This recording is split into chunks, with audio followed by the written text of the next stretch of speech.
Hello, my friends. I'm glad you're here. Tonight's collection is actually at the request of one of our subscribers. And since I know a lot of you also enjoy this great detective show, here is Philip Marlowe Palooza. Raymond Chandler created the sleuth, which first appeared in the novel The Big Sleep, published in 1939. Marlowe is the quintessential hard-boiled detective. Wisecracking, hard-drinking, tough, street-smart, but also in private, very contemplative and philosophical. He treats women with respect, instead of the genre's other private eyes, which typically tended to objectify them. And he's a morally upright man, using violence only as a last resort, more or less. This set Marlowe a bit apart from other hard-boiled characters of the time. The first episode of the show aired on June 17, 1947 on NBC Radio with Van Heflin playing Marlowe, and it was a summer replacement for The Bob Hope Show. In 1948, it moved to CBS, and Van Heflin was replaced by Gerald Mohr. By 1949, it had the largest audience in radio. Now, Raymond Chandler himself had nothing to do with the show, other than collecting weekly royalties that he received for the use of his character. Sweet gig. The first show on tonight's collection is the very first episode of The Adventures of Philip Marlowe, the June 17, 1947 show, The Red Wind, which was based on Chandler's short story. It starts with a man named Waldo entering a bar where Marlowe is at, looking for a woman, and finding that she isn't there, he leaves. But before he can get out, a drunk in the bar shoots him. Marlowe takes it upon himself to find out who the drunk is and why he shot Waldo. After that is another Van Heflin episode, King in Yellow, from July 8, 1947. A famous trumpet player known as the King, Leopardi, is found dead in a hotel, and the only clues are a mysterious note, threats that the king had been receiving, and a pajama-clad figure in yellow. This is a really great episode, one of my favorites with Van Heflin. And then we have Trouble Is My Business from August 5th of 1947, again with Van Heflin as Marlowe. Marlowe's hired to try and get the nephew of a millionaire to fall out of love with his girlfriend after his uncle suspects that she's only with him for his money. Assassination, intrigue, greed, and lies abound in this thriller.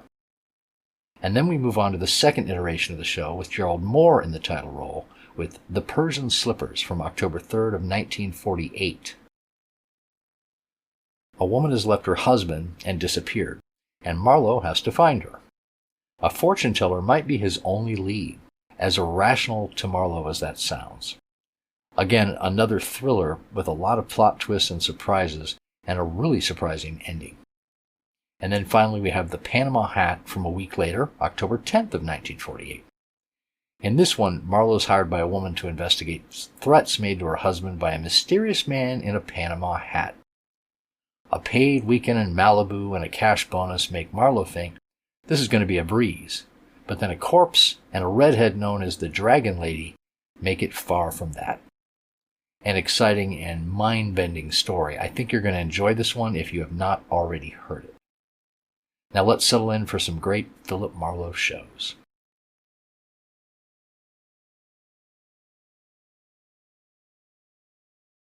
For the safety of your smile, use Pepsodent twice a day. See your dentist twice a year. Lever Brothers Company presents the Pepsodent program, The Adventures of Philip Marlowe, starring Van Heflin.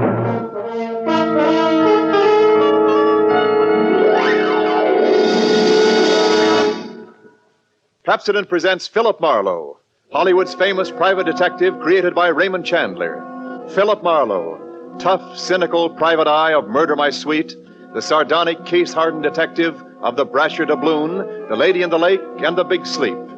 You've seen him in action in all of those top-flight mystery pictures. Now, in order that you may continue to enjoy this exciting mystery series, Pepsodent brings you The Adventures of Philip Marlowe on the air with a cast of noted radio players, and starring MGM's brilliant and dynamic young actor, Van Heflin.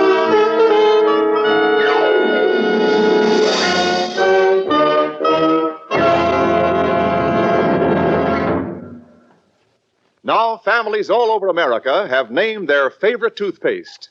New Pepsodent with Irium. New fresh-tasting Pepsodent with a new, cool, minty flavor. It's the 3-to-1 favorite over all other toothpastes. It's true. With families all over America, new Pepsodent is the favorite 3-to-1. Families from coast to coast recently compared new Pepsodent with other toothpastes at home. They preferred new Pepsodent by an overwhelming average of 3-to-1 over all other brands they tried. These families, 3-to-1, said new Pepsodent tastes better, makes breath cleaner, makes teeth brighter. Yes, families 3-to-1 say new Pepsodent tastes better, makes breath cleaner, makes teeth brighter. Get new Pepsodent toothpaste for your family right away.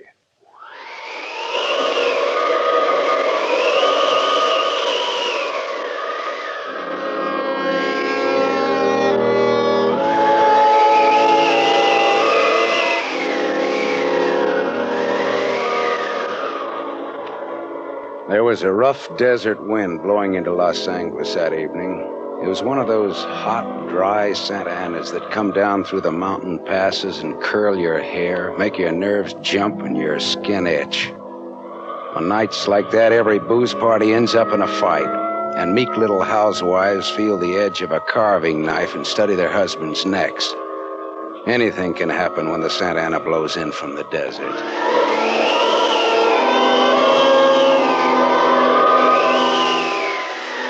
I closed up my office early. I got tired of reading Philip Marlowe, private investigator, backwards on the ground glass of my office door. So I opened the door and closed it from the outside and locked it and went out to get a beer before I went up to my apartment.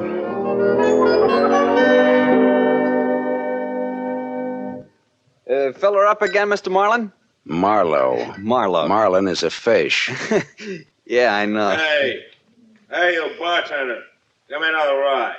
Drunk again. What'd you expect in this business? Autograph hounds? Make it snappy, you hear? Be right with you, sport. I gotta draw this man a beer. Crying out loud, these stumble bums who come in here. You got another customer, Bacchus? Hey, Bud. You seen a lady in here lately? A lady? Tall, good-looking, brown hair, a print bolero jacket, and a blue silk dress. No, sir. No, sir. Nobody like that's been in. All right, straight scotch, fast. I left my engine running out there. Yes, sir. Yes, sir. This slick-looking, sarcastic guy stepped up to the bar and drank his scotch whole. And he stopped. The drunk was grinning at him. And then, without changing his grin, the drunk swept a gun from somewhere so fast it was just a blur coming out. Made a couple of hard snaps, and a little smoke curled. Very little. All right, you other guys. Don't move. So long, Waldo. All right, don't move, you two. Poor Waldo. But I made his nose bleed. So long, boys. Drink up. All right, get on that phone, kid. I'll get his license number. Holy smoke. Holy smoke. Too late. Drove away with this dead guy's car. Maybe he ain't dead. He's dead, all right. Where's your phone? This is for the police.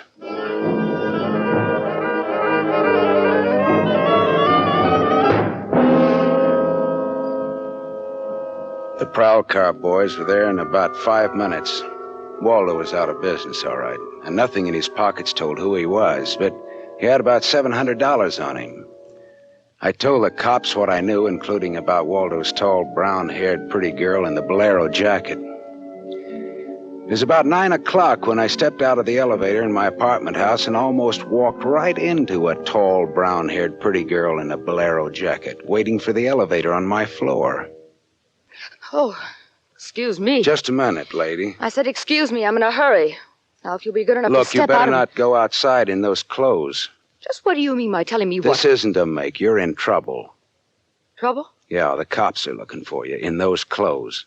But I haven't done anything that... I'm in room 41 across the hall now. I never collected an etching in my life. All right, I'll go with you. I'll go. I got to my room and rustled up some scotch and soda and brought the girl her glass. She had a small automatic in her hand. It jumped up at me, and her eyes were full of panic. I put down both glasses on the table slowly so that I wouldn't be misunderstood. Look, sister, Maybe this wind has got you crazy, too. Don't move.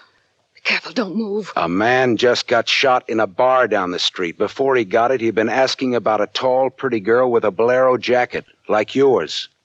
What did he look like, this man? Tall, 5'11", slim, dark brown eyes with a lot of glitter, dark suit, white handkerchief in the breast pocket. And he must have seen you earlier tonight to know how you were dressed. Am I getting anywhere? He used to be my chauffeur. You had an appointment with him, didn't you?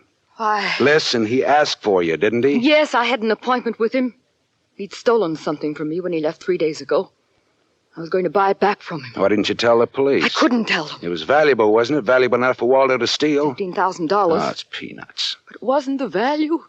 It meant something to me. The man I love gave it to me, and now he's dead. He was a flyer shot down over Germany. I'll go back and tell my husband that. He probably hired you. He did? Well, how much is he paying me? And, where is this husband of yours? He's at a meeting. This late at night? He's a very important man. He's a hydroelectric engineer. I'll have you know that my husband is one of the... Skip it. I'll take him out to lunch sometime and have him tell me himself. And about Waldo, whatever he had on you is dead stock now, like Waldo himself. You mean he's dead? Waldo is dead? Yes, sister, he's dead. Dead. Lady, he is dead. Oh. I scream and I'll give you 2 black eyes. I'm not going to scream. Who would that be? There's a dressing room behind that door. Hide there. Now, don't argue with me. Do it. All right.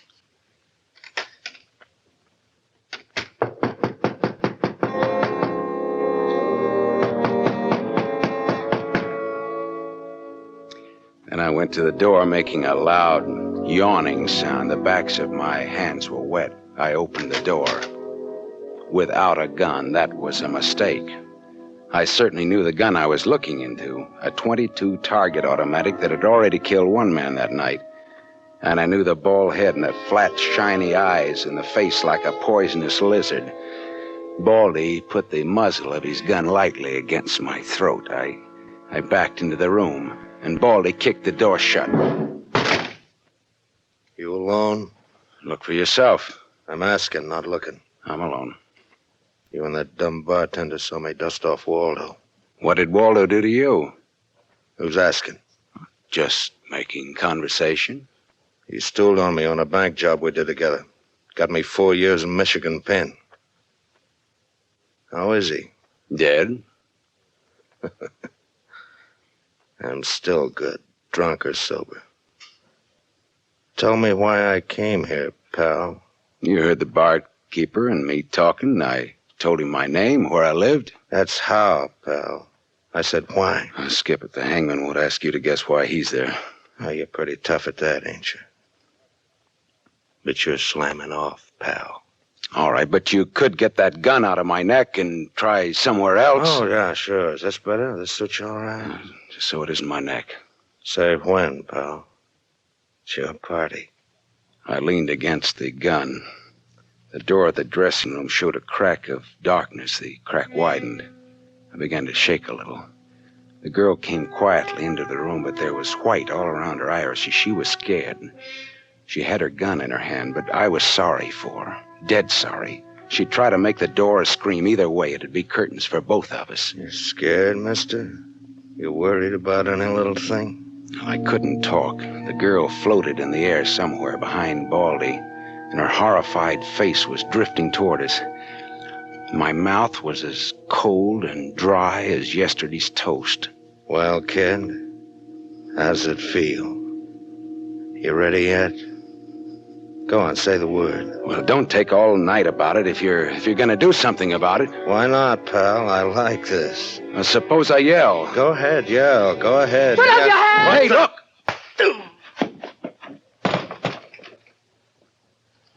Oh. Thanks, sister. Thanks. That buys me. Everything I have is yours now and forever. Is he dead? You flatter me no end, lady. I only punched him. All right, now get out of here while I call the cops down on this killer. Yes. Good night. Good night. Hey, wait. Leave that bolero jacket here. It marks you for the cops. Oh, yes. Here. Okay. See you again? Why? Oh, I don't know. No, I guess not. After all, Who am I to be the rival of a dead flyer? I'll see that the police get Jesse James here. Good night, lady.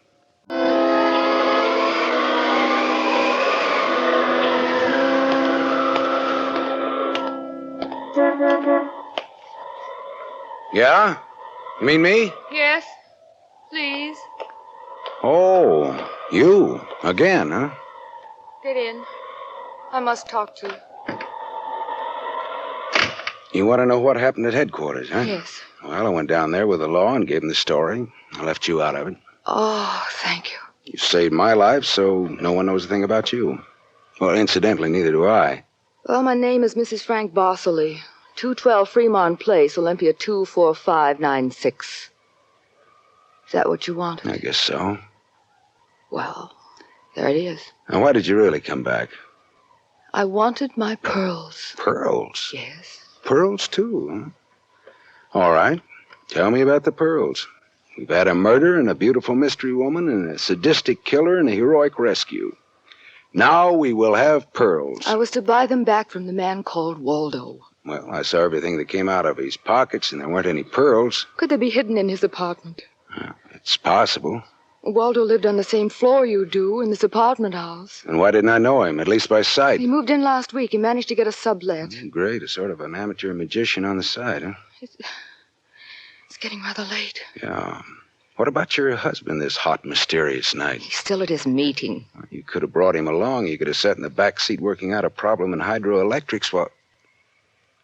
While what? Well, I didn't have any answers. They wouldn't sound cheap or just ridiculous or from the sophomore class in repartee. I had an unlit cigarette in my hand. I threw it out of the window. I took a hold of her and kissed her.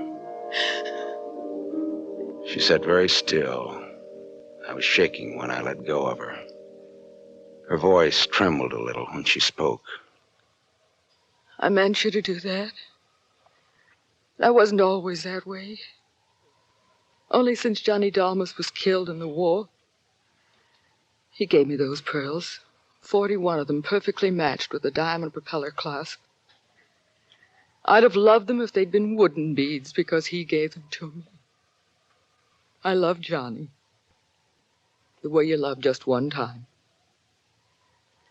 You understand that? What's your name? Lola. Lola, how did you explain a $15,000 pearl necklace to your husband? I told him they were imitation, and I bought them myself. How did Waldo latch onto them and what they stood for? When my husband was in Argentina, Waldo and I'd go for long drives. I was restless and wretched because of Johnny. Sometimes Waldo and I had a little drink together, but that's all. But you confided in Waldo about those pearls. I was a fool. And when your husband came back, Waldo stole the pearls and offered to sell them back to you, or he'd tell Papa, huh? I was a fool. And now you think the pearls are upstairs in Waldo's apartment? I suppose it's a lot to ask. No, sweetheart, huh? I've been paid. I'll go look. Wait here, huh?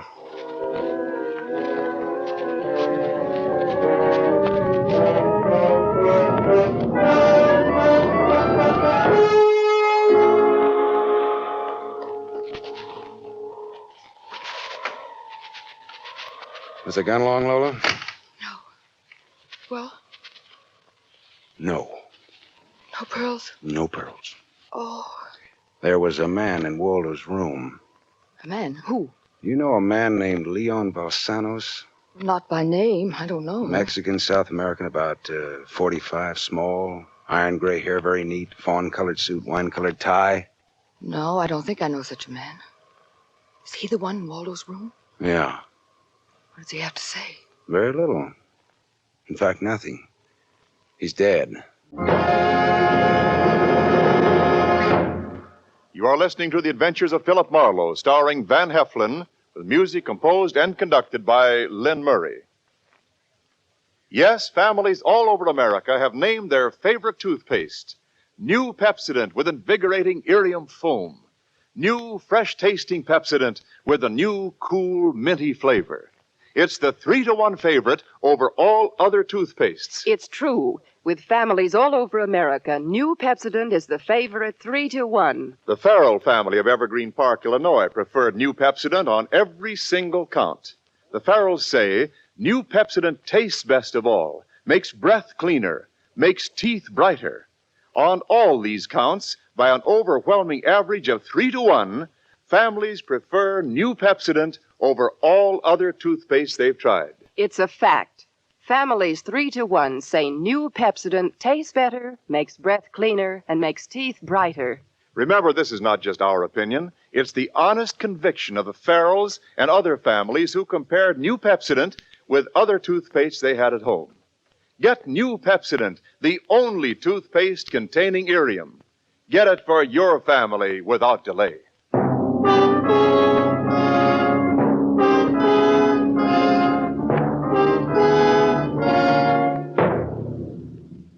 We continue with the Adventures of Philip Marlowe, created by Raymond Chandler and starring Van Heflin, who appears by arrangement with Metro-Goldwyn-Mayer, producers of the Technicolor musical Fiesta, starring Esther Williams.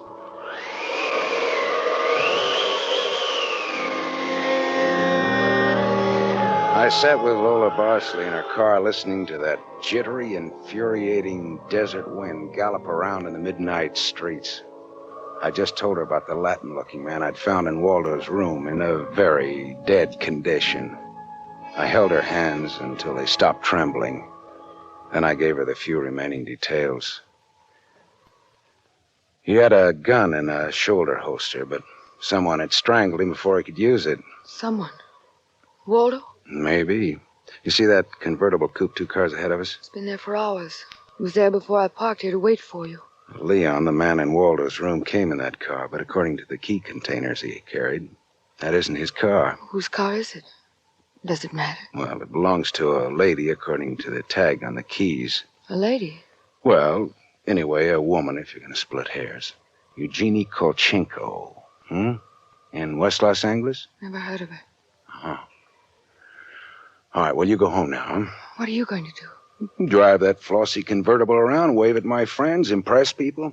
You run along now. Me, I've got another date.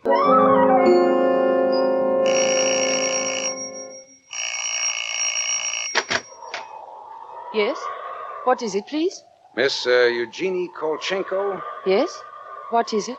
did you lose or misplace a pigeon gray convertible coupe? What are you saying?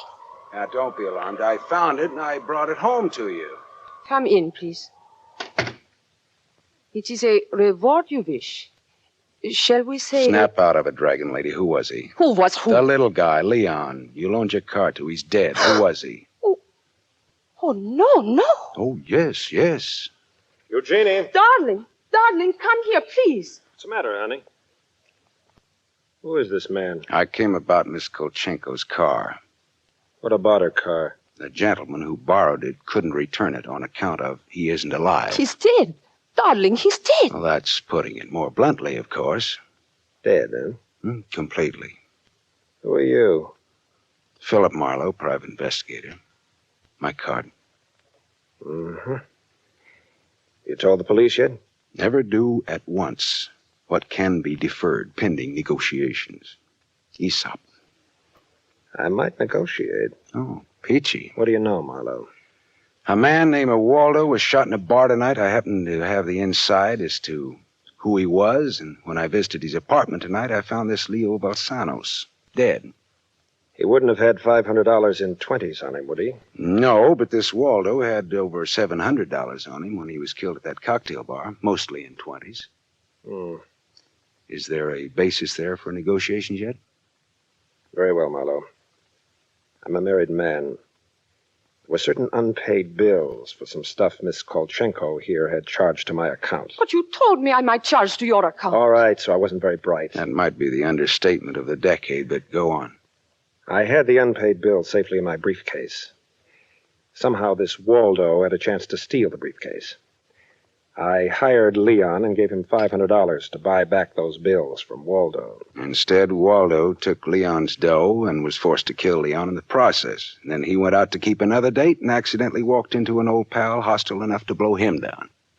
And someone still has those bills. And I'm in for a divorce suit. The man who shot Waldo got away in Waldo's car with your briefcase in it. Yeah, that could be. The cops caught him. Oh. And the police have the briefcase. Maybe. But the police are interested in solving crime, not in tossing mud for the benefit of sensation eaters. Look, I've got a friend or two at headquarters. Let me see what I can do. It's worth $500 to me. Well, then that's what it'll cost you. Well, good luck. And, thank you, Mr. Marlowe. Philip Marlowe, remember? My name is Frank Barcelay. Barcelay. Oh? What does that mean? The big hydroelectric engineer? Yeah. How did you know? My voices tell me. Who?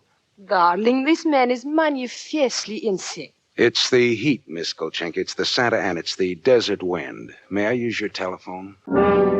Someday I must tell you about Ibarra. Salt of the earth Ibarra, detective lieutenant over at Central Homicide. I phoned Ibarra from Miss Kolchenko's house and told him where he could find a well-dressed cadaver named Leon and furnished a few small details.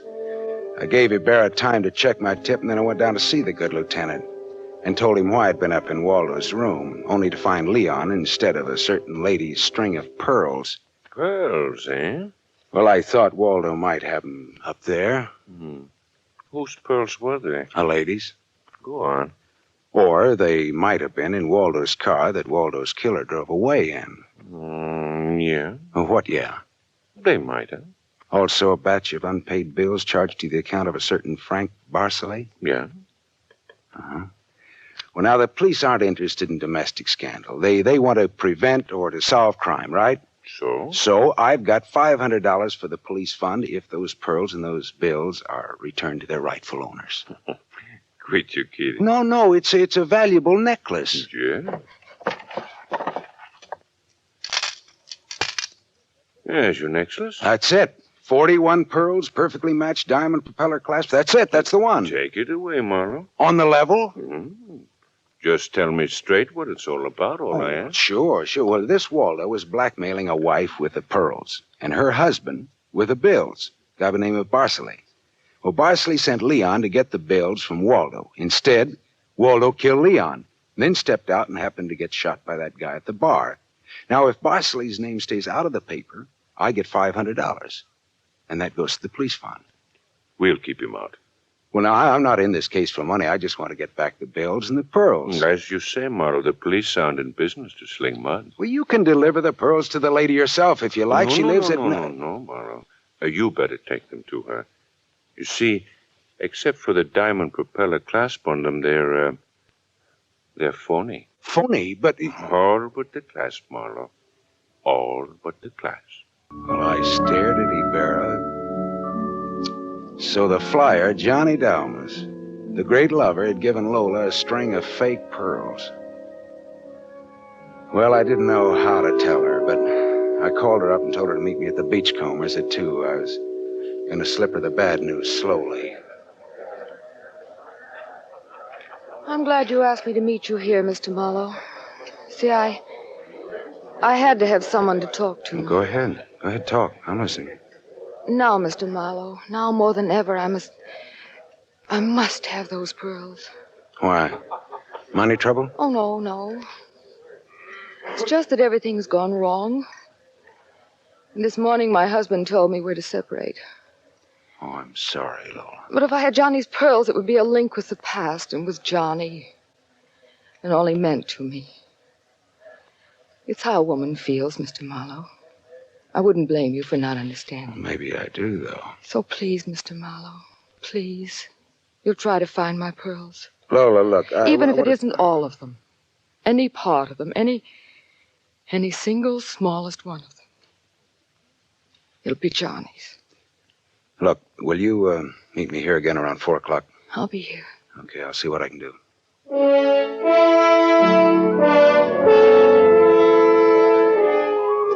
There was only one earthly decent thing I could do. I took Lola's glass pearls to a jeweler, and I had him take off the diamond clasp and put it on one of those strings of so-called simulated pearls that they sell you for $3, tax included. And I went back to keep my 4 o'clock date with Lola at the Beachcombers. Well, Mr. Marlowe, anything new? Yes, the police found some pearls in Waldo's car. They found my pearls? No, not exactly. Not exactly. Well, Waldo was getting set to gyp you, Lola. He had the diamond clasp of your necklace attached to a string of cheap imitations. And then he sold the real pearls. Oh, how... Oh. These are the imitations here. Yes. But it is my clasp. The clasp is real. Is that all right? Yes, it's the clasp that Johnny Dalmas gave me. Of course it's all right. Oh, that's swell. And thank you so much, Mr. Marlowe. Forget it. I won't. Not ever. Well, is this goodbye? Yeah, I think so. You'll never get over Johnny Dalmas, Lola. If anybody ever bothers you again, though, well, let me know. Name's Philip Marlowe.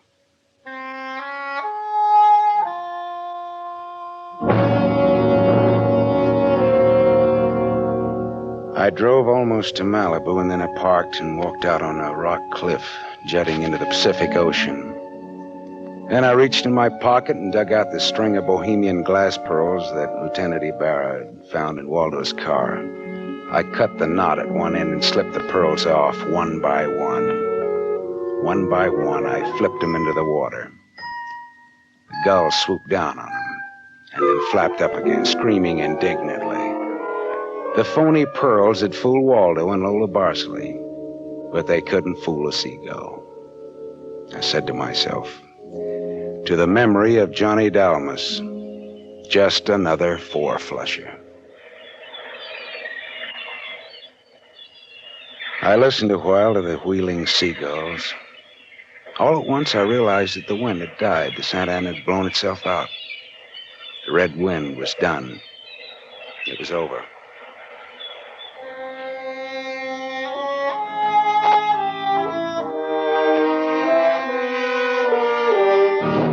You have just heard Van Heflin starring in the first of a new mystery series, Raymond Chandler's The Adventures of Philip Marlowe, brought to you by the Lever Brothers Company, makers of Pepsodent.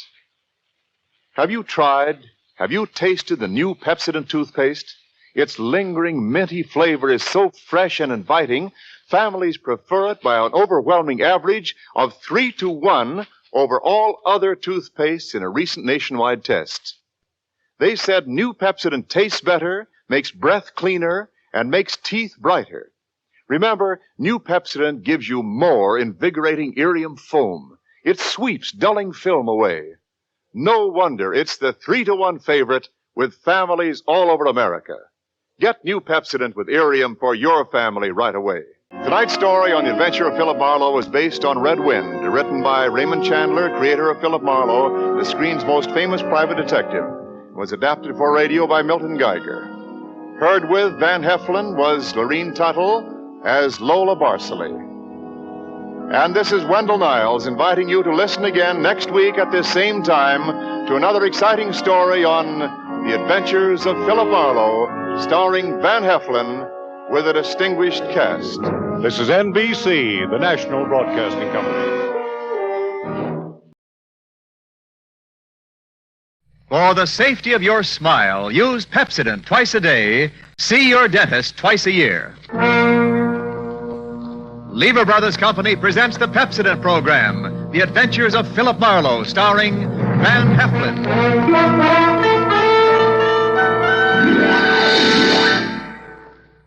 Philip Marlowe, the famous private detective of Murder My Sweet and The Lady in the Lake, created by Raymond Chandler, brought to you on the air by Pepsodent, and starring MGM's dynamic young actor, Van Heflin.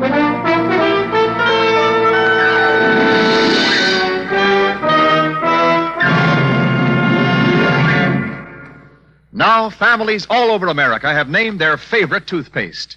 New Pepsodent with irium. New, fresh-tasting Pepsodent with a new, cool, minty flavor. It's preferred 3-to-1 over any other toothpaste. It's true. With families all over America, new Pepsodent is a favorite 3-to-1. Families from coast to coast recently compared new Pepsodent with the toothpaste they were using at home. They preferred new Pepsodent by an overwhelming average of 3-to-1 over any other brand they tried. These families 3-to-1 said new Pepsodent tastes better, makes breath cleaner, makes teeth brighter. Yes, families 3-to-1 say new Pepsodent tastes better, makes breath cleaner, makes teeth brighter. Get new Pepsodent toothpaste for your family right away. Now, Van Heflin in The Adventures of Philip Marlowe. Hollywood after midnight is like any other city after midnight. Night moves in and the city becomes hushed and stealthy. The nightclubs close up one by one, but now and then the police whistle and the prowl car sirens serenade the sleeper. If you've got any cop in you at all, you get on edge and you have to get dressed and go out and walk it off to relax. Well, I was relaxing past the Swank Carlton Hotel on the Sunset Strip about 1 a.m. when all of a sudden, recess was over. Hey, Marlowe. That you, Marlowe? It was George Millar, the quiet-spoken night clerk of the Carlton, hailing me from the doorway, probably to Mucha Melacrino. No, I was wrong. Hey, look, Marlowe. You're very busy right now? Why, Millar? If I may be as cagey as all that. We've got some trouble on the 8th floor. Where's Curly, your fearless house dick? Tonight he has to have a hangover. What's the beef on floor 8? King Leopardi. Do you know him? King Leopardi? Oh, that's the sweetest trumpet this side of Gabriel. Is he tenting here tonight? He's in the corridor on the 8th floor, dressed in yellow pajamas and his trumpet. There's a girl with him, and they're putting on a jam session. Well, suppose the king rejects my diplomatic notes. Well, get rough, but only if you have to. Okay, thanks. But a guy with such an ear for music ought to listen to reason. All right, I'll be down 5 minutes more.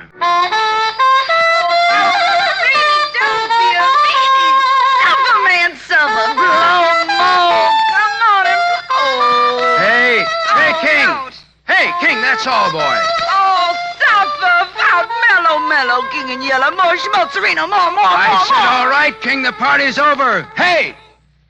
Were you addressing me, peasant? I said, wrap it up, can it? Put it on ice. The show is over. Ha! Conk him, King. King Conk, that's what he is, King Conk. Let him have it, King. Fanfare to a nosy house dick, as follows. All right, now look, Yellow Pants, wrap up your bugle and buzz off. Now hit the grit. Oh, you're tougher than a 40-cent steak, aren't you? Well, this'll make you soft and tender. Here! Attaboy, King. Hit him again for me. All right, hit me with that trumpet, will you? Okay, King. All right, now, come on, get up, get dressed, and get out. How can he? He's out cold. I'll be glad to pack for him. And you get back to your room, too. Listen, Copper, I don't have to do anything. Get going, sister. Come on, jump.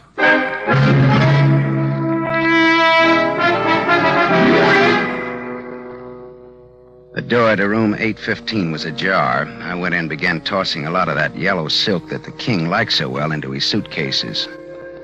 Something at the small desk stopped me. Tucked under the corner of the desk blotter was a note. It was assembled from words and letters cut out of newspapers and pasted on a telegraph blank. It said, 10 grand by Thursday night, Leopardi, or else. Her brother.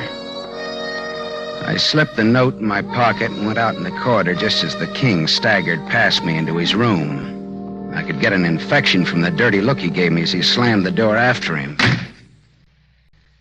The door 2 suites away opened a crack and then shut again very quickly. I went over and knocked. Beat it, Copper.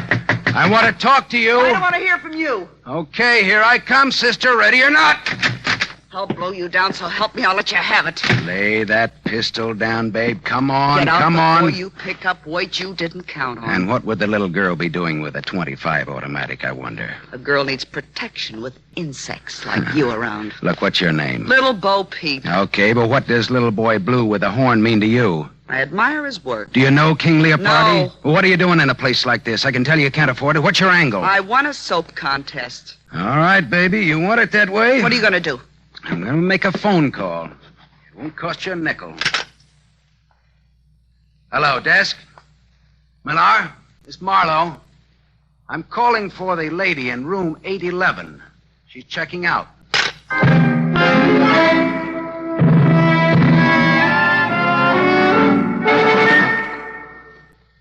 had a little trouble up there, Millar. Your two noisy guests will be checking out any minute. Okay? Oh, well, I hate for things to happen on my shift. Well, the king bopped me with his bugle, and the girl had a gun. Gee, nice people. Yeah, how come you put a floozy like that girl so close to the king? Well, I didn't. Another Quillen, thing. the dayman did. Look, there was a receipt for rent to Miss Marilyn Delorme on the telephone table in her room. Well, that wasn't the name she gave Quillen. Apartment 211, Ridgeland Apartments, Cord Street, L.A. She lives right in town in a cheap neighborhood, but she checks in here at a price she can't afford and gives a phony name. Now, why? Why? Cord Street, where Marilyn Delorme lived, was Old Town, Arty Town, Crook Town. It was afternoon when I got off the cogwheel car that climbs the steep hill to where the Ridgeland Apartments sat on the top of Bunker Hill. I went up dim, dusty stairs to apartment 211, and I tapped on the door. There was no answer, so I tried the door. It was unlocked. The room inside was dim with stagnant gloom. Marilyn Delorme was in. I didn't talk to her, though. I didn't think she'd want to make much conversation with those blue bruises about her throat, where she'd been strangled. I got out of there fast, wiping off doorknobs like Uriah Heep polishing apples for his boss.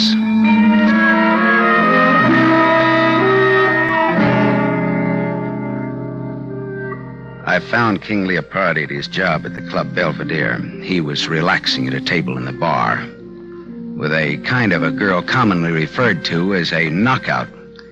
She looked tall, and her hair was the color of a brush fire seen through clouds of dust. I pulled in my chin and then walked over to the table.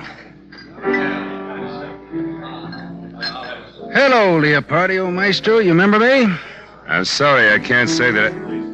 Why, you dirty keyhole snooper. King, please don't start anything again. You left a certain little note in your hotel room last Get out, night. dime a dozen. That wasn't all. That dame with you last night. I said beat it. King, sit down. Beat it and take this with you. There's not much snap in that punch, King. Would you like to try it again? I have had some drinks. I'll see you later when I'm okay. See you later, too, Dolores, after the floor show. I'm sorry, Miss... Sit down. You've made us conspicuous enough as it is. Now, wait a minute. Sit Look, down. All right, thanks.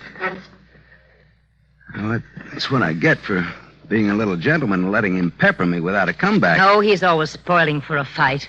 The king just can't control these dukes, can he? You better have a drink. All right. Coke with bitters. That's what I love about Hollywood. You meet so many eccentrics. Yeah, but you see, I'm the kind of a guy who starts with a short beer and wakes up in Shanghai with a full beard. Is this on me or is it on you? Well, that depends. Well, how's champagne? Mum's Cordon Rouge, shall we say, huh? It's on you. It's on me. Coke with bitters. How did you get to know King Leopardi?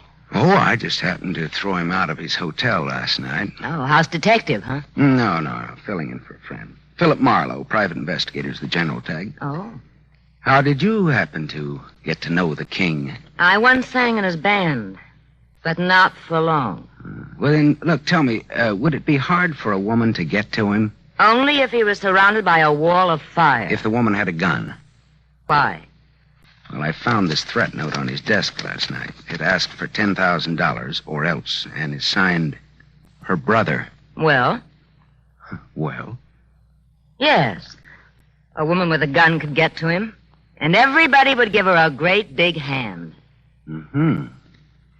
Well, I'll skip that Coke and bitters and say good day and thank you, Christabel. The name is Dolores. Oh, good afternoon, Miss Drury. Chiozza. Dolores Chiozza. Oh, Chiozza. Fare thee well, Miss Chiozza. Formal, aren't you? So long, Dolores. So long, Philip. If I hear of anything, I'll toss it your way.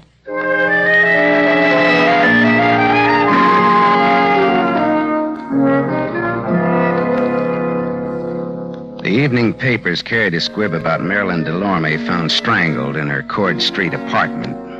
That was all. Dead end. Until about 1 o'clock in the morning when the telephone started having hysterics on my night table. Yeah. Philip, this is Dolores. Dolores. Dolores? Oh, yeah, sure. Will you come over to my place right away? 2412 Renfrew Street, below Fountain. Hey, wait a minute. It's a sort of bungalow court. Mine is the last one in line. Well, sure, but wait a minute. What's the matter? Dolores, look, what's the matter? King Leopardi is here, too. King Leopardi. He passed out in my den. It's absurd, isn't it? Yeah, that's absurd. And it'll cost you $20. All right, but hurry. Please hurry. All right, I'll be right over. Phone calls in the dead of night. I should have been a midwife.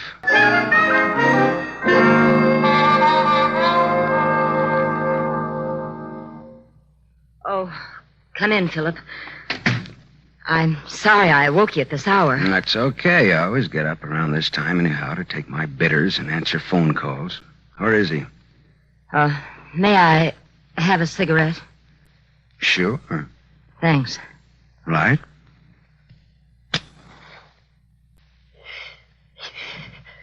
Where did you say he was now? In my den. Oh, Philip. Philip, he isn't drunk at all. Did you really think he was drunk? He's dead. What? The king is dead. Long live the... With my gun. Well, good for you. The lady wins the large Cupid doll. Hey, come on, let's go and look at him. You are listening to The Adventures of Philip Marlowe, starring Van Heflin. Yes, families all over America have named their favorite toothpaste. New Pepsodent with invigorating Irium foam. New fresh-tasting Pepsodent with a new cool minty flavor. It's preferred 3-to-1 over any other toothpaste. It's true. Families all over America say new Pepsodent is their favorite 3-to-1. The Paul A. Thompson family, Summer Street, Stamford, Connecticut, preferred new Pepsodent on every single count. The Thompsons say new Pepsodent tastes best of all, makes breath cleaner, makes teeth brighter. On all these counts, by an overwhelming average of 3-to-1, families prefer new Pepsodent over any other toothpaste they tried. It's a fact.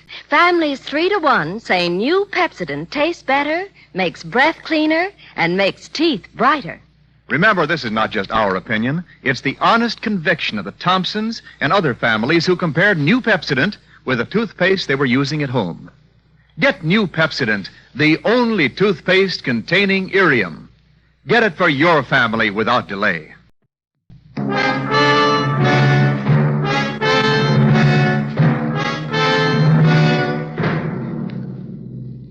We continue with The Adventures of Philip Marlowe, starring Van Heflin, who appears by arrangement with Metro-Goldwyn-Mayer, producers of The Hucksters, starring Clark Gable. Dolores showed me to the den in the back of the house. Trumpet man King Leopardi was lying on the studio couch, large, smooth, and artificial-looking even in death. A small Mauser automatic hung loosely in his right hand. There was a bullet hole in his golden-yellow sport coat, right over his heart.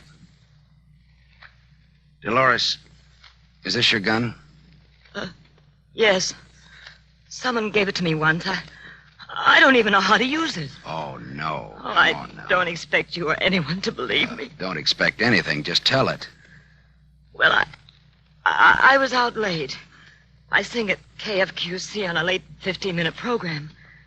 Agatha and I got home about 11:30. Who's Agatha, the cat? My maid. I came into the den for some liquor and fizz water and found him.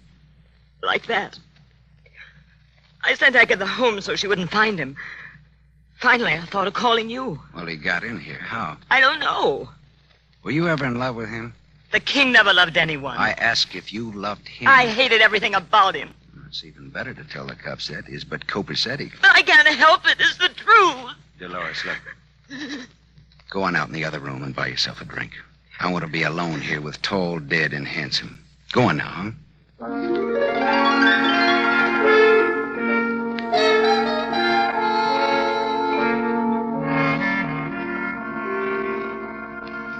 After Dolores had taken her white face out of that room, I could work better. I went through the king's pocket and found his key ring. One key fit very nicely in the lock of the back door. I went to the living room where Dolores was huddled against the arm of the Davenport trying to become a part of the pattern. Dolores, how long has Agatha been with you? 2 years. Did you ever steal anything from you? Small things, that's all. A pair of nylons now and then. I didn't mind why. Well, she sold a key to somebody. A key to this apartment. Oh, what's the difference, Philip? We're wasting time. I'm done for as a nice person. They'll think it was a lover's quarrel and I shot him. Or that he shot himself over me. Well, you don't die from the latter, though. Your reputation does. And I care about what people think of me. Yeah. Well, that's what makes me for you again, lady. Thanks, Philip. Now, look, suppose you give me a description of Agatha and tell me where she lives. I want to talk to her. Tonight.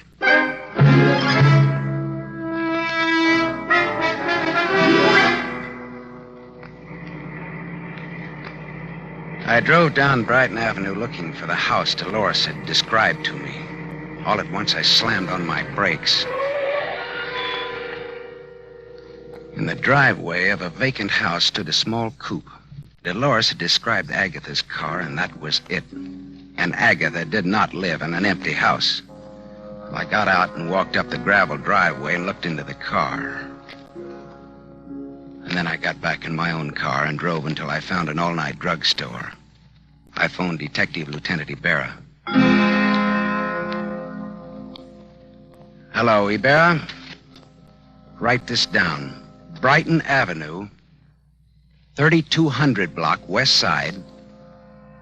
Driveway of empty house. Car parked with dead woman in it.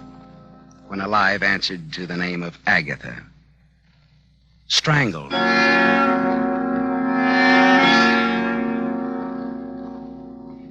I went back to the Carlton Hotel where it all started the night before. Quillen, the head day clerk, was on night duty. That surprised me a little bit.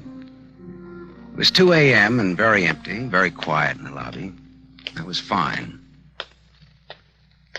Well, if it isn't Marlowe, the old clues man.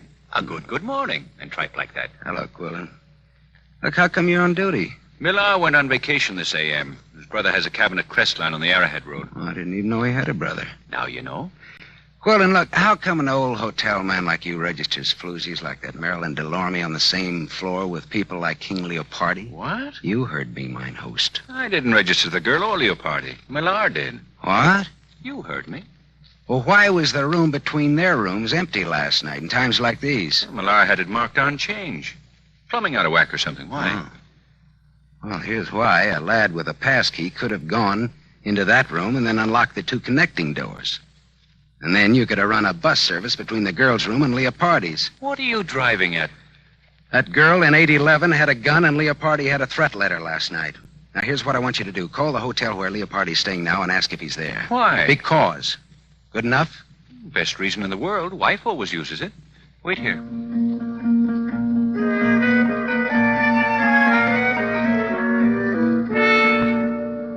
In about 3 minutes, Quillen came back and leaned on the counter again. Leopardi isn't there. I talked to a guy in his suite who was almost sober. He said Leopardi got a call about 11 from some girl. What girl? Well, he didn't know. But Leopardi went out preening himself. Okay, thanks, Quillen. Anything to do with that brawl you had with Leopardi here last night? No, all in the spirit of boyish mayhem. Oh. That 815 has a jinx on it, you know. Girl shot herself there 2 years ago. What? The girl shot herself there. Yeah, you said that, but what girl? I don't know what her real name was. Look here, Quillen. I want to see your hotel files of that day 2 years ago and all the newspaper clippings about it. Come on. All right. Let go of my arm, physical culture. I'll get the keys to the record room.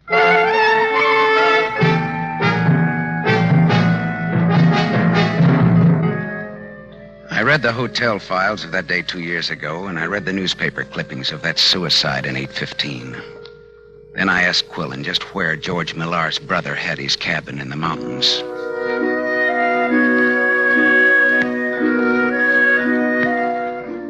It was just getting light when I pulled up at the cabin, high against a growth of dagger pine and cedar.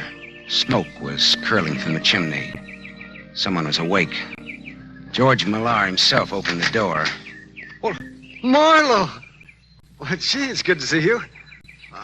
How'd you ever find us up here? How about some bacon and eggs?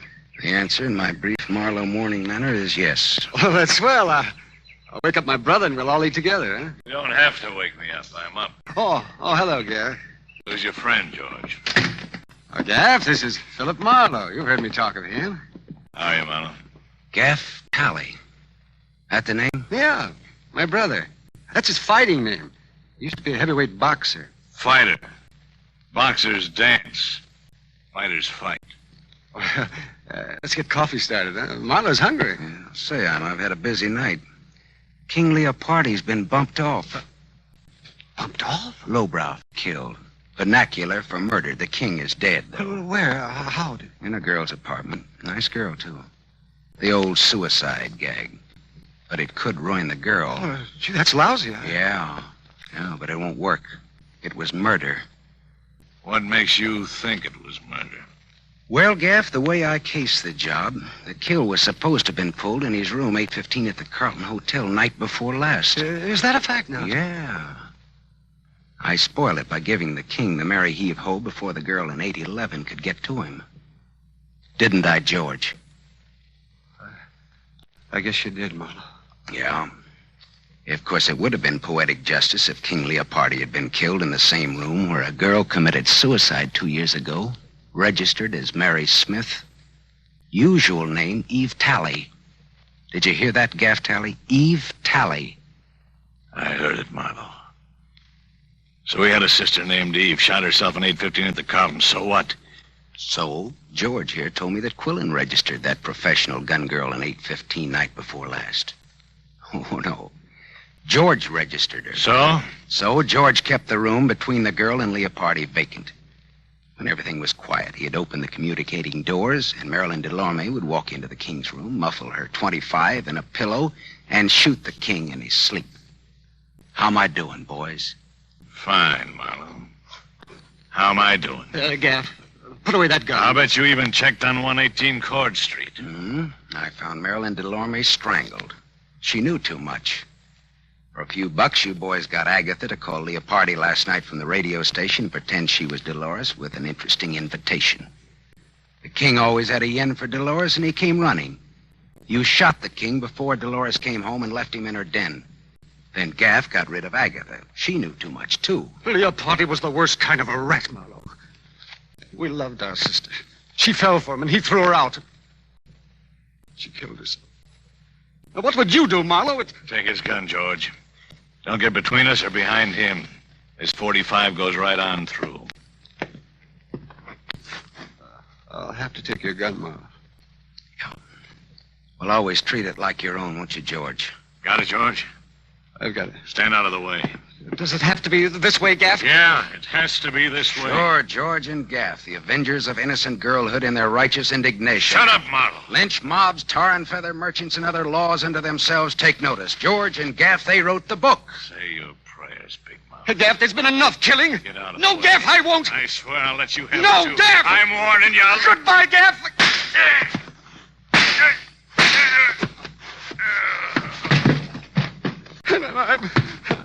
I'm sorry, Gaff.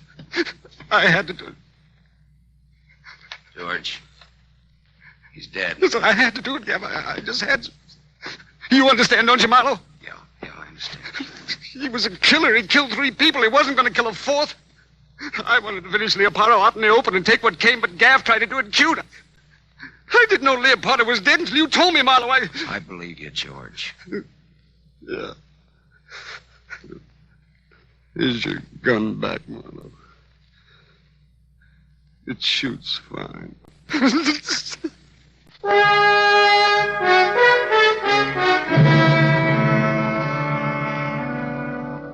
I put in a big pitch for George at headquarters. After all, he hadn't killed anybody except Gaff, and that was in self-defense and in defense of an unofficial copper named Marlowe. He won't get off scot-free, but he won't inhale cyanide either at the taxpayer's expense. After I talked to Ibarra at headquarters, I telephoned Dolores Quiosa. I didn't give her the sordid details, but just told her not to worry, that she was in the clear. Philip. Oh, thank you, Philip. I'm so relieved. I'm so grateful. I'm so thirsty. Well, come on over then. Hey, wait a minute. Now, is this fiesta on you or is it on me? Why? Well, I mean, do I drink Coke and bitters or Cordon Rouge? It's on me. All right, then champagne it is, baby. But look, let me bring the glasses, huh?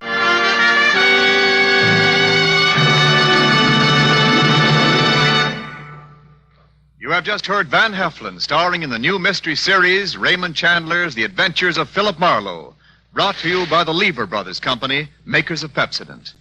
Van Heflin will return in just a moment. Men, here's an important announcement. News about a sensational hair tonic discovery. It's Trim Hair Tonic made by Pepsodent. For the first time, science has created a hair tonic with pure virgin olive oil. There's no finer hair and scalp conditioner. Yes, because it contains pure virgin olive oil, Trim Hair Tonic conditions your scalp as it grooms your hair.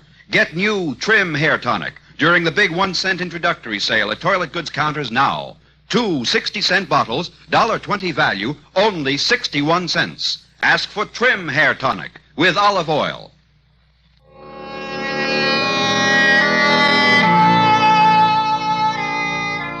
Now, concerning next week's show, here's our star, Van Heflin. Philip Marlowe crouched in the darkness of Beverly Glen and waited for those footsteps to come closer. And then all at once, the Sandman hit him without bothering to remove the sand from the sandbag. And when Marlowe woke up in the morning, his wallet and his gun were gone. And he was wanted for murder.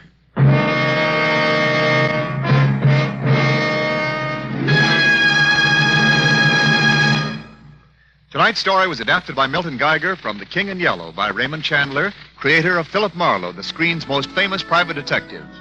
The original music was composed and conducted by Lynn Murray. This is Wendell Niles inviting you to listen again next week at the same time to another exciting mystery on the adventures of Philip Marlowe, starring Van Heflin with a distinguished cast. This is NBC, the National Broadcasting Company. For the safety of your smile, use Pepsodent twice a day. See your dentist twice a year. Lever Brothers Company presents the Pepsodent program, The Adventures of Philip Marlowe, starring Van Heflin.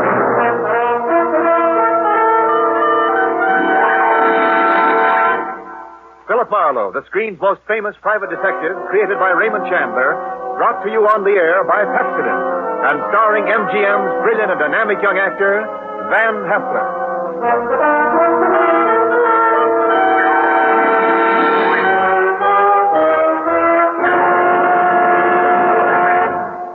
Now, families all over America have named their favorite toothpaste.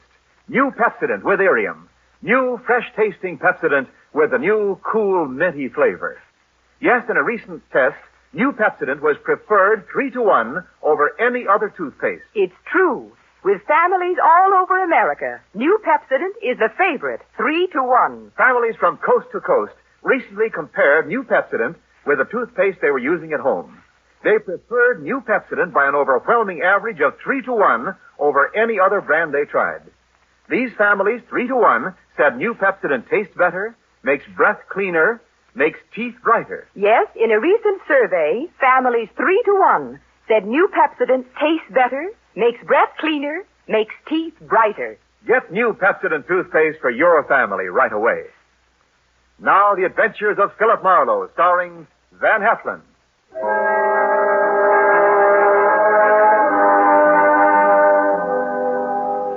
The moment old man Jeter came into my office, I made up my mind not to vote for him if he ever ran for president.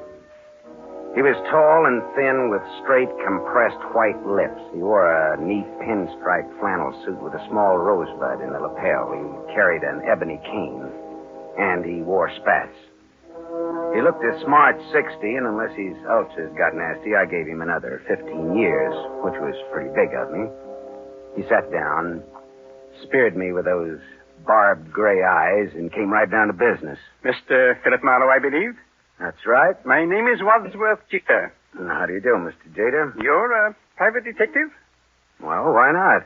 Frankly, sir, I'd expected a Hollywood detective's office to be somewhat more glamorous or rather more elegant, shall we say? Well, Philo Vance has a branch office here on the 4th floor if you're shopping around. No, you'll do, I'm sure. Well, my rate is $25 a day. plus expenses. Money is no object. Except when you don't have much of it. That seems to be the motivating philosophy where Miss Harriet Huntress is concerned. Who or whom is Miss Harriet Huntress? A rather standard, rather obvious gold digger who wishes to marry Grover. You want to tell me who Grover is? Grover is my adopted stepson, my late wife's son. Go on. Next year, he will inherit $1 million left him by his mother. Which explains Miss Huntress's interest in Grover. Precisely. Look, Mr. Jeter, am I being hired to smear Miss Harriet Huntress? Not at all. Merely to disillusion Grover about her. Yeah, well, that's the same thing. I think you better find yourself another boy. Wait. There's more. Okay, let's hear it. Do you know a man named Marty Estelle? Sure. He's a big-time gambler out on Sunset Strip. Why? Mr. Estelle claims my son Grover owes him $50,000. Well, then Grover'd better pay up if I know Marty Estelle. But suppose my son doesn't really owe Estelle the money. Does he or doesn't he? Mr. Estelle supplied photostat copies of Grover's notes with Grover's signatures. I thought they might be forged, so without Grover's knowledge, I took them to a handwriting expert named John Arbogast. A sort of detective. No? He's not sure. He wants more time. I'd like you to take over the case. Harriet Huntress and all. Miss Huntress, as you may know, is associated with Mr. Estelle. Well, that's incidental. I'll handle the forgery case and not the slander job. Now, where does this Arbogast have his office? On Sunset near Ivar. Okay, I'll look it up. Miss Huntress? She lives at the El Milano on North Sycamore. All right, I'll look her up, too. Arbogast and Huntress, in the order named.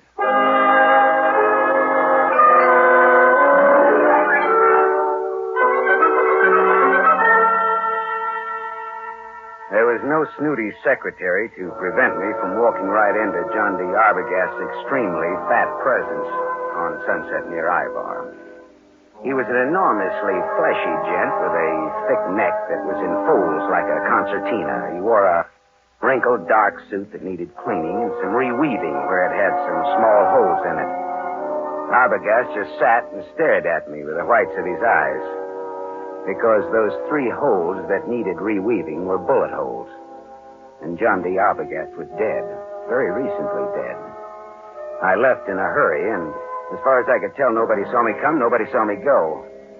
My next stop was the Swank El Milano Hotel on North Sycamore. Just a second, mister. Something you want? Yeah. Who are you? I'm the house detective. Well, I'm looking for a Miss Harriet Huntress. Miss Huntress ain't seeing anyone. You can tell her it's Marty Estelle. Are you Marty Estelle? I'm from him. That's different, ain't it? That's none of your business, is it? Well, whatever you're up to, you're not playing it very smooth. Well, some days I feel like playing it smooth, and some days I feel like playing it like a waffle iron. Well, if you must know, I'm one of the boys. Philip Marlowe, private eye. Here, it's my card. Yeah, well, that's another story. I'll phone up to Miss Hunter. Yeah, say I'm from Marty Estelle. Make it convincing, huh? How much convincing? Oh, well, how much do those cigars you're smoking cost you? $22.50, box of 50. That much convincing. Well, that's cute. You and me are going to get along.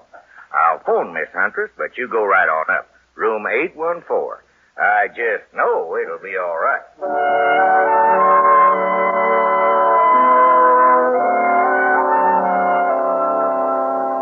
Harriet Huntress was too tall to be cute, too beautiful to be really cheap. Her green eyes were wide set, and there was plenty of thinking room between them. Her hair was a dusky red, like fire seen through a haze.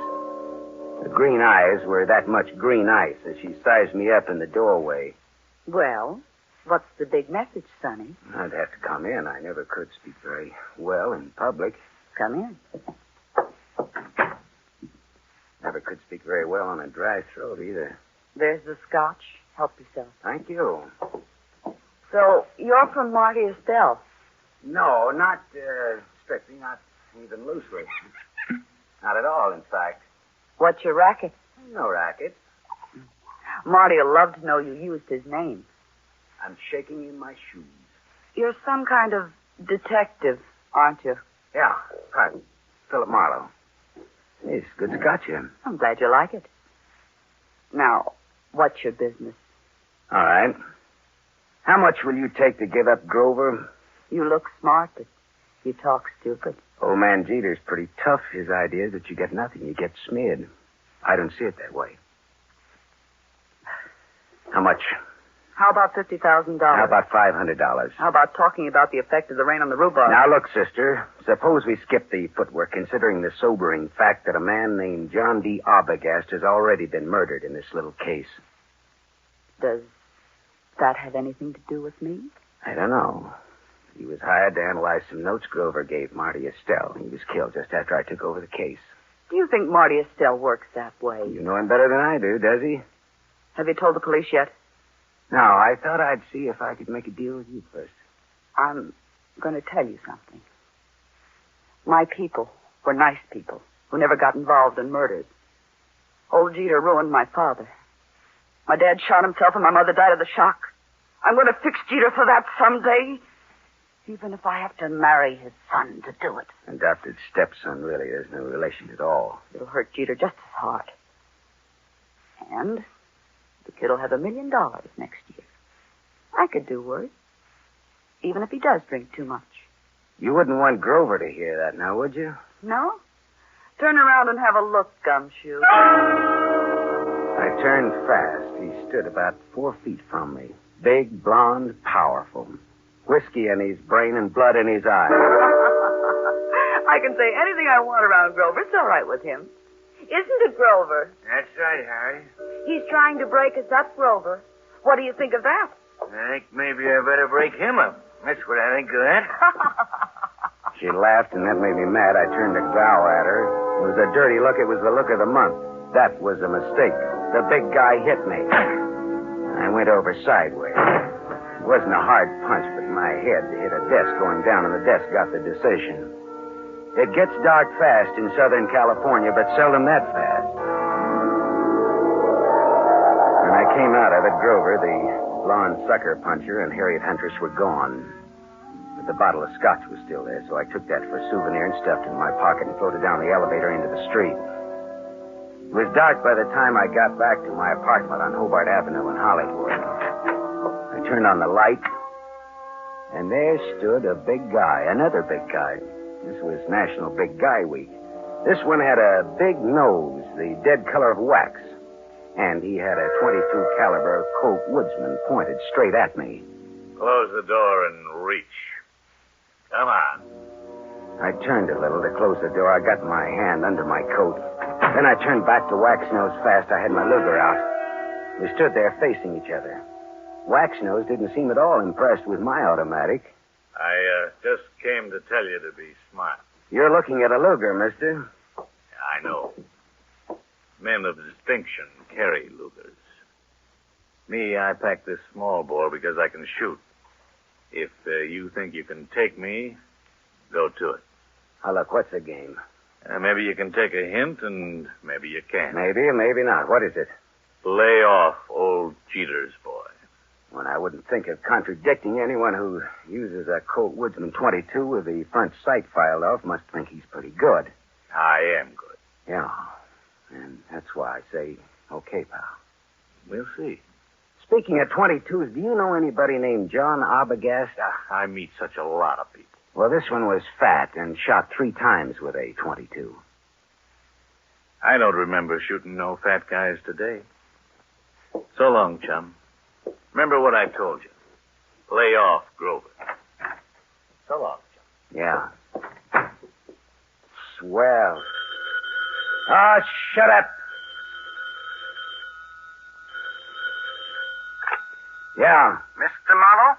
Oh, Mr. Jeter. Well, your son or your adopted son or your stepson or whatever he is poked me in the jaw today. He is both my stepson and my adopted son. Well, both of them poked me in the jaw. My word, where? In Miss Huntress's apartment. You spoke to her? What did she say? She wants $50,000 and no dice. I offered her $500, just as a gag. Just as a gag? Mr. Marlowe, perhaps you underestimate the importance of this matter to me. Listen, Mr. Jeter, there are some very unusual angles to this case. For example, a gunman just stuck me up in my own apartment and told me to stay off of this case. What? I don't see why this case should get so tough. Good heavens. Listen, Mr. Marlowe, my chauffeur, Waldo, will pick you up in my limousine. I want to talk to you. All right. Well, tell Waldo to park on Hobart facing Franklin. He'll be around for you in 20 minutes. Good. Just give me time to drink my dinner. Bye-bye. I sat next to Waldo, the chauffeur, as he tooled the big Jeter limousine through Hollywood, along the glitter of the Sunset Strip, out past Beverly Hills toward Bel Air.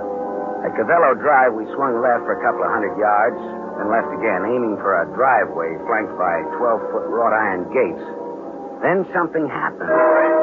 Someone was standing in the glare of our headlights. Waldo swore and slammed on the brake shelf. You stupid! Go and get out of the driveway! The man stepped toward us.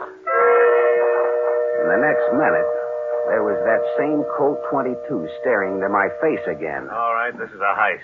Get out of the car, both of you. Look, Waxnose, haven't you had enough fun for one night? Buzz off, bum. Shut up and get out. I'd have to think some more on that, Buster. I'm warning you. I'll let you have it. Don't be a goon. You're going. All right, you asked for it. Hey! Holy. You shot the guy. Yeah. I shot him. With this. All in fun. Yeah, some fun. It did the work. Jeter's house is right ahead. You sound as if you just shot a nickel in a pinball machine instead of a man. Now listen, turn off those lights and let's get out of here, but fast.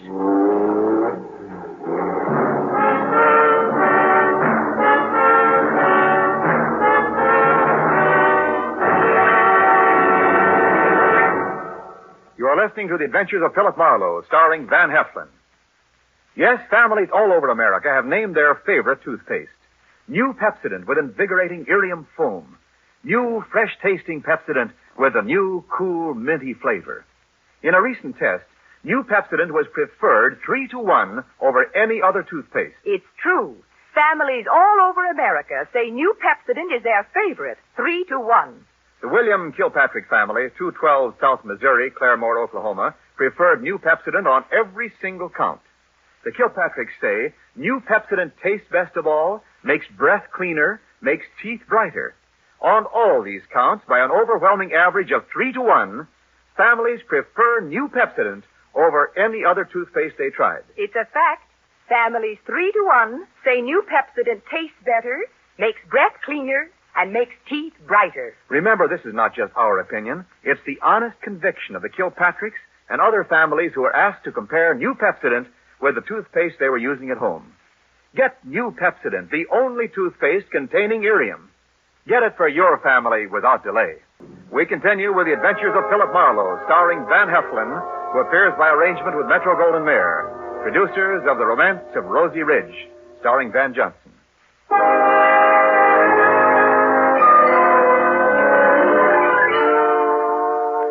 Waldo and I drove back to my apartment again, leaving Waxnose lying dead in the Jeter driveway. We went back to my place to start all over again, over what was left of my purloined scotch. Yeah, this is good scotch you've got here, Marlowe. Bench bottle.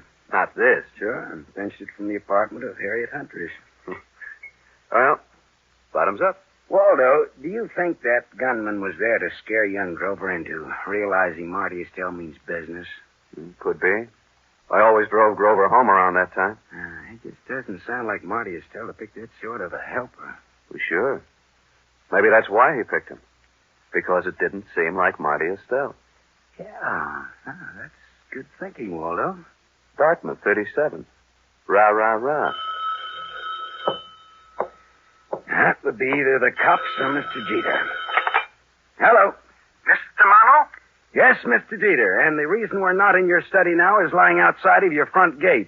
What's that you're saying? Somebody jumped us outside of your gate and Waldo shot him dead. Good Lord. Yeah. Listen, Marlowe, come here at once. Do you hear? At once. I'll send Waldo, Mr. Jeter. I want to see you. Waldo will tell you all about it, Mr. Jeter. Marlowe. Good night, Mr. Jeter.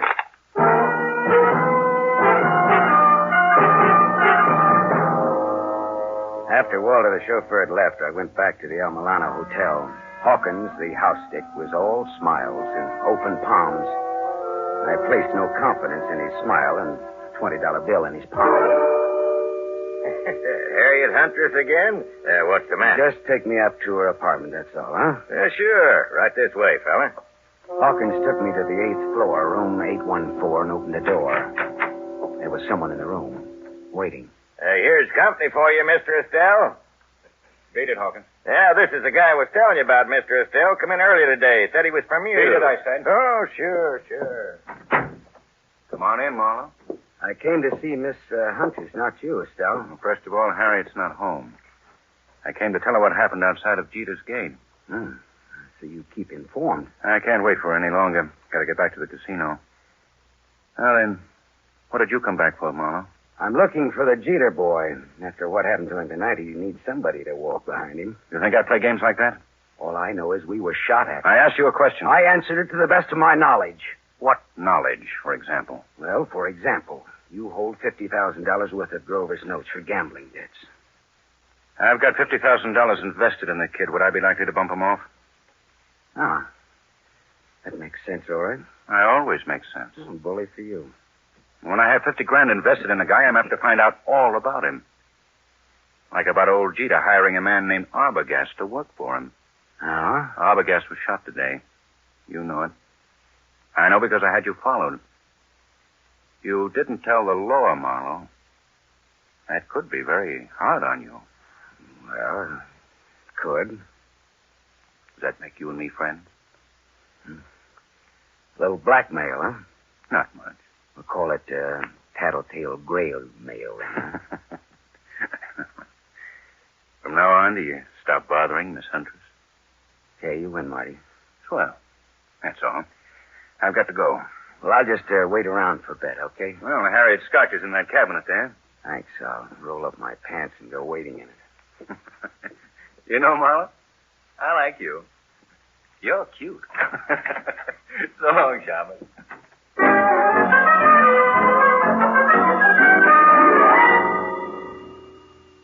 Marty Estelle was right. He wouldn't kill anybody who owed him money and was soon to come into a lot of it.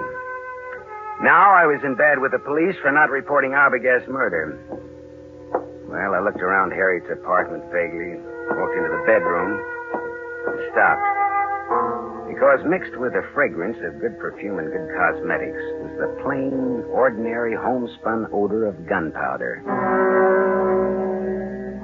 I walked across the room and yanked open the closet door and stepped back. There, just as big as life, but as dead as they ever come, was young Grover Jeter. And at Grover's feet, among the graceful shoes in Harriet's closet, was a tiny pearl-handled automatic.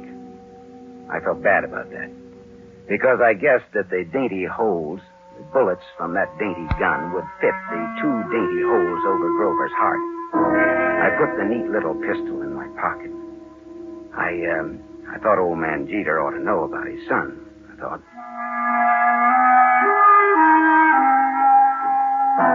I didn't expect to find Waldo, the chauffeur, and Harriet Huntress with old Jeter in Jeter's big study, but there they were. Why, Mr. Marlowe, I'd about given up hoping to see you tonight. Well, I changed my mind about coming out again, Mr. Jeter. Oh, Waldo? Hi, Marlowe. Didn't expect to see you here, Miss Huntress. Didn't you? Did you expect to see me here? Never mind that, Marlowe. I want to know where my son is. What do you mean, Mr. Jeter? He's missing. That's what I mean. Oh. He's missing, and no one knows where he is. I know. Eh? What's that? Where, Marlowe? Miss Huntress, where did you and Grover go after Grover took that sucker punch at me in your apartment? We went out together in a taxi. During the ride, I had a change of heart. I didn't want Grover or Grover's money. I told Grover to find another playmate, and I got out in Beverly Hills. Grover went on in the taxi. And where did you go? Back to my apartment. Later, I got out my car to come down here and tell Mr. Jeter I decided to forget the whole thing. And for him to call off his dime novel, Salute. A dime will no longer buy a novel of any description, but that is beside the point. You said you knew where Grover is. That's not beside the point, is it, Mr. Marlowe? He's back in Harriet's apartment. Well, I didn't let him in. How on earth could he be? Hawkins, your house detective, let him in. The last I saw of Grover, he's dead. Oh, what? What's that? Dead. Dead, shot with a small caliber gun. I can't believe it. I can't. Grover's dead? Miss Huntress, this .25 caliber pistol was on the floor at Grover's feet. Here, take it. Look it over, will you? It's mine. You murderess. I'm not. You cold-blooded murderess. Oh, stop that! Stop it, both of you. It could have been suicide. Suicide? Well, yes, that's a possibility, of course. I see you like that idea, Jeter. But it wasn't suicide. Then she did it. The murderess, the scheming, contemptible It was murder, and it's fairly obvious who did it, Jeter. Eh? Marty Estelle is my guess. Well, guess again, Waldo. Estelle had $50,000 invested in Grover. He wouldn't kill a golden goose like that. And Waxnose didn't do it because he was dead, thanks to Waldo here. That leaves her. She did it. There had to be a motive and an opportunity. Well, it was her apartment after all. Correct, Waldo. But Grover was Jeter's adopted stepson. Oh, like a real son he was to me. A real son. Yeah. But did you lovely people know that in the state of California, a man can inherit from an adopted son who has money and who gets dead? Did you know that, Mr. Jeter? Why, what do you mean? Your inheriting Grover's $1 million would be a motive for killing him, wouldn't it? Mr. Marlowe. That was the motive, Jeter, and it was Waldo's job to find the opportunity to murder Grover for you. All right, Marlowe. That'll be all for you. Well, Waldo, the Dartmouth gun fanner. Huh? Drop that gun, Waldo. Shut up. I said drop it. Drop it. Hey, that's nice shooting, Harriet. My hand. Well, Papa will put a little Band-Aid on for you, Waldo. Waldo, you could have gotten into my apartment wearing that chauffeur's uniform. You could have gone in through the garage entrance and up the back way. Sure. When Grover let him in, he backed Grover into the room with his gun, but he shot him with yours. How much was Jeter going to pay you for this job, Waldo? Don't talk, Waldo. He's bluffing. You're telling me he's bluffing. Nice kids, these college boys. Tell me, was it Dartmouth or Dannemora, Waldo? Shut up, copper. You killed John Arbogast to throw suspicion on Marty Estelle. Then you hired Waxnose to fake a holdup on Grover. Why? Again to throw suspicion on Marty Estelle. To make it look as though Estelle was trying to scare Grover into paying his gambling debts. If I hired Waxnose, why would I have shot him tonight? Because you like to kill people, Waldo. When I was brought out here tonight, Waxnose thought I was Grover in the car. He began to fake his holdup. But you just couldn't resist taking one of your snappy snapshots at Waxnose, could you, Waldo? Shut up. Could you? Next, Mr. Wadsworth Jeter. Look here, Marlowe. You can't accuse me of... Doctor. He's sick. Call a doctor. It's his heart. If Jeter dies, it's your fault, Marlowe. Okay, Waldo. Tell you what I'll do, Waldo. If Jeter dies, he doesn't have to pay me my fee. We're even. Okay, Waldo? Harriet Angel, listen, go call a doctor. And while you're there, call the law, huh?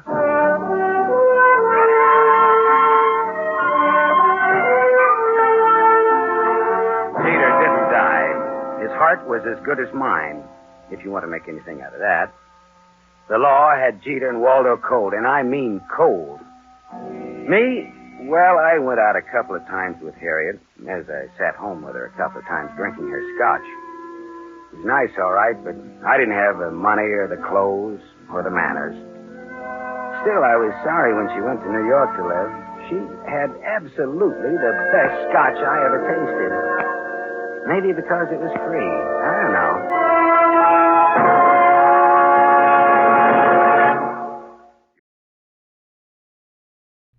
I felt low, very low, the night I set out searching for the girl with the strange hazel eyes. The fog which hung over Los Angeles didn't help, and I felt even worse when I found her. For by then I had death on my hands.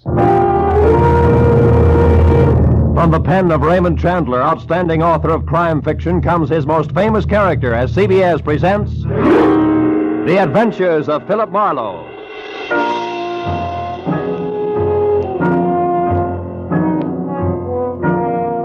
And now, with Gerald Mohr starred as Philip Marlowe, we bring you tonight's gripping story, The Persian Slippers.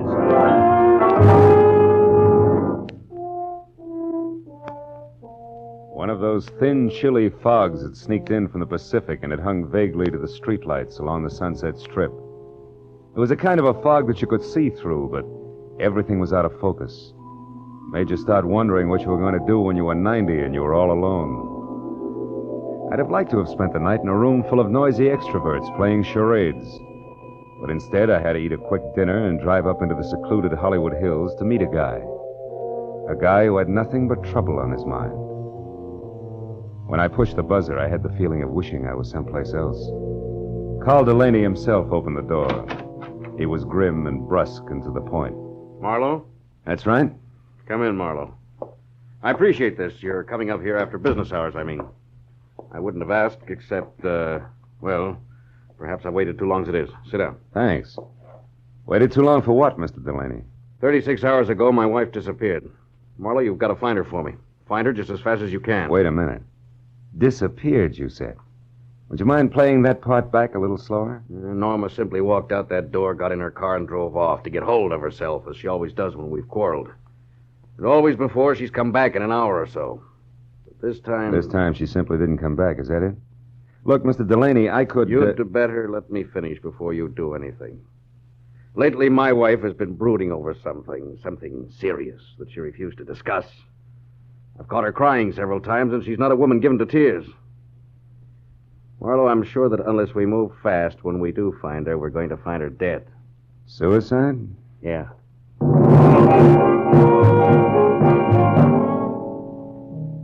With his thick, blunt hand, Delaney reached for a color portrait lying face down on the table and gave it to me. I looked and saw the face of a dream. A beautiful dream with strange hazel eyes and soft black hair. I felt Delaney watching me as I glanced up in time to catch the fading end of a very ugly expression on his face. I handed the picture back to him, and he laid it on the table again, face down. Then he took me upstairs to Norma's room. It was a nice, frilly room, typically haunted by elusive, sweet smells. There was only one incongruous note. What was the horoscope doing on her desk? From the looks of a picture, I knew that Norma was attractive enough that she didn't need to look to the stars for a future.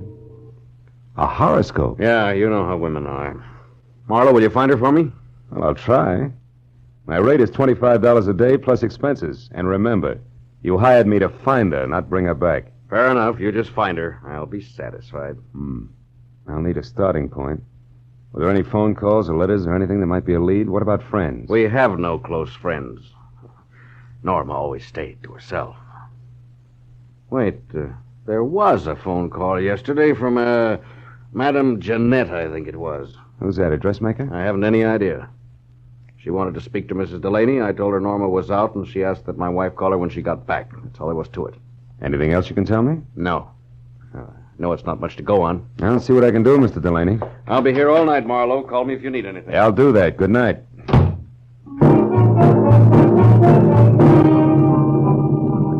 I drove back through the persistent fog to Sunset Boulevard.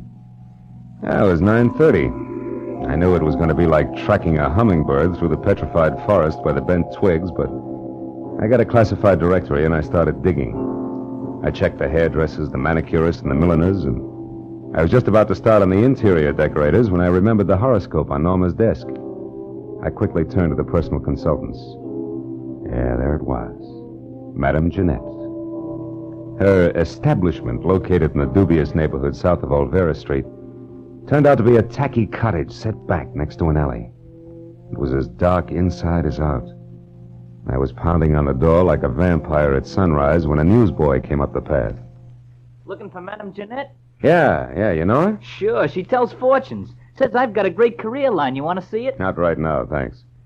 And I'll say for her that she's a sound sleeper. Maybe, but not so early as this. About this time, she's always hanging around that bar on the corner. Tonight, she's throwing a farewell party in there. Farewell party? Who for? Herself. She's leaving town. Oh, thanks a lot. Here, kid. Gee, a buck. My old man will swear I've been shooting crap again.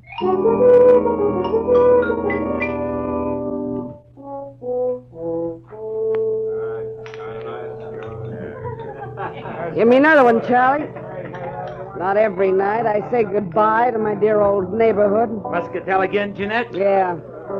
Did I say dear old neighborhood, Charlie? I think you did, Jeanette. Must have had one too many then. Because of all the low, flea-bitten row of shacks I ever lived in, this is the new low. Ah, Jeanette, that's no way to talk. You hurt my feelings. Pinky, there ain't nothing like a little beer to soothe hurt feelings. Yeah, you said it. Jeanette, can I have another? Yeah. Charlie, give Pinky another. This is his last. The last? I thought you said it was a farewell party. You with all your dough. This dough's to get me out of this rat trap of a town, see? It's the last I want to see it of it in all my life, see? Yeah, Another muscatel, Charlie. Hold on a minute, Jeanette. Hey, what'll it be, mister? Something just a bit drier than muscatel. Say scotch? It's on me, mister. It's my party. Well, this is indeed a pleasure. You're the Madame Jeanette, aren't you? Yeah, why? You're all of 20 years younger than what I expected. Probably the life I lead. Hey, wait a minute. Why should you be expecting anything about me? I don't know you. Perhaps not. But I know you. From where? Oh, you're more famous than you think. Your reputation has spread far beyond Old Vera Street. In fact, it's gone up as far as the Sunset Strip, Madam Jeanette. No kidding. How would you kid a fortune teller? Don't you know all, see all, and tell all? Well... And judging from that Spanish shawl, your Hungarian skirt, and those embroidered Persian slippers, I'm beginning to think your fame is not only local, but international. Say, you're beginning to make me feel like I shouldn't be giving up this racket after all. Giving up fortune telling? No. Yeah. I'm leaving town on the midnight train. Gonna spread my talents all over the East, and I'm not coming back. Don't tell me your crystal ball has laid a golden egg. So to speak, yeah. I come into some lettuce. Suddenly. That's always nice. Well, I guess it means you won't be interested in the few paltry dollars I'd intended to spend with you. Hey, can I have another beer? Shut up, Pinky Blow. Just a... Traveling lady can always use a little extra moolah. What was it you wanted, Bud? I'm looking for someone. Norma Delaney. Norma I'm afraid I don't know anybody by that name. I'm afraid you do. What's your angle? Who are you, anyway? I'm Philip Marlowe, private detective. Some private dick you must be to have to resort to fortune tellers. Come on, Jeanette. Look into your crystal muscatel. See if you can spot Norma Delaney. I told you once. I don't know the name. Now blow. Just a minute, Doc Eyes. Hey, Charlie. Yeah? This bird's crabbing my party. What kind of a joint is this, anyway? Lady can't sit here and have a farewell party without being insulted by every jerk that drops in. Well, mister, I haven't finished my drink yet. you got pockets, ain't you? Just pour the drink into one of them and take it along. You ain't finishing it here. Charlie reached under the bar for his pick handle, so I left without pursuing the subject further. But I knew Jeanette was lying, right in her purple lipstick about Norma. I walked back to my car, lit a cigarette, and spent a few precious minutes trying to decide whether or not to break into her place and snoop. Then I caught the shadow of a figure slipping up on me from behind. I turned. Wait, don't swing, Mac. Don't swing. It's only me, Pinky. I was in the bar when you was talking to the madam. That tightwad Jeanette. Yeah, I saw you, so? She did something the minute you left. I figured you might like to know what it was. It all depends. Well, I thought it might be worth something to you, like a saw, maybe. Come on, you. No, Spill it. Wait a minute. Spill it. Wait. If it's any good at all, it's worth $5 and no more. Oh, all right. She made a phone call. Who to? What'd she say? Nothing. Just some swear words in Spanish. The line was busy. But I kept my eyes open, and I got the number. All right, let's have it. If you can still remember it. Oh, I can remember it easy. 5 first, huh? Here. Thanks. The number was Crenshaw, 1929. But you get it? Like the year of the big crash.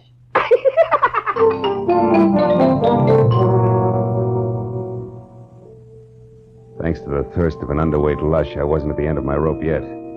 I drove as far as the nearest drugstore, dropped a nickel in the slot, and dialed. Crenshaw, the year of the big crash.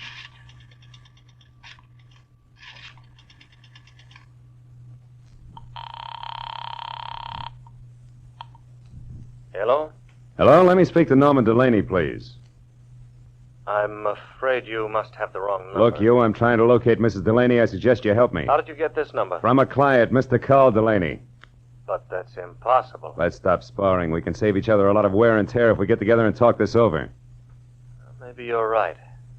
Yes, that sounds sensible. I'm at the Beechwood Apartments, number 4. Check. I'll be right out.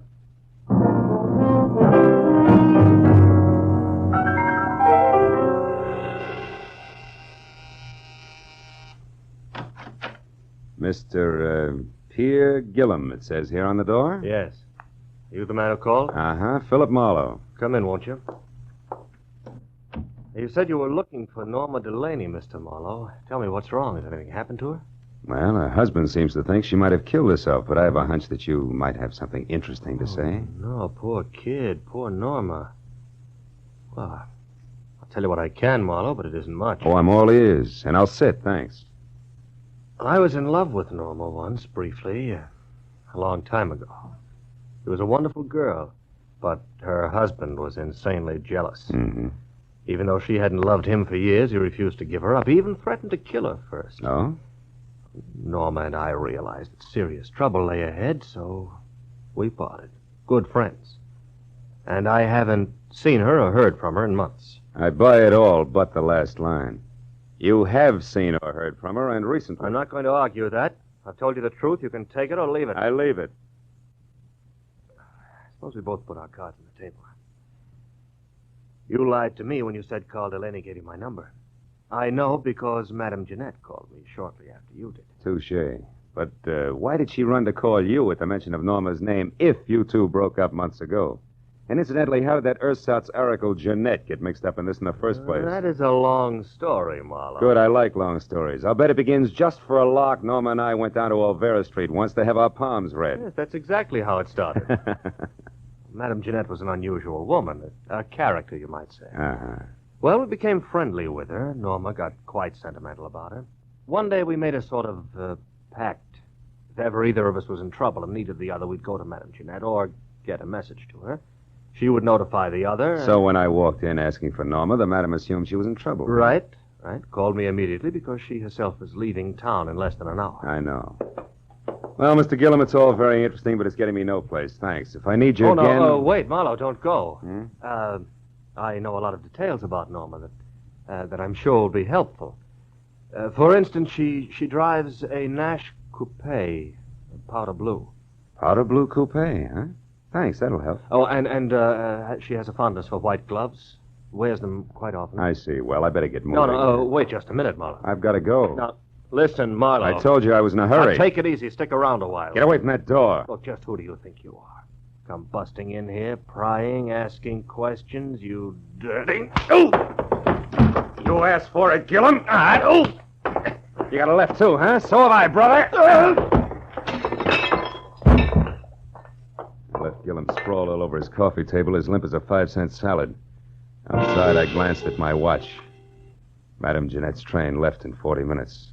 I ran through $22 worth of red lights, getting down to a cottage because I was sure Gillum's attempted stall was tied in with a departure, but I couldn't figure out why.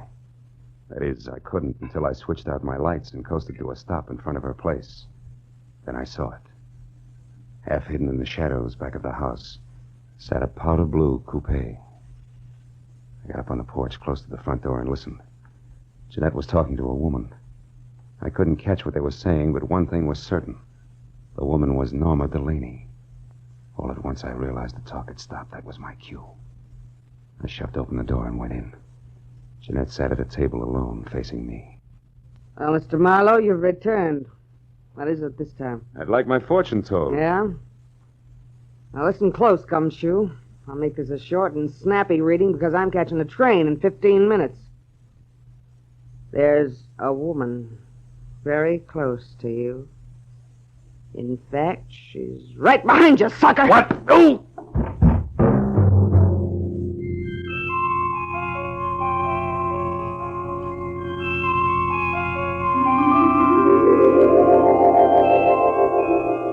When I finally opened my eyes again, nothing changed.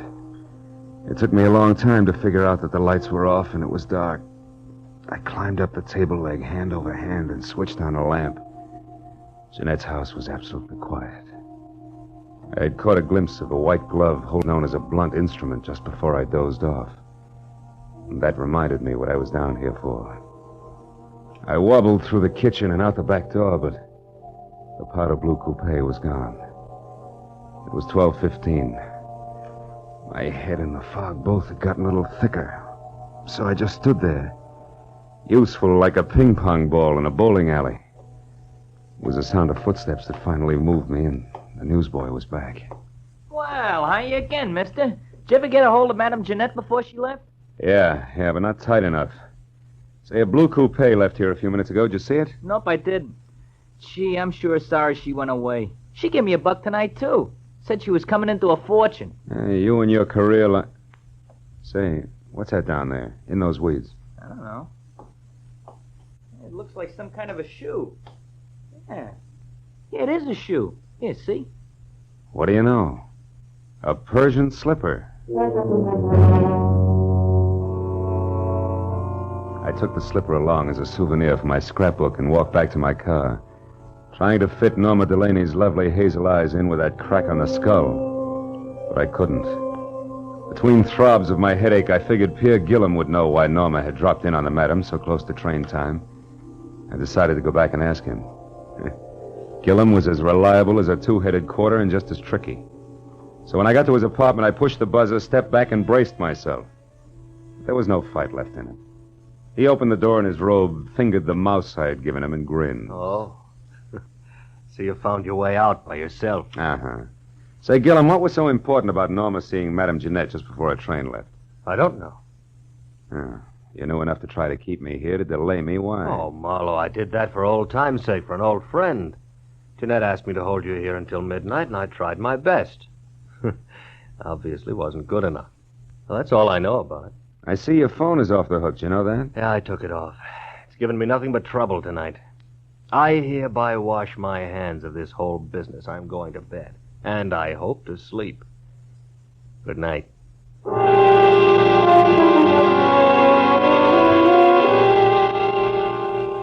I envied him and left to call my client, Carl Delaney. He said he'd be in all night, but the phone kept ringing and ringing, and no one answered. I suddenly got a very creepy feeling. And 20 minutes later, I pulled to a stop at that small but elegant house. The lights were on, and I saw the powder blue coupe in the garage next to Carl's big black sedan. I ran up the steps. The front door was ajar, so I went in. I found Carl Delaney in front of the fireplace, face down on the floor, dead.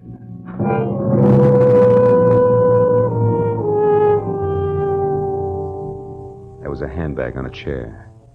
I opened it. Compact, cigarettes, and a key to room 340 in the Bradford Arms Hotel. No identification. That color portrait of Norma was standing up on the table this time, and those searching hazel eyes seemed to follow me all the way to the telephone.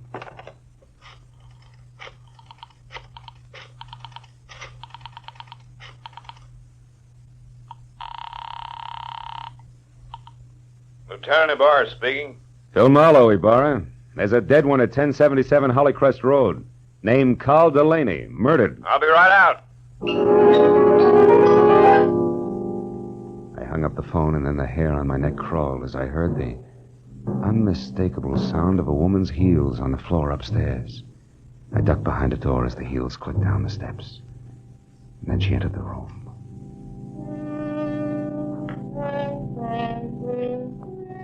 Norma Delaney was lovely.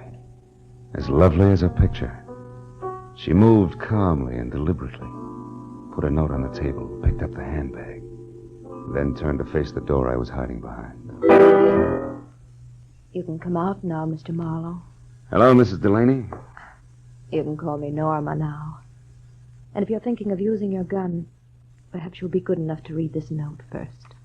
Here. To whom it may concern. I, Norma Delaney, purposely and with premeditation, shot and killed my husband, Carl. It is beyond me to express how deeply I hated him, and since I must pay for this and cannot endure a public spectacle, I shall take my own life within the next few minutes. Now, look, Norma, no guns. Easy, Marlowe. I'll kill you if necessary. But it would be so pointless now. I'm free at last, and I want to spend the little time left to me in my own way. Norma, if you'll listen to me, Stay just back. a minute. Tonight I made my only friend, Madame Jeanette, happy. And I killed a man who needed killing. Something good, something bad. So I'm quitting, even up. What do you propose to do with me? You mustn't try to stop me, Marlowe. See that closet? Mm-hmm. Get inside. And careful how you move your hands. Turn around to the wall. That's it. Marlowe, I'm sorry I had to hit you at Jeanette's tonight. Goodbye.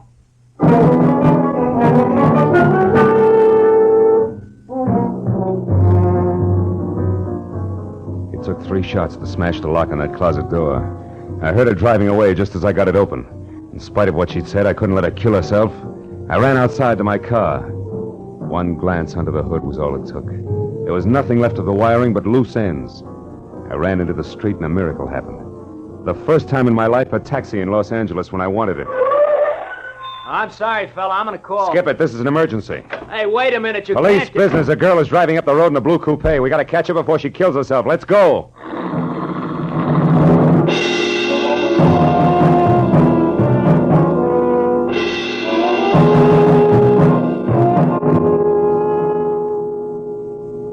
I think I saw taillights just then. Yeah? Can't you go any faster? Not on these curves, brother. I got a wife and kids. Okay, fella. We'll be at the top of the hill when we can get around the next bend. We should spot her then. Yeah, you can see the whole road down the other side. Here we are, mister. This is the top. But I don't see her. Where is she? Hey, wait a minute. Stop here. Turn off your motor. This is haywire. I don't get it. We were gaining on her, and now she just disappears. Hey, what's that? The motor. That side road we passed. That's it. Hey, look. Look!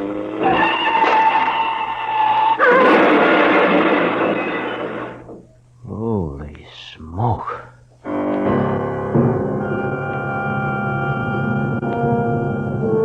We both saw the awful sight for just an instant. A powder blue coupe with a woman crouched over the wheel. It shot out of that side road, crashed through the guardrail, and fell end over end down into the gorge. By the time we got to the hole in the fence, the wreck was an inferno. No use trying to get down there. The whole hillside will be on fire in another minute. I guess she pulled over here into this side road and waited for us to go by. And we did. Yeah, it's sandy here, too. It's a wonder she didn't get stuck. What's the matter? There's something buried here in the sand. One of her tires ran over it. What is it? Why, it's plenty, brother. Come on, turn that hack of yours around. Let's get off this mountain. I just found the answer to a lot of questions.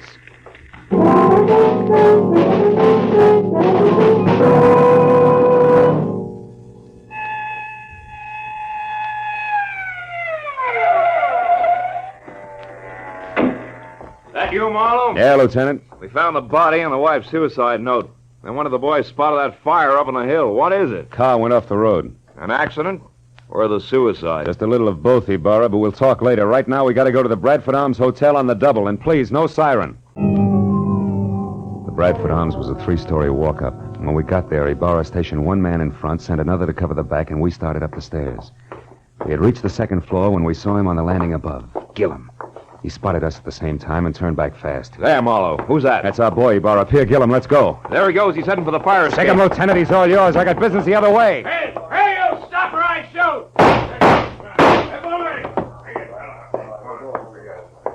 Room 336, 38, 340.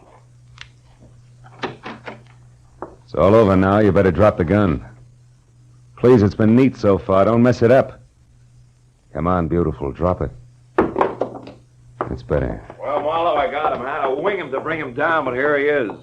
And the lady must be... Yes, Lieutenant. The lady is Norma Delaney. The girl who wanted to kill her jealous husband and then commit suicide, but didn't want to die doing it.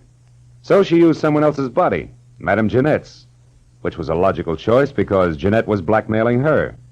Thus, 2 vultures with 1 stone, leaving 2 lovebirds free to fly away together. Right, Norma? Didn't you give Madame Jeanette money so she'd leave town and tell everybody she was going away? Yes, I did. That way the body wouldn't be missed, huh? Yeah. Isn't it pretty? Oh, lay off, Marlowe, can't you? Okay, Gillum, okay. Well, Ibarra, I've got a sour taste in my mouth. I think I'll go home and goggle. Anything else you need? No, I guess not, Phil. I've had all that's necessary. Wait. Just one thing. How'd you get inside this setup? How do you find out it was the dead Madame Jeanette who went over the cliff instead of the very much alive Mrs. Delaney here? Well, Jeanette had on a pair of Persian slippers, Lieutenant. One fell off down at her cottage where Norma murdered her and put her in the trunk of the car. The other one fell off in the sand of that side road when she took Jeanette out of the trunk and propped her up behind the wheel. It was lucky, Burra. Just dumb luck.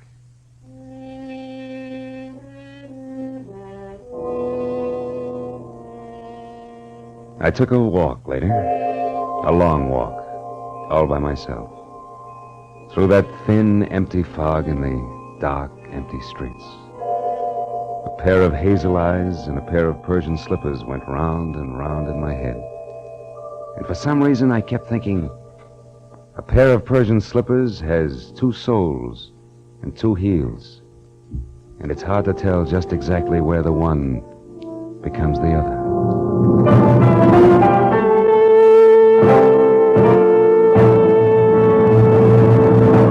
The Adventures of Philip Marlowe, created by Raymond Chandler, stars Gerald Mohr and is produced and directed by Norman MacDonald. In tonight's story, The Persian Slippers, Virginia Gregg was heard as Madame Jeanette, with Larry Dobkin as Pierre Gillum and Louis Van Ruten as Carl Delaney. The additional players were Gene Bates as Norma Delaney, Gil Stratton Jr. as the newsboy, Frank Richards as the barkeep, and Tony Barrett as Pinky.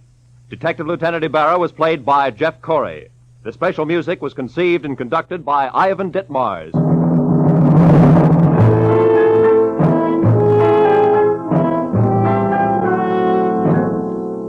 Be sure to be with us again next week at this same time when Philip Marlowe says...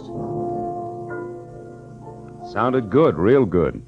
A weekend at Malibu, expenses paid with a cash bonus thrown in. But that was before I knew about the henchman, the redhead, and the corpse. These three and a white Panama hat ruined it all for me.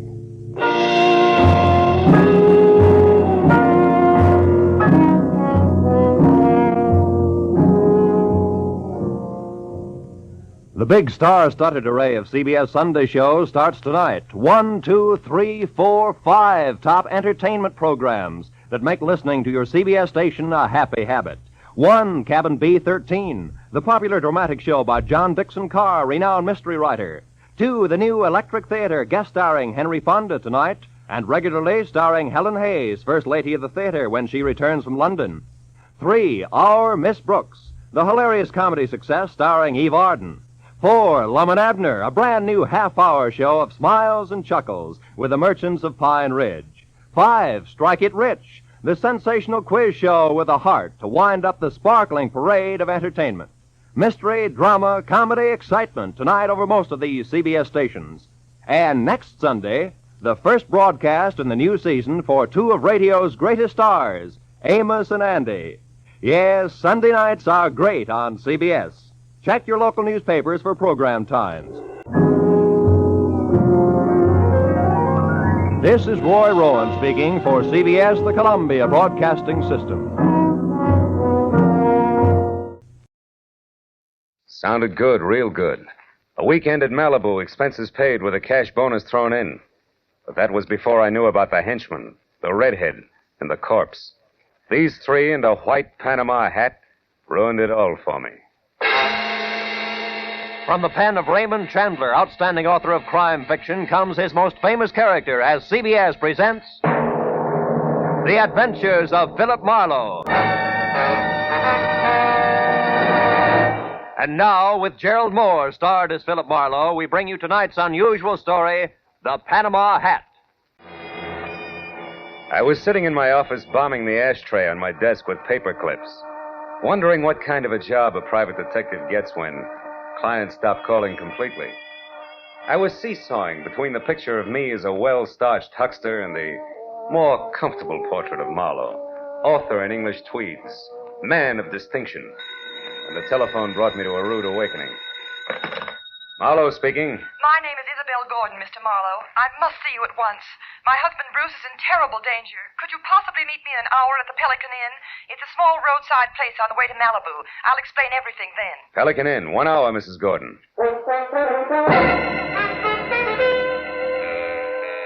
The Pelican Inn was strictly a liquor license with chairs, and a bored piano player in one corner grinding away. The place was empty, and I was about to order a drink when the front door opened and a woman entered. She was tall and thin and right out of Harper's Bazaar, from double ankle-strap shoes to close-cropped hair.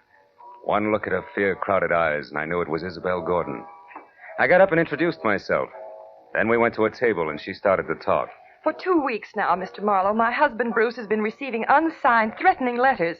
I'm almost sick with worry. I don't know what to do. Now, wait a minute, Mrs. Gordon. The first thing to do is to get hold of yourself. And tell me the whole thing, right from the beginning. Yes, all right. Well, first of all, Bruce and I have only been married a little more than a year. We're living with my uncle, Avery Fairchild, on an estate out beyond Malibu. I see. What does your husband do for a living, Mrs. Gordon? Why, he's a photographer. Movie or commercial? Well, at present, it's neither. You see, Bruce has been terribly unsettled since the war. Lost, sort of, and... Then recently he got interested in photography, and it's been a great help to him. But he doesn't exactly work at it, huh? Well, he's converted one of the rooms in the guest cottage into a studio, and he spends almost all of his time there experimenting with portrait work. But he doesn't actually have a job, if that's what you mean. How does that appeal to your Uncle Avery? Oh, I'll be honest with you, Mr. Marlowe. My uncle thinks the sun rises and sets on me, but with Bruce... It's total eclipse, is that it? I'm afraid so.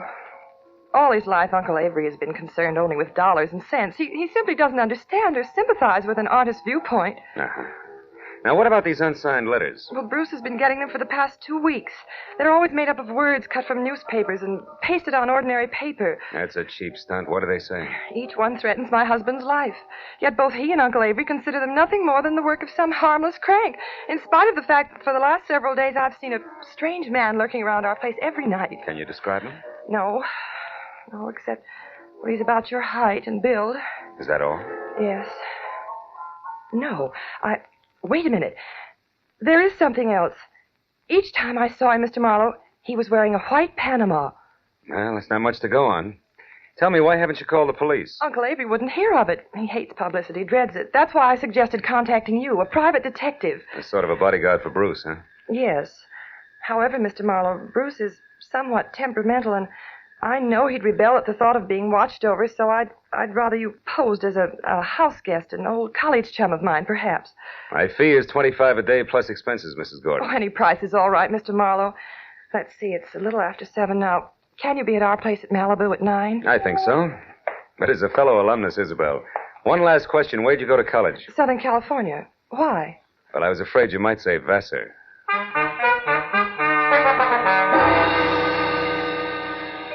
After Isabel left, I remembered that I was already on my expense account. So I had a tasteless, cold, hot blue plate special and a burned cup of coffee. Then I stepped out of the Pelican Inn and headed across the paved parking lot to my car. It was already dark, and I was admiring the full moon and the beautiful wash it made over the ocean when it happened. Hey, mister! What the? You all right, mister?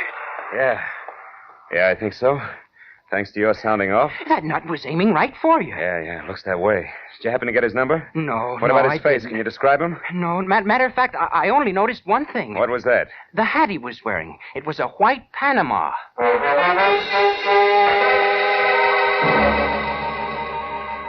I tried to be broad-minded, but there was no other way to look at it. The gentleman in the white Panama hat definitely meant business. I returned to my apartment in Hollywood, where I shaved, showered, and packed. And then I headed for Malibu. At 8:45, I was inside the grounds of the Fairchild estate. Another mile, and I was at the front door.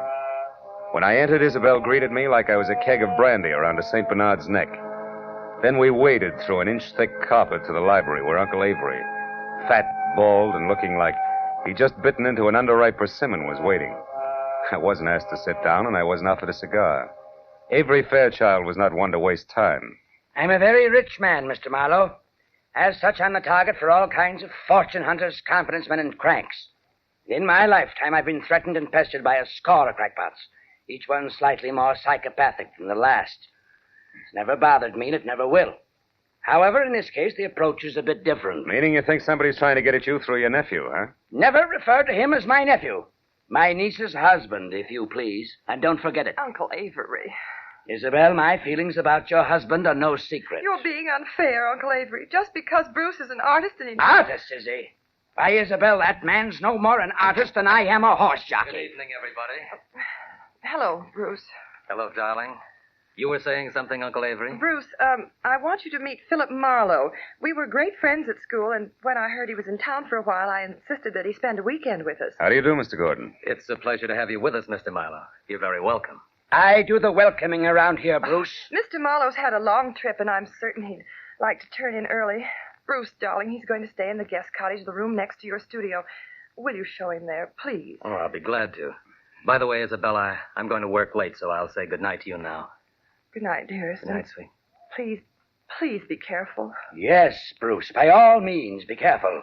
Remember, the true artist belongs to posterity. Or something. The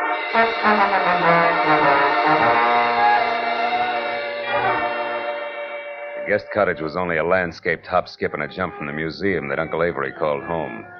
And as Bruce and I strolled along a flagstone path, I feigned a deep interest in photography. That was all my host needed.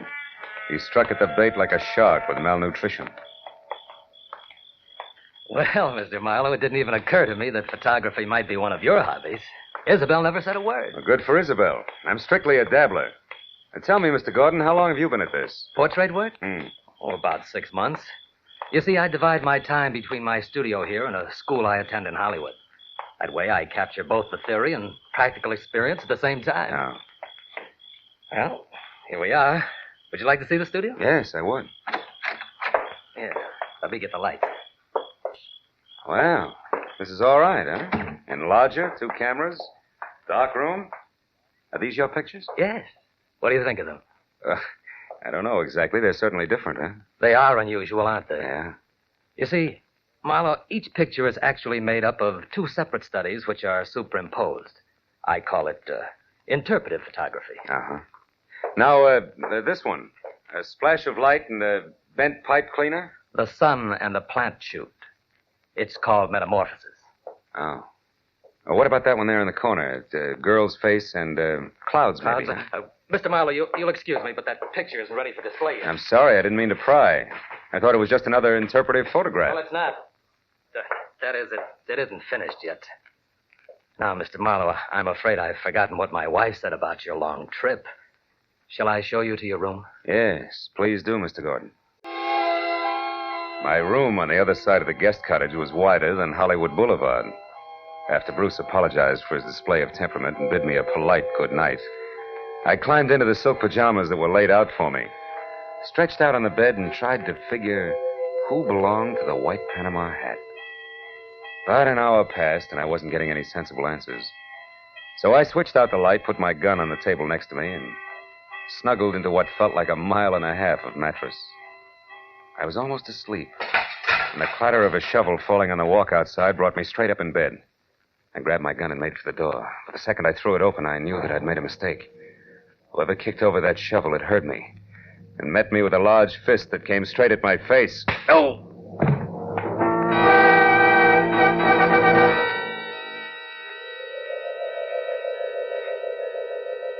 As I came back into the world, I was embarrassed to find myself alone and flat on my back. When I started to get up, I felt like the L.A. Dons, water boy and all, had run over my face. My gun was a few feet away, and when I went to pick it up, I stopped short. There was a souvenir from the man with the great big fist. A gold cigarette lighter. It was engraved to Skipper on his birthday. Putting it in my pocket, I picked up my gun and made for Bruce's studio. He wasn't there. I threw on some clothes and went back to the house and found Isabel in the living room. I was about to give her a biased account of the shortest fight on record when I noticed Uncle Avery quietly entering the house from a side door that led to the garden. What's the matter, Phil? Bruce isn't in the studio anymore. What? Now, Isabel, there's no reason for alarm. Why, Bruce often goes off into the night like this. Called it a search for beauty or some such rot. And what was it you were after just now outside, Mr. Fairchild? I was looking for my niece, Marlowe. Isabel, your cousin John telephoned to say he wouldn't be down this weekend. Oh. I didn't know there were to be other guests. Oh, just my cousin, John Martin, Phil. Not really a guest. He comes down often. Yeah, too often to suit me. Oh, Uncle Avery, please. You know that I'm fond of him. Yes, but I don't know why. He's a chronic gambler and of no use to anyone. Living at the Wilshire Gardens when he can't afford it. Driving expensive cars. Oh, you're too hard on him. Skipper isn't Skipper? bad. Yes. Do you know him? No.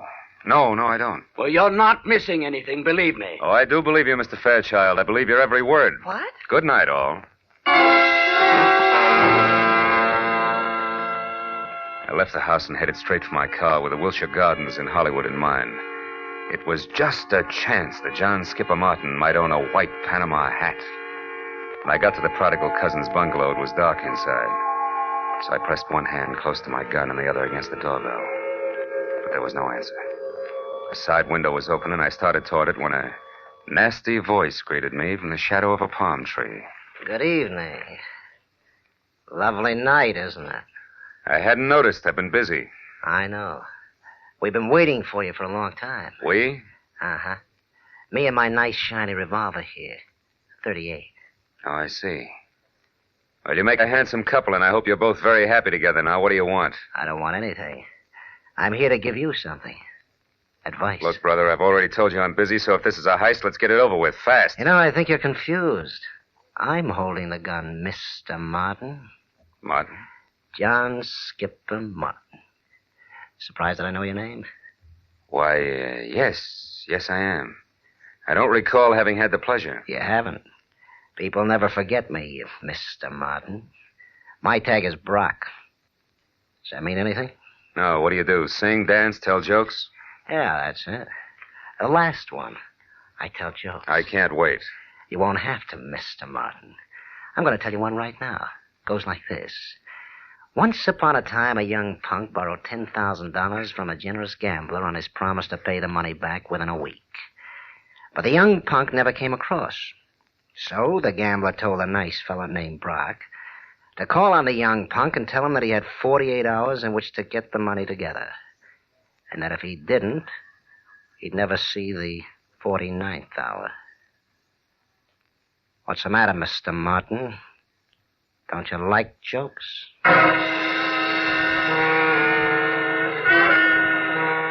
Brock grinned, shoved his .38 into a shoulder holster, and walked away. As soon as he rounded the corner, I went to the open window and climbed in. I rummaged through 2 closets looking for a white Panama you-know-what. I was about to search a third when I heard something that brought me to a dead stop. It was a key in the front door lock. I closed my right hand over the gun in my pocket, moved flush against the side wall, and waited. But the moment the door swung open, the telephone rang, and the hulk of a man that entered went straight for it. He was wearing a gray fedora. Hello? Oh, hello, Isabel. What? Bruce? Are you sure? But that's impossible. I mean, things like that just don't... Excuse me, Isabel. I think I have a visitor. I'll call you back. Reach, Mr. Martin. Who are you? My name is Brock. You owe a client of mine $10,000. He wants his money in 48 hours. I'll get it. I swear I will. I'll have it right here, on time, all of it. How are you going to do that, Mr. Martin? I've got a way. Someone's going to give it to me tonight. Why? Why? Because it's the healthy thing to do. That's why. That's all you wanted to know, isn't it? That's all. Good night, Mr. Martin.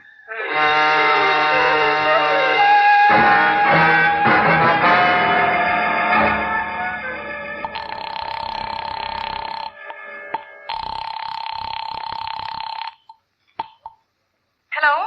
Mrs. Marlowe, Isabel. I'm calling from a drugstore in Hollywood. Has Bruce returned yet? No, and he won't. He's been kidnapped. What's that? And whoever did it wants $50,000 before morning, or we'll never see Bruce alive again.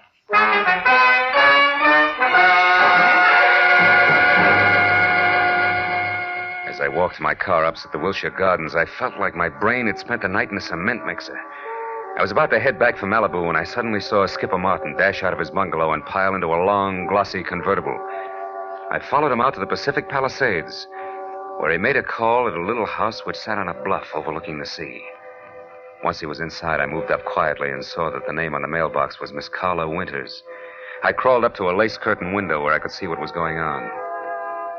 One look at Miss Winters made the damage I was doing to my tweeds worthwhile. She was strictly Dragon Lady, with flaming red hair and a waist you could span with 2 hands, if you were lucky enough to get that close. And the rest of the measurements fit just perfect. Why, you sniveling coward, you wouldn't dare open your mouth about us. Wouldn't I? Listen, Carla, I've got myself Skipper Martin to look after. First, last, and always. You remember that. Why should I? You've always been cheap talk and no more. Look at you now. You're in trouble, so what do? You holler blackmail. Go on, get out of here. Get out of here before I kill you.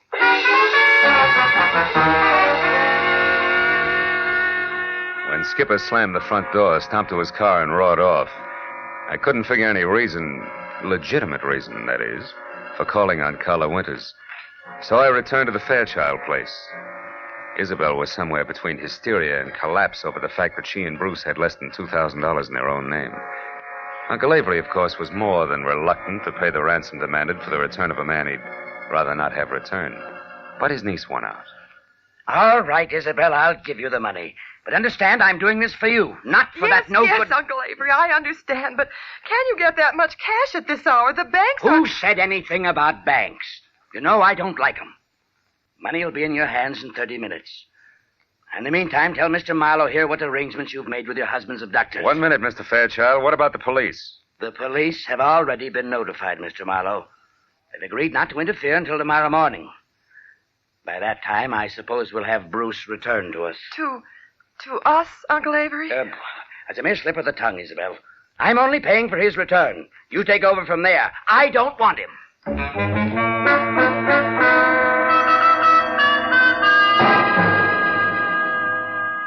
A half hour later, Avery Fairchild handed me a bundle of bills which added up to $50,000 cash. The bills seemed slightly dirty. The old geezer must have had them buried someplace. For a moment, I couldn't help thinking, boy, to get at this place with a shovel sometime.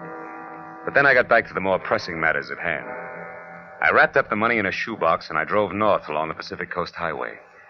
I covered the 60 miles to the rendezvous, which was a junkyard near Ventura, in about as many minutes. Then, according to instructions, I slowed down to 10 miles an hour. I blinked my lights twice, tossed out the shoebox. I was just about to resume my speed when the headlights of an approaching car fell on a man as he darted back into the junkyard. And I saw what I'd been expecting all the time. The white Panama hat. But I was still playing by the rules. So there was only one thing I could do about it. I slammed my foot down on the accelerator and kept it there until I reached the nearest telephone, where I telephoned Skipper Martin at the Wilshire Gardens. It was just possible that he owned 2 hats. But that little balloon exploded in a hurry.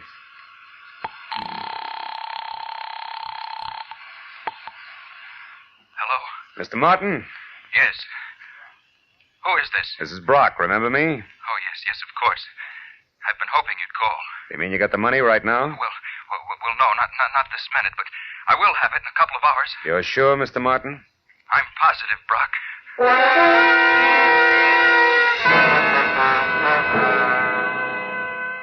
Now only one thing figured.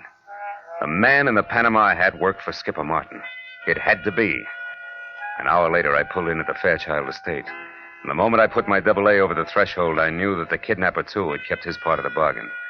Bruce Gordon was back, safe and sound. It happened shortly after you retired, Mr. Marlowe.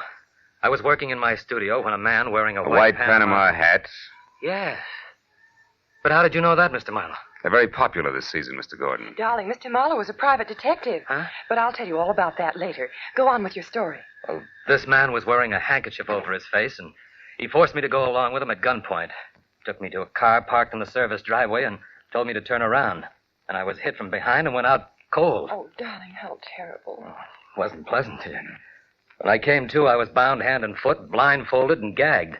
I had no idea where I was. Oh, but didn't you see anybody before you were released? No, Uncle Avery. Before they let me go, they hit me again. When I came to that time, I was lying on the road out near Ventura, untied. That's about it. I suppose you've told the story to the police already, huh? No, he hasn't, Mr. Marlowe, and what's more, he isn't going to. I'm sorry, but I was forced to lie to you earlier this evening. The police mean reporters, and they mean publicity. And I hate publicity. I'm sure you see my point. I wouldn't make book on that, Mr. Fairchild. Secrets like this only encourage kidnappers.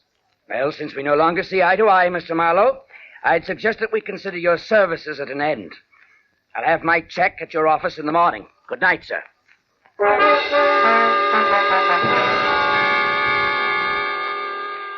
Avery Fairchild wasn't the kind of a man you argued with. I threw my coat over my arm, tipped my hat to Isabel, and stepped outside. I hadn't once mentioned Skipper Martin to the family. That might have been a mistake, but I still wanted to look around before I yelled copper. As I walked past the guest cottage, I decided to go in and check Bruce's studio. Maybe the man in the white PH had left a few odd footprints on the ceiling. I tossed my coat in a corner chair and started through the clutter. 10 minutes later, I'd found nothing. I was about to leave when I suddenly remembered the picture of a girl in some clouds that Bruce had been so careful to keep out of sight. It hadn't been moved. And when I brought it into the light, I didn't have to look twice. It was the portrait of Carla Winters, a red-headed dragon lady that Skipper Martin had visited. Now things began to add up. At the chauffeur's quarters, there was an outside telephone, and I put through a hurry call to Lieutenant Ibarra at Homicide in L.A. The best I could get was one Sergeant Neely. I'm sorry, Mr. Marlowe, but the lieutenant's out on a call right now. There's some kind of a row uptown. Well, do you know where he is? The address, I mean. Oh, yeah, sure. It's one of those bungalows at the Wilshire Gardens. The Wilshire Gardens? That's right. What's so special about that? Maybe nothing. I'll know in a minute. Thanks, Neely.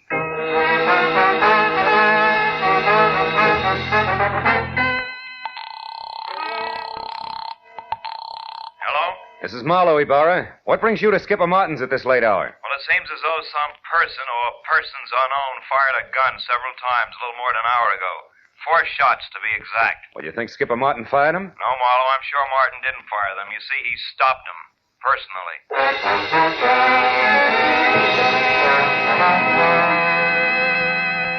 Before I hung up, I gave Ibarra a quick rundown on the whole story.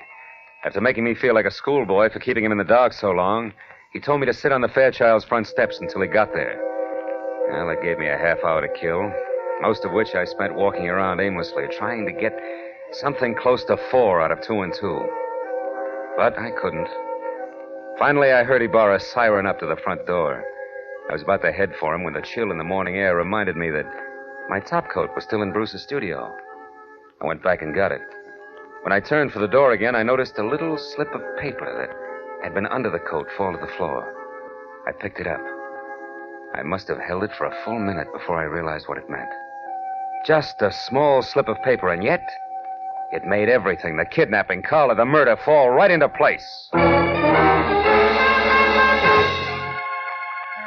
I entered the living room at the house, one glance at Isabel and Bruce told me that she'd already knew about Skipper's death. Only Uncle Avery, who was not one to shed crocodile tears, hadn't changed. Ibarra, of course, was unhappy. Marlowe, we can't run any kind of a police department when every private detective acts like he's the commissioner himself. Why didn't you call me when this business first began to smell? You know better. I'm sorry, Ibarra, and I hate to sound immodest, but I happen to be one of the 2 men in this room who can name Bruce Gordon's kidnapper and Skipper Martin's killer. You know what you're saying, Marlowe? I think so. The man in the white Panama hat who kidnapped Bruce Gordon, Lieutenant, is Bruce Gordon himself. In other words, Bruce Gordon kidnapped Bruce Gordon. No! What? You're out of your mind, Marlowe. Am I?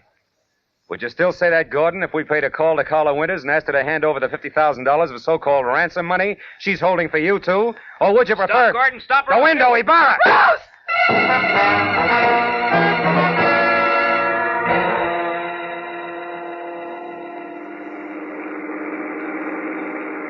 Then, in other words, Marlowe, Bruce, who eventually planned to divorce Isabel and marry Carla Winters, wanted to have a little stake, like $50,000 around first. That's right, Ibarra. But Skipper Martin knew about Bruce and Carla's plans to marry later, and he tried to blackmail them to pay off his gambling debts. That's why he came to Bruce's cottage on the sly. However, he got there just in time to see Bruce leave of his own free will, and therefore knew later that he couldn't have been kidnapped. Which gave him 2 holds over Bruce. That's right. But he made a mistake when he went to Carla's house and got too demanding, because she told Bruce about it, and before he released himself, he took care of Skipper, with 4 gunshots to be exact. Charming people, aren't they, Ibarra? Lovely. Sometimes I think I should shoot higher and save the state a lot of money. And he almost got away with it. By the way, Marlowe, how do you know? That Bruce was the man in the white Panama hat? Well, I was pretty certain, but I got my proof accidentally. Promise not to repeat this, Ibarra? Yeah? Well, I practically fell over a little slip of paper in his studio. It was a receipt from a department store, and it was made out to Bruce Gordon. For 1 Panama hat? Uh-huh. Nothing else but.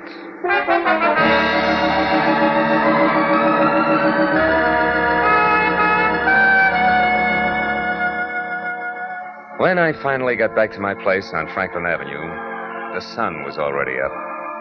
And the people who work at nice, sane jobs were beginning to fill the streets.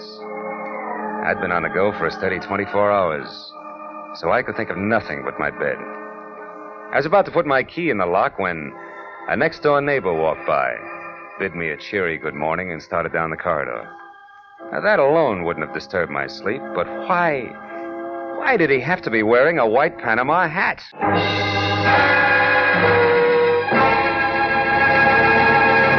The Adventures of Philip Marlowe, created by Raymond Chandler, stars Gerald Mohr and is produced and directed by Norman MacDonald. Featured in tonight's story were Jacqueline DeWitt as Isabel Gordon, Wilms Herbert as Uncle Avery Fairchild, Bill Lally as Bruce Gordon, Shep Menken as Skipper Martin, and Lou Krugman as Brock. Detective Lieutenant Ibarra is played by Jeff Corey. The special music was conceived and conducted by Richard O'Rant.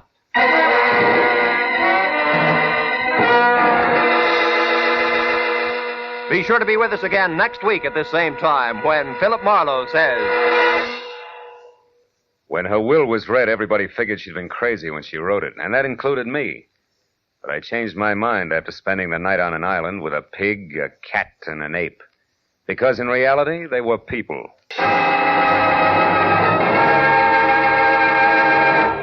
Tonight, Amos and Andy return to the CBS network. And along with all their friends, Kingfish, Lightnin, and Henry Van Porter, they're settling down for a permanent stay. Be listening for them later this evening over most of these same CBS stations. This is Roy Rowan speaking for CBS, the Columbia Broadcasting System.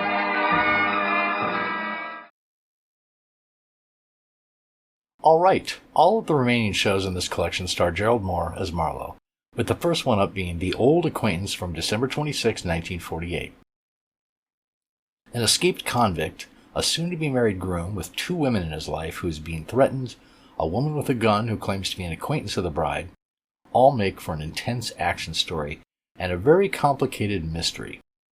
Really great story that blends gritty action and mystery and intrigue and keeps you guessing until the end. Next is The Easy Mark from January 29, 1949. Marlowe is hired to find the blackmailers of a woman's husband, but is left confused when the husband is attacked by the same blackmailers. Why would they try to kill the person that they're trying to profit from? And then we have The Long Rope from February 5th of 1949. A murdered man, a phone number on a register receipt, and a man with a heart condition seem to be just random things, but Marlowe discovers how they're all tied together by a rope or $30,000. One of the stranger stories of this series. And after that is The Grim Hunters from March 12, 1949. A city scavenger hunt goes bad when one of the hunters is shot dead in the back, Helen Palmer, who had asked for Marlowe's help before she was killed. Another action-packed mystery with a lot of clues that could lead to the solution or just go to a dead end. And then the last show of this batch, The Green Flame, from March 26th of 1949. Marlowe is planning a relaxing evening on the town when a woman who writes a Hollywood gossip column calls him and offers him substantial pay to find the dirt on a libel suit that she's named in. Before it's over, there's a corpse, a ton of lies, blackmail, and his own life in danger, as usual. A twisting plot and a darker theme than usual in this great story. All right, let's enjoy these shows. I will be back later for more.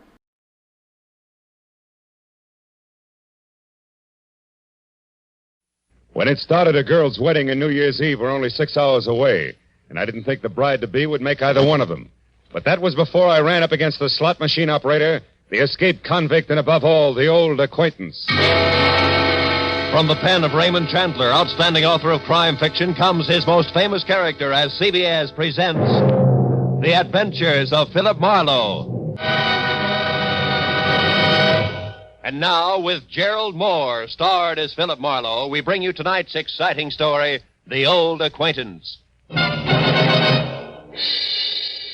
At 6 o'clock in the last evening of the year, I was sitting with my feet up on my office desk thinking of impossible New Year's resolutions and what the girl on my butcher's 1949 calendar would or would not be wearing. But at that present point, there was a soft, almost apologetic knock on my office door. I said come in and saw a quiet man in quiet clothes who extended a quiet hand. He introduced himself as Paul Riker, a Beverly Hills insurance broker. But the tremor in his voice said very worried client, which on New Year's Eve was something I could do without. Mr. Marlowe, you've got to find Nancy Marshall for me. Just for a springboard, Mr. Riker, who is Nancy Marshall? She's my fiancée. We were to be married at my place in Beverly Hills tonight. On New Year's Eve? Yes, you see, it was at a New Year's Eve party a year ago that we met for the first time. Oh, when'd you last hear from her? 2 hours ago. She called and said that she was in terrible trouble, that nobody, especially the police, could help her, that the wedding was off. I see. You're sure it's not just a matter of your being left at the altar, huh? Another man? Oh, no, I'm certain that's not it. Now, please, Mr. Marlowe, will you help me? Mr. Riker, to you, New Year's Eve means wedding bells, but to me, it's something else, specifically a cozy little apartment on Wilshire Boulevard where there's a very nice girl and a couple of chilled bottles of sham... Oh, what is it, Mr. Marlowe? What's wrong? There's somebody outside. Riker, get away from that door, quick! Whoever threw those shots through the frosted glass of my office door wasn't interested in checking up on his marksmanship. Because by the time I got to my feet, he was taking the stairs to the street. When I got outside, I was just in time to see him pile into a pickup truck and roar off. And the best I could do was get a face full of exhaust fumes and the last 3 numbers on his license plate, which read 711. When I got back to Riker and the glass on my office floor, I found the potential groom whiter, shakier, and less quiet than at our first meeting. Marlowe, did you get him? Do you know who it was? No, I don't. Now, relax a minute, Riker, and think. Yes. Who could possibly object to you and Nancy getting married? But that's just it. There's nobody I know of, Mr. Marlowe, and I'm positive that the same is true of Nancy. All right, now tell me, where does Nancy live? In a villa at 1428 North Havenhurst Drive, number 12. But I've already been there, and she's gone. Were you inside? No, the door was locked, but Mr. Marlowe, I thought you had specific plans for this evening. I do. But from the way things stack up right now, they've got a better chance of keeping than Nancy Marshall. Now, look, go back to your place in Beverly Hills, stay away from frosted glass windows, and wait till you hear from me. If we're real lucky, Mr. Riker, it still might turn out to be a happy new year.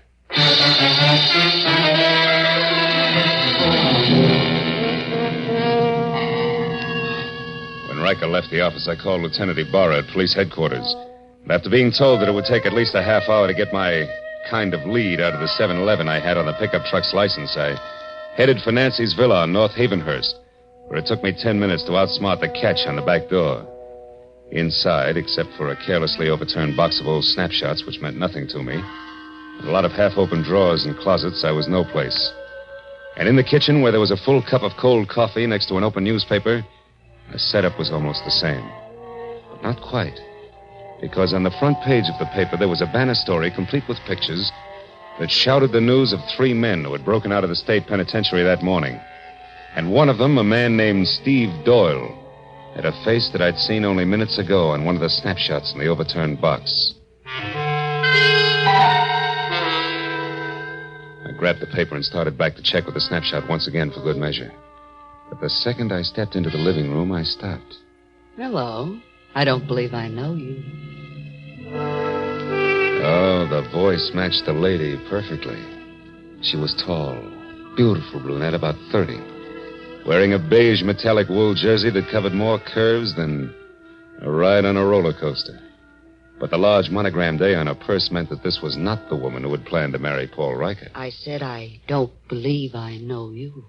The name is Arthur Murray. You're late for your rumble lesson. Oh, never mind the jokes, bright boy. It's a waste of your time and mine. All right, then we'll play it very straight. Name is Philip Marlowe. I'm a private detective, and I'm working for a very worried man. Now you, what's your connection with Nancy Marshall? I'm just, shall we say, an old acquaintance? That's all. Not enough. I'll prime the pump some more. I was hired to find Nancy, who seems to be in a lot of trouble. And coincidentally in trouble on the same day that Steve Doyle breaks out of stir. Now, once more, exactly where do you fit in? I don't think I'll tell you, Mr. Marlowe. If you don't mind. Well, pearl-handled, huh? How very chic. But deadly. Now get in that closet there, Marlowe. Go on. All right. But just so we don't go through this same routine when we meet again, and we will, who are you? You don't listen very carefully, Marlowe. I've already told you that I'm an old acquaintance. It's the season for them, remember? Now get in there and shut up.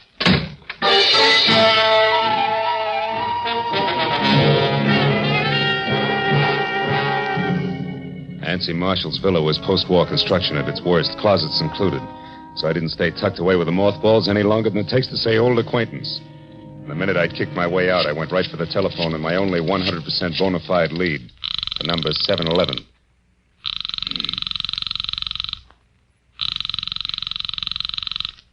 This is Lieutenant Ibarra.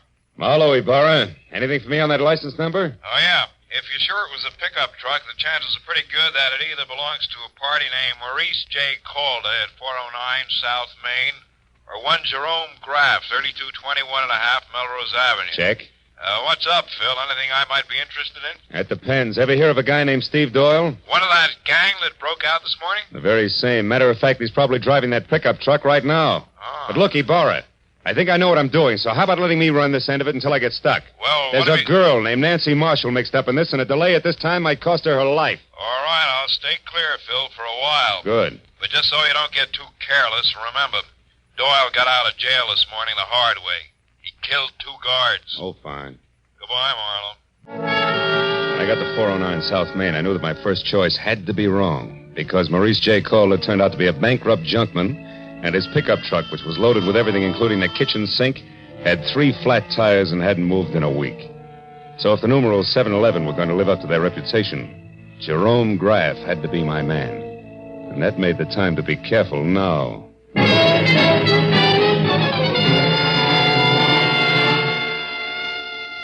3221 and a half Melrose was a tired cottage set back about 50 weed-covered feet from the sidewalk. And from the rusted sign, Jerry Graff, mechanic, dangling at a crazy angle from a weather-beaten beam over the front door. I gathered that the place doubled as both Mr. Graff's living quarters and shop. I didn't see any truck out front, so I decided to try the alley in the rear before I knocked on any door. It was then that I noticed for the first time that I was being watched by a short man with a long face who was slouched against a nearby tree like a marionette with no strings attached. If you're lost, mister, maybe I can help you. Maybe? I was looking for a pickup truck. Seen one around? A pickup truck? Mm-hmm. Now, I wonder what that could be. Well, it's a small deal, about a half a ton, and... Oh, I get it. Okay, here. Here's 5. Now my question. Jerry Graff owns a pickup truck, but it ain't here. It's been out since dark. But Jerry's in. He's working late tonight. Working at what? Come on, you got your 5. Talk. Okay. It ain't no secret. Jerry's a nursemaid for one-armed bandits. Slot machines, huh? Is that his racket? Yeah. He used to be a big boy with them, too. But times have changed. Now he just works on them for other guys. What other guys? Oh, mister, I wouldn't answer that for even another 5. I wouldn't stay in business very long if I did. But I'll tell you one thing for free in case you're going to visit Jerry. What's that? Watch out for him. He's a very nasty man. Thanks, but I can take care of myself, Buster.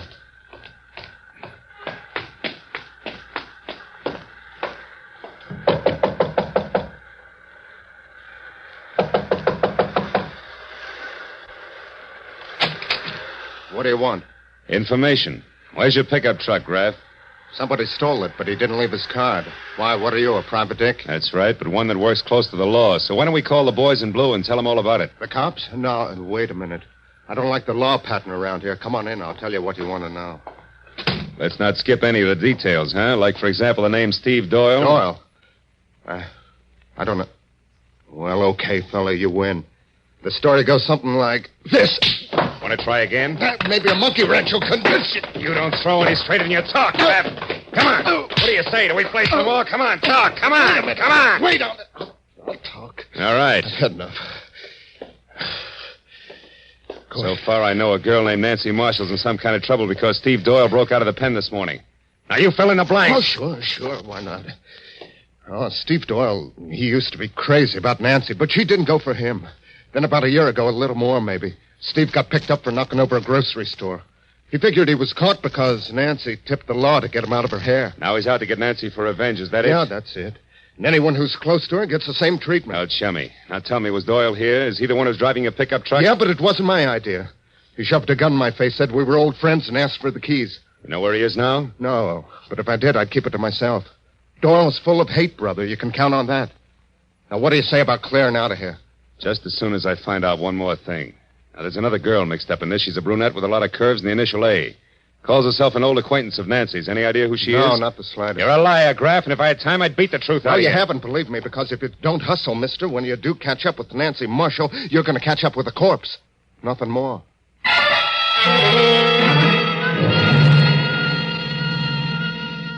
When I got outside, 2 things stood out in my mind like a pair of cleats at Carnegie Hall. First, my client's fiancée was not the most innocent dame in Greater Los Angeles. And second, I wasn't going to get any place until I could locate the old acquaintance.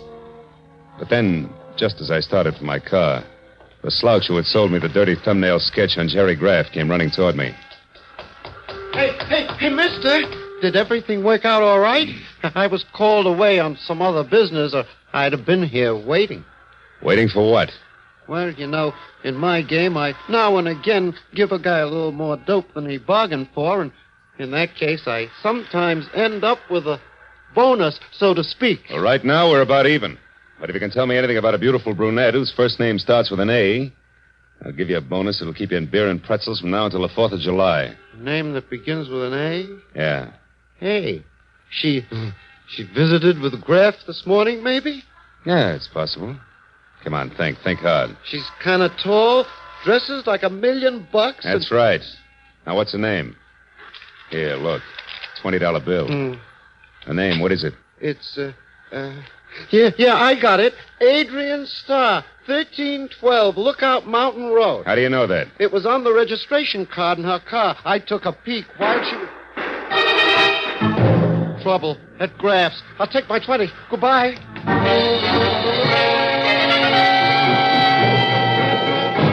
I beat it up the walk to Graff's, and when I got inside, I found exactly what I expected. Doubled up on the floor in the middle of a lot of oily machine parts and still holding his stomach with both hands was Jerome Graff, a very dead man. I started for a telephone to call Lieutenant Ibarra, but then I noticed something small and gold lying a few feet away from the body. When I picked it up, I saw it was an ornamental buckle, the kind that a lady might wear on a coat. So I decided to skip Lieutenant Ibarra for the time being and call my client instead. Hello? This is Marlowe, Riker. Oh, yes, Marlowe. What is it? What have you found out? Quite a bit. But first, I've got to know one thing. Does Nancy Marshall have a gold belt buckle? A gold belt buckle? Yeah. Why, yes, she does on her black coat. But what about it, Marlowe? What does it mean? I'm not sure, Mr. Riker. But it may mean that Nancy Marshall just killed a man.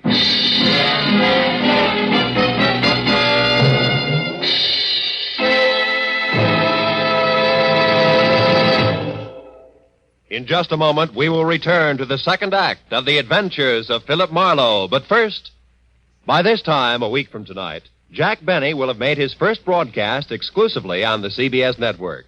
Starting next Sunday, you'll find Jack here with Mary Livingston, Phil Harris, Rochester, Dennis Day, Don Wilson, and all the others who have made the Jack Benny Show a regular Sunday evening delight for millions of Americans. Just for fun, the Jack Benny kind of fun, make a New Year's resolution to hear the Jack Benny Show every Sunday starting a week from tonight, January 2nd, over these same CBS network stations. And now, with our star, Gerald Mohr, we return to the second act of Philip Marlowe and tonight's story, The Old Acquaintance. When I told Paul Riker that the chances were good that his bride-to-be had just knocked off a slot machine operator, my client reacted like I'd kicked him in the stomach. When he caught his breath again, he started telling me I was wrong and didn't stop until I hung up on him. Next thing on the agenda was I called to Lieutenant Ibarra.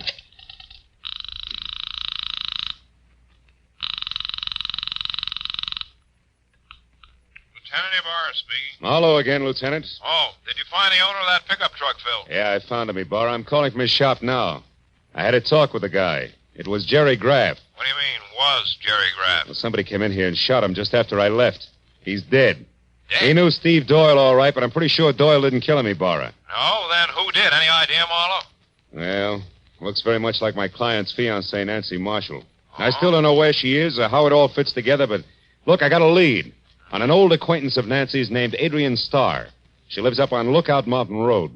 Now, if you don't hear from me in, say, an hour, you might check. Number 1312, that's my next stop. Okay, just be sure it's not your last stop. Goodbye.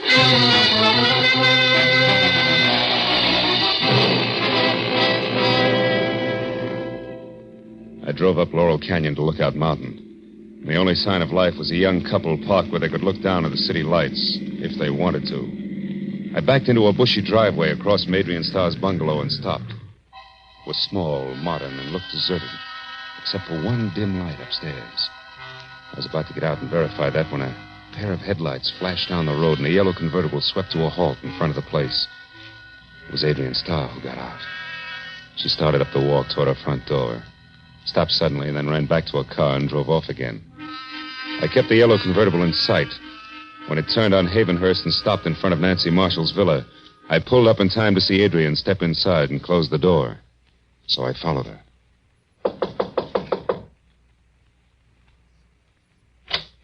Marlowe, what do you want?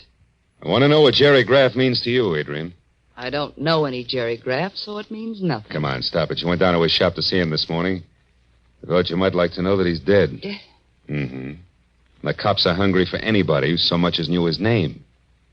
Maybe I better come inside and talk it over, don't you think? Yeah, maybe better. Just a minute. Thanks.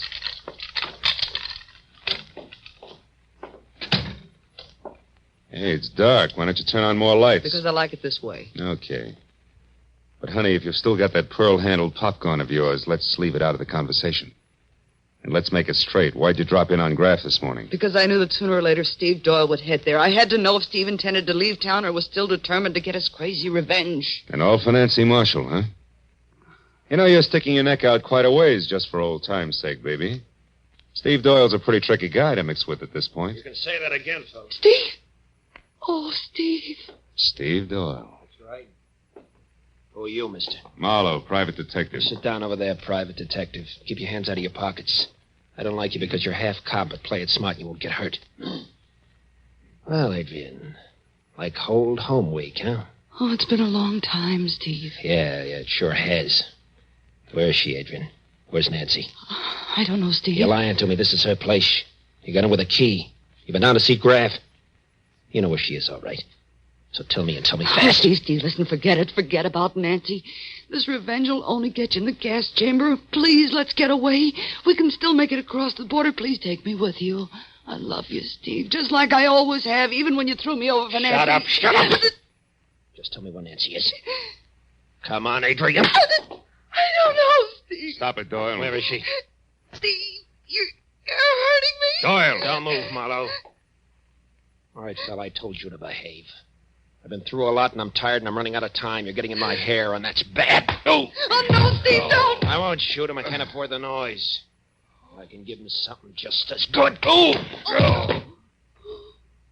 Now, Adrian, try again.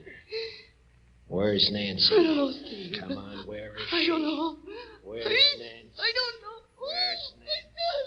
Where's Nancy?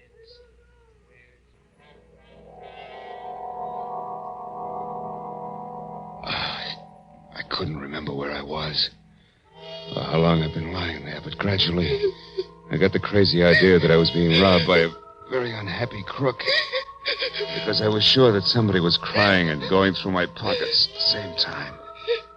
Oh, I tried to open my eyes, but all I could see was a little gold buckle that danced back and forth in front of me. When it finally disappeared altogether, I rolled over and hauled myself up onto my knees. And then it all came rushing back to me. I'd been in Nancy Marshall's villa with Steve Doyle and Adrian Starr. Only they were gone now, and I was alone. I heard a car start outside, so I got on my feet and made it along the wall to the door. It was Adrian, and she was behind the wheel of my coupe. Stay away from me, Marlowe. Where's Doyle? He took my car. He's going up to Nancy. I've got to stop him, Marlowe, so get out of the way. Somehow I managed to jump back just in time to keep from getting a press job with the tread of my own fist tires. And it took 10 minutes of steady concentration to get it through my throbbing head that Adrian had actually stolen my car and was gone. Oh, the cold air must have helped me because one thought led to another, and I finally began to separate the facts from the fancies. I hadn't dreamed all I thought I had. And when I realized that, the whole idea hit me and hit me hard. I knew that I'd better get out to Lookout Mountain in a hurry. I made it to Sunset, hailed a cab, and collapsed in it. Where to, mister? Lookout Mountain Road. Make it fast. Oh, it's rugged in this traffic. New Year's Eve, you know. Here's $10. Does that help? It's important. Oh, it helps plenty. I know a great shortcut, a new road that's not yet finished. But how are you on bumps? Few more won't matter, pal. Let's go.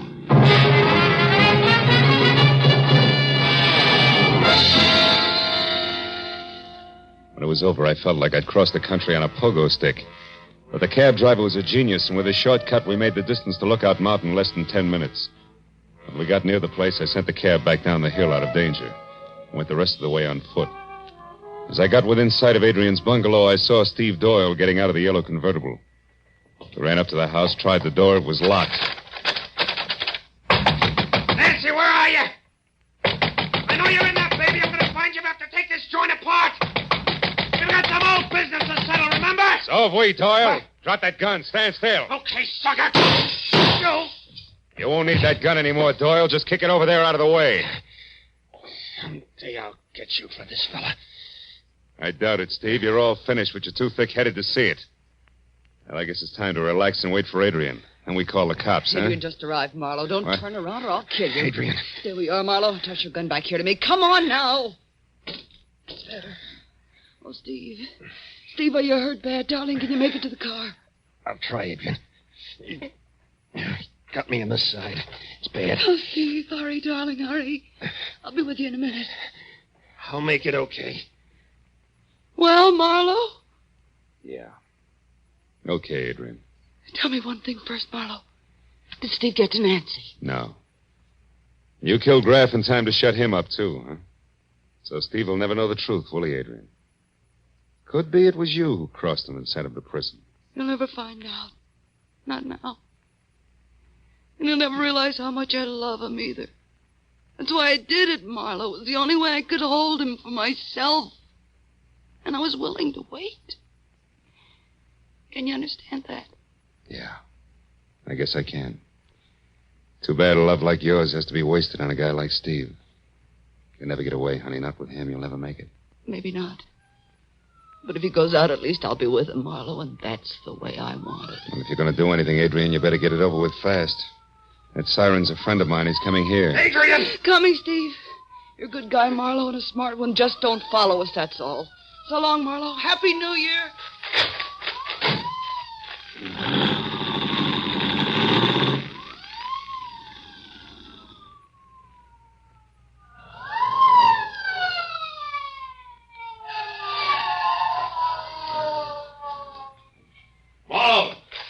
Marlowe, that corner just pull out of here. Who was in it? Steve Doyle and Adrian Starr, Ibarra. That road makes a horseshoe turn. That'll bring them out down below us there at that junction.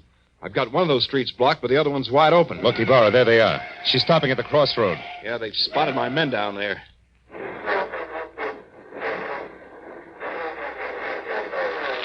She's turning around. They're heading out the other way. She must be crazy, Marlowe. They'll never make that curve at that speed. They're not slowing down, Ibarra. She's heading straight for that stone wall.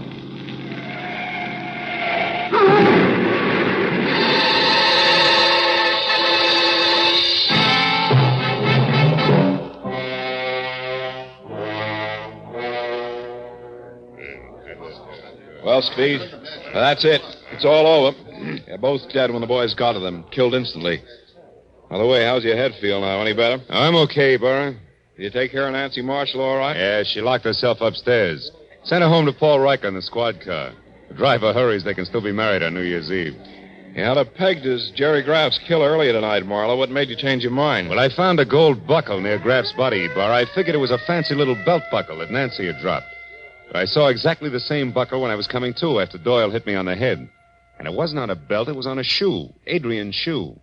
It was the mate to the one I'd found. Once you knew Adrian Starr killed Graff, you put the rest of it together, is that it? Uh-huh. See, for a price, Graff helped Adrian double-cross Steve. She had to kill him to keep him from talking. She hid Nancy out for the same reason. If she knew that if Steve ever got to Nancy, he'd learn the truth. I wonder why she didn't kill Nancy, too. I think she intended to, Ibarra. And she did it all, really, because she loved the guy too much. Strange deal, Marlowe, right to the end. You know, she didn't have a chance to make that curve down there the way she was driving. Not even if she wanted to make it, Ibarra. Yeah. Well, it's 5 minutes to midnight, Phil. Happy New Year, fella. I want to see a lot of you in 1949. Same to you, Lieutenant. Good night.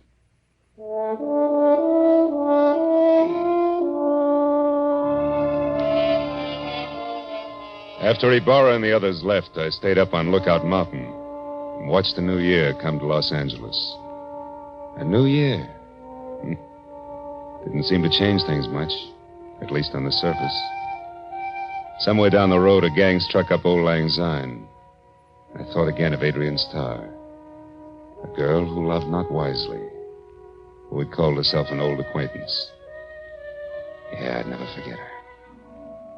As I walked back to my car, the city was ringing out the old and ringing in the new. And I wished then that someplace on everybody's list of resolutions, they'd make room for that cup of kindness they were singing about. And then a guy could say, Happy New Year, and mean it.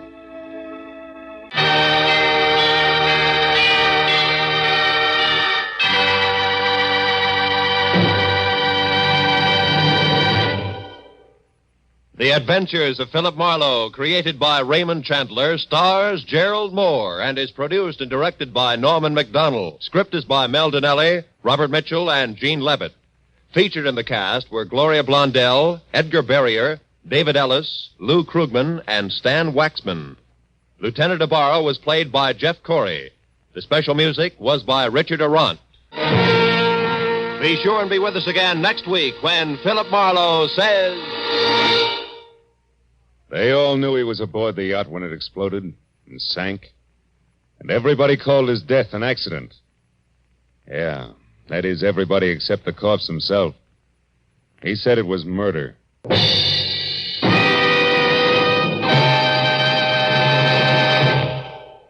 An hour of wonderful, delirious comedy is still to come to you tonight on CBS. You'll soon hear Hollywood's Eve Arden starring as the unusual schoolmistress, our Miss Brooks.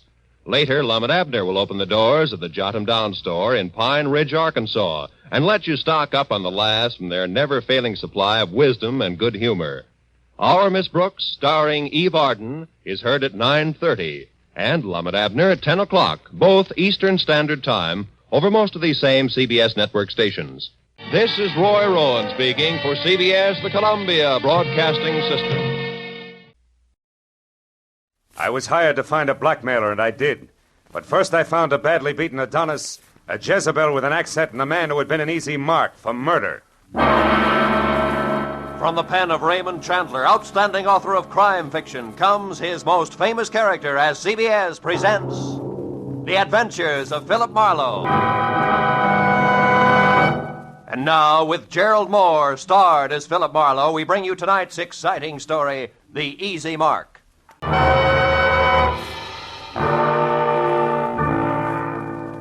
I'd spent a dull day on a duller subject, which was don't get caught with your income tax return down at midnight, March 15th.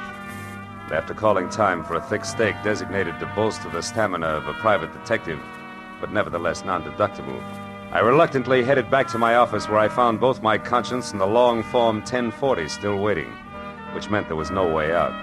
The dull day was going to stretch on into the night, but then I got a break, because my telephone rang and the call was from one Mrs. Corey Gilbert, a prospective client who wanted action in a hurry. Marlowe, you've got to move fast. I just found out that my husband Ross will be at 3806 Melrose Avenue in 20 minutes, and I know that means trouble. Well, just for size, Mrs. Gilbert, how do you spell trouble? With a capital B as in blackmail. There's no time for details now. Just get to that address and find out who Ross is meeting with. Only hurry, Marlowe, please. Well, hurry after what, Mrs. Gilbert? I've never met your husband, remember? Oh, yes. Well, he's tall, dark eyes, dark hair, very handsome. And the blackmailer, short, stocky, and repulsive, I suppose. I've never seen the blackmailer. All right, Mrs. Gilbert, where can I reach you? Well, I live at 439.5 Ogden Drive. The phone number is Gladstone 8195. 8195. All right, Mrs. Gilbert, I'll call you. Thanks. Oh, and Marlowe. Yeah? Hurry, will you? You see, I love my husband.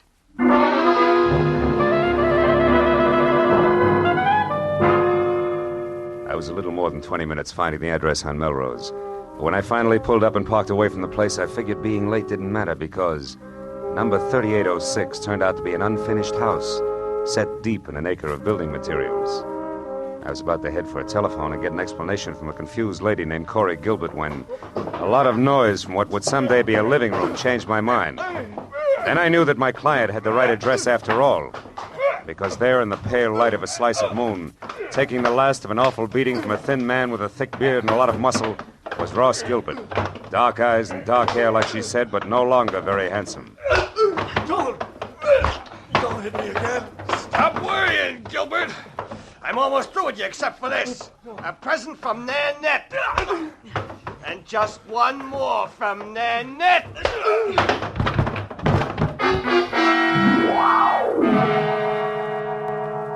That last punch stacked Ross Gilbert onto a pile of rough lumber like he was another 1x12. And as he slowly scraped to the floor unconscious, Thick Beard dusted himself off lightly, jerked at his tie, and stepped out of the opening reserved for a future front door. I started over to help Ross Gilbert, but then I remembered that my client wanted to know who her husband was meeting and why, not how hard or fast he could swing. So I decided for the time being to play it quiet. When Thickbeard got into his car, I got into mine. I followed him all the way to Beverly Hills, where he pulled to a stop in front of the Camden Arms Court. I parked, lights out, and watched him strut up a flagstone walk and knock on the door of a bungalow number 4, which was dark. When he knocked again and it stayed dark, he took an envelope out of his pocket, wrote something on it, and jammed it into the mailbox. Then he got back into his car and started away fast. I walked up to the bungalow and helped myself to Thickbeard's empty envelope. On one side, scrawled in pencil and smudged, was the telephone number Sunset 31676. On the other, payment delivered okay, Plummer. Plummer, huh? I shoved the message into my pocket, struck a match, and started looking for a name on the front door. But then a cab pulled up, and a moment later I had help. I can be of some assistance, perhaps? Yes, I was just... Oh. Nanette? Oui. Nanette Lamarck. But I do not know you, monsieur. No, you don't. I think if you will stop staring and begin talking, we will do much better. Who are you? Philip Marlowe. A friend of Plummer's. He asked me to deliver a message for him. Do I go on? Of course, Mr. Marlowe. But please come inside. It is so much nicer there.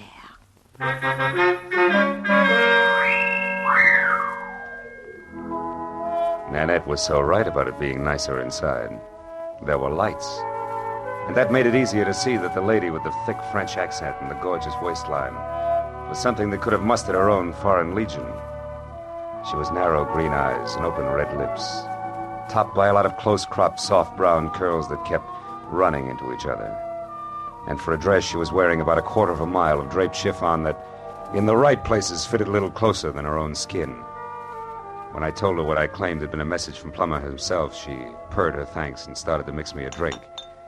When I brought up the subject of blackmail, she stopped abruptly, spilling a bottle of perfectly good Kentucky Tavern all over the table. Blackmail? What do you mean, Marlowe? Extortion, honey. The malpractice of getting a lot for knowing a little that's not nice. You're swinging wild now, mon cher. Maybe. But if it doesn't bother you, I'll stay right with it. Because I'd like to know why you and Plummer, who have such an easy mark, insist on throwing rocks. What easy mark are you talking about? A tall, dark, and used to be handsome guy named Ross Gilbert. Ross? Soda, Marlowe? Yeah. But don't make it too sweet, honey. I can't take it that way. Nanette will be very careful not to make it too sweet. There. Tell me, mon cher, when did you last see Plummer? Before tonight, I mean. I'm not sure. I think it was at the fights over at the Legion Stadium last week. Now, do I get my drink? Oui, mon cher. You will get your drink in your face, liar. Tell me, Frenchie. Is that pearl handle 32 considered the very latest along the Champs-Élysées? You have lied to me, mon ami. You see, Plummer only arrived in Los Angeles the day before yesterday, for the first time in his life. All right, I made a mistake about seeing Plummer at the fights last week. Now, why don't you put away the gun and we'll talk about Ross Gilbert? Ross Gilbert is a man I hate with all my heart. A man I could kill right this minute. And that, Marlowe, goes for anyone connected with him. So now get out. Oh, without even so much as an au revoir? I reserve au revoir for my friends, Marlowe. Good night.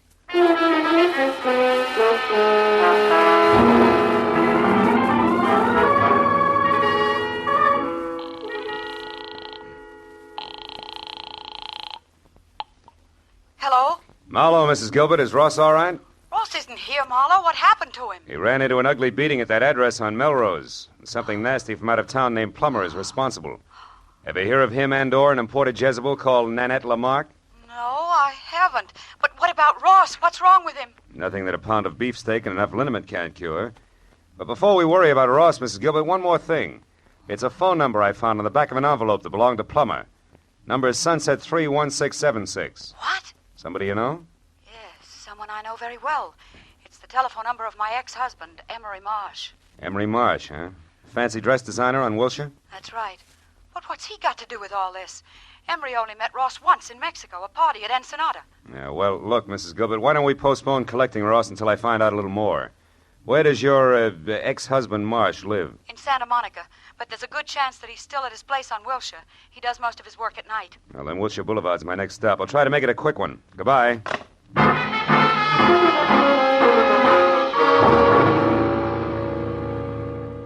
Emery Marsh's place on Wilshire was an expensive shop with a single velvet-lined show window that was home for a beautiful mannequin wearing an evening gown that would drop at the first sneeze. And after I spent 5 minutes thumping on a plush, leather-upholstered portal, a light finally clicked on someplace inside. And a moment later, Emery Marsh opened the door. He was tall, 45, sandy-haired, and looked less like a dress designer than I did. So after following his tweet back into an inner sanctum that was combed plywood behind Chinese modern furniture, I decided to play it almost straight. Now, Mr. Marlowe, what can I do for you? Well, it's a little too early to tell. I'm a private detective, Mr. Marsh, and I'm working for your ex-wife, Corey Gilbert. Corey? Mm-hmm. Is she in trouble, Mr. Marlowe? No, but close to it. Tell me, Mr. Marsh, when you were last over to Nanette Lamarck's place at Camden Arms, when was that? Nanette Lamarck? Yeah. I've never heard of her. Nor a man named Plummer? Nor a man named Plummer. Who are they? Well, in the order I tossed them out, a mademoiselle with a touchy temper and a thug who needs a shave. I don't understand. How do they concern me? Well, maybe they don't. But your telephone number turned up on Plummer. Both Plummer and Nanette are tied on to a man who at this moment is probably picking himself up off the floor of an unfinished house at 3806 Melrose Avenue. His name, Mr. Marsh, is Ross Gilbert. Gilbert? Yes, that's right. What do you know about him? Well, very little. I only met him once at the Riviera Pacifico. Riviera Pacifico? The hotel at Ensenada in Mexico. Matter of fact, it was the same night that he met Corey. Which didn't make you very happy, huh? No, you've got it wrong. Corey and I were already divorced. The three of us meeting was nothing more than an accident. Oh. And when Ross and Corey parlayed that accident into marriage, were you still smiling? Better than that, Mr. Marlowe. When that happened a month ago, I was grinning. You see, until then, I had been paying Corey $1,200 a month alimony for 2.5 years. And Corey gave all that up for love and Ross Gilbert, huh? Ross Gilbert isn't exactly a pauper, Mr. Marlowe. No, I guess not. Blackmailing a pauper doesn't add up. What did you say, Mr. Marlowe? I said putting the bite on somebody who has nothing is like sucking a lollipop with a cellophane on it. You get action but no results, you see? Oh. Now tell me, why does the word blackmail come home to roost, Mr. Marsh? You wouldn't happen to know who the guilty party is, would you? No, Mr. Marlowe.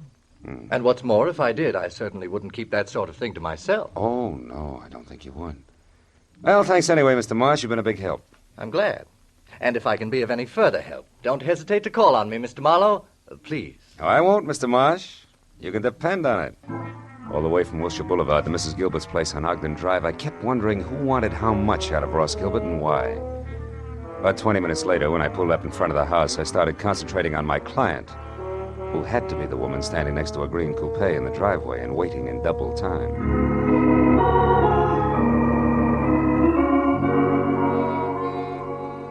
Corey Gilbert was long, flowing blonde hair draped over shoulders that at the moment looked like they were carrying the weight of the world. But she was prettier worried than most women who always keep it gay. Mr. Marlowe? Yeah, Mrs. Gilbert? Yes. Your husband shown up yet? No. Marlowe, what do you suppose Take it easy. Maybe we better have another look at 3806 Melrose Avenue, huh? Whatever you say. Shall I drive? If you've got a license. Yes, Mr. Marlowe. I've got a license. Well, okay, let's go.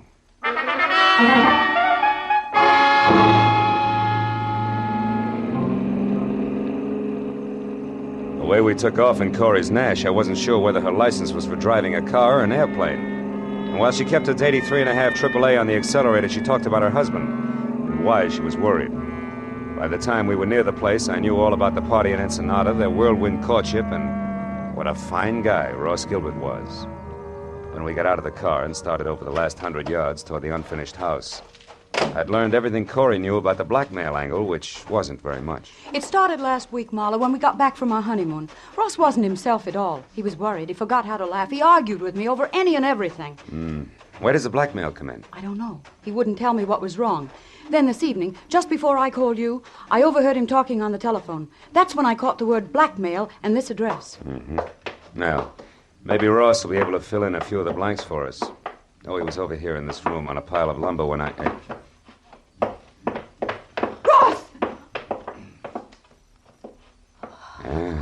Plummer must have done a lot more damage than I figured. Ross! Take it easy, baby. Marlowe, what is it? Is he... I'm afraid he is, Corey. That man! He beat him to death! No, Corey, that round hole in Gilbert's chest wasn't made by a fist. From where I stand, it looks like a .32 caliber bullet.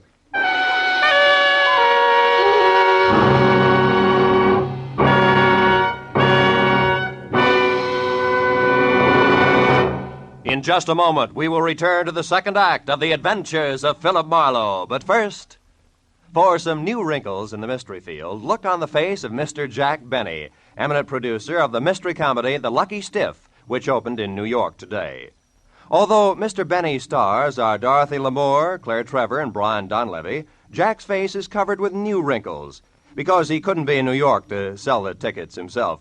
He's remaining in Hollywood to appear tomorrow night on CBS on The Jack Benny Show with Mary Livingston, Don Wilson, Dennis Day, Phil Harris, and Rochester. So be sure to listen. And now, with our star, Gerald Mohr, we return to the second act of Philip Marlowe and tonight's story, The Easy Mark. Corey Gilbert's face went sickly white, and her mouth twisted on the brink of hysteria as she stared at the dead man. I turned her away from it and led her to a window. She did the fastest job of pulling herself together I'd ever seen. Then I went back to the body. On the way, I noticed a folded scrap of paper on the floor. It was a page torn out of a desk diary, but all that was written on it was the address of the unfinished house we were in. I looked down at what had once been Ross Gilbert. Setup didn't make any sense. A victim of blackmail had been beaten up by a total stranger, and then, a little while later, murdered. Somebody had killed the goose that was laying the golden eggs, and it didn't figure in any direction. Well, I just about decided to go through his pockets when a sound from Corey changed my mind. Marlowe, come here, quick. What is it, Corey? There's someone out there. I saw a shadow move. Get away from the window. Marlowe, there, running. Why, it's a woman. Yeah, and quite a woman. What do you know? She's crossing the street now. Who is it, Marlowe? Who is she? Character as French as Milani's 1890. Only she's more like nitric acid than salad dressing, Corey. Her name is Nanette Lamarck. She's getting in that car. Aren't you going to stop her? No. I've got a line on Miss Lamarck. I can find her. But she was hiding here. She could be the one who shot Ross, couldn't she? Easily. In fact, right now, she's the odds-on favorite. But she's also cagey, and we'll have better luck if we get her on home ground where she'll talk. Besides, there's a big chunk of this business that doesn't follow. What do you mean? Well, look, the murder came out in reverse. Ross was paying off. So he should have been the killer instead of the corpse. Which means there's more than blackmail involved. I don't know what you're talking about. All I know is he's dead, and that woman killed him. Maybe. Come on, Corey, let's get out of here. Where are we going? Well, first you take me back to my car, and then I got a job for you to do. What kind of a job? Well, I found this page ripped out of a desk diary, probably Ross's. I want you to go through all his things and find that diary for me. There might be something else in it that'll give us a connection. All right. Where are you going? I'm going to pay a call on Nanette. Only this time I'm bringing my own welcome mat. I think I'll need it.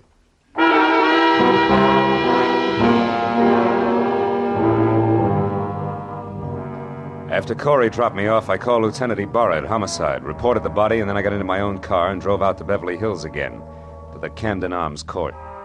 Nanette's bungalow had lights on. I parked down the street and made tracks back through the landscaping to a side window. Nanette was playing pin-up girl on the arm of a divan as she watched someone pace back and forth across the room. When I got close enough to hear what was being said, that someone turned out to be Corey Gilbert's first husband, Emery Marsh. Around like chickens with their heads off. So Ross Gilbert was shot to death. But I've got to know the truth about one thing, Miss Lamarck. My entire life's work is at stake. Can't you understand? All right, Monsieur Marsh. Do not break out into tears, I will tell you. Plummer is merely a private investigator I hired to locate Ross Gilbert for me. Now, are you happy? No. Why did such a person have my telephone number? That's what I want to know. I'll be ruined if I'm involved in this mess. My reputation means everything to my business, and, well, things aren't going too well just now. If I'm connected with a scandal, I'll be wiped out. Well, stop worrying. I saw you with Ross Gilbert 3 or 4 times before he disappeared. So I gave your name to Plummer as a possible lead to Ross. That is all. Why did you want to find Ross Gilbert? That, mon ami, is none of your business. You found out what you wanted, so good night. All right. I'll go. But can I count on you to keep my name out of this? Listen, I am counting on me to keep my own name out of it. And I will be very busy doing that. Good night. I plastered myself up against the side of the house and watched Emery Marsh leave. He looked anything but happy over the result of his interview with Nanette, but I figured I had the benefit of experience to work with and less to lose than he had. So I waited until he was out of sight, and then I stepped up to the door, braced myself, and tried my luck. You again. Yeah, and I want to talk to you. Get your foot out of my door. Oh, get out of here. Get out. Not until we've had a nice, quiet chat, Nanette, and I think we'll take up where Emery Marsh left off. What? Look, Just who exactly are you, Marlowe? Your boy Plummer and I are distant fraternity brothers, but there the similarity ends. Just another chief private detective. Oh! Okay, baby, if that tough stuff's the only language you understand, we'll talk that. Oh, stop it. Leave me alone. Now get over there. Sit down. Oh, you ape. I'd be nice to me if I were you, Nanette. Because I just love to see a rope around that lovely neck of yours. And what's more, I can almost put one there. You're in a mess right up to your accent. So start making answers beautiful and keep them straight. First, why did you put Plummer on Ross Gilbert's trail? Because he double-crossed me, that is why. Double-crossed you how? He ran away from me. He was mine, all bought and paid for, you understand? Not exactly. When I met him, he was flat broke. I bought him every decent stitch of clothes that he had. Gave him everything he needed to be a gentleman because we were going to be married. And then he ran out on me and took everything with him that he could lay his hands on. Go on. Nobody does that to Nanette Lamarck. Nobody. So you hired that licensed thug Plummer to find him and beat him half to death, right? Exactly. Well, go ahead, baby. The story doesn't end there. Tell me the rest, the good part. About how you waited until Plummer got through with him, and then you went down to that unfinished blueprint out of House and Gardens and killed him. No, that is not true. I did not do that. Why, I could not. It's no bigger lie than the rest of it. Where's that pearl handle 32 of yours, Nanette? And don't reach for it. Just tell me. What do you want with I me? want to see if it's been fired. Now, where is it? Call it, Jack. Oh, fine. Plummer.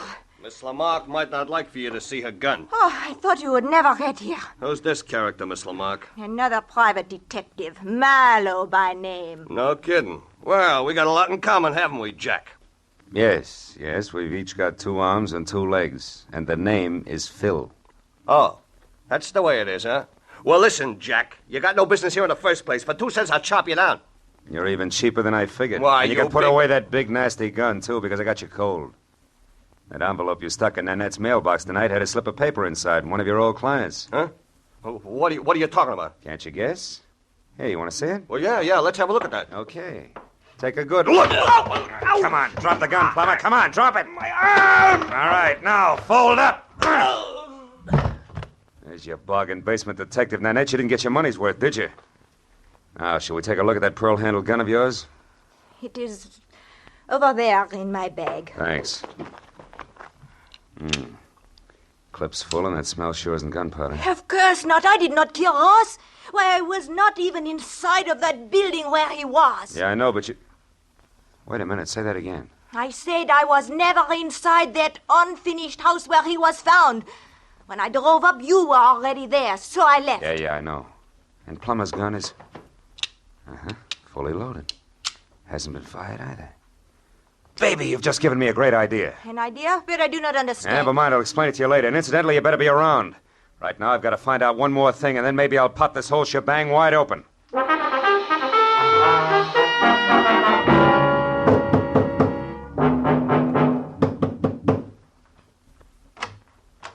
Mr. Marlowe. Good evening, Mr. Marsh. Lucky to find you still working, huh? Late hours are a habit with me these days. Come in. Thanks.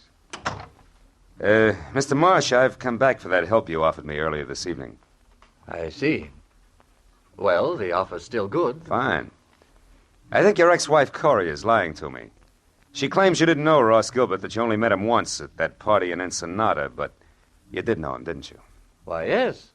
As a matter of fact, I did get acquainted with Ross slightly. We had dinner together a few times. Uh-huh. And you really did favor his marriage to Corey because it freed you automatically from that alimony load you were carrying. That's correct, Marlowe, but I don't And it's see... also correct, isn't it, that you couldn't afford to go to court to have your alimony reduced because that would let your snobbish clientele know you were going on the rocks. Yes, that's also true. And maybe it's true that you actually engineered the marriage and it backfired on you. Very smart, Mr. Marlowe. Just keep your hands at your side. This might go off. Yes. Well, I expected a reaction, but not quite so soon. Too bad. I'll trouble you for your gun, now that you've got it all figured out. Yes, Marlowe, I engineered that marriage. Corey was attracted to Gilbert, but he was broke. I knew that would scare Corey off if she found out. So you and Corey made a deal, particularly with Ross. He wanted to marry Corey, you supplied the cash for his courtship, right? Yes, only he wouldn't stop there. He kept demanding more. Sure, that figured from the start. Ross wasn't being blackmailed, he was the blackmailer himself, and that made you worse off than before, so you killed him. You're so right, Mr. Marlowe. And remember, the price for 2 murders is the same as for 1. So you've really left me no alternative. I'll give you an alternative, Emery. Corey! One thing you didn't count on. I really loved Ross Gilbert.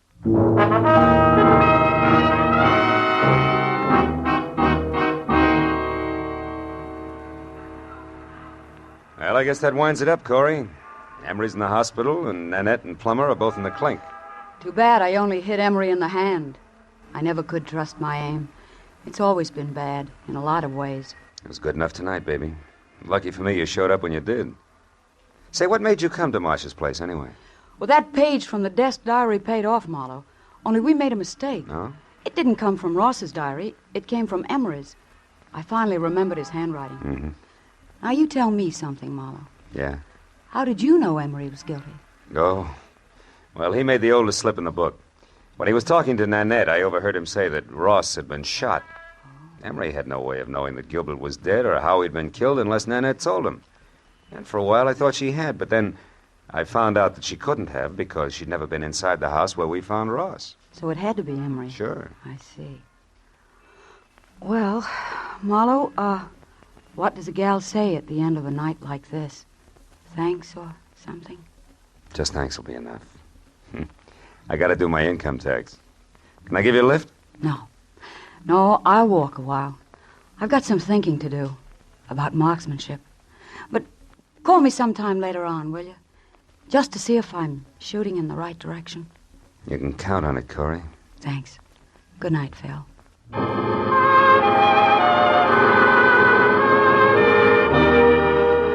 I watched her for a moment as she walked down the street all by herself, deep in her own thoughts, and it looked to me like she was playing it strictly square. I almost wanted to follow her.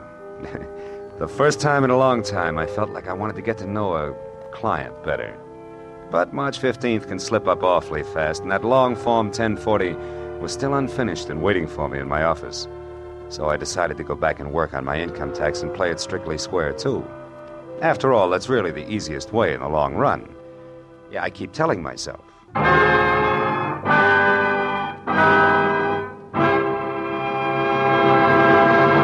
The Adventures of Philip Marlowe, created by Raymond Chandler, stars Gerald Mohr, and is produced by Norman MacDonald. The script by Mel Donnelly, Robert Mitchell, and Gene Levitt was directed by Ralph Rose. Featured in the cast were Sylvia Sims, Laurette Philbrandt, Ken Harvey, and Paul Duboff. The special music was by Richard O'Runt. Be sure and be with us again next week when Philip Marlowe says... There was a man with a bad heart, a telephone number scribbled on a cash register receipt, and a corpse on the other side of town. But I couldn't see the connection between them until I realized they were all tied together by the same long rope, worth $30,000. Next Wednesday evening, February 2nd, CBS will bring you a moving, powerful drama of a reporter who took an assignment he eagerly sought, only to find it came too close to home. Its title is Mind in the Shadow. Its star is Eddie Albert, and its story tells how the reporter set out to reveal the shocking facts about our mental hospitals, and then learned that his lovely young wife might have to enter one. Based on actual documentary evidence of conditions existing today, you'll find Mind in the Shadow, a revealing story of something which could happen to you. Hear Mind in the Shadow, starring Eddie Albert, next Wednesday evening, over most of these same CBS network stations. Now, stay tuned for Gangbusters, which follows immediately over most of these same stations. This is Roy Rowan speaking for CBS, Jack Benny's new address, Sunday night on CBS, the Columbia Broadcasting System.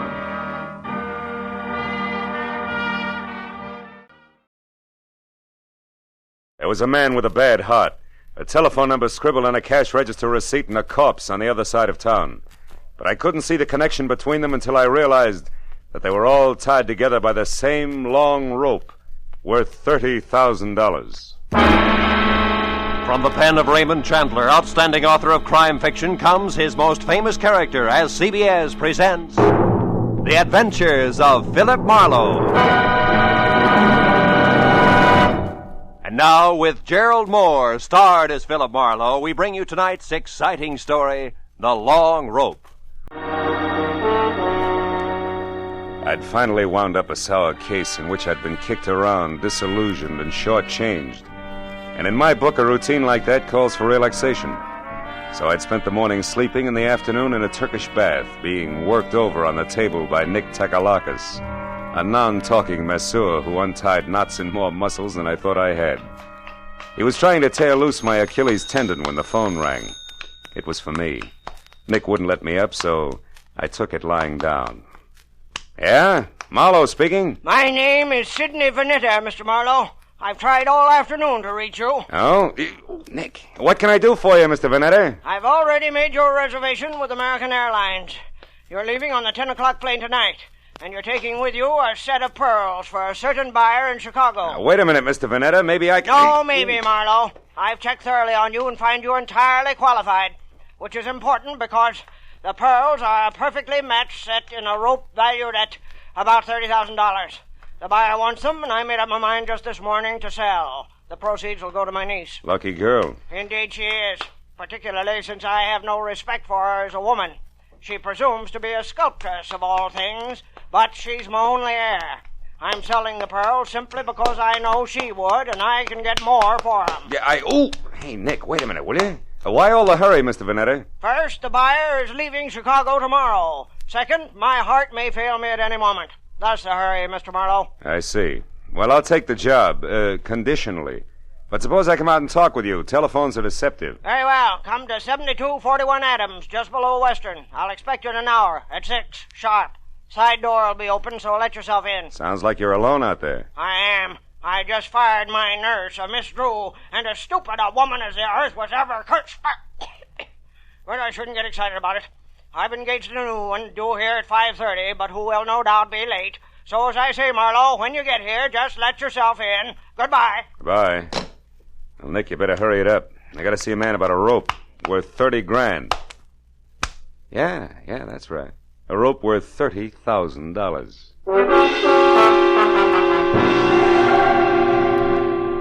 Vanetta's place on Adams was a big, fancy, and dirty gray place. 40 years ago, it had been a proud, expensive house. But now it's squatted at the back end of a rundown yard like a bitter old man too tired to move. I found the side door unlocked and went in. The hallway was dusky and had the odor of moldy wool. I called Vanetta's name but got no answer. So I poked on in until I heard the snapping of an open fire. It came from the library. A big chair was drawn up in front of the fireplace, and there Vanetta sat. His chin sunk deep in his chest and his eyes closed. I coughed, but he didn't hear me, so I stepped close and shook him gently by the shoulder. All it took was a gentle shake. He sagged forward and poured out of the chair like stiff syrup. Mr. Vanetta was dead.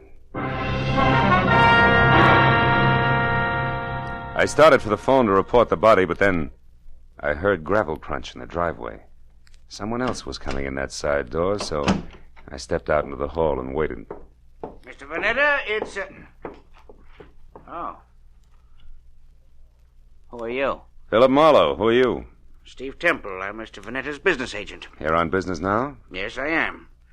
It's all the same to you. I came to see Mr. Vanetta regarding some pearls. So if you'll excuse...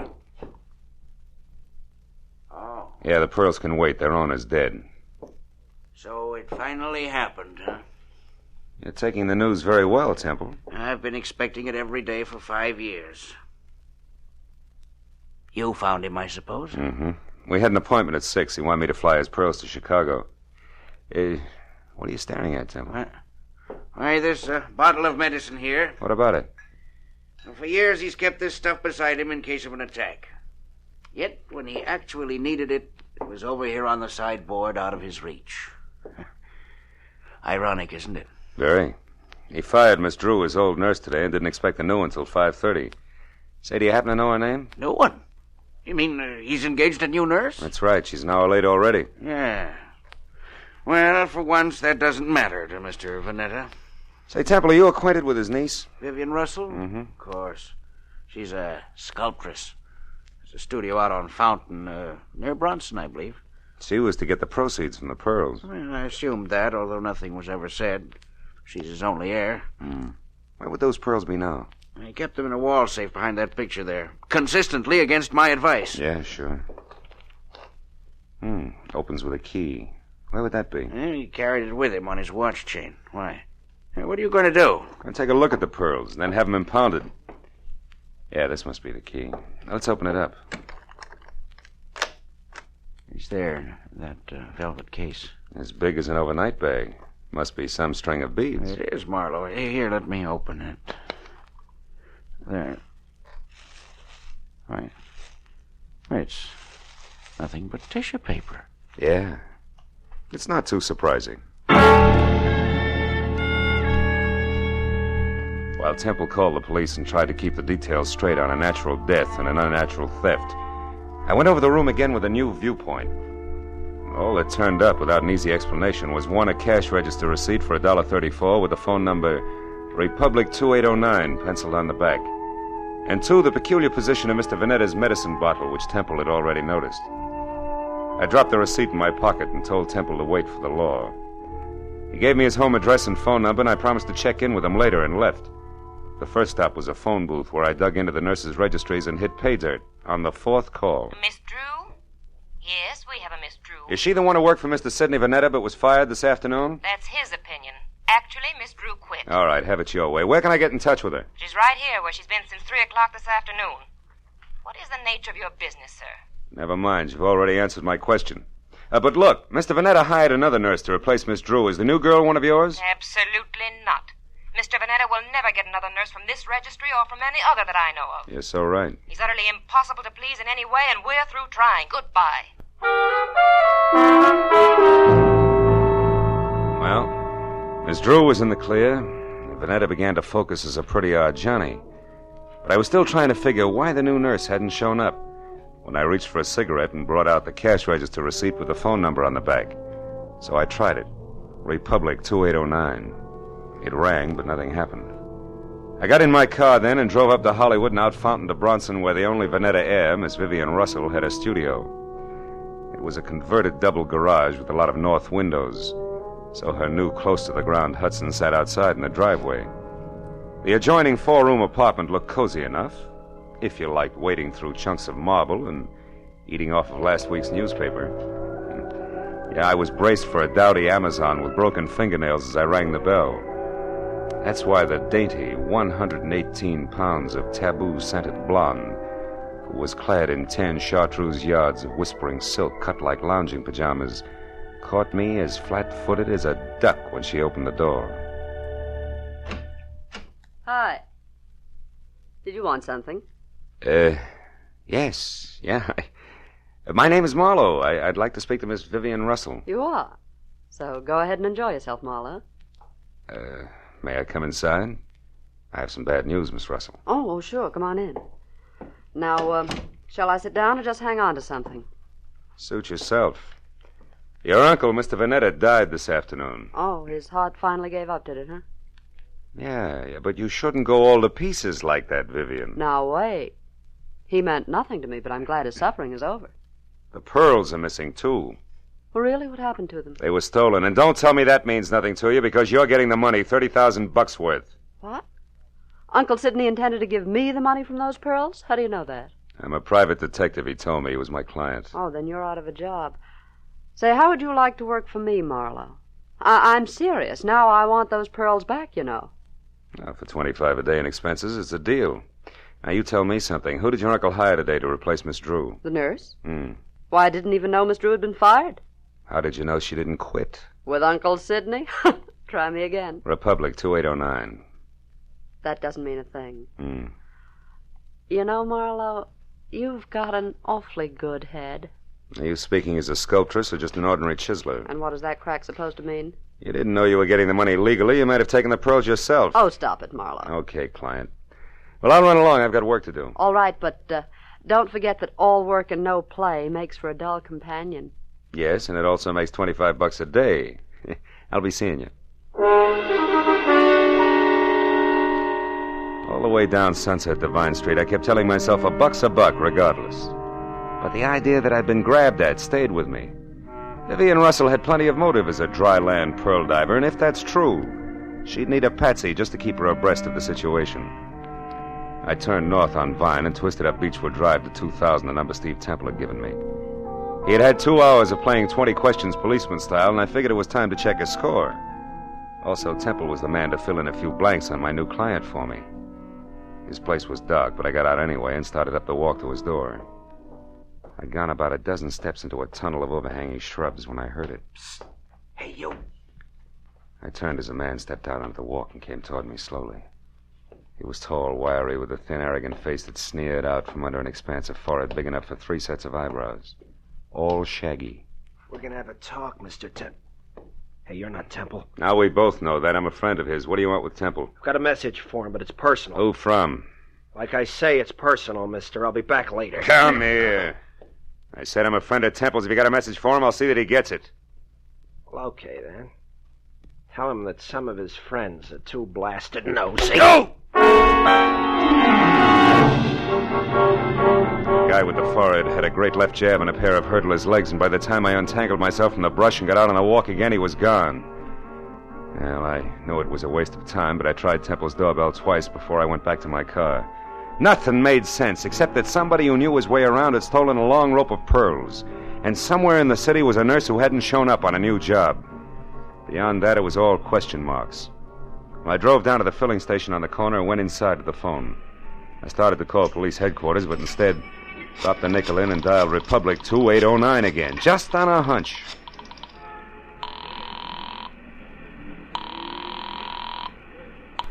Lieutenant Ibarra speaking. Ibarra? I didn't dial you, Ibarra. What? This is Marlowe. Well, you got me anyway. Now, listen, Phil, I hear you're on that Vanetta case. Yeah. If it'll help you any, the coroner says definitely he died of a heart attack. No homicide involved.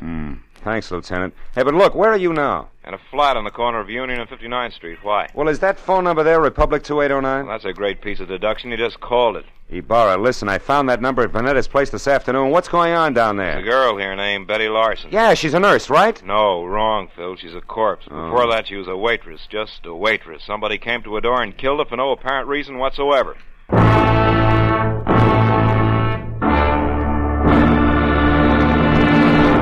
In just a moment, we will return to the second act of The Adventures of Philip Marlowe. But first, Jack Benny will be along on CBS tomorrow night with one of his funniest shows ever.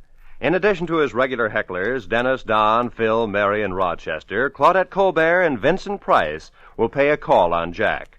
And with Don Wilson still wanting a raise in pay, and with Jack still trying to starve him into talking terms, you're sure to find the situations full of the hilarity and fast-moving fun that have made CBS's Jack Benny Show the top-rating comedy of all.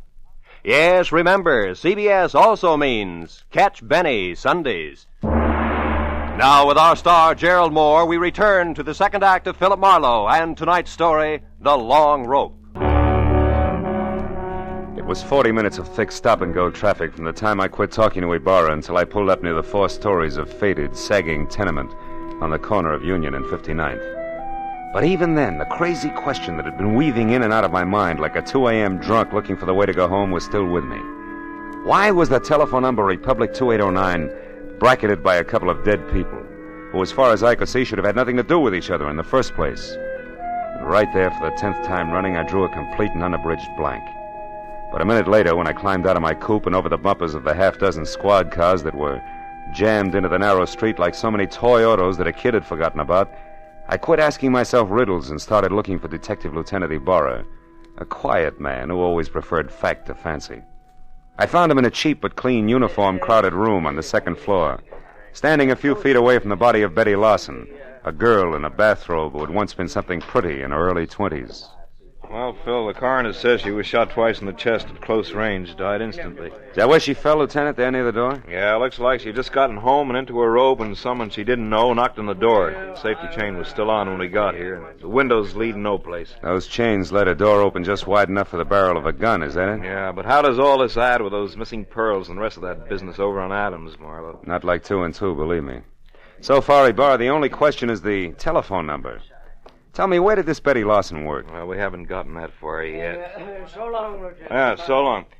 Right now, we only know that she was a waitress who stayed here with her brother, who was some kind of a student. They got along pretty well together. She was single, too. Lived here since... Oh, wait a minute. Lieutenant Ibarra. Oh, yeah, Mooney. Ryan's Cafe, huh? Ryan himself runs it. Okay. No, I'll check it personally, right? Hey, is that where she worked? He borrowed Ryan's cafe? Yeah, but it's funny, Phil. She lived here since early 1947. And Mooney tells me she worked that 24-hour hash house just as long, yet it's way over on the other side of town in Western. Weston and where, Ibarra? The 2300 block. Should be near Washington. Washington, which is only 1 block from Adams, and that starts to close the big circle. What do you mean, Marlowe? Well, that the Vanetta place is on Adams near Weston. Look, Ibarra, how about letting me huddle over a cup of Ryan's coffee before the law steps in, huh? Oh, I got a hunch you want to check, Phil? Yeah, that and a cash register receipt. What do you say? All right, but play it close, fellow. Ryan probably doesn't know about this yet. No? Unless, of course, he squeezed the trigger. Goodbye, Ibarra.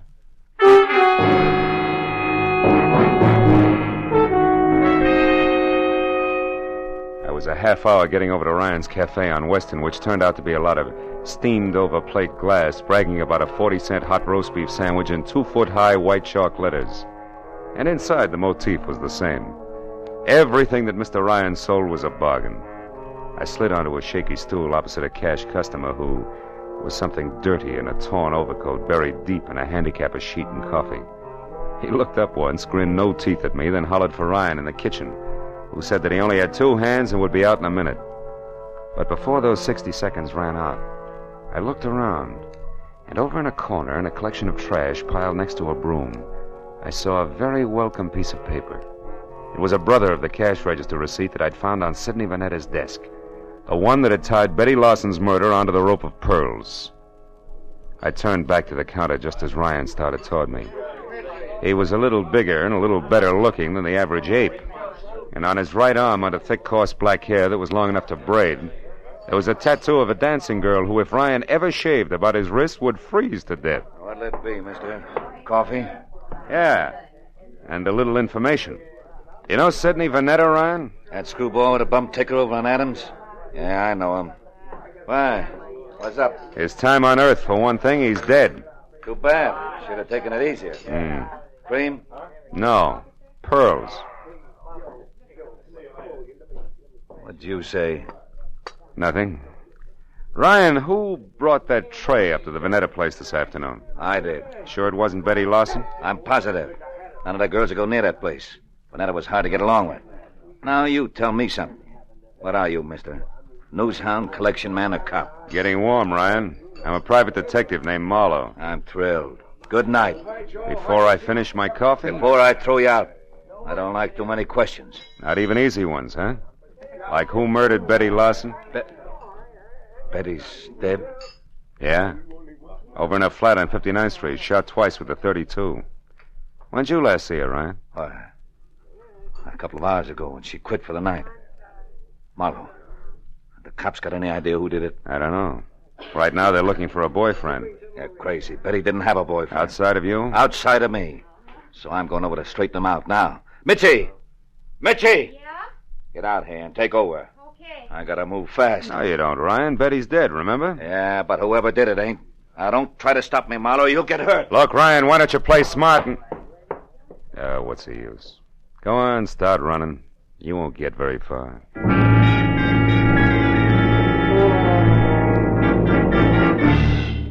For the first time that night, I felt sure of what I was saying.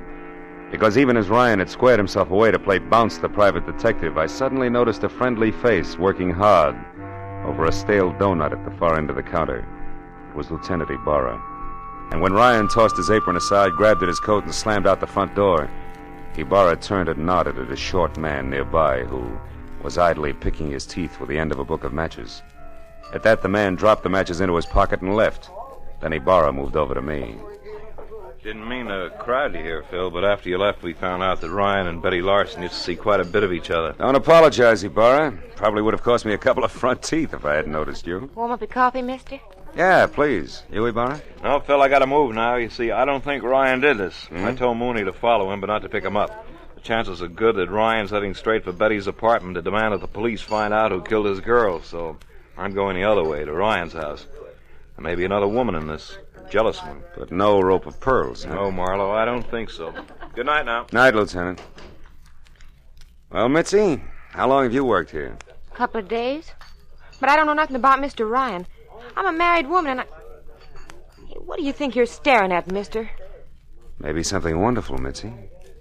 Tell me, baby, do you always wear that kind of a uniform when you're working here? Sure. Ryan says us girls should look neat and clean. It helps business. Anything wrong with that? No. Matter of fact, it might be just the lead I'm after. What are you talking about? Yeah, and if I'm right, baby, the rest of this case will be a cinch. So good night and thanks. You've been a big help, sweetheart.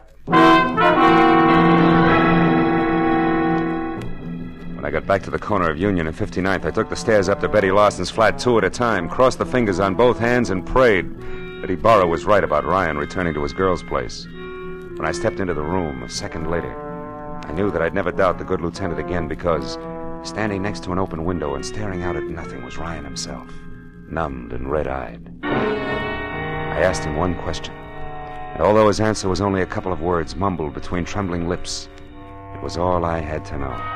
Now everything, Betty Lawson's murder, the death of Vanetta, the guy with the forehead and the missing pearls, the whole shebang was starting to fall together. Oh, come on, baby, be home, please. Hello? Marlowe, Vivian. Look, honey, I want you to do me a favor. Get hold of Steve Temple and meet me over at your uncle's place on Adams as soon as possible.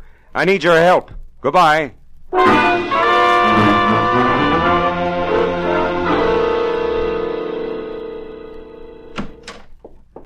Marlowe, what took you so long? I understood you needed our help and in a hurry at that.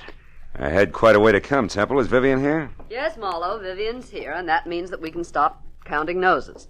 Now, why do you need our help? To catch someone who stole once and murdered twice? Murdered twice? That's right. You know, it's my guess that whoever stole that rope of pearls also moved Vanetta's medicine out of reach when his heart started skipping beats. Can you prove that? No, I can't, but it doesn't matter, really, because the guilty one also killed a party named Lawson. And when you pay for one, Vivian, you paid for them all. I don't follow you, Marlowe. Who are you talking about? I'm not sure, but this much is certain. Vanetta called me at 5. When I got here at 6, he was already dead and the pearls were gone. Now, I figure that whoever took them argued with him first, which makes that person, 1, somebody who knew Vanetta, and 2, responsible for the old man's death. Then the new nurse couldn't possibly have been the one who stole the pearls. No, but the new nurse could have been the one who overheard everything while standing right here. Haven't you been able to find this nurse? Not yet. But sooner or later, honey, I'm sure we'll catch up to him. Him? Yes, Temple, I said him. Nurse Lawson is a male with a lot of forehead and few ethics. The person you killed was a Sister Betty, a waitress. And don't move, Temple, or I'll be glad that I was forced to put holes in you. Temple's the one? He stole the rope of pearls? Yeah. But this Nurse Lawson who saw him do it got in touch with him, right, Temple? It was filthy blackmail. Which you were going to stop by a filthier murder, and you almost did. Because somehow or other you got the right room in the right house on Union and 59th, but the wrong party. Isn't that about it, Temple? Yes, Marlowe. That's about it. Oh, leave me alone, Temple. Now, Marlowe, you don't shoot me without going through Vivian first. Dear Vivian, Sidney's precious niece who was going to have the pearls all to herself. Don't move, Marlowe. It'll cost Vivian her life if you do. I doubt that very much, Temple. Larson. That's right. Joe Larson, forehead and all. Now, you, Temple, step away from that girl or I'll tear you to pieces. No, Larson, no. Now, we can still do business like you said in that note you sent me. I'll split with you. Shut up. You forget 2 things, Temple. First, you tried to kill me. And second, you did kill my sister. Now, why don't you run for it? Or are you afraid? Which is it? Come on, Temple, talk. I am afraid. Well,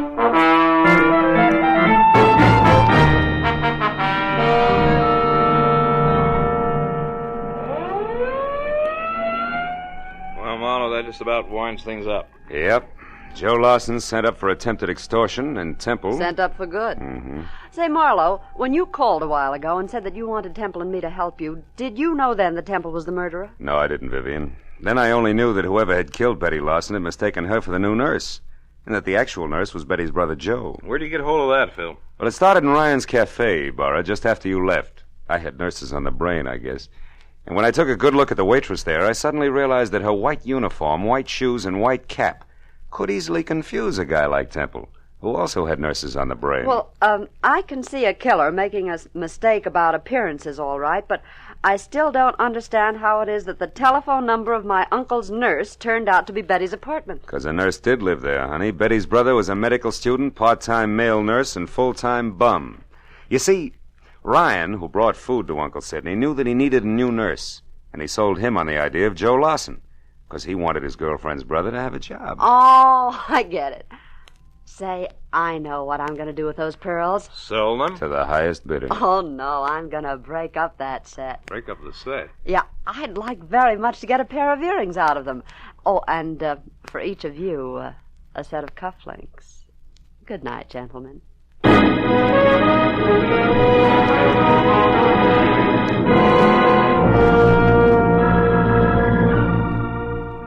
When Vivian got into a car, aimed it toward a collection of chipped rocks on Fountain near Bronson, and waved goodbye, it was nearly 3 o'clock in the morning. No. After I said so long to Ibarra and started back to my apartment on Franklin, an idea hit me for the first time. A pearl is the result of the irritation of an oyster, a disease. And when you string a lot of diseases together, the result is frequently a plague. But it's from plagues like that I make a living. That's what I get for reading books. I wonder if I'll ever go any place where I can wear pearl cufflinks.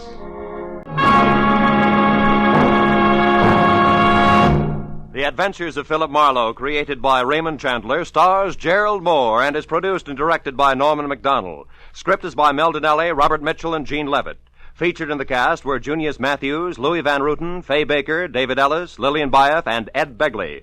Lieutenant Detective Ibarra is played by Jeff Corey. The special music is by Richard Orant.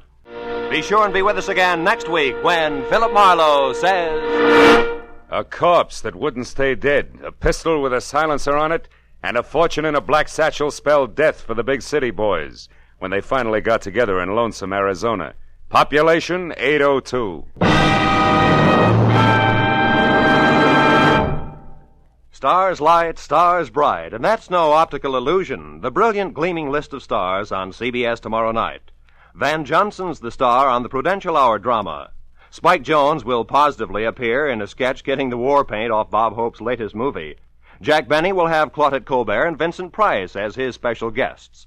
Amos and Andy, Dashiell Hammett, Sam Spade, and Lum and Abner are the next bright stars in line. Then Helen Hayes, First Lady of the Stage, starring on her Sunday night Electric Theater, followed by Hollywood's own Eve Arden in the wonderfully comic series Our Miss Brooks.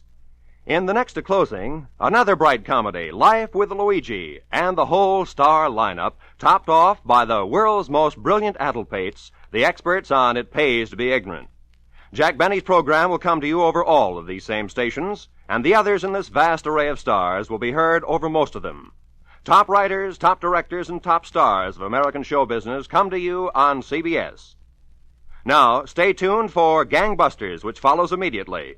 This is Roy Rowan speaking for CBS, the Columbia Broadcasting System. It was a hunt through a jungle of city streets, with danger waiting at every intersection, until halfway through when the hunters became the hunted, and death brought an end to the game. From the pen of Raymond Chandler, outstanding author of crime fiction, comes his most famous character as CBS presents The Adventures of Philip Marlowe. Now, with Gerald Mohr, starred as Philip Marlowe, we bring you tonight's exciting story, The Grim Hunters. The morning paper had headlined prices rising. My bank statement in the afternoon mail had warned balance falling, and I had wasted the evening on behalf of a client who ran out on me when I tried to collect. All of which added up to the end of the day and me unhappy in my office at 10 p.m., with one hand on my checkbook and the other one raised in almost solemn oath. I, Philip Marlowe, private detective and too often public servant, hereby resolve to one way or another jockey my budget into something close to equilibrium. And from this day Hello, Marlowe speaking. My name is Helen Palmer, Marlowe. I need your help badly. Yeah, but look, I'm up at 8700 Magnolia Terrace in the Hollywood Hills. Now, please, drop whatever you're doing and... No!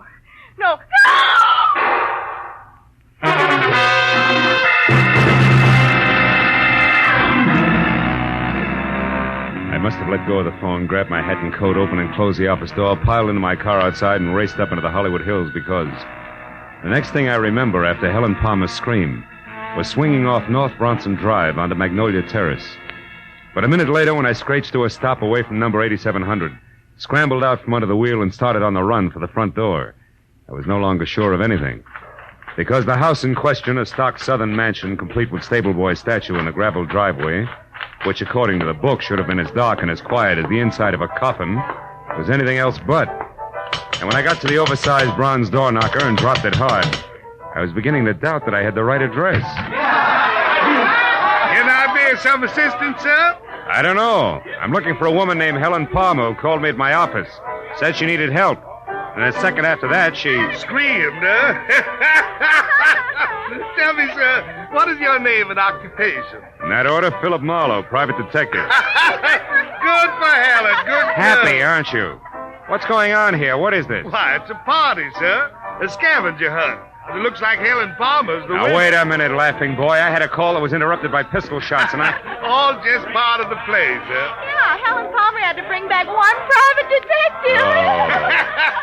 Yeah, you see, Marlowe, each list, aside from the usual hard-to-find objects, had a human being on it. That's right. I had to bring back a Hoover vacuum cleaner salesman, and believe it or not, he's already sold our good host, Thaddeus Grover, the deluxe model.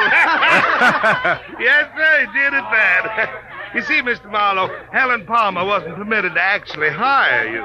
That's why she had to pretend to be in trouble. With the net result that I nearly broke my neck getting up here. Mr. Grover, where is Miss Palmer? Well, I don't know for sure, Marlowe. She called just a bit ago and said that she only had to catch on to you and one other item and would be back after that. Which makes her the winner, Mr. Marlowe, because none of us did better than half our list. By the by, you don't happen to have the breech lock of a 57-millimeter anti-tank gun with you. At the moment, no. Nor do I have time for scavenger hunters. Not even when they most cordially invite you in with the finest serving of party-style Southern fried chicken imaginable. Come on, Mr. Marlowe. No, I'm sorry. Come on. Come on. It's delicious chicken. Well, okay, the chicken did it. The inside of Thaddeus Grover's house was also stock southern mansion from a giant cut glass punch bowl. Belonged to my mother, sir, First Lady of Atlanta, Georgia, sir, to a wide and winding colonial staircase. It left you expecting the descent of Scarlett O'Hara at any moment. There was one strange note in the soft southern surroundings. Piled 3 feet high in the middle of the room were the crazy quilt results of the evening scavenger hunt, including a wooden cigar store Indian, a pair of Hickok suspenders from the local fire chief, 1 red motorcycle, a stuffed owl, a set of antlers, and more. And behind all that, my counterparts, the bring 'em back alive items from each list. A streetcar conductor in uniform, a waiter bald and under 40, a school teacher red-headed and over 50. But I was the center of attention. For Thaddeus introduced one after another of the guests to the genuine, 100% non-shrinkable private detective. And now, Mr. Marlowe, sir, a very special friend of mine. At 31, sir, the president of Sample and Claiborne, best building contractors in the city of Los Angeles. Oh, that's so very interesting, Mr. Grover. Yeah, moreover, Mr. Marlowe, Sample made it right to the top in the past 2 years. Uh-huh. Yeah, ever since old Joshua Claiborne got killed falling off a scaffold. He did? Of course, between you and me and the gatepost, some folks say it was suicide. But... Oh, Larry! Boy, I'd like you to meet Mr. Marlowe, private detective. Mr. Marlowe, Larry Sample. How do you do? Hello, Mr. Marlowe. Glad you're with us. Thaddeus, has Rhonda called in yet? Last time I heard from her was when we split our list in two, and she headed out after a Latin American rumba team. Well, if she went after a boy, she'll bring her back. That's Rhonda Langley we're speaking of, Mr. Marlowe, Larry's lady friend. Oh? Nicest person I know. Except, of course, my fiancée, Helen. Helen is in Palmer, my patron, Mr. Grover? Yes, sir, one and the same, sir. Well, we certainly have a lot of fun, even if we don't make much money, huh, Marlowe? Yeah, you certainly... Mr. Grover, did you say money? Most surely did, boy. You know, dollars and cents. Yes. Well, gentlemen, you'll excuse me, please, but I do have to run. Good night, Mr. Sample. Right. And Mr. Grover, sir, it's been a distinct pleasure, sir. I bid you goodbye, sir. Goodbye, sir. You're a card.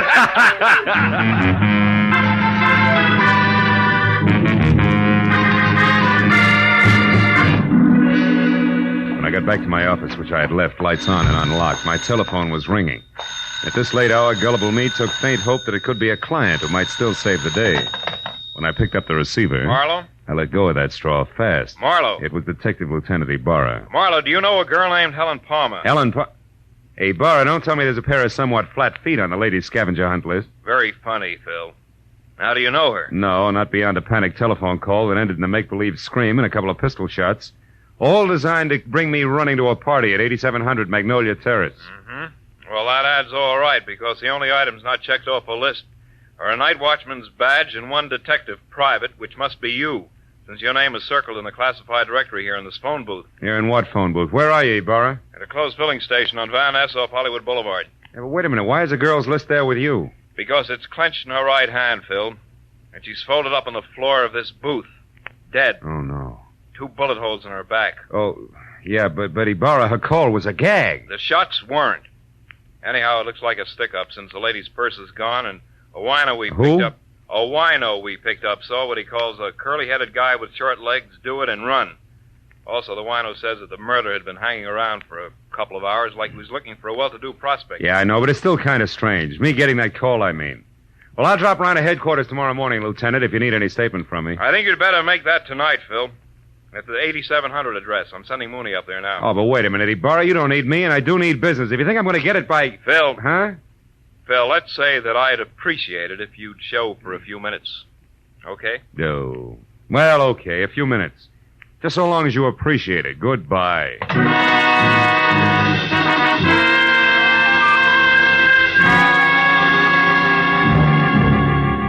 Driving back to Magnolia Terrace, I used Detective Lieutenant Ibarra as an oversized whipping boy for the day's disappointments. So when I finally braked to a stop behind a half-parked squad car, which meant that Police Officer Mooney was already on hand, I was about back to normal. But then in the next quick moment, I forgot all about Ibarra because in the shadows ahead, sneaking away from a side entrance to number 8700, looking as guilty as Lucretia Borgia leaving a corner pharmacy, was a young lady, brunette and beautiful. She hurried directly to a gray Nash parked in the rear and, without looking back, climbed in and took off. Following her had to be more fun than conversation with Mooney.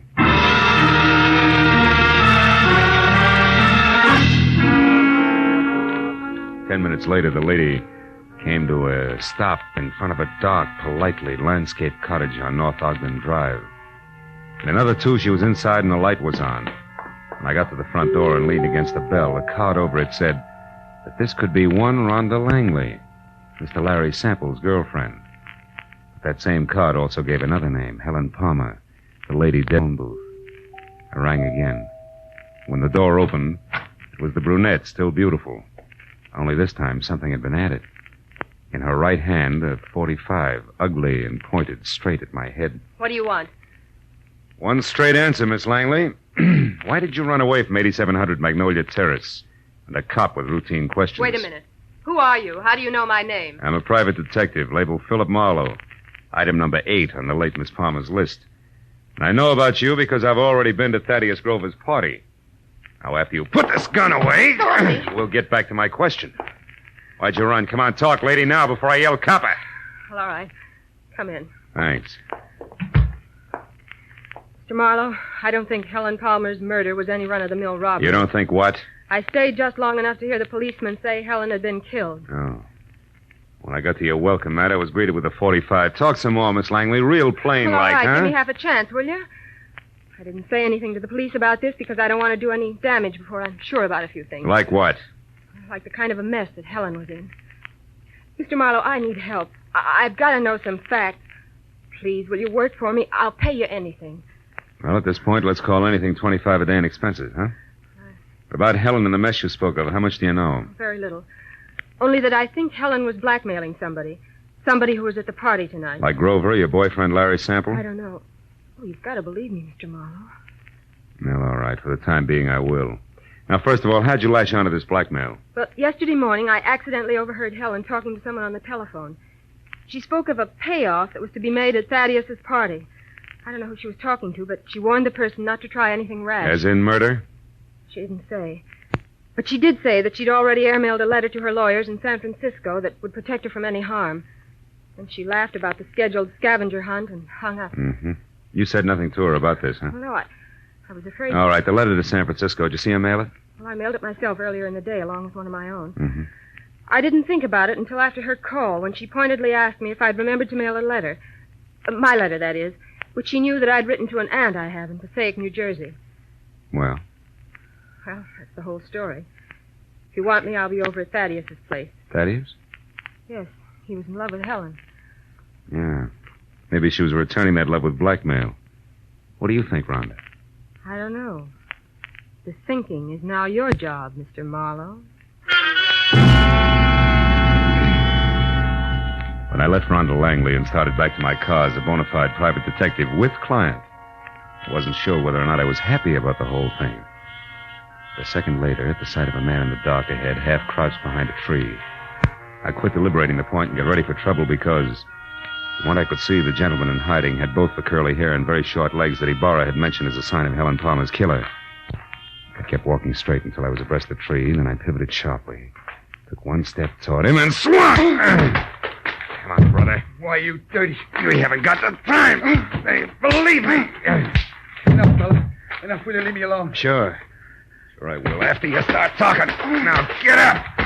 Okay. Okay, don't hit me again. I'll talk. I'll tell you everything. Hey, look there. No, don't! Oh, that lousy note.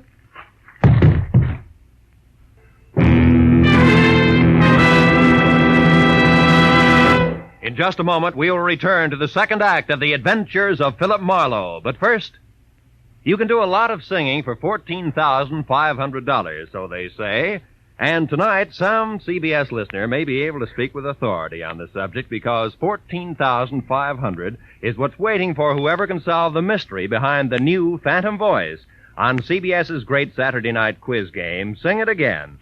Listeners from coast to coast will be quizzed by telephone about the new Phantom's identity, and they'll also be given a chance to win one of the other famous prizes for solving the riddle songs which feature Sing It Again's hour of Saturday night fun. Here's Sing It Again on most of these same CBS network stations tonight and every Saturday night. Now, with our star, Gerald Mohr, we return to the second act of Philip Marlowe and tonight's story, The Grim Hunters. When the shots crashed out of the darkness, the life ran out of the little man like air from a kid's balloon. I couldn't figure exactly where the shots had come from, and I stopped trying when a pair of spiked heels clicked fast across the concrete driveway between me and the house. Then a motor started, and a second later a car roared by with Rhonda Langley at the wheel. I yelled at her to stop as she went by, and ran out in the street after her and yelled again at the retreating car. But she ignored me. And when another car came around the curve behind me, I tried to flag it down, but the driver didn't even slow up. So I just stood there while the two cars twisted out of sight down the winding street, leaving nothing but silence and a lot of unanswered questions hanging in midair. I walked back to the corpse, went over it carefully. But there was no identification, nothing but a gun to indicate how he fitted into the screwy mosaic of murder, scavenging, and blackmail. I went inside to call Ibarra, and 5 minutes of tracers, relays, and busy signals went by before I finally got through to him with my news about Helen Palmer's killer. What? Where are you, Marlowe? In a house on Ogden Drive, 4310 North. Was shared by Helen Palmer and my new client, Rhonda Langley. Uh-huh. Did she kill my suspect, Marlowe? Could be. She left here in a big hurry. Another thing, Ibarra, there's more behind this business than robbery. Like what? Like blackmail. Maybe so. We just found the Palmer's girl handbag in a trash can. Nothing left but a lipstick and 2 letters. Incidentally, one is addressed to your client, Rhonda Langley. That figures. They shared the house, so Helen happened to pick up the day's mail. What's the other letter? It was one returned for insufficient postage. They forgot that airmail is 6 cents these days. For return? Wait a minute. Is that letter addressed to a law firm in San Francisco? No, it's addressed to Sophie Kilberty. Sophie Kill who? Kilberty of Passaic, New Jersey. Why? Oh, Ibarra, listen. Helen was blackmailing somebody, and she covered herself by mailing a letter to her lawyers in San Francisco. Mm-hmm. If that letter was returned for insufficient postage and the blackmail victim knew it, he'd have no qualms about killing her, right? Sure, but the letters were in Helen's purse. Oh. Don't you think she'd have known her protection was gone? Phil, I'm going to put out a pickup call on your client. And you get on down here so we can go over this mess one step at a time. Where's here? Still at the gas station on Van Ness off Hollywood Boulevard. Okay, Ibarra. How long are you going to be there? Just until Thaddeus Grover shows up to identify the body and give me some answers personally about that scavenger hunt he threw tonight. What about this curly-headed corpse I've got here? Have you gone over him? Yeah. Nothing but a gun, some small bills on him. Then he'll keep. I'll expect you in a few minutes. Okay. So long, Ibarra. When I put down the phone, I was convinced that a big switch was due any minute because finding those letters in Helen Palmer's purse made a lot of sense in one direction and not a bit in another. I could have made more heads and tails by flipping a ball bearing than I got out of the facts Ibarra had given me. Just then, the shadow of a man slid up the walk. I heard a pair of feet mount the stairs, 2 at a time. It was the Wonder Boy executive I'd met at the party. Better hold it right there, Sample. What? Marlowe. Why the gun? So the same thing won't happen to me that happened to the dead little guy outside? Another murder? Marlowe, where's Rhonda? Is she all right? She left here as fast as an 8-cylinder motor wide open could move just after it happened. Then it was Rhonda I saw. On my way over here, a speeding car almost crowded me off the road. It looked like Rhonda's, but I wasn't sure. And Marlowe, she was being chased by another car, a fast one. Chased, are you sure? Yes. The first car missed me by inches when it swung around a curve. I don't know yet how she made it. Then a second car came along and passed the curve, but it stopped, backed up, and then took the same road Rhonda had taken. You think she got away? I don't know. Well, come on outside, Sample. I want you to take a look at this. By the way, how long have you known Rhonda? About a year. Mm-hmm. She's a brilliant girl, Marlowe. Came out from the East, and I gave her a job as my secretary. She's more than that now, huh? I'm in love with her, if that's what you mean. Yeah. Oh, here it is. Well, Marlowe, I know this man. That's Nate Murdoch. He used to be a foreman with our firm. He left and went back to Atlanta right after Claiborne's death. Atlanta? Isn't your host Thaddeus Grover from Atlanta? Yes, he is. Oh, brother. When did you see Grover last? Well, the police asked him to go and identify Helen's body. He left the party while the officer was still questioning the rest of us. Yeah, and on the way, he could have taken time off to drop by here, kill Murdoch, and make a try for Rhonda, too. Come on, let's get to the phone. But why, Marlowe? Good heavens, Grover's our friend. He and Helen were engaged to be married. All right, so it doesn't make sense. But his fiancée and his short friend from Atlanta are both dead. And Rhonda's burning the tires off a car to keep out of reach. Those are the facts. Will make sense later. I'll call Grover's place and hurry up. Yes. That's where she intended to go when she left here, to console him, no less. Scavenger hunt my Aunt Minnie. Hello? Hello, is Mr. Grover there? No? Well, has Miss Langley arrived yet? Oh, it's the maid, Marlowe. Mm-hmm. Rhonda had... What's that? She's coming up the walk now? Hold the line a minute, please. She just got there, Marlowe. What'll I tell her? Tell her to leave again. Tell her... No. Where do you live? 4406 Ardmore. All right. Tell her I said for her to wait outside in the back of the house until you can get over there to pick her up. Take her to your place, and I'll pin Grover down. Right. Where are you going now? See Lieutenant Ibarra, and I can get there faster than I can call him on the phone. Good luck, Sample.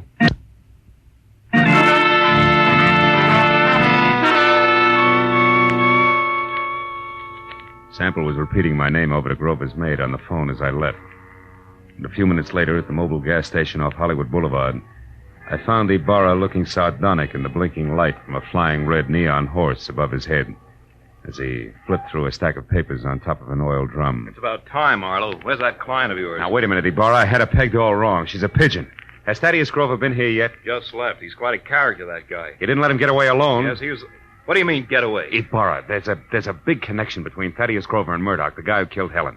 Now, Grover might have hired him for the job, and now he's trying to get Rhonda. Now, Marlowe, how does that figure? It doesn't, but so help me, Ibarra, that's the way it is. Well, Grover was heading for his friend Larry Sample's house, and he left. Happened to know where Sample... Holy smoke, that's exactly where I told Sample to take the girl. 4406 Ardmore. Well, that's great, Marlowe. They'll all be together in one place. I'll pick up the whole crew in right now. You're going to pick up the pieces, you mean? You think there'll be a showdown? Any minute, Ibarra, it can't miss. Okay, so we'll take some firepower along.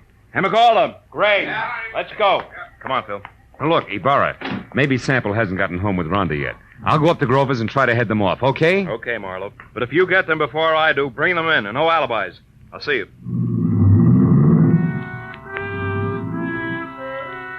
Ibarra was grim as he climbed in his car and drove off fast. I headed for my car. Then, as I turned, my arm swept the scavenger lists Ibarra had left on the oil drum off onto the ground.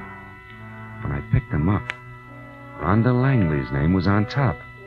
Her list was as goony as the others, but near the bottom was an item strangely familiar to me, which hadn't been checked off. It was a canceled ticket from Woodhaven Ballroom. All at once, I realized why it was familiar. The sign I'd been half conscious of on top of the big squat building across the street read, Woodhaven Ballroom, closed tonight. On a hunch, I dug for Helen Palmer's list. Yeah, Ibarra was right. Everything but a night watchman's badge and one detective private had been checked off. And that gave me half of the switch I knew I had to show up. I ran to my car and headed for that southern mansion in the Hollywood Hills, the end of a very complicated frolic. And with every turn of the road, I gave myself another whack for being such a nearsighted sucker. When I got there, the big house on Magnolia Terrace was dark, except for a light in the servants' quarters. I stepped down the block, walked back, and edged around to the patio where the garage, the hothouse, and the king-size barbecue loomed only as shapeless lumps of shadow. I stood still and watched. Then I saw him move, walking slowly. gun in hand along the fence toward the hothouse. I started toward him quietly, just as he found out what he was looking for. Oh, you're clever, my dear. But it's all over now. I know you're in there, so come on out with your hands up. Oh, no. You're hanging yourself for murder right now, Larry Sample. I've got all the proof I need. I don't know what good it'll do you, Rhonda. I'll never pay you a cent for it, you blackmailing tramp. I'll kill you first. And that protection letter you wrote to your lawyers was returned, darling. I found it accidentally in Helen's purse tonight at the party. So no one will know. Now come on out, or I'm going in after you. I wouldn't try that if I were you, Sample. Marlowe's due here any minute now. He called me and told me. That was I, dear. You? I used his name when I talked to the maid. Oh, I should have done this myself in the first place instead of trusting that stupid Murdoch. Are you going to come out of there? No, and I've got a gun. You can't see me, and I know it.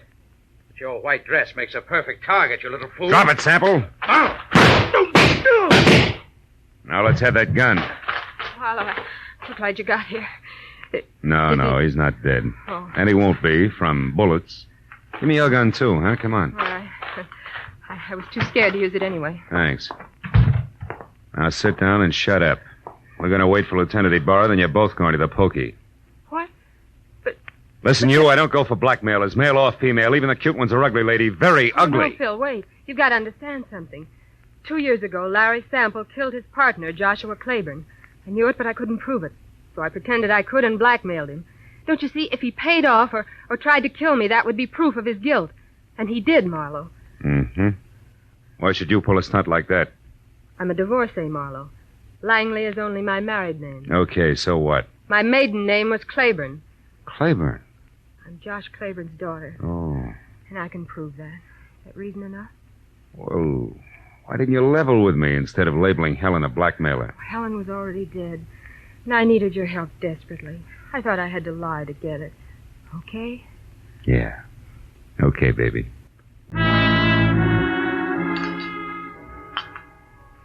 Anyone care for more coffee?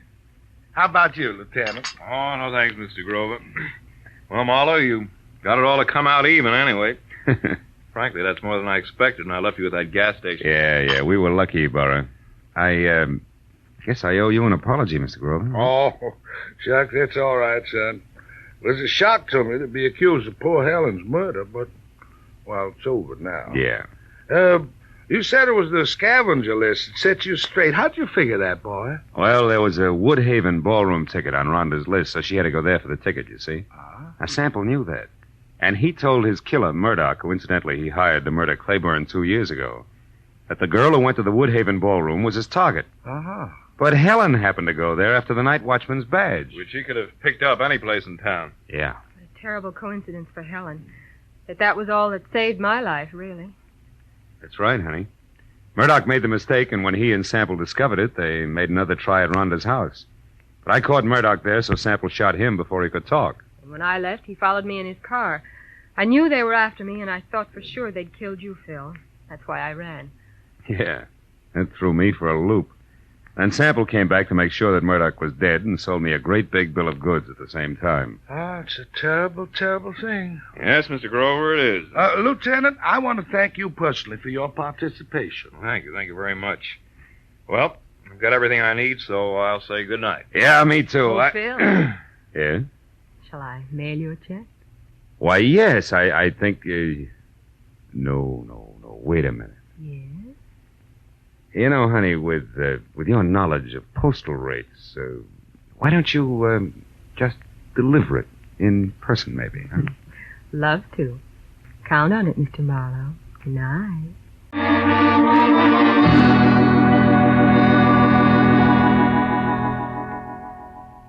I drove down from the Hollywood Hills with a check warming my wallet and the echo of a soft invitation warming my imagination.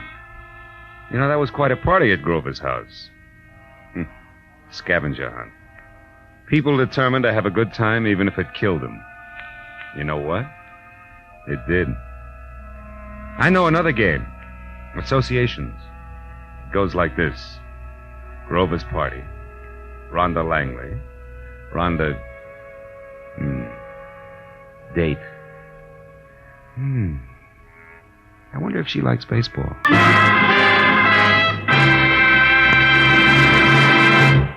The Adventures of Philip Marlowe, created by Raymond Chandler, star Gerald Mohr, and are produced and directed by Norman MacDonald. Script is by Mel Donnelly, Robert Mitchell, and Gene Levitt. Featured in the cast were Ellen Reed, Mary Shipp, Jack Moyles, Richard Benedict, and Lorette Philbrandt. Lieutenant Detective Ibarra is played by Jeff Corey. The special music is by Richard O'Runt. Be sure and be with us again next week when Philip Marlowe says... They were born on the same hour and the same day of the same parents, and they were identical in beauty and talent. Only one was deadly, and the other was not. And I couldn't tell which was which until I found a green purse, a fresh corpse, and a pair of dancing hands.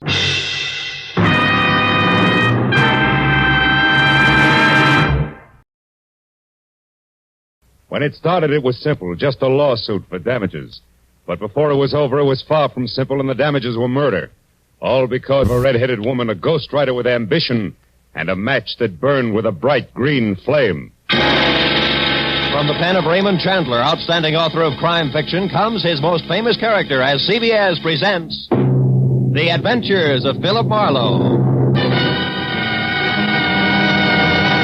Now, with Gerald Mohr starred as Philip Marlowe, we bring you tonight's exciting story, The Green Flame.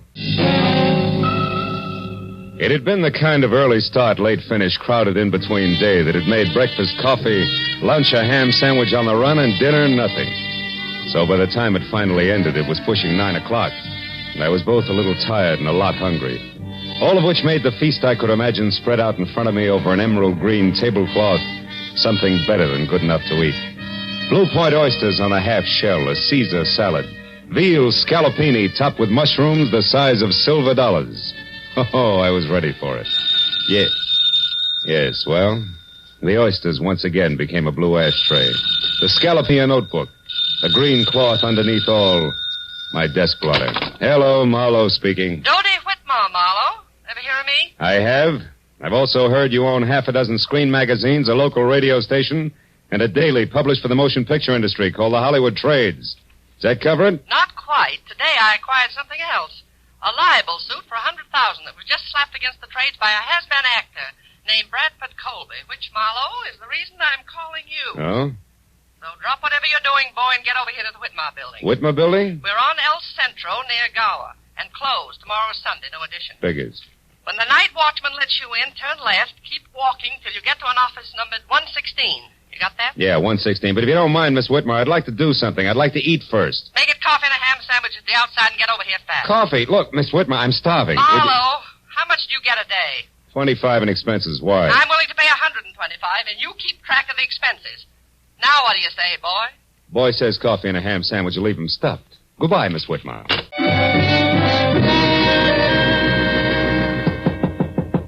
Come in, Marlowe. Sit down over here, and if you smoke cigars, don't. I can't stand them. Drink? No, thanks. Marlowe, our A1 gossip columnist, Stanley McGrath, had this to say in today's edition of The Trade. Mm-hmm. The sometimes actor Bradford Colby won't call it quits. When refused a part by an independent producer who's short on funds, Colby offered to hawk all and come up with $20,000 if the producer would change his mind. The producer wouldn't. End of quote. And beginning of noise from Colby, huh? Yes, a clamor that we can only silence by proving that McGrath, what he said, is true.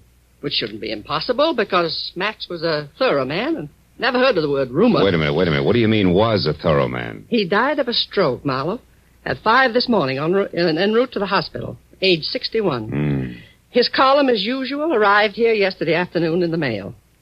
He always wrote from his home, which is a junk-filled cracker box up on North Brunton. Now you're being sued by Colby for damages, huh?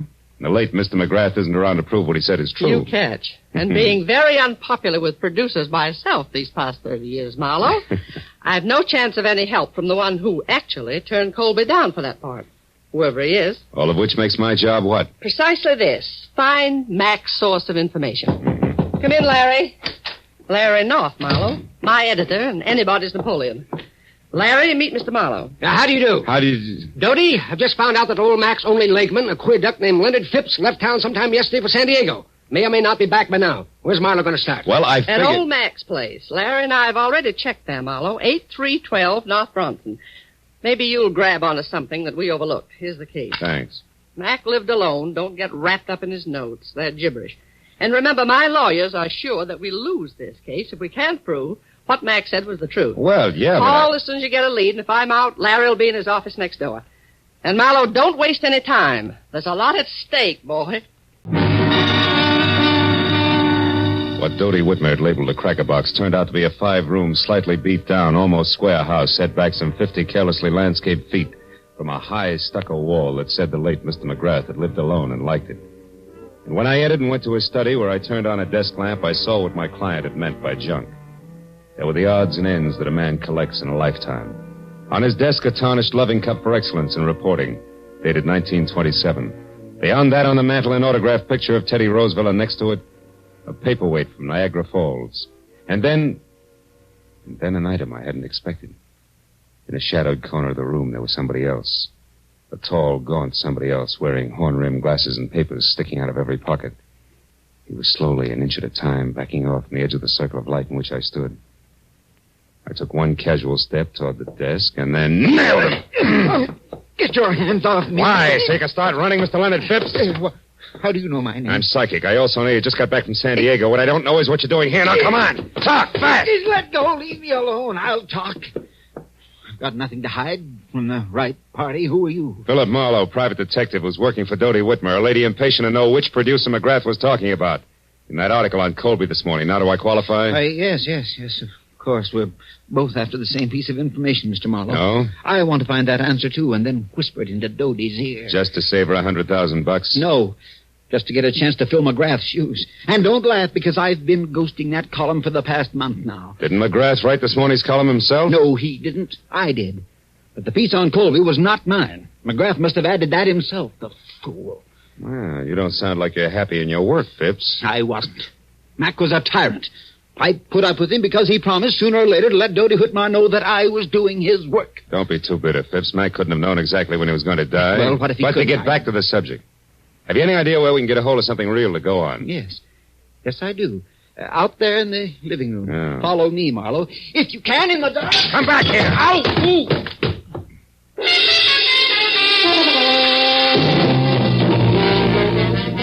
By the time I got to my feet, Phipps was gone. I found another lamp in the dark, turned it on, and started for the telephone. But then I stopped. In the center of the floor, where it must have fallen when the leg man made his wild break, was a wrinkled piece of paper. When I picked it up and turned it over, I was suddenly glad that Mr. Phipps had gotten away because, in his hurry to leave, he had dropped his checkoff list for Operation Bradford Colby. There were a half a dozen producers crossed off above the notation Mac's Place, but below that, and not yet discounted, was a name I'd never heard before, Sherry Sheldon. At that, I called Dodie Whitmer, gave her a quick rundown on what had happened with Phipps, and then tossed the name Sherry Sheldon in. She talked it over with Larry North before she answered. But when she did, I knew that finally we were all getting someplace. Marlowe, this is good. Larry tells me that Sherry Sheldon is the ex-Mrs. Bradford Colby. Oh? And better than that, a redhead with temperament to match. That kind'll talk. Mm-hmm. Any idea where this item lives? Yes, a bungalow on Cherimoya, 5800. 5800, huh? Larry says it's a quiet, dead-end street, but not to let that throw you. Because from what he's heard about the lady herself, she's very much alive. So play it smart, boy. You're probably in the big time now. Good luck.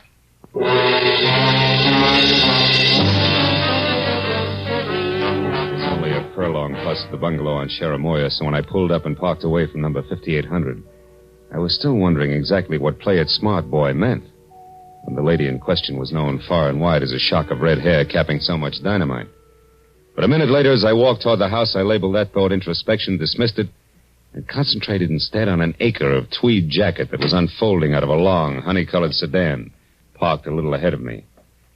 When it straightened up to something over 6.5 feet, slammed the car door shut, and stomped inch-thick soled brogans off in a king-sized huff, I knew that this was an angry man.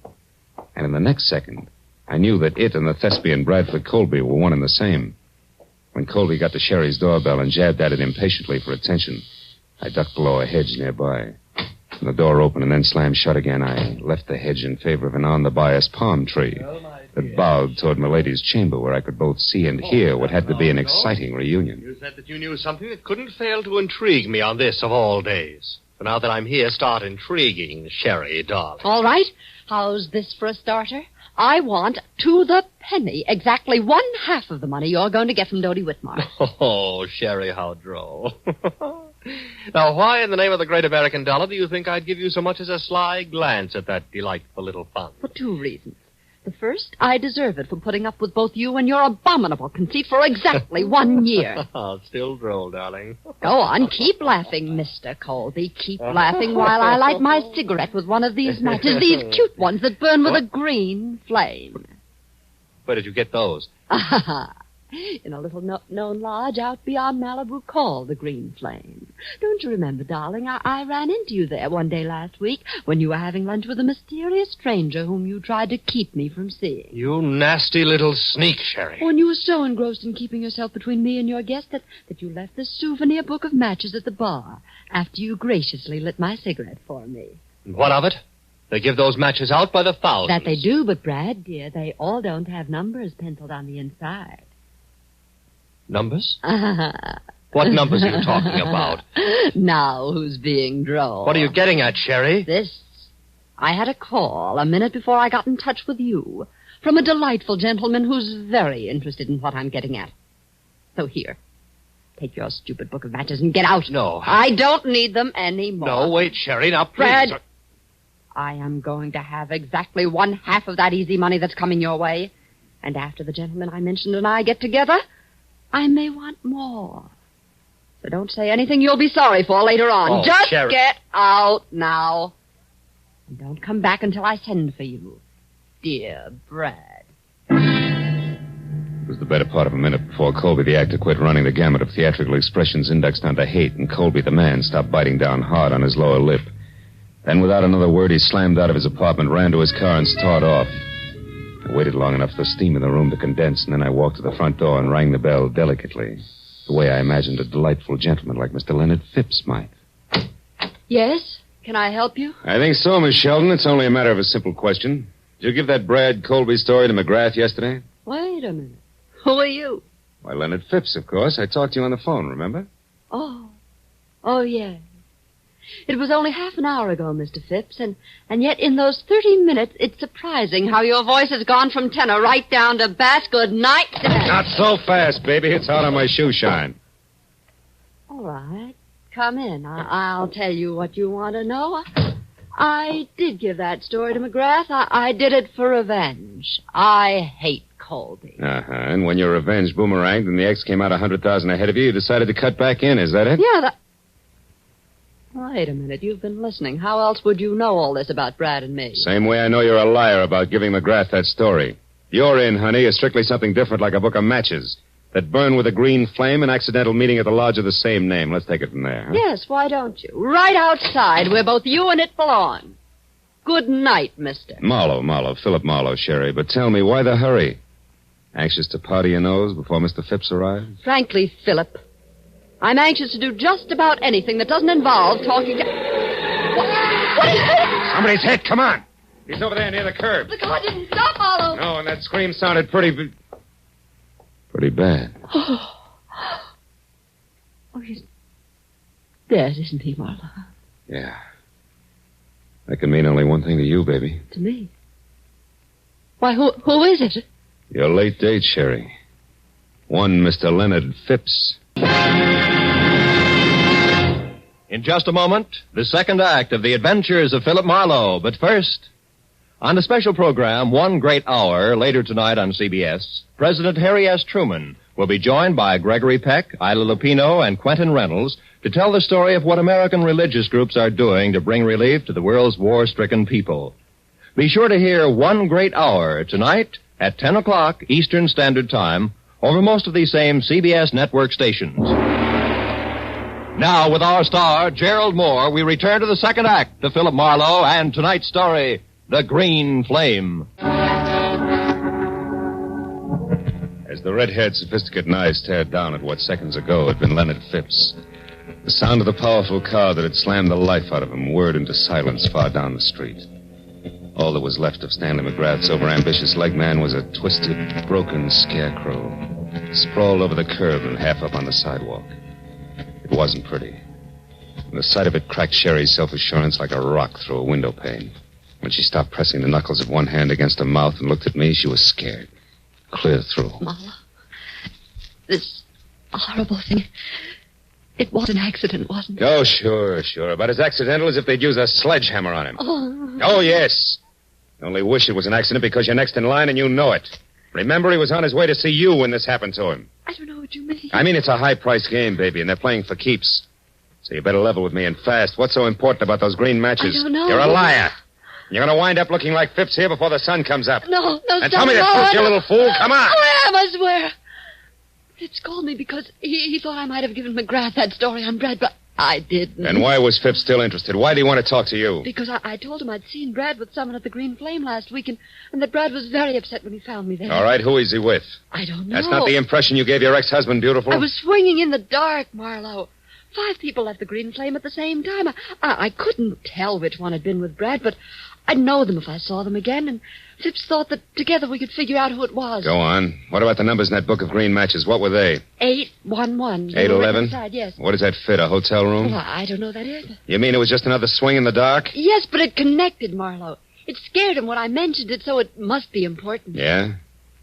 Take another look at Phipps, baby. See how important it is. Now try again, real hard. Remember what 811 means. Marlowe, I just don't know. Please believe me. Maybe you're just thick. Maybe you got too much nerve, but I'll tell you one thing, Sherry. I wouldn't be in your spot for 10 times $100,000 because I don't think you're going to live until morning. Oh, I didn't think that Brad would go this far. What I've told you is the truth. Wait a minute. Shut up. Somebody's coming. It might be Bradford. Now you get out of here. Well, I don't have my car. Take mine, that coupe. Here are the keys. Go down to the office of the Hollywood Trades. He won't show his face around there. Find Larry North or Doty. Well, all right, but what about you? Go on, will you? Beat it. I stepped into the shadows of the trees that bordered the walk and waited. I heard Sherry slam the door on my car and burn $5 worth of rubber off my new fist tires getting away. A second later, the visitor I was expecting showed up, but it wasn't Brad Colby. It was Larry North. He ran 3 bustling steps out into the street and watched my coupe scoot out of sight. Then he spotted the corpse. His mouth fell open and he tiptoed slowly toward it like he was afraid he might wake it up. When I moved out into the light, he saw me and turned. Marlowe! Do you know about this? Who is it? It's Leonard Phipps. Phipps? McGrath's leg man? Yeah. Driver didn't so much as look back. What a stinking break. Phipps in a hit-and-run accident at a time like this. Look, you jump to your conclusions, North, and I'll jump to mine. Eh? What do you mean? Phipps knew something fishy about that item in McGrath's column. And Sherry Sheldon knew something fishy about Colby.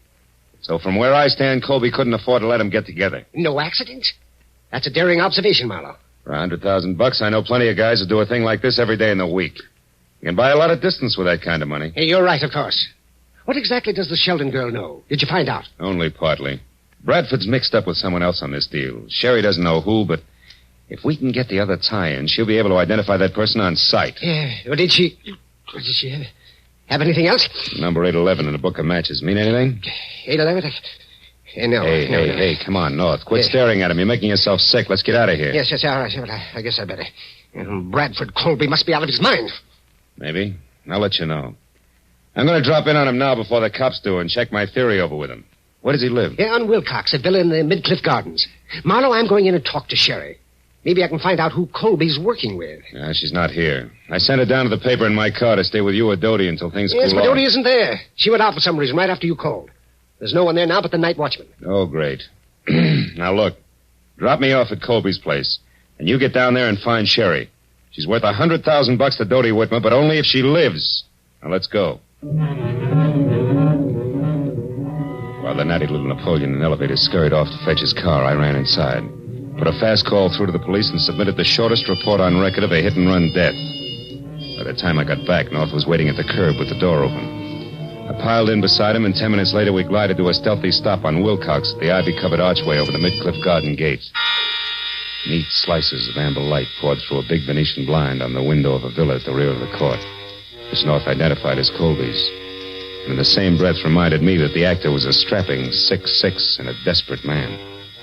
He urged me to be careful, and I urged him to hurry, and as he left, I walked toward the big window and saw Bradford inside, slumped deep in the lap of a suede easy chair, doing a solo with a bottle of Paul Masson champagne, and looking about as desperate as a sleepy St. Bernard. I walked around to the front door. decided to try the shock treatment to blast him out of his blasé attitude. Yes, what do you want? Get inside. Go on, move. Take your hands off me. You might have gotten away with that trumped-up suit for damages, Colby, but you're not going to get away with murder. You killed Leonard Phipps, didn't you? What are you raving about? Who's Leonard Phipps and who are you? Name's Marlowe, and I'll tell you something, Colby. The only reason I'm not busy knocking your head off at this minute is because I want to hear the whole story right from the top. Now, first, who wrote that item in McGrath's column for Are you mad? McGrath wrote it himself, the venomous little creature. He and Dodie Whitmer used that to damage my reputation, and now they're going to pay for it. Oh, stop it. You knocked your reputation into a cock's hat every time you step in front of a camera. Well, your damage suit's are phony, and you know it. Now, where's that book of matches with the famous 811 inside? 811? Mm-hmm. Oh, yes. Those that burn with a green flame. Yes, You've been talking with my imaginative ex-wife, I see. She's burning with quite a green flame herself, isn't she? How that woman hates to see me get ahead. Never mind. Where is it? If you'll allow me, Marlowe, I'll just answer this. Bradford Colby speaking. I see. Yes, I heard. That's right. Well, I'll do my best, darling. At least 10. Goodbye, Helen. Just an old friend, Marlowe. You can let your eyebrow down again. Helen, huh? You know, you always were a lousy actor. I'm getting a little sick of you, Colby. And I've got a hunch I'm due for quite a stall, so start talking, huh? Where's that book of matches? Easy, Marlowe. Take it easy.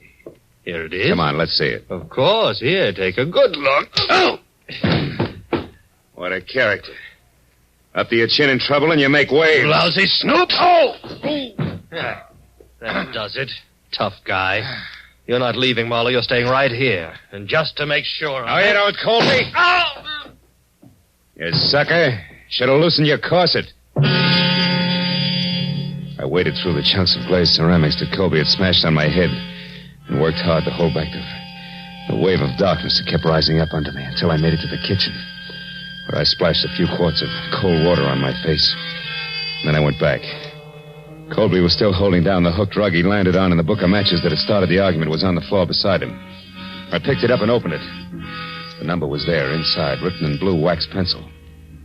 But I thought I'd made a mistake. Until I realized that maybe Sherry Sheldon had made the mistake. When that idea hit me, it brought another one along, and I remembered that Colby had received orders by phone to delay me. Oh, my... Then I knew I'd better hang onto my head and move, but fast. I rolled him over and found the keys to his car. He was halfway out the door when he came to. Stop! Come back. You can't leave here. It's my exit, not yours, Hambone. Good night.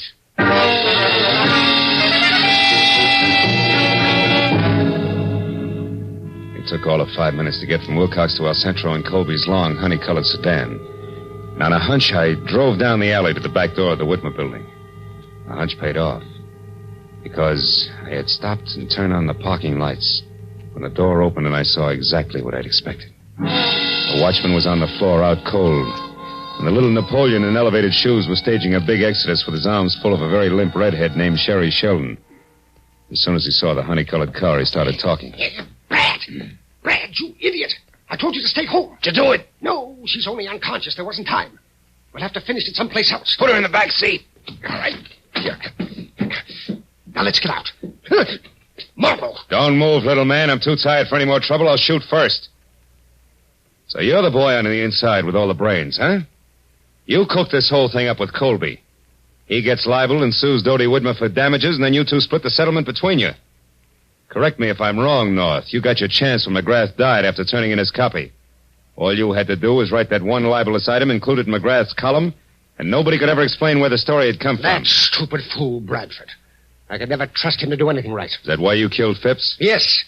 And if Brad Colby had held on to you for another 5 minutes, I would have had time to get out of here. Yes, and so would I. Sherry, are you all right? No, not yet. Hey! No! Oh. Where he and Brad are going, Marlowe, I'd never get another chance to even the score. Oh, baby.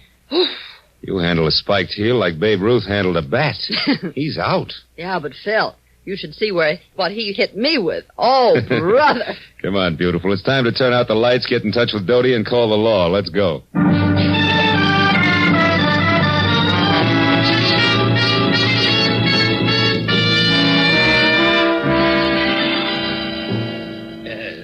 let's go, Sergeant. Yes, Inspector. Thank you, Miss McMahon. Good night. Good night. Well, I'm glad those cops and the cigars are gone. Here, kids, help yourselves. You both look like you need it. This you can say again. How I need it. Marlowe, you could have slid me through the hole in the lifesaver when you said my own editor, Larry North, was it. Yeah, it gave me a jolt, too, Dodie. Yeah, and me. The hard way. But, Phil, I am sorry about that mistake I made. I could have saved us some trouble. What mistake is this? Well, you see, honey, we knew that whoever was working with Colby had written down a number for him in a book of matches. Sherry here thought it was 811. But when I saw it, it was upside down from that, so it came out 118. 118? Mm-hmm. Why, that's Larry's office number and phone extension. Check. Yours is 116, and his was right next door. I remembered. So 118 was it. That, coupled with the fact that it was written in blue pencil, which is standard equipment for all editors, gave me the tip. Honest now, Phil. Did you figure that out, or was it luck? Well, it's a trade secret. Hey, you know something? I missed dinner tonight. You know I'm starving? Well, I know a wonderful place. Oh. They have matches like this, see? It burns with a green flame. Will you join us, Dodie? Yes, we would love to have you. You'd rather have whooping cough. Go on, you. Get out of here and good night. Good night, Dodie. Oh, and it will be from here on in. I guarantee it. A wonderful supper was waiting for us at the Green Flame restaurant. It was all arranged by a call from Dodie. And it waited until it got cold because we didn't show up to eat it. There was something about the moonlight glinting on the ocean, and a certain stillness in the morning air that made food seem somehow unimportant. So, when I finally dropped Sherry off at her place on Cherimoya, went home to my apartment on Franklin, it was either very late or very early, depending on the viewpoint. There was just one lonely sardine and a cold baked potato in the refrigerator. So I ate. Then I sat down on my bed to light my last cigarette. But I wasn't disappointed when the match flared into an ordinary yellow flame.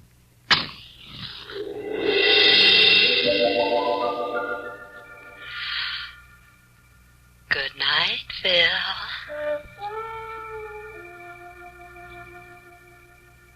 Happy Marlowe.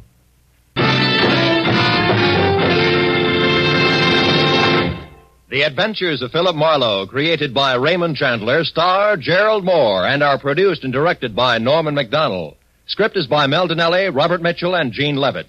Featured in the cast were Fay Baker, Larry Dobkin, Myra Marsh, Howard McNear, and Parley Bear. The special music is by Richard O'Runt. Be sure and be with us again next week when Philip Marlowe says... It was a grim joke that started when 6 heirs came to an ugly house on a rain-swept island to hear a madman's will. But the joke soon turned to murder, and in the end it was hard to tell who had the last laugh.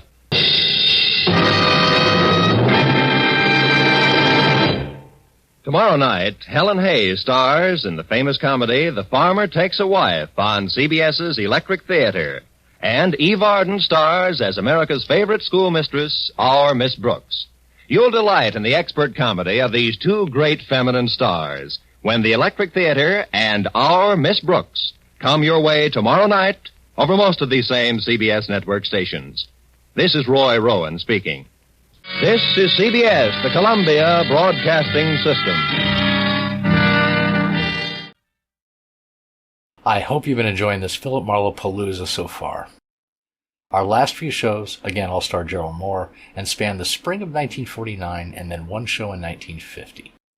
The first, The Last Laugh, from April 2nd of 1949, involves the reading of the will of Julius Spangler on his Luss estate in Catalina Island. Except that Spangler shows up at the reading and is very much alive, having played a joke on his 6 heirs. The joke's humor goes bye-bye when he's murdered, and Marlowe has to figure out which of the 6 killed him, or was it someone else for a different reason. A dark and twisting plot that is not as simple as it sounds. A week later is The Name to Remember from April 9th, 1949. Eddie Mallett hires Marlowe to find out why he's being followed by a muscle-bound man, but he winds up dead. Was it his partner in Mexico, the man with the cauliflower ear, or was it somebody else? Great story. Leaves you guessing right up until the end. Next we have Heat Wave from a week later on April 16th, 1949. Marlowe is hired to find out the identity of a burlesque dancer who wears a gold mask by a woman who thinks that she is her sister. When she's murdered, the stakes go up for the sister and for Marlowe. Then The Lady in Mink from April 30th of 49. Marlowe is hired by a woman who believes her sister is going to commit murder. The answer to why she believes this, and then the discovery of a corpse, makes it imperative Marlowe find her quickly. Another really strange plot with surprises that keep you guessing and making incorrect conclusions. After that is The Promise to Pay from May 14th of 1949. Marlowe is hired by a young businessman who's being blackmailed by a gambler over a marker he has for $1,000, which if it's not stopped will ruin his career. It turns out it will also mean the death of a young woman. Great story, a lot of action in this one. And then our final show of the night, The White Carnation, jumping all the way ahead to September 22nd of 1950. Marlowe is hired to find a groom who has disappeared the night before his wedding. He was last seen at a flower shop with his best man and told him that he thought he was being followed when they left. He also told him he thought it was a man named Gregory Toledo, but that's impossible because Toledo is dead. Or was he? A really fantastic story. I think this one is a great ending to the Philip Marlowe Palooza with the wild plot and frustrating clues and the satisfying ending. I hope you've enjoyed these. Let me know in the comments. If enough of you did, I might do another one down the line. Thanks as always for watching. I'm Greg. I'll see you on the next one.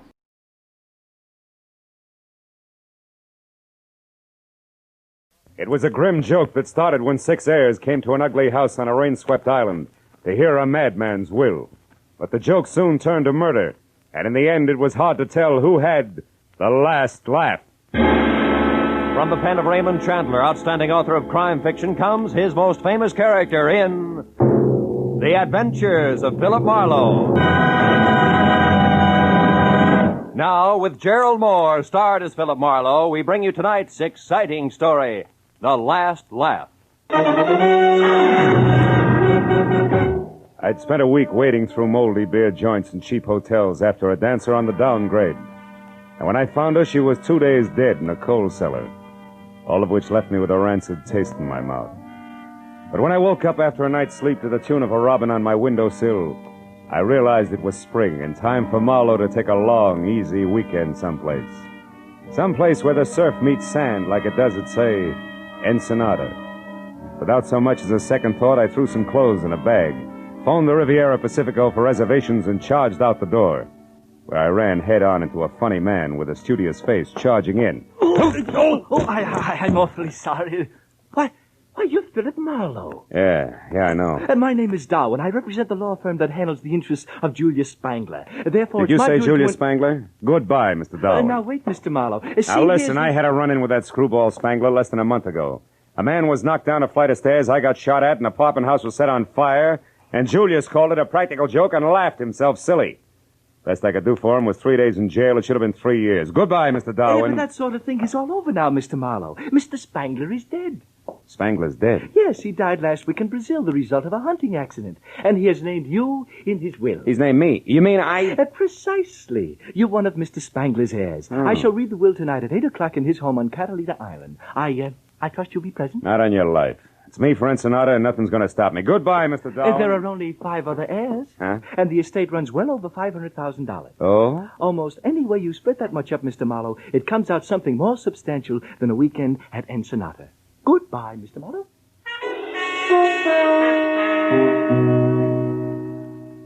It was fantastic. But then so was Julius Spangler. Who knows? Maybe he actually admired me for throwing him in jail. And after all, what's old Mexico got that Catalina doesn't have in better? What could I lose? It was only a matter of minutes before I was in Wilmington and climbing the gangplank of the last boat for Catalina Island. She nosed past the breakwater and headed for the open sea, and the green water glistened with gold from the sun, slanting into a bank of clouds on the horizon. This was the life. I sat back and relaxed for all of 10 seconds before the name Spangler came up again. this time being volleyed between a matron meticulously tailored by I.J. Fox, who clung to a pipe-smoking gentleman at the rail and a cute blonde ball of fire facing them. Some of my friends are aboard, and I don't want to be seen with you. Look, you may be Your Highness Millicent Burke Ashby to those snoots, but you're still just Millie Spangler to me, you overstuffed social climber. Why, you insufferable little upstart, You're nothing. I'll give him a good show, like this. Nicky Oh, you stop Bennett, that. take me away from here. Of course, I think I'm going to faint. I'm nuts. Well, what are you staring at, Buster? Haven't you ever seen a red jersey sweater before? How do you do? Yeah, that sweater plus that right hook of yours adds up to quite an exhibition. You must belong to Julius. He was my uncle, but... Now, wait. Don't tell me you're in his will, too. Then you're Philip Marlowe. Yeah, I got him 3 days in the cooler, so now I'm an heir. Who are your two friends? Millicent Burke Ashby, my half-sister, a professional snob I'm going to get mad enough at to kill one of these days.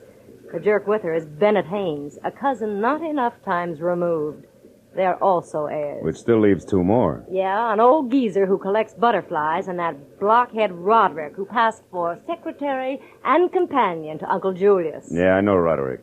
And what do you pass for, Nicky? As if I couldn't tell. You can't. Ever been in Nick's Bar and Grill on La Brea, Marlowe? Well, I'm Nick. No kidding. Mm-hmm. And if this inheritance hadn't come along, I'd have lost my shirt. Boy, I'm really in a money jam, and Uncle Julius is saving the day for me. Yeah, but he had to die to do it. Well, sure, that's the only way he ever would. I wrote and asked him for a $10,000 loan once. Got a check back in the return mail, but it was signed by Alexander Hamilton. So I came out here to Catalina to see him, but he'd already left for Iceland. I spent a week by myself painting his launch for amusement. Then I went home again, without a cent. Yeah, he was a charmingly whimsical old man. By the way, where's his house? Over on the deserted side of the island, naturally. Naturally. The only way to get to it is by launch. Roderick's going to meet us when we dock at Avalon. Oh, fine. You mean we'll be stuck at Spangler's old house all night? Is that bad, Phil? It's quite lovely. In a lot of ways.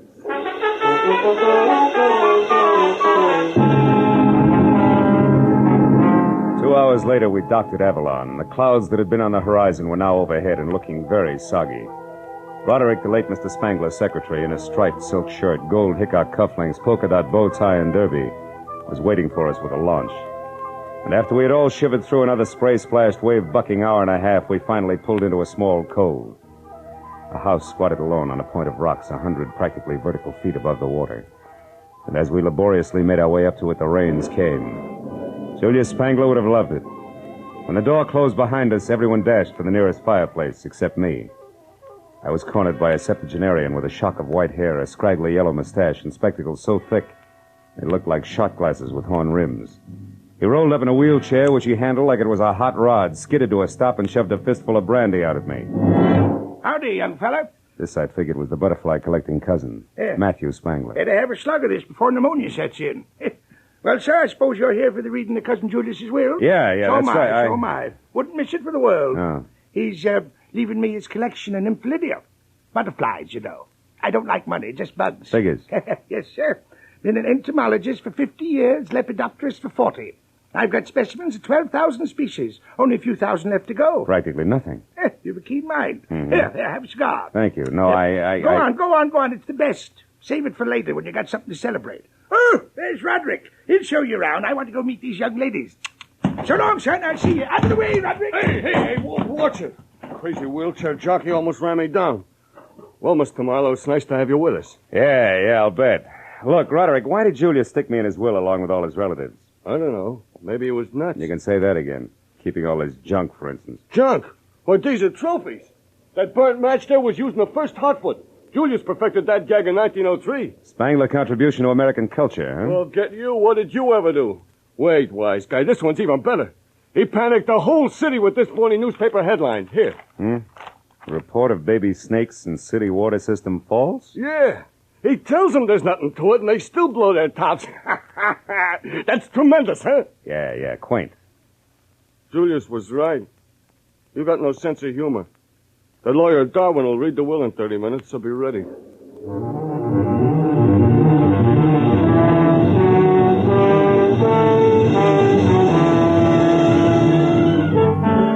I passed the half hour at a window with Nicky, watching the rain slash at the glass. Then at 8 o'clock on the button, the library doors swung open, and Darwin summoned the 6 of us into the room. As we sat down, the lawyer chewed his way through the legal preliminaries. For the first time, there was a tense hush. $500,000 changing hands was an impressive occasion.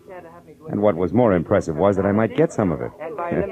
I even caught myself wondering about inheritance tax as Darwin completed the introduction of the will. Yes, it will bring us up to the disposition of the real and personal property of Julius Spangler, who passed away this life March 26, 1949. Oh, poor old Julius.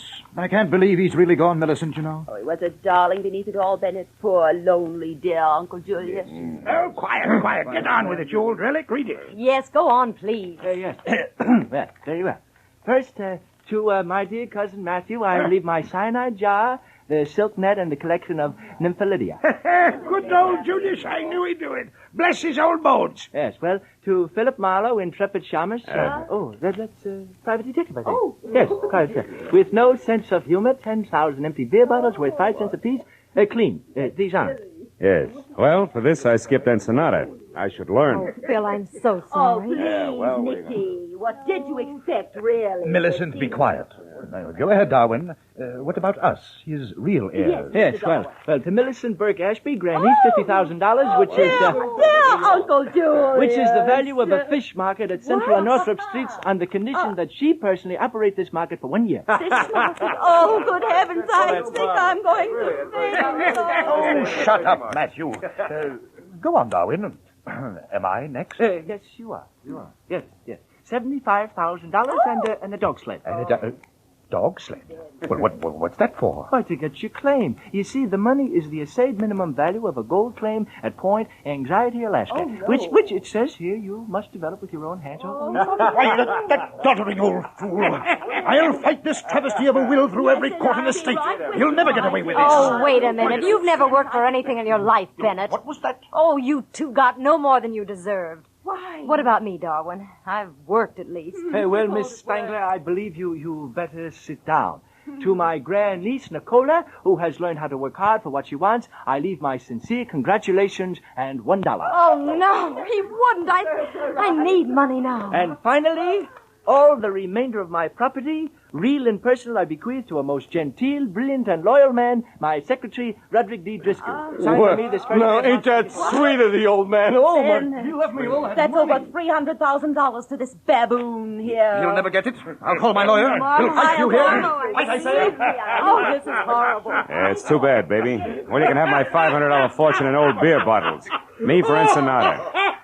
Oh, what's so funny, Matthew? He got what he wanted, Nicky. Let him laugh. I'll say I did. Wow! Shut up, Matthew. Stop it, Matthew.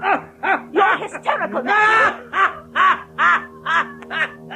Hysterical, eh? I sure am, kiddo. But Matthew... Get a load of this! We all stood there with our mouths hanging open as the old invalid leaped to his feet, tipped over his wheelchair, made a grab for his shock of white hair with one hand and ripped it off. It was a wig and a good one. With the other hand, he tore the phony yellow mustache off his lip and, still laughing like a ticklish hyena, he identified himself as the one and only Julius Spangler, alive and in the flesh. Yes, this is the crowning achievement of my career. Look at you. Look at your silly faces. I wasn't going to give it away till tomorrow, but I couldn't hold it back. Ooh, this is rich. The best gag we ever pulled. Right, Roderick? Roderick! Huh? Oh, yeah. Yeah, right. This is humiliating. I'm calling the firm at once. You're mad, Julius. Absolutely insane. Why? Why? Because you can't stand the smell of fish? Oh. What about you, Marlowe? Did I get the last laugh on you, or didn't I, eh? You did. You're still nothing but a mixed-up jerk, Julius. Wonderful. But I want to see you mixed up with those dirty beer bottles. Wash the labels off. Get a nickel back, you know. I'd like to break every one of them across the bridge of your nose, funny man. That's what I like. A good sport. How about it, Nicky? Isn't it funny? Not very. What do you mean? I sat in at the reading of my own will, so now I know what you really think of me. Not quite, you don't. Because I think this. You vixen, you spit on me.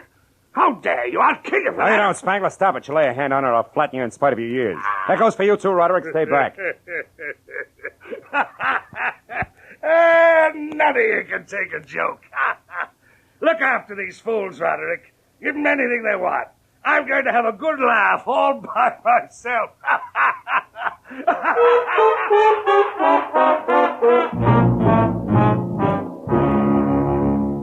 After the mastermind of the impractical joke had guffawed his way out of the room, Roderick took his life in his hands and invited everyone to coffee and brandy.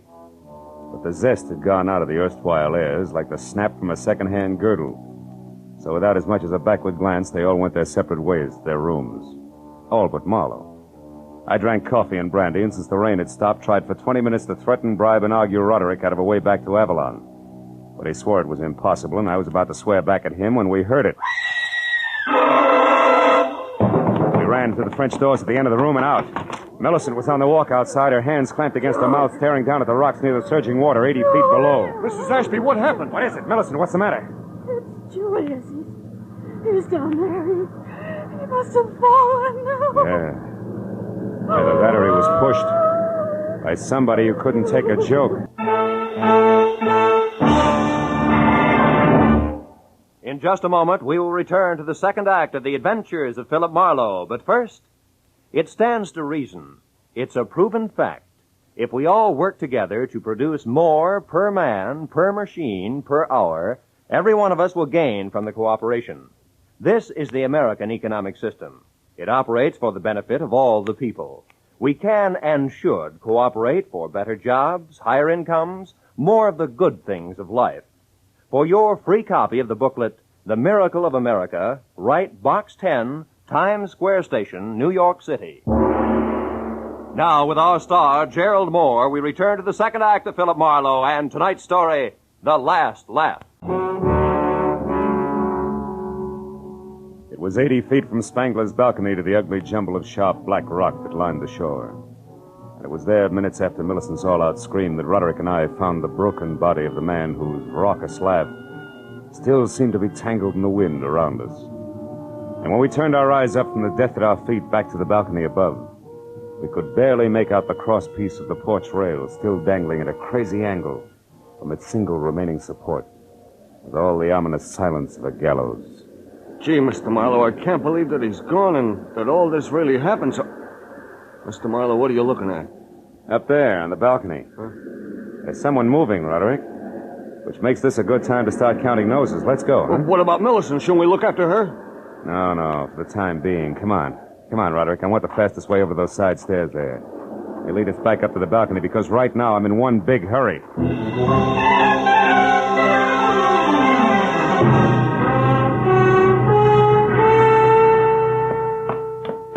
There's nobody here, Marlowe. Are you sure you saw... Hold it.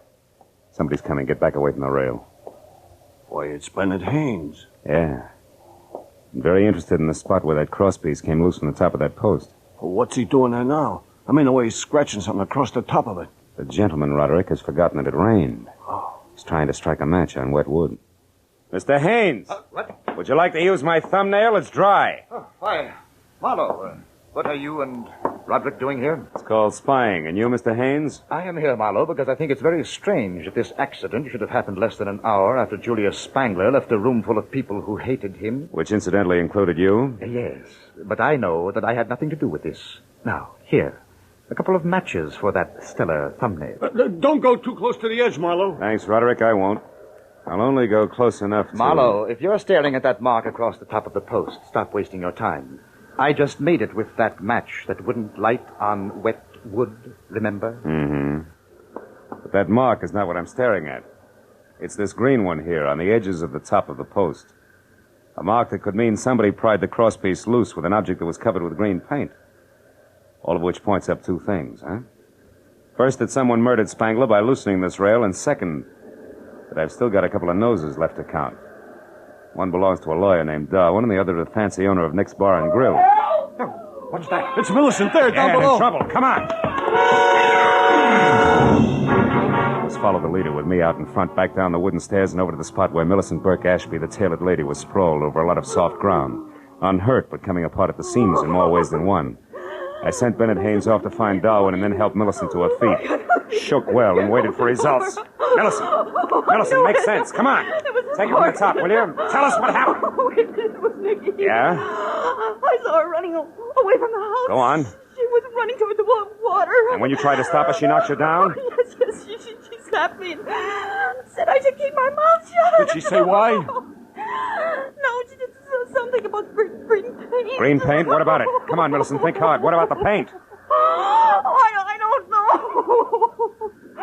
What does this mean, Marlowe? We gotta get to Nicky Spangler fast. Roderick, she was headed down toward the water. How many boats are tied up there? Just a launch and a little... Yeah? No, wait a second. There's the outboard. She used to run that herself. All right, then we split.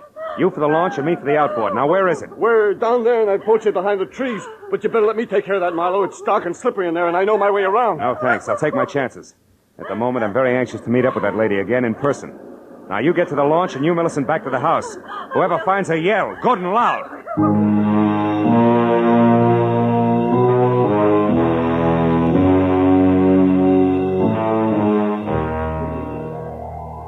The boat shed was a one-room bungalow on stilts. When I started inside, slowly, unsure of both my footing and the company on hand, I was suddenly very sorry that I'd left my .38 back in L.A.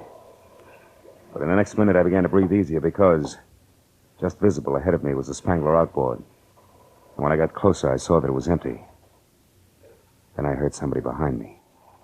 I turned just in time to see a thick, crooked branch coming at my head fast. Oh! Oh!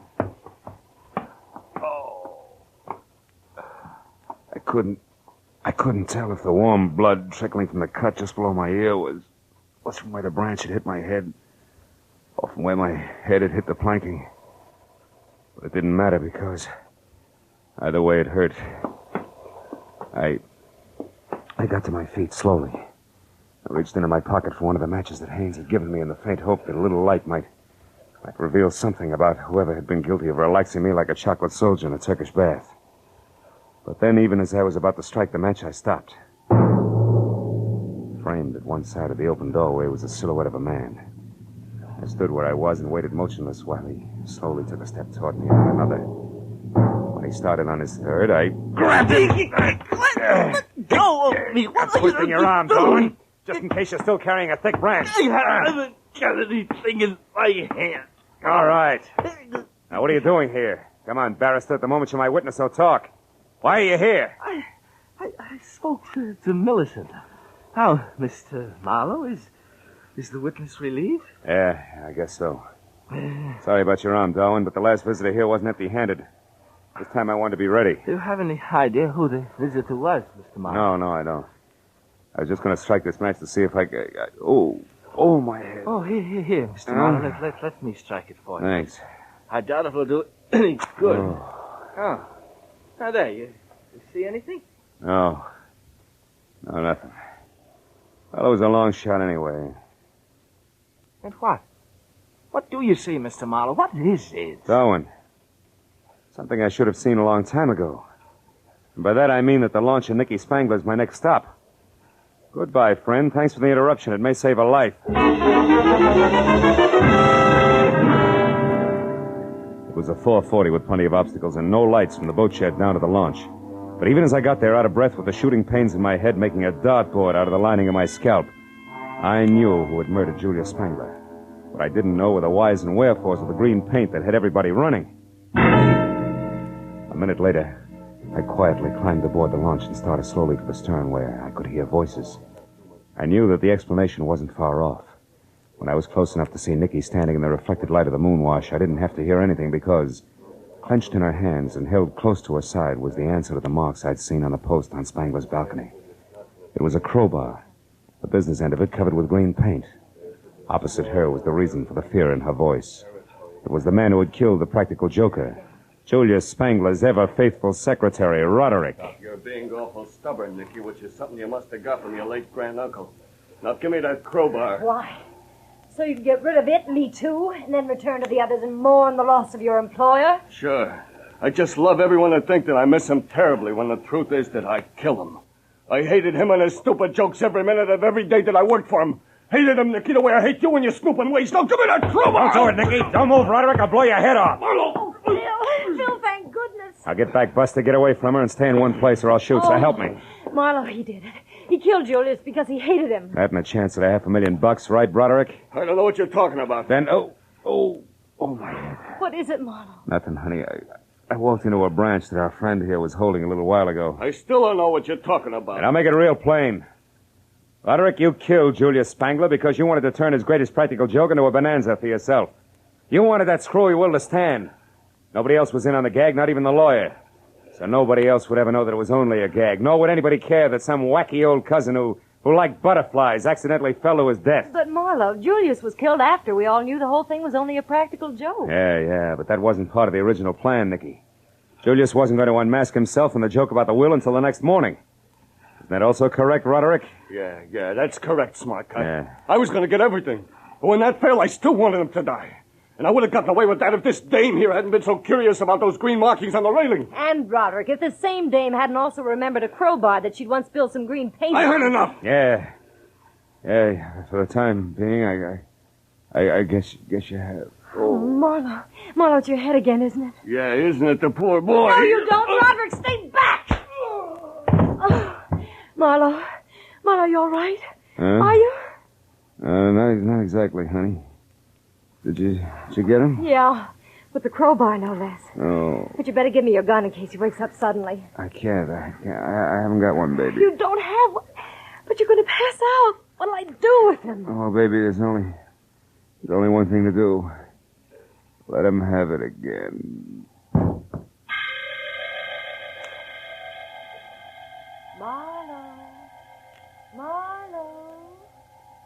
Marlowe, are you all right now? Oh, yeah, I'm all right. What's going on? Oh, Nicky. Mm-hmm, Nicky. And before you can say, where am I, I'll tell you, honey. This is Avalon, a lovely spot on the island of Santa Catalina. It's now 2:00 in the morning, your head isn't so much as fractured, and you're sitting up in a chair that belongs to the nice lady who rented you this room at a reasonable price. And the others? All back at the place, except, of course, Roderick.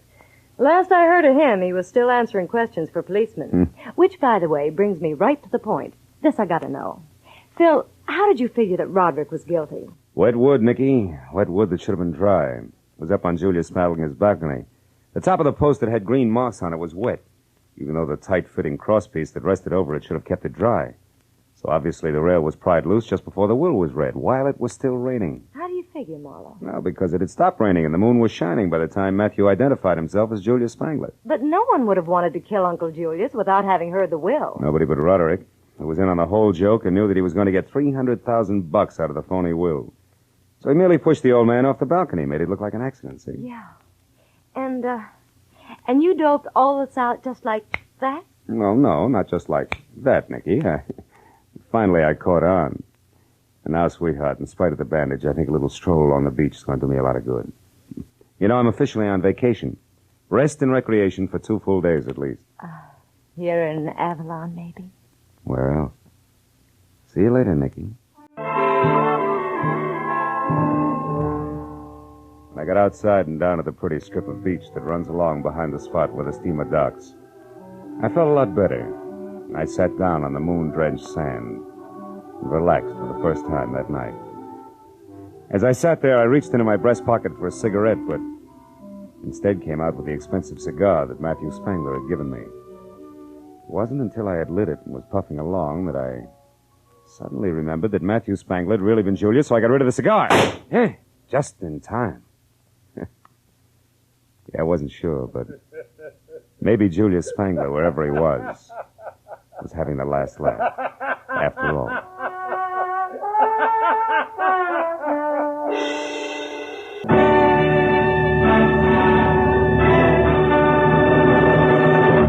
The Adventures of Philip Marlowe, created by Raymond Chandler, star Gerald Mohr, and are produced and directed by Norman MacDonald. Script is by Mel Donnelly, Robert Mitchell, and Gene Levitt.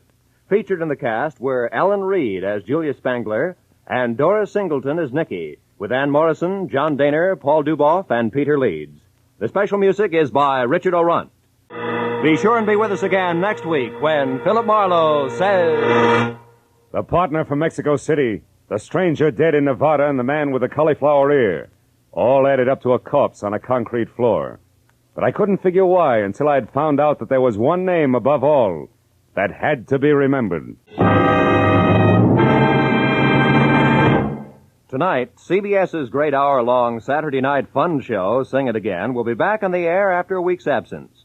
Be sure to be around later tonight when Sing It Again returns with its phantom voice mystery and its riddle songs, which pay off in wonderful prizes. This is Roy Rowan speaking.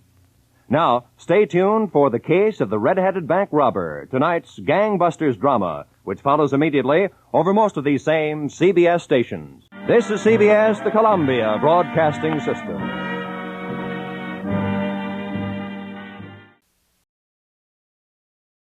The partner from Mexico City, the stranger dead in Nevada, and the man with the cauliflower ear. All added up to a corpse on a concrete floor. But I couldn't figure why until I found out there was one name above all that had to be remembered. From the pen of Raymond Chandler, outstanding author of crime fiction, comes his most famous character in The Adventures of Philip Marlowe. Now, with Gerald Mohr, starred as Philip Marlowe, we bring you tonight's exciting story, The Name to Remember.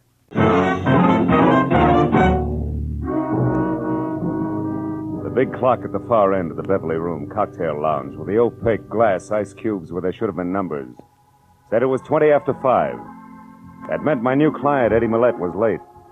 So sitting at an uncomfortable mushroom for 2, I waited and worked on a long drink and stared down into the mirrored top of my table. I stopped staring when the reflection in the tabletop changed from red ceiling to gray Hamburg and pale blue eyes in an almost friendly face. I looked up to find easygoing Eddie Millette looking about as he had been a year ago. Dapper in draped flannel, carnation attached, and a thin smile on thinner lips. He sat down, took off his hat, and shook hands all in one quick motion. And I knew he was either in trouble, a hurry, or both. Marlowe, business. Business. You gotta find the nut who's been following me for the last couple of days. He's big. A lot of muscle under a T-shirt and a kind of jacket like the Dodgers wear when they're warming up, you know what I mean? I can't figure out what this bird's after. That bothers me. All the time he's like it. What? Hanging around. Oh. And if I go for him, he runs. So what I want you to do is, you get next to him and the answer to this tag. Here. 50, 70, 80, $100. Enough, Phil? Enough. You know, Eddie, the law might do this for you for free. Yeah, for John Doe, they might. But Eddie Millette's another story, Marlowe. You know what I mean? Today I got a respectable business. War surplus. But the cops, they only remember me as a guy who once did time for being careless with other people's dough. Yeah. Besides, I'm in a hurry. My 2 partners, Lou Tripp and Ruth Dunn. She's also my girl. They're coming back to town tonight. I'd like to spend some time with both of them, without interruption. What do you mean, girl, Eddie? You and that pretty wife I've heard about split up? Yeah, I'm suing for divorce right now. Tina and I never should have been, Marlowe. Yeah, I need someone who's softer, more honest and understanding. Know what I mean? Now take this here, Ruth. Can I help you, sir? Huh? Oh, yeah, scotch. No buzz. Make it a double. Very well, sir. This Ruth Marlowe, she's different. Good head for business, sweet kid at the same time. Like, for instance, the letter I got from her today. She and Lou were both in Mexico City. She's got all the dope on the deal we're working on, plus the fact she's worrying about me. That should bring us right back to T-shirt. Remember, where do I start, Eddie? That's the only place I know of, Marlowe. Yesterday, I kind of turned the tables on this guy. Trailed him down to the corner of Wilshire and Western. But he got away in the middle of a lot of traffic, you know what I mean? In a car? Huh? Car. Oh, no, we were both walking. No. Now, I figured from his bill and that T-shirt, he could work on one of these health clubs around here. You find out, then come to my place on Hoover before 8, huh? By the way, he's got black curly hair and one ear's all banged up, cauliflower-like. Right one. Anything else? No, Eddie, I'll see you. Know what I mean? Huh?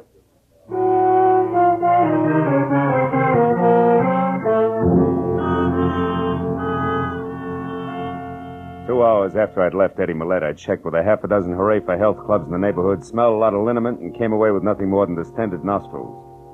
So at 7:30, I pointed my car toward 8400 North Hoover, in the hope that my client could give me something else to go on. The Millette home was well-groomed and sat sedately behind 50 rolling yards of carefully clipped hedge, and said the gardener must have gone to Barber's College. So when I leaned against the front doorbell, I expected Eddie in at least a silk-lapelled smoking jacket with slippers to match. But when the door swung open, I got a surprise, because I was greeted instead by a lot of white T-shirt, and in front of that and coming straight for my head was a fist the size of a muskmelon. Oh! Okay, Private Detective hired by Eddie Millette in the Beverly Room. Gear up. Oh. Don't so much as smile crooked or I'll twist your arm in two. What is it you want? Oh, one thing, a chance to bust you in the nose. What nerve. Yeah? Listen, stupid, if I had the time, I'd tie your arm into a square knot, then rip it off at the hinges and throw it away. Right now, I've got what I came for. I'm in a hurry, so you're real lucky. How about Eddie Millette, Muscles? How lucky is he? Very. He's inside, resting. Just like you're gonna be, mister.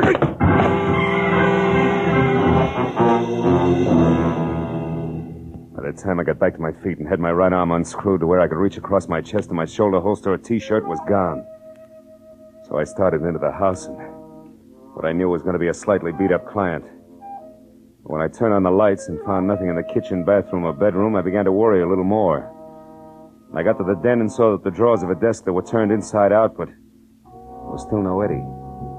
I opened a side door and started out to the patio, which ran along the front of the house. But then at the staccato report of high heels coming up the flagstone path that led to the front door, I stopped and waited. When the lady, who was a quiet face and quiet clothes, came to a halt in the open doorway, puzzled, and called Eddie's name out loud, I figured this had to be Ruth Dunn, girlfriend and partner out of Mexico City. So I walked back through the house to the living room. Eddie, it's Ruth. Eddie Millette, are you playing a game with me? Why, who are you? What are you doing here? I'm Philip Marlowe, Miss Dunn. I was hired by your boyfriend because he was worried about a bunch of muscles in a T-shirt with curly black hair, a cauliflower ear, and a brain you could drop through the hole in a lifesaver. Mean anything to you? Well, no, it doesn't. But where's Eddie, Mr. Marlowe, and why is the front door open like this, and why are all the lights on? In that order, I don't know where Eddie is. Front door's open because that's where T-shirt and I played Ben, the private detective, and all the lights are on because I was looking for Eddie. But he's not here anyplace? The bedroom, the kitchen? So far, no. Come on in here, see if this desk in the den adds for you, maybe. Drawers have been slightly rearranged by a very heavy hand. Incidentally, T-shirt was bragging about getting what he'd come for just as he collapsed me for the second time, so if you... Oh, the letters. They're gone. What letters? The ones I wrote to Eddie while I was on the road. He always kept them here in the bottom drawer. Were they business or pleasure? Well, business mostly, but I did talk of other things, too. Yeah, I know. Eddie mentioned that when he told me about you and Lou Tripp being due back tonight. Oh, by the way, where is Tripp? Well, I don't know. He left me in Mexico City the day before yesterday and said he'd be here tonight at the latest. Oh, surely, Marlowe, you don't think that Lou had anything to do with this? Could be. Letters are part business. And part love. So I'd say that the only person who could possibly be behind this is Mrs. Millette. Tina? Yes. And for the oldest and best reason in the world, Marlowe. Jealousy. Tina'd do anything to make Eddie and me unhappy. She could twist the innocent wording of those letters so that any divorced judge would see things her way. She's cruel, Marlowe, and she... Marlowe. Hmm? Under that door there that leads to the garage. It's blood, Marlowe. Stay over there, Ruth. Oh, Eddie. Eddie, are you... Oh, no. Oh, Marlowe, he's dead. Isn't he? Yeah, honey. I'm afraid he is. Eddie Millette was dead. Real dead. Oh, Eddie. The right side of his head crushed in. Next to him and on the edge of the ugly pool of blood that had seeped under the door was the grease-coated tire iron that had done the job. I turned Ruth away, and it wasn't until we were back in the living room and she'd stopped sobbing long enough to take the double shot of brandy that I'd forced on her that I started for the telephone and a call to Detective Lieutenant Ibarra, homicide. But before I could pick up the receiver, it went off. Hello? This is Lieutenant Ibarra at police headquarters. Ibarra? Huh? How great can service be? This is Marlowe. I was just going to call you. Did I dial your office number by mistake, Marlowe? No mistake, Lieutenant. I'm at Eddie Millette's. I've been working for him since this afternoon. What's up? Why the call? A dead man named Ellis Clay in a motel outside of Carson City, Nevada, Phil. Yeah? It looks like an accidental explosion in his room there, and the best the sheriff has for identification other than his name and the city, Los Angeles, is a blank sheet of letterhead paper from Eddie Millette's war surplus outfit. So I thought Millette might be able to help us out. Is he there? Yeah. And dead, Ibarra. Huh? Murdered with a tire iron sometime in the last hour. What? Mm-hmm. Any idea who did it? A muscle man in a T-shirt, maybe. But at the moment, Ibarra, the motive seems to be a little mixed. Say, wait a minute. I may be able to help you on that Nevada guy. Ruth. Ruth, do you know anything about a man named Clay in Carson City? He had Eddie's address on him when he was killed in an accident. Clay? Yeah. In Nevada? Mm-hmm. No, Phil, no, I don't. Oh. Hello, Ibarra. Yes? The girl here, who was one of Eddie's partners, never heard of him. All right, but that's unimportant now. What I am interested in is Millette's death. What's the address out there? And why It's is it you take so 8400 long North Hoover. North what? Hoover, as in vacuum cleaner. But look, if it's all the same to you, Ibarra, I'd like to move, and I think if I do it fast enough, I've got an even chance of catching up with this T-shirt. Okay? Well, all right, Marlowe, but don't forget, we've got a couple of thousand policemen here in L.A., just in case you can't... Yeah. Goodbye, Ibarra. Ruth, honey, why don't you go to your own place and try to take it easy, huh? When I talk to Ibarra again, I'll tell him where you can be found. All right, Phil. But where are you going? To the only place that adds now, Tina Millette's. You know where it is? Yeah. The Cameo house on Rexford Drive in Beverly Hills. Mm-hmm. Also, if it's any help, she drives a new cream-colored Nash. But Marlowe, be careful. Tina may be the one who hired that man in the T-shirt. Yeah, I know. And that, honey, is exactly what I'm banking on. I'll call you. After I got the vital statistics on where I could reach Ruth later on, I piled into my car and headed for Beverly Hills and the Cameo house, which was 6 stories of white stone and glass brick. Tina Millette managed to scrimp by with half of the top floor, and a couple of minutes later, when I got out of the all-mirror elevator, walked to her door, rang, and waited. I was wondering what kind of a reception I'd get. But when the door opened, I stopped wondering and started concentrating. You want something?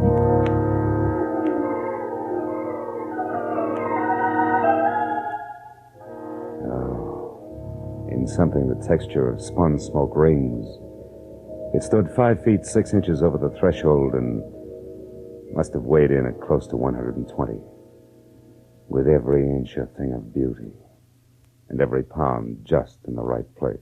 I asked you if you wanted something. Do you? Mm-hmm. Yeah, the name's Philip Marlowe, Mrs. Millette. I'm a private detective your husband hired this afternoon. Why don't you let me in like a good little girl, huh? Because that's something I'm not. Now get out of here before I call the police. Well, probably on their way up here right now. Oh? Your husband's dead, Mrs. Millette. He was murdered. Eddie murdered? Yeah. Now, do you still mind if I come in? No, of course not. I don't know what to say. Oh, that's a trite line. What was that? I said you're acting and doing a bum job of it. Why, I ought to slap your face. Or call your boy with the muscles and have him go back to work on my arm for a while? What are you talking about? The lad in a white T-shirt who killed Eddie and then stole a bunch of letters that were going to help you lie your way through a countersuit for divorce. Would leave Eddie both broke and embarrassed. You don't make sense, bright boy. No? First of all, I don't know who you're talking about. And second, if I were going to file such a countersuit, why would I want my husband killed first? Maybe you didn't. We all make mistakes, Mrs. Millette. Which is only one man's opinion. So why don't I just pick up my coat here and let the perfect gentleman escort me to the nearest police station? All right, it's a date. I see you bowled quite a bit, Tina. Good enough to win that cup there from the Maplewood Alleys on Wilshire near Weston. Eddie figured a health club, and I went right along. Never thought about the bowling alley near there, and Yes, Marlowe? You were saying something? Yes, I was, but the little gun in your hand made me lose my place. Marlowe, I don't believe that Eddie's dead. Nor do I believe that you work for him at all. For my money, you're just a not-so-smart boy who was hired by that hussy Ruth Dunn. She's going to need an army of private detectives before I get through, and I mean that. Now back up through those doors and get out onto the fire escape. While you do what? Well, I find out exactly what's going on. I'll get out there. It's 6 long floors to the ground, Marlowe. And I hope with the first step you take that you trip, fall all the way, and break your neck. Goodbye, private detective. In just a moment, we will return to the second act of The Adventures of Philip Marlowe. But first, just a little later on CBS tonight, you'll hear Sing It Again's Master of Ceremonies, Dan Seymour, giving a perfect characterization of a man going crazy. The reason? Well, Dan's got the biggest, hottest news in the history of quiz shows ready for announcement right after someone knocks off tonight's $20,500 Phantom Voice mystery. So be sure to hear Sing It Again tonight when it comes to you at 10 o'clock Eastern Time on most of these same CBS stations. And now with our star, Gerald Mohr, we return to the second act of Philip Marlowe and tonight's story, The Name to Remember. When Tina Millette prodded me out onto the fire escape through a pair of French doors, slammed them shut, and snapped the lock, there was a cold look in her smoky eyes and an unwavering potential about the snub-nosed gun clenched in her hand and pointed straight at my belt buckle that melted all the gambler out of me fast. So I watched quietly as she backed across the room to the hall door and out. I knew my chances of climbing down 6 flights of iron fire escape in time to head her off was an idiot's dream. So, kicked the panel out of one of the doors, reached through and finally got it unlocked. And I went back inside to the phone. Since the vixen was on the prowl with a gun in her fist, I figured the least I could do was pass the word along. Hello? Ruth, this is Marlowe. Oh, Phil. Have you found the letters? Not yet, but never mind that now. You got something more important to worry about because your guess on Eddie's ex-wife, Tina, was right on the button. You mean she's the one who's really after the letters? Yeah, that muscle man in the T-shirt is just doing a heavy work for her. And I've got a good idea that he's connected with the Maplewood bowling alley on Wilshire. Where are you now, Phil? In Tina's apartment, alone. I just lost a small debate with her. And get this, Ruth. She hates you, and she's the type who hates hard. Yeah. When she left here, she had a gun, and the chances are at least 50-50 that she's coming your way. So keep your doors locked and stay away from windows, savvy? Yeah, okay, Phil. Oh, one more thing before I shove off. Has Millette's partner, Lou Tripp, shown yet? No. At least he hasn't called me. Uh-huh. But where are you going, Phil? That bowling alley on Wilshire. Only this time I'm swinging first.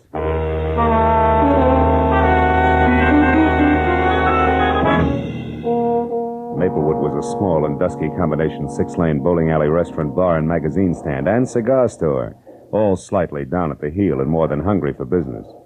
Only 2 alleys were in use, and a lanky postgraduate delinquent with a mouthful of gum and a complexion one tone greener than his eye shade was the only houseman in sight. He looked up and watched me as I moved over to the bulletin board where a bank of photographs were tacked up, picturing the champions of the local league. Sure enough, there in the top row and holding a bowling ball that had more expression than his face was the pile of muscles in a T-shirt, which the caption tagged as one Sid Sawyer. So I walked over to the counter where the houseman sat and made like a one-man fan club. What's your problem, Mac? I see Sid's up there with the champs. Is he around tonight? I wouldn't know. Where can I get in touch with him? I wouldn't have the faintest idea, Mac. He works here, doesn't he? Yeah, off and on. But you don't know where he lives or what his phone number is, huh? Well, you're just beginning to get the idea. Come here, you. Hey, cut it out, will you? Take your hands off You of get me. the idea and get it fast unless you want your teeth crammed down your throat. Where does Sawyer live? Now, wait a minute, mister. Take it easy. I'll tell you. He's got a room over on Shadow Street, 6340. Upstairs. He don't have no phone. All right, that's better. Is he there now? I think so. But, gee, I don't know why everybody is so interested in Sid Sawyer all of a sudden. Who else is interested? Some babe called a couple of minutes ago. An old friend, she said. That's the reason I give you the store. Yeah? Honest. You see, Sid don't like to be interrupted when he's entertaining old friends. Is that so? Well, this is one party that's going to get crowded whether he likes it or not. 6340 Shadow Street was a top-heavy, stale gingerbread house, left over from the days when Los Angeles was a stopover between Spanish missions. I got out of my car and started across the street toward the door when I saw Tina Millette's cream-colored sedan sticking out through a tangle of overgrown brush in the driveway, which meant I was still in time for the big reunion. So I went inside and up the steps to Sawyer's door. There was a light on and movement, but no voices. I slipped my gun out of its holster, knocked lightly, and stepped back. The knob turned slowly and the door cracked open. I kicked hard! What? Yeah, don't move, Muscles. I'm returning your visit. Where's Tina? Who's Tina? Look, her car's outside in the driveway. She's here after the letters, isn't she? What letters? You're nuts. I don't know what you're talking about. And these suitcases, you wouldn't be skipping town, would you? Listen, Shamus, you're barking up the wrong tree. I don't know anything, get me? Yeah? Okay, Sawyer, if you insist, we'll do it the hard way. That squares us for that arm-twisting job you gave me. Now we'll start all over again even. Get up! Come on! Quit hitting me with that gun. I don't enjoy doing it, so the faster you talk, the sooner I'll stop. Where's Tina? I don't know what you do. Make it straight. I haven't got all night. All right. No more. That's better. She came and picked up the letters, and she left again. 5 minutes before you got here. 5 minutes, you're lying. Take a look out that window and tell me why your car's still outside. I don't know what... Where? I don't see it. In the driveway next door. Holy smoke, it's gone. All right, Sawyer. That means I can spare 30 seconds for the rest of the story, so make it fast. She told you little Eddie Millette is dead. That's why you're blowing town, isn't it? No. Now, wait a minute, Marlowe. I never killed him. I just knocked him down. Sure. On a concrete floor with a tire iron. No, Skip it. Those letters you got were written by Ruth Dunn. Was Tina heading for Ruth when she left here? I don't know. Come on, Sawyer. I'm running out of time. Won't do you any good to try to protect Tina now. Oh, no. We'll see about that, Marlowe. Why, you... I hope Tina was worth a broken jaw. Good night, muscles. I took a close look at Sawyer to be sure he was down for the long count. Then I stepped out the door and into a whispering circle of wide-eyed neighbors who had heard the fight and had already called the police. I flashed my identification, issued a battle order to the three huskiest ones, and then ran down the stairs to my car. I made it from Shadow Street to Ruth's bungalow on Normandy in something under 5 minutes, but still not fast enough. Because when I ground to a stop in front of the place, I saw that same cream-colored sedan already there, close to a side door. I'd belted up the walk and was halfway to the house when I heard it.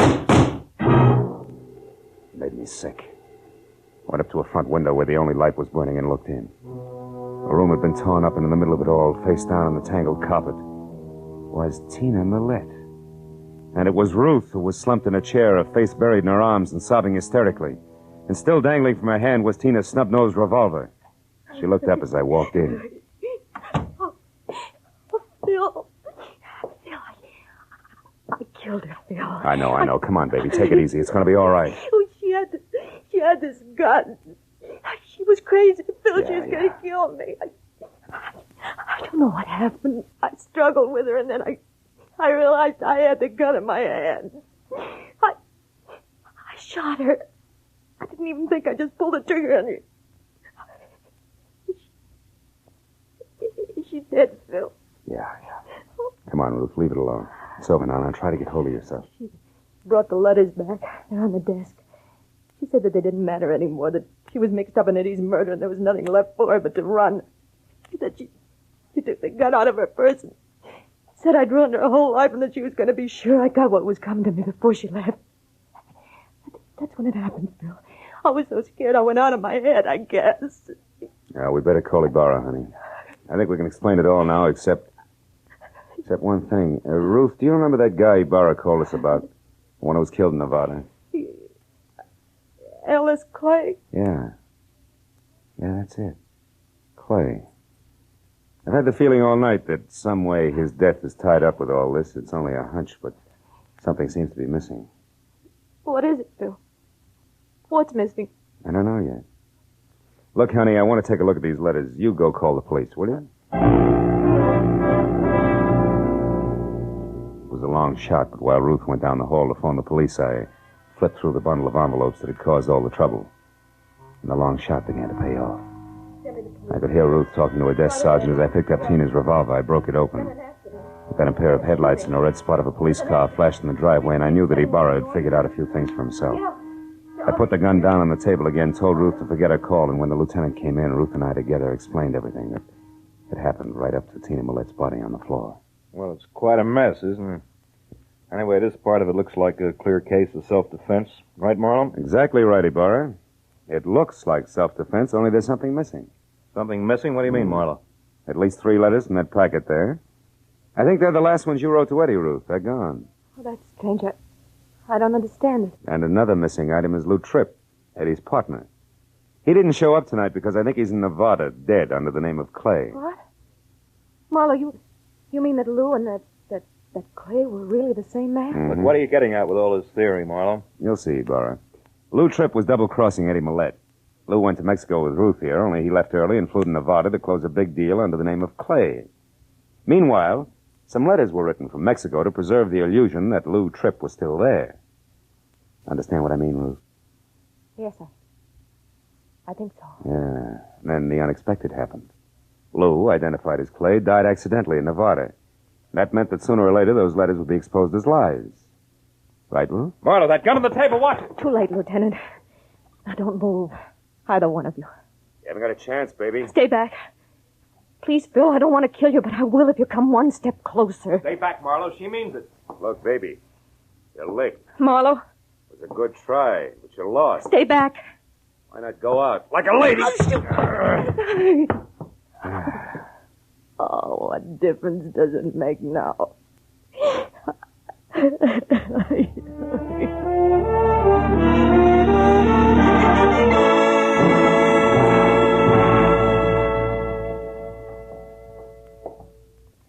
Well, Marlowe, when she cracked, she really went to pieces and told the whole story. Yeah?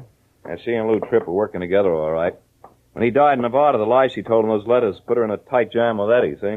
So when she found Eddie unconscious in his garage, she finished him. But when she went for the letters, Sid Sawyer scared her off. Is that it? Mm-hmm. Incidentally, the state is going to give Sawyer a long vacation in one of their better institutions. Good.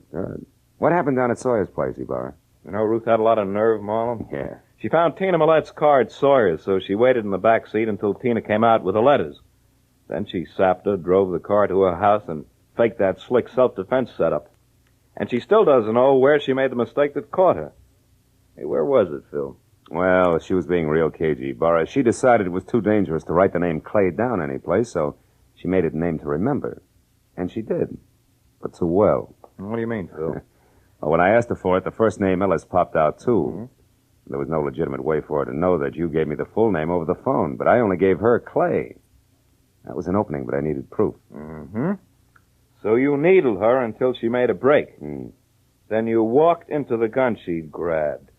You take some long chances, Phil. Oh, I'll do anything to see justice prevail, Ibarra. I smell a rat. You should. I emptied the gun. When she was phoning. Good night, Phil. Good morning, Ibarra.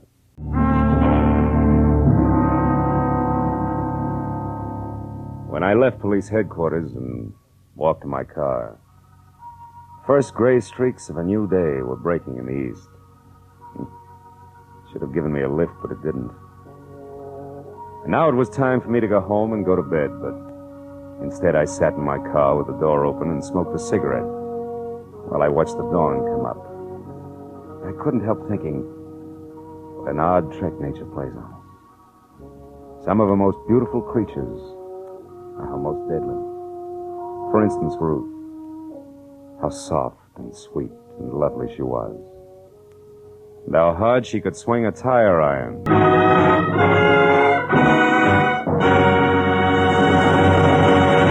The Adventures of Philip Marlowe, created by Raymond Chandler, star Gerald Mohr, and are produced and directed by Norman MacDonald. Script is by Mel Donnelly, Robert Mitchell, and Gene Levitt. Featured in the cast were Gene Bates, Paul Frees, Yvonne Patey, Jack Moyles, and Jerry Hausner. Detective Lieutenant Ibarra is played by Jeff Corey. The special music is by Richard Orant. Be sure and be with us again next week when Philip Marlowe says... It was hot and still, an August night in the middle of April. But that didn't matter to the striptease dancer in the golden mask, because murder made her blood run cold the night the heat wave struck.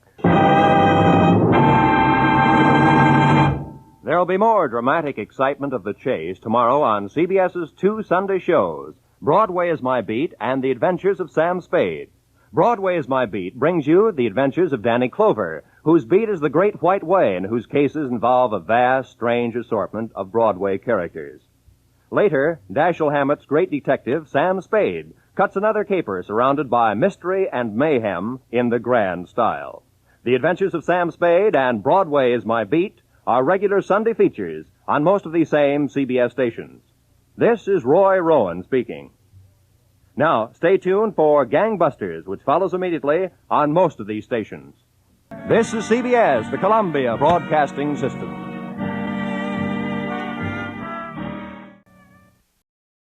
It was hot and still, an August night in the middle of April. But that didn't matter to the striptease dancer in the golden mask, because murder made her blood run cold the night the heat wave struck. From the pen of Raymond Chandler, outstanding author of crime fiction, comes his most famous character in The Adventures of Philip Marlowe. Now, with Gerald Mohr, starred as Philip Marlowe, we bring you tonight's exciting story, The Heat Wave. Spring was only 3 weeks old, but the sun bore down on Los Angeles with the middle of the summer vengeance. At noon, it was 102 in the shade, and by 3:30, with doors, window, and shirt collar all open as far as they would go, I still sweltered in the kind of heat that wilts both your clothes and your character. as I tried to make sense from the crisp words of a telegram I just received from one Karen Driscoll Jr., no less, of Nob Hill, San Francisco. It told me to go to the Palace Theater, a burlesque house on Main Street, watch the performance of the featured dancer, get backstage, and take a close look at her face. Then meet the 7 o'clock plane from San Francisco and report what I'd seen to Miss Driscoll, Jr. It was a strange request coming from Nob Hill, but the enclosed $50 money order wasn't kidding, so I perspired my way down to the Palace Theater. There, instead of the usual 30 beautiful girls, 30 sign over the marquee, was a 50-foot gold banner that screamed, "The Heat Wave, who is she?" And the showcase cars that led to the box office were all a circle of question marks that centered a woman wearing a strange gold mask and little else. I bought a ticket and went inside in time for the tail end of the matinee. A baggy-pants comedian was just winding up a corny south-of-the-border routine as I sat down. But there was Manuel, my brother, Manuel Labor. He was the laziest man in all Mexico. Yeah, until he got a job shooting bulls for the government. He shot 800 bulls a day. Yeah, that made him the biggest bull shooter in Mexico City. The comic kicked the crown out of an oversized sombrero in a hybrid hat dance and then galloped off into the wings. After reminding myself that I was here on business, I sat down again as a personality boy in brown flannel and a yellow shirt stepped into the spotlight with his arms raised.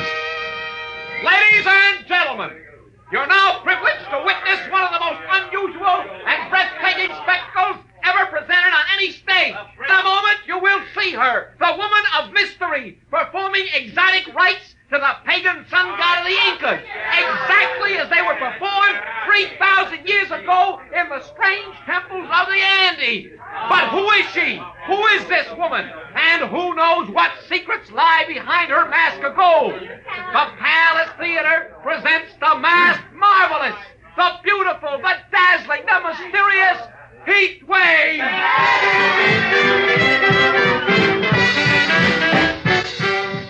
Oh, I had to admit it.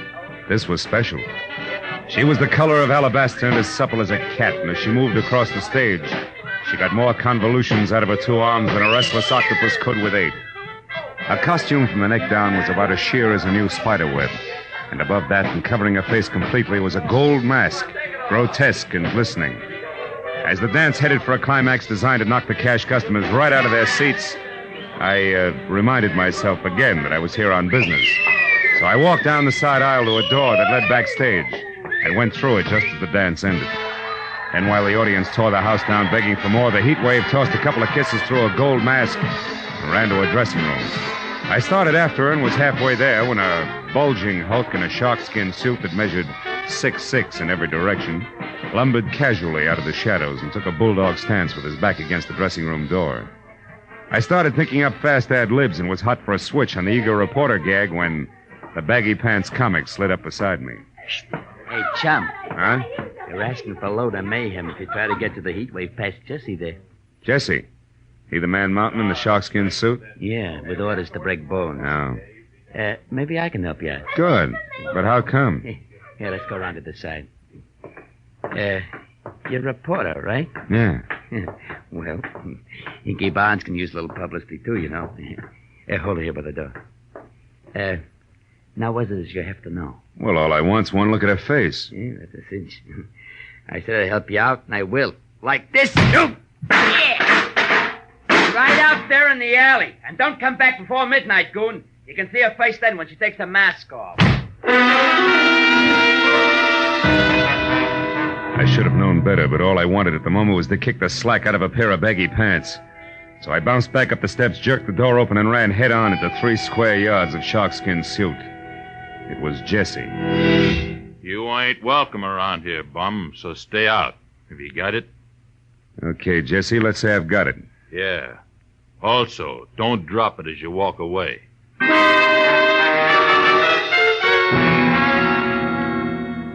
I was glad to remember that I had a client to meet at the airport. So in spite of the fact that the Heat Wave's face was still a well-kept secret behind a gold mask, I took Jesse's good advice and left.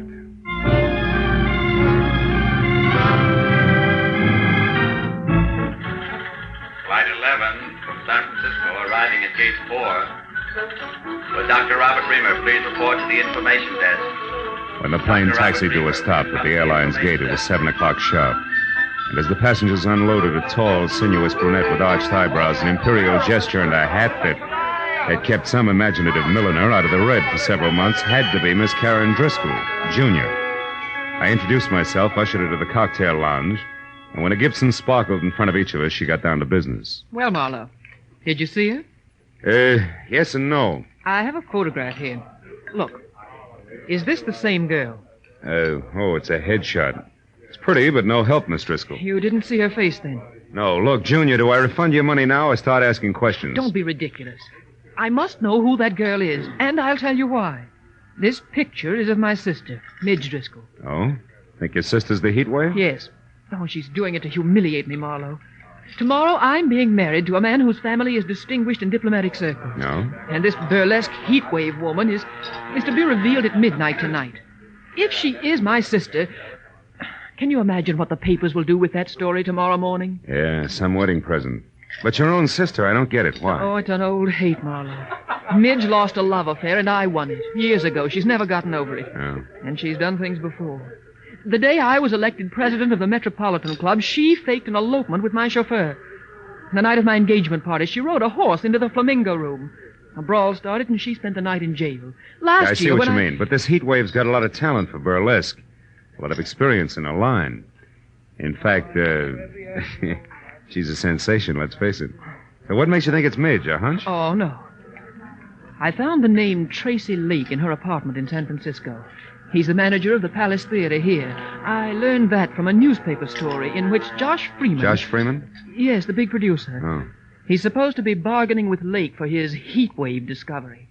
Oh, she's done a thorough advance publicity job, all right. What if she turns out to be your sister? What then? That's my business. I know how to make money talk, Marlowe, and I've more than enough for a polite but firm conversation. Your job is merely to find out for sure, between now and midnight, if my sister actually is this heat wave. I'll take care of everything else.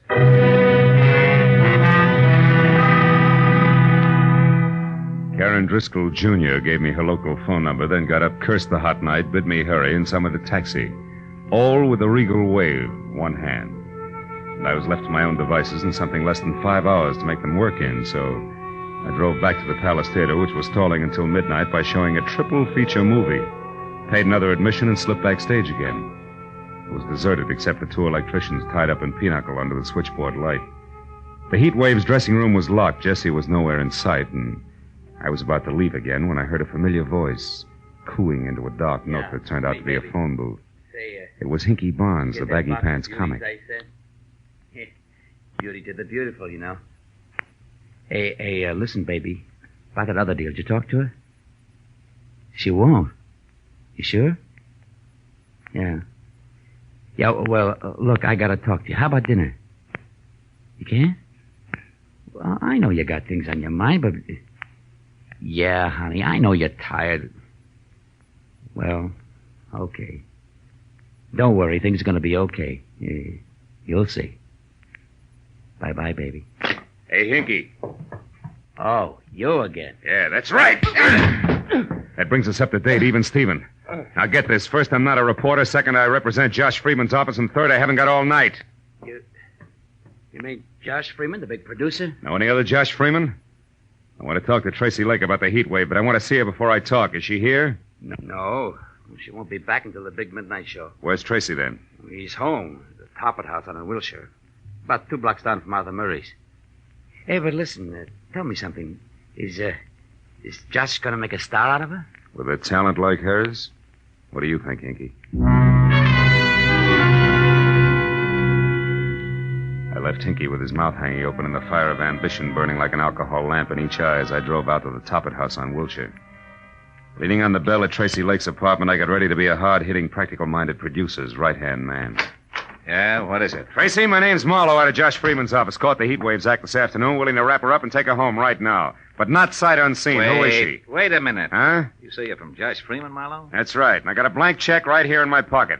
Authorized to fill it out unless you're completely unreasonable. I see. Well, now, look, Marlowe, this heat wave thing is going over 1,000% better than any of us expected. Yeah, I know, but you see... The price is high already, and the bids have only started to come in. Oh, excuse me. I just opened a bottle of Paul Masson over there. Help yourself, Marlowe. I'll be right back. A perfectly good telephone sat within an arm's reach of Lake, but instead he went down the hall to an extension and closed the door behind him. It was distinctly malpractice, but time was running out on me, so I picked up the phone and listened. Is Mr. Ridgely the jeweler? Oh, yes. What is it, Ridgely? The bracelet you selected is ready now. We can deliver it immediately. Fine. It goes to Miss Nita LeVar, 44 Edgewood Terrace. Oh, enclose a card. Don't worry, darling. You're my real heat wave. Sign it, Tracy. Lovely, lovely. And the engagement ring? The sunburst? Yeah, that's for Miss LeVar, too. But deliver that to the theater at midnight. You got it? Yes, indeed, sir. Thank you. And congratulations. Tracy Lake and Nita LeVar. Who might she be? Sorry, Marlowe. A little personal business. Now, you were saying... Yeah. I was saying I can hand you a nice fat check if this mass marvelous is really okay. You're building up to quite a surprise, Tracy. You must have something. Yes. Indeed I have, old boy. Plenty. Yeah? I can't reveal the lady's name until midnight. All right. Play coy. What's her background? Has she got class? Class? Marlowe, you wouldn't believe it. Not blue book stuff. Society girl in burlesque? Why, anything's possible, Marlowe. Sure. She could even be from Nob Hill, huh? Yeah, like I said. Anything's possible, sure. Okay, Tracy, that's what I wanted to find out. See you after the unveiling, and you got a great night for it. Oh, Marlowe, I suppose Big Ed Peters is in on the deal as usual, along with Josh? Yeah, it's a regular Josh Freeman deal, just as usual. See you later, Tracy.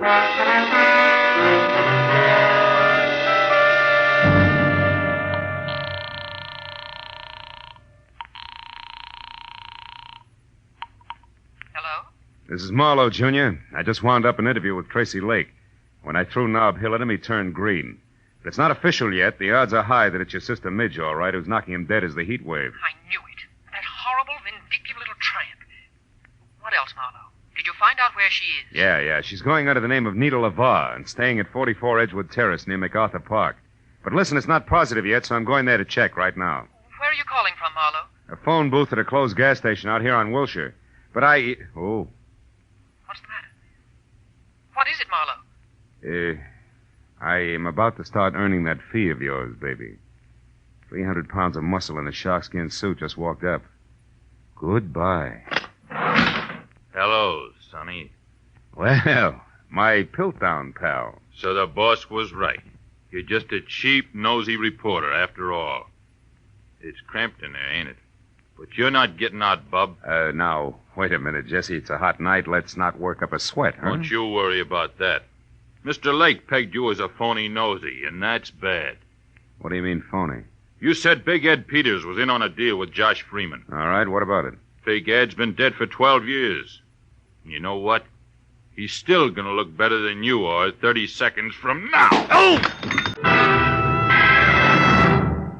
In just a moment, the second act of Philip Marlowe. But first, tomorrow night, in order of their appearance, you'll hear Joseph Cotton, Ozzie and Harriet, Jack Benny and his gang, Amos and Andy, Sam Spade, Lum and Abner, Helen Hayes, Eve Arden, and hold tight now, a special show with Bing Crosby, Bob Hope, Claudette Colbert, and Dinah Moore over most of these same CBS network stations. And Jack Benny with Mary, Phil, Dennis, Don, and Rochester will be heard over them all.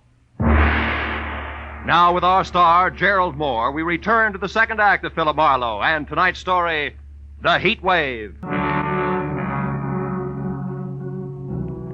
When the little man in big iron boots who were kicking at the lining of my temples finally quit, and I dragged myself back up to the vertical, Gargantua was gone. And I was sure of only two things. Tracy Lake did not know that I was anything other than a nosy reporter, and second and more important, it was time for me to head for Edgewood Terrace and the lady known as Nita LeVar.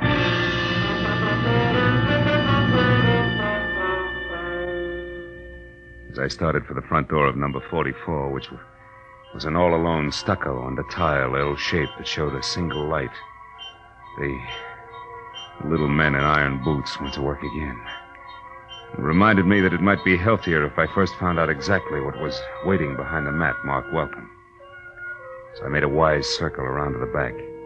then in closer past a whispering huddle of palms through a flagstone patio that led to a short flight of also flagstone steps.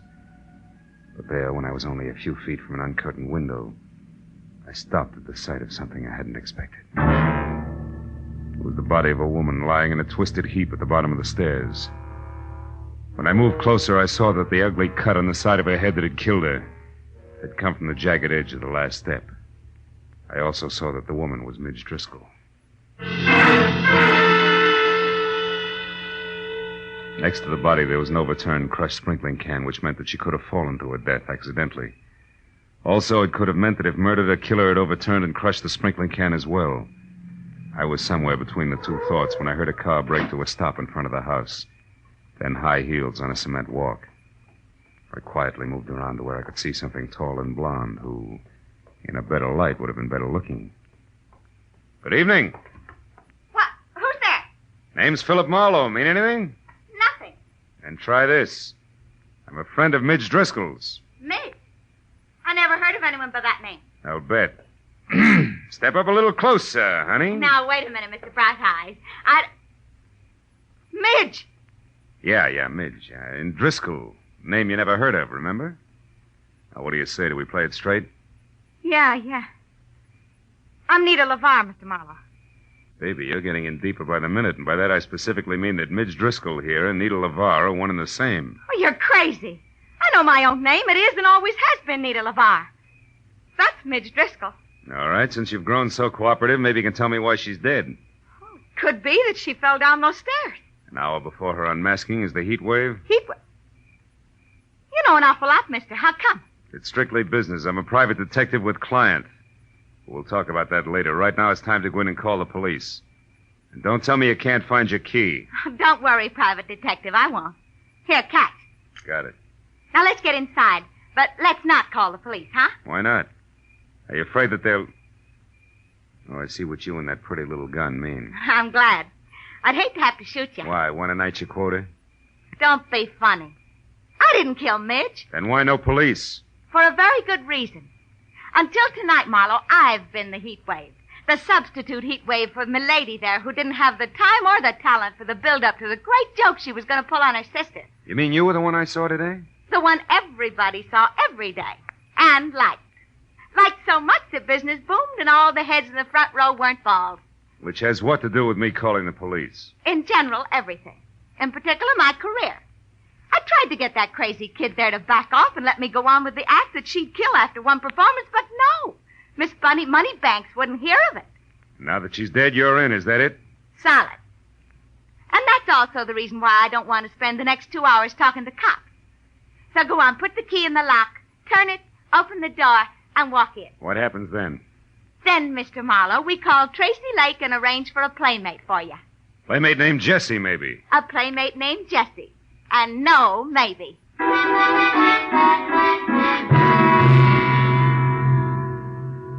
When we got inside, Nita LeVar, who handled the prisoner with the finesse of a Marine Guard detachment, took my gun, threw it across the room, put me into a faraway straight-back chair, and got through to Tracy Lake without once taking her baby blue eyes off me.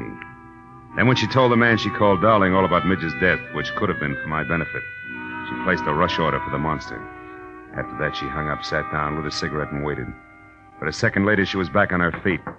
When I said that friend Jessie was fast, she said I should shut up and more. Listen, Marlowe, you do exactly as I say. Coming! Now stay right where you are and don't so much as open your mouth. Who is it? It's me, Nita. Hinky. Oh, good. Come on in, Hinky. Hello, Nita. Hi. I just happened to be going by, and since I knew it was Midge's night, I thought that... Never mind what you thought. Just come in and listen. It isn't Midge's night, Hinky. It's mine. And don't ask questions now. Here. Ooh, what's the gun for, Nita? What's the matter? A private detective, but public nuisance named Marlowe. Marlowe, a detective? Mm-hmm. He told me he was from Josh Freeman's office. Ah, he was lying. Now get this, Hinky. Midge Driscoll is out and back, dead. But why? I don't know why, and I care less. But Marlowe here is crazy for calling the cops, which would leave me at midnight doing my big number for the desk sergeant. Great. So use that gun, see, and hold him here until Jessie shows up, which should be any minute. Now goodbye, and be careful, Hinky. So long, bright boy. Gentle soul, huh, Barnes? Never mind, Marlowe. Save the gab for Jessie. He's a great listener. I doubt if he'll give me the time, considering that I know it's an odds-on bet it'll be a couple of slugs in my belt buckle before he's even in the room. Jesse, kill you? Why would he do that? Because he works for Tracy Lake. And Tracy Lake has to kill me, Bonds. I know he's a murderer. Midge Driscoll was murdered? You sure of that? Just about. Doesn't figure any other way. Nita herself told me how much this chance means to her and how hard she tried to get Midge to back off. Yeah, but Tracy, how does he tie in? 2 ways. The money he'll get out of the show continuing indefinitely, and better than that, the fact that he and Nita are going to be married. Those two get married? You're nuts, Marlowe. No, it's straight, Bonds. I know because I overheard Tracy talking to a jeweler about the ring he ordered. Now, you mind if I have a cigarette? Hey, Bonds, can I reach for a cigarette? Oh, yeah, okay. Hey, Marlowe. You sure of this? Everything you just said, I mean, about them getting married, no? Sure I am. Why, a little disgusted with your buddies? Yeah, a little. So as of right now, you can do as you want. I'm leaving. No, you're not, Mr. Bonds. Jesse, hey, Jesse, don't shoot. I won't, Mr. Bonds. Unless, of course, you or Buster try to get out of here. Oh, who, me, Jesse? Yeah. You were going to let Marlowe go, Mr. Bonds. I don't think Mr. Lake would like that. I'm sure he wouldn't, Jesse. So why don't you just save everyone a lot of time and start pulling that trigger? While you can still see what you're doing. Hey, the light! Get going, Bonds! You dirty louse. I'll fix you. You'll never get out of here alive. Where are you? Come on, talk. Where are you? Where are you? Answer me, you hear? Answer me! With pleasure. Oh, you stinking slime. I'll tear you apart if I get my hands on you. Which, Jesse boy, is the trick? And now for our meeting in a phone booth, flowers, you big ape, bars and all.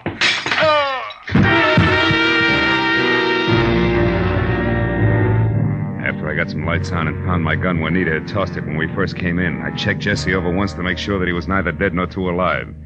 Then I started for the door. But there, even as my hand closed over the knob, I stopped. A crazy thought from I don't know where wedging its way into my mind. I turned back toward the room and stared at the flower and vase-strewn form of the ape that covered half the carpet. Then slowly the wedge broke through and there was light, lots of it. The kind in which I could see why Midge Driscoll had been murdered. And more important, why I had to get to the Palace Theater and Nita LaVar before murder happened again.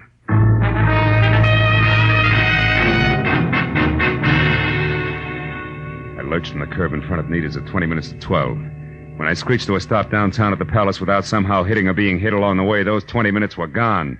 And I was worried because midnight meant that Nita would already be on stage for the unmasking. I raced past the general at the door and then across the lobby and into the theater where I figured I could get down a side aisle of the wings. That was figuring wrong. Because fire laws notwithstanding, the place was strictly SRO and packed tighter than the 7th Game World Series. Between the backs of perspiring necks, I could see that Nita, who was across stage from Tracy Lake himself and in the center of a single spotlight that could have opened a supermarket, was still masked.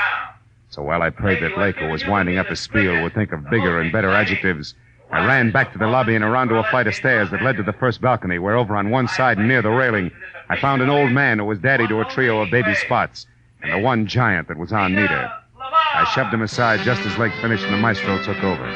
And with one hand, I got a good grip on the .38 in my pocket, and with the other, the handle on the big Spot. Hey, what are you doing? Hoping I'm wrong, Dad. But if not, hoping the gun I expect doesn't come from the wings, but... Hey, there, in that side balcony near the curtain, see it? Yeah, it's a gun, all right. Hey, that's Hinky Barnes. Right. Let's give the funny man a big audience and lots of light. You're on, Barnes! Watch out, he's going to shoot at us. Yeah, and us at him. You got him! You got him! Music! Music! Play something! Play music! Play some music!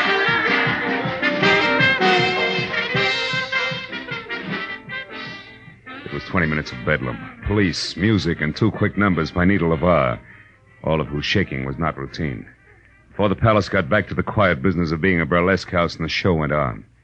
It was another hour and 20 minutes before it was all over and the theater was empty and dark, except for a work light on the stage where Nita, Tracy Lake, and I were sitting in the middle of a papier-mâché Inca civilization. Well, Marlowe, the police say that Hinky's going to live for a while. Can't figure the guy. Never knew he felt that way about Nita here. Neither did I. I was always okay to him, and I knew he cared some, but that's as far as it went. With you, Nita, yeah. But with Hinky, it was something else. Something strong enough to make him kill Midge Driscoll so that Nita would get a big chance, eh, Marlowe? Mm-hmm. But when he found out through me that you two were going to be married, he realized that the murder he had committed was for nothing. And now he was going to make one count. So he turned on you, Nita. How did you find out in time to get to him before he could make a try for Nita? The way the guy sagged when I said you were going to be married told me all I had to know. But it was cinched by the American beauties draped around Jessie. American beauties? Flowers? Yeah. See, I remembered a phone call Hinky made. You, Nita, had been the lady he'd talked to and loved. From there on out, it was a little better than a shot in the dark. 2 shots in the dark, Marlowe. Good ones that are responsible for Nita still being here with her. Thanks, fella. Yeah, Marlowe, thanks a lot. Don't mention it. After all, I was paid for my work, and besides, that dance you do, Nita, belongs to posterity. Good night.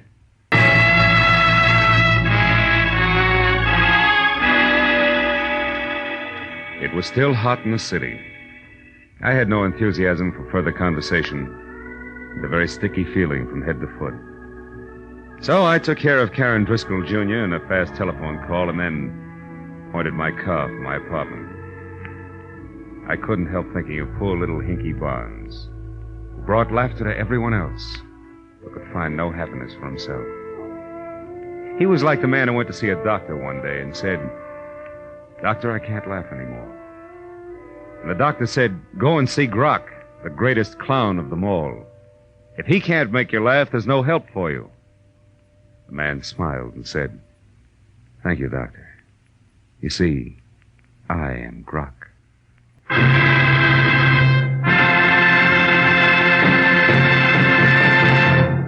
The Adventures of Philip Marlowe, created by Raymond Chandler, star Gerald Mohr, and are produced and directed by Norman MacDonald. Script is by Mel Donnelly, Robert Mitchell, and Gene Levitt.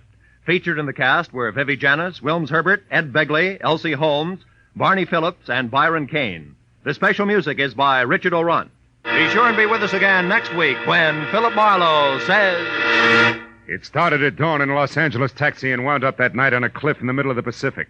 All because of a Dutchman with $50,000, a corpse in a lily pond, and an Oriental with a chauffeur who wanted a cloak made of nothing but feathers.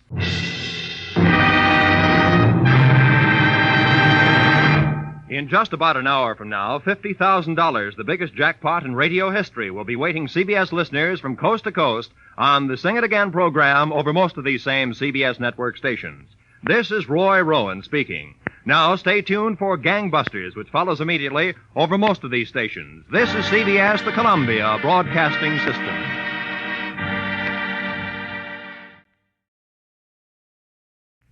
The thick fog that clung to Los Angeles made searching for the girl who was going to kill herself slow and uneasy. But in the end, I'd have settled for that and more, because murder happened twice before I found the lady in Mink. From the pen of Raymond Chandler, outstanding author of crime fiction, comes his most famous character in The Adventures of Philip Marlowe. Now, with Gerald Mohr, starred as Philip Marlowe, we bring you tonight's exciting story, The Lady in Mink.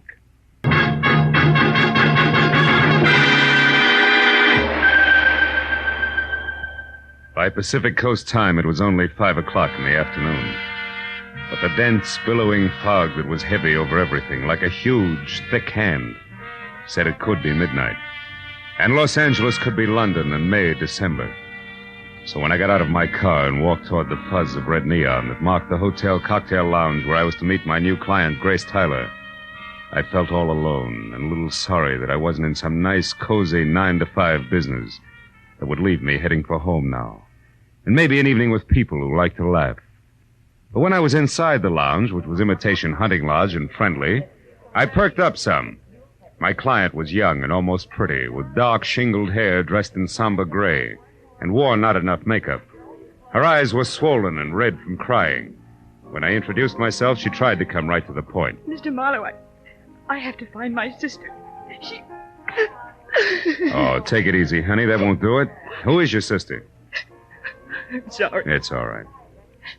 Her name is June Drake, Mr. Marlowe, and she's in trouble. I got this letter from her. Here. No. Trapped, no way out, take my own life. Hateful people, this is to say goodbye. Who's this Melnick she mentions? Do you know him, Mrs. Tyler? No, I never heard the name Melnick before. I'm Miss Tyler. Oh. My sister was the married one, Mr. Marlowe. Her husband was Stu Drake. He died a few years ago. I see. Have you been to the police with this? No, because...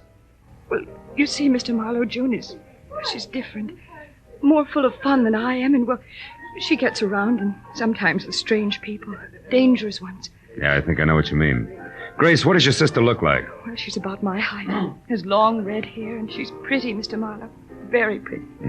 Aside from her looks, anything else? Car, clothes? Clothes, yes, definitely. She always dresses well, except that she's overly fond of furs. Most of the time she wears a mink stole. Stole, huh? Kind of a cape? Yes, it is. I see. June has an apartment in Beverly Hills, Mr. Marlowe. 3300 Rexford Drive. I went there, but it was locked. The neighbor says she left for New York a week ago, and yet Yet she couldn't have because this letter was mailed here in town only yesterday. Is that it? Yes. Oh, please, Mr. Marlowe, do something. Here's $50. I'll pay more if only you'll hurry. Oh, that'll do it. Where can I get in touch with you, Grace? I'm staying here at the Beverly Crest Hotel. I don't live in Los Angeles. Well, as a starter, I think I'll try number 3300 Rexford Drive. I'll call you later. Goodbye, Grace.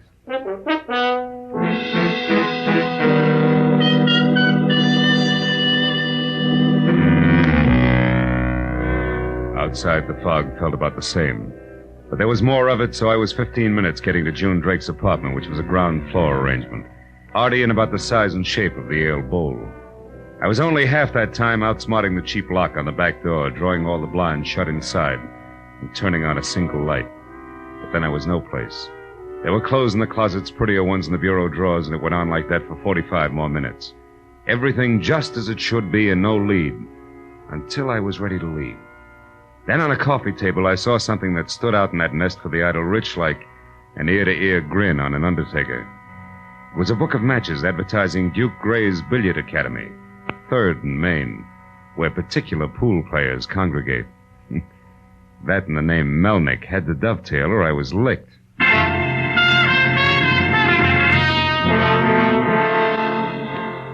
The next hour was a lucky one. I found the Duke himself, who both knew and despised Melnick, whom he described as a hardly ever sober dirty word, front name Frank, who lived 3rd floor rear at the Palace Arms, a tired walk-up also on Main Street. So at exactly 9 o'clock, I walked the length of a filthy corridor, stopped and knocked the knuckles on my right hand almost raw, before the door inched open, and a pair of shifty eyes and a puffy, pasty face blinked out at me. Yeah? What do you want? If you're Frank Melnick, conversation. I'm not dressed for it, honest. This isn't a social call. Mr. Melnick! Hey, what do you think you're doing, shoving your way into my room? Who do you think you are? Name's Marlowe. I'm looking for June Drake. I don't know any June Drake, honest. You don't convince me, Melnick. Now shake the fuzz off your brain and start remembering, or you'll find yourself in trouble up to your eyebrows. Okay, I know her. When'd you last see her? 3 weeks ago. Maybe a month ago. But she's an acquaintance from my hometown, that's all, honest. You're a liar. June Drake would brush you off like a piece of lint, and you know it. Listen, I'm as good as she is any day. Don't forget that. Get your hands off me, Melnick. Now, get out of here. Go on. I told you once, Melnick, let go! Okay, now start talking. Give it to me straight the first time or I'll get real mad. Come on, get up! Okay. There's a guy named Jaffe, Hugh Jaffe. He's June's boyfriend. That's all I know. Honest. All right. What's this stuff, these clippings and these pictures here? I used to be a photographer. Honest. Until your lens got bloodshot, huh? Yeah, on the Salinas Herald Star. All right, Melnick. What's Hugh Jaffe's address? It's 2001 North Beechwood Drive. Thanks, I'll try it. But if you're not telling me the truth, Melnick, I'll be back. Honest.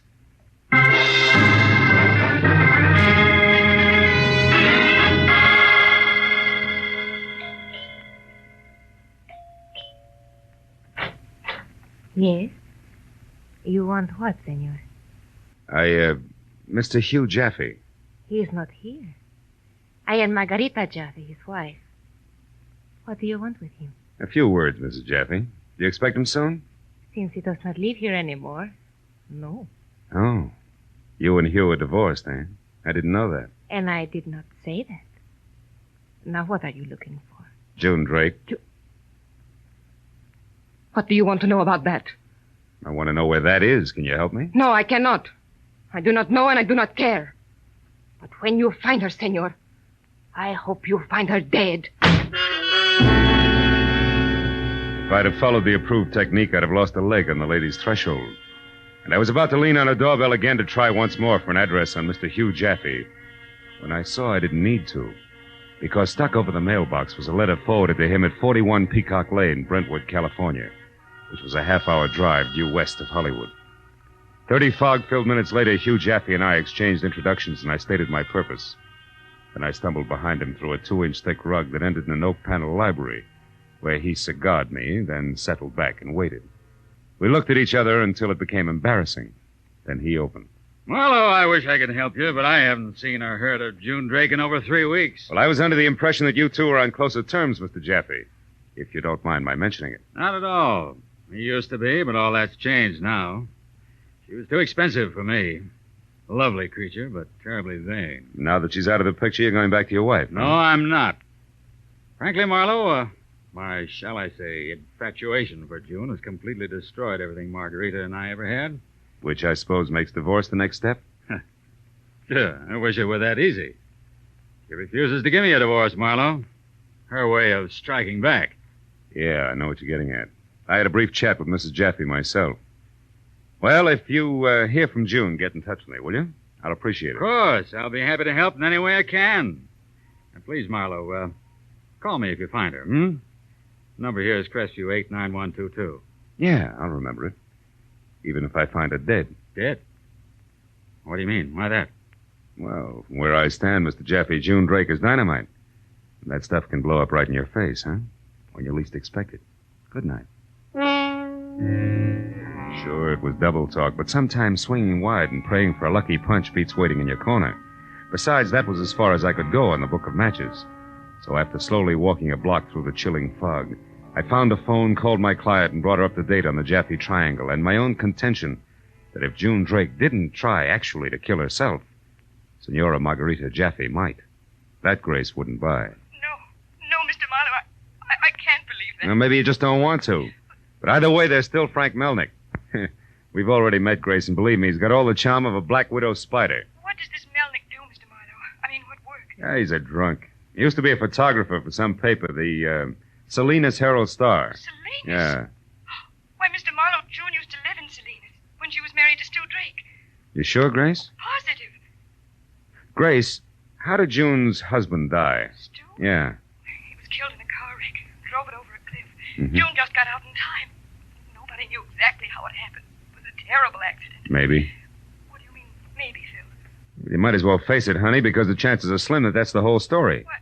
Look, Grace, suppose something else happened, like June being responsible for Stu's death. Oh, no. Yeah, and Melnick the photographer with a picture to prove it.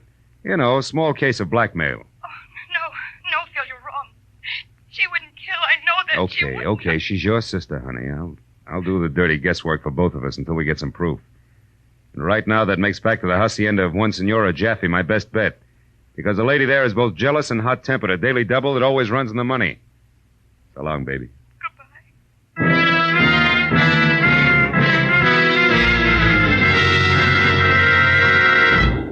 When I got back to my car and pointed at the 2001 North Beachwood Drive again, I was feeling pretty low because no matter which way I added things, June Drake always came out a minus, which wasn't good. The sometimes lady had a real sweet sister. But then I told myself it was still the fog making the good look better and the bad worse, and to concentrate on my driving and the facts I had to go on. When I did just that, I took my foot off the accelerator and slammed it down onto the brake hard. It had suddenly occurred to me that I was going the wrong way. Because if I was right about Frank Melnick being a blackmailer and June Drake a killer, the Senora would keep a lot longer than the drinking man in the Palace Arms, third floor, rear.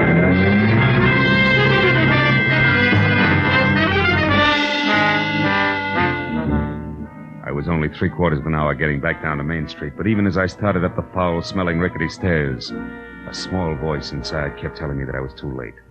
But a second later, as I moved quietly toward Melnick's door, two other voices, not so small and coming from the room in question, said otherwise.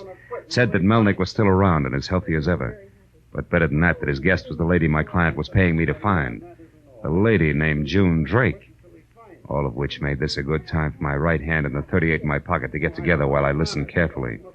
Then moved closer until I was next to the door. Oh, an empty gin bottle. What was that? I don't know. Outside in the hall. Open up, Melnick, before I blast my way in. Come on. Marlowe, get out of here.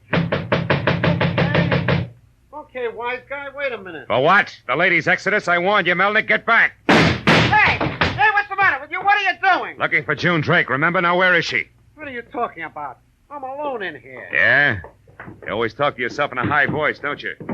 That window to the fire escape there is always open on foggy nights, too, isn't it? Listen, smart guy, I want to know where she... Hey, wait a minute, this Mink stole here.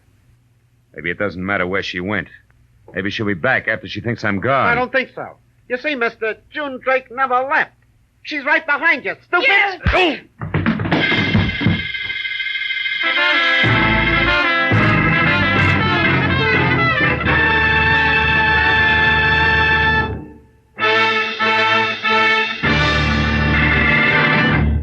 In just a moment, the second act of Philip Marlowe. But first, you'll find both pleasure and a chance for profit when you listen to Sing It Again, CBS's hour-long Saturday night cavalcade of melody, riddles, and prizes. Your chance for the greatest prize in radio, $53,000. When Sing It Again comes your way over most of these same CBS network stations later tonight, be sure you're listening. $53,000. It might be yours. Now, with our star, Gerald Mohr, we return to the second act of Philip Marlowe and tonight's story, The Lady in Mink. Maybe June Drake had used the spiked heel of a shoe, maybe the butt of a pistol, but either way, it didn't matter because on the way to the floor, I'd bounced once off the sharp corner of an end table, and this was why all the lights in the world had gone out for me at once. Hours they blinked on again one at a time, and I dragged myself hand over hand along the length of an iron bedpost until I was standing. I saw there was blood oozing from a cut on the right side of my face.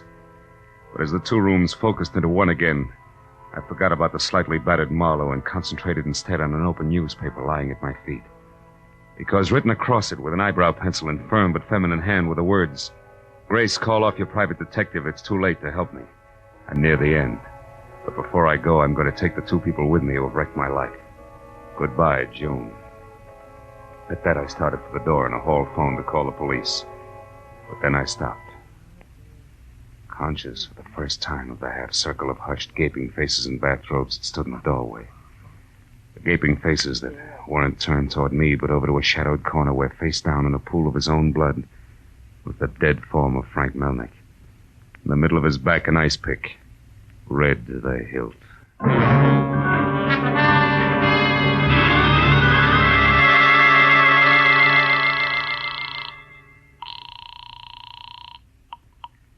Lieutenant Ibarra's office. Sergeant Mooney speaking. Marlowe, Mooney, where's Ibarra? He had to go out of town. Oh. Well, look, Mooney, I'm at a place called the Palace Arms on Main near 4th. Third floor rear. There's a man named Frank Melnick with an ice pick in his back. Very dead. Know who he is, Marlowe? Yeah, an ex-newspaper photographer. A drunk and, I think, a blackmailer in reverse order. Any idea who did it? Uh-huh. One June Drake. A red-headed lady in Mink who's out to kill herself just as soon as she tidies up her affairs a bit, which I think includes killing again. So if you'll put out a call for her, the Mink, by the way, is a cape. The lady, young and about 5'6". I'll try to get to what I think is her next stop before she does. Call you later.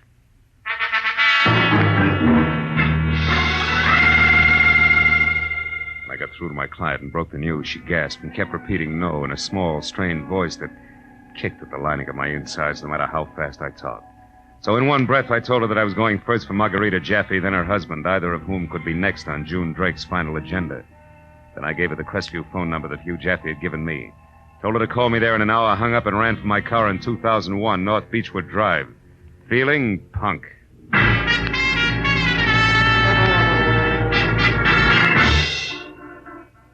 It was a minute better than midnight when I got there, and it was 10 wet, dripping minutes more before the door finally opened. A hatchet-faced housekeeper with a stocking on her head said that Mrs. Jaffe had left a half hour ago, saying something about meeting a woman.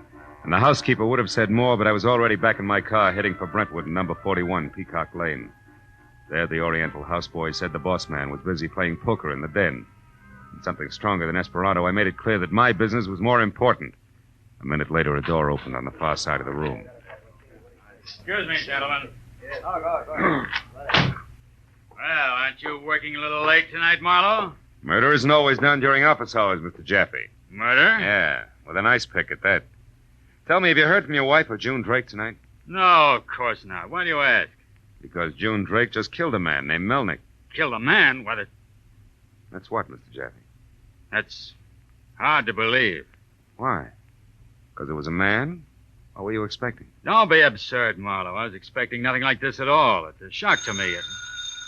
Excuse me. I'll take it myself, Jung, in the dining room. Be with you in a minute, Marlowe. All right, Mr. Jaffe. Make it fast, will you? Love to listen on telephone. June, listen to me. You don't know what... Wait a minute. The private detective here, I think he's listening in on the extension. It doesn't matter anymore. Nobody can stop me now, Hugh. I'm leaving tonight. I only called to let you know that you don't have to worry anymore, that I won't be any... Never mind that. Where are you, June? Tell me. I'm out in Santa Ocean Way Hotel. But don't try to do anything, Hugh. It's too late. Much too late. Goodbye.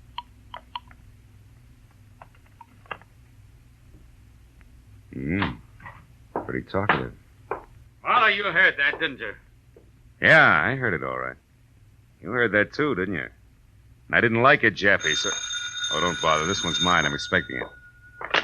Hello? Hello, I wanted... Oh, is that you, Marlowe? Yeah. Look, Grace, your sister just called and... Well, it doesn't look too good, honey. Oh, Grace called here. Oh, but Phil, where is she? Do you know? Is she all right? No, she isn't Grace. Any way you look at it. Now, tell me, where are you? At my place, the Beverly Crest Hotel. All right, now stay there. I'll talk to you as soon as I can, Grace. Goodbye. But where are you going? Thanks for your cooperation, Jaffe. It's been a lot of help. I'll also talk to you as soon as I can. Believe me. When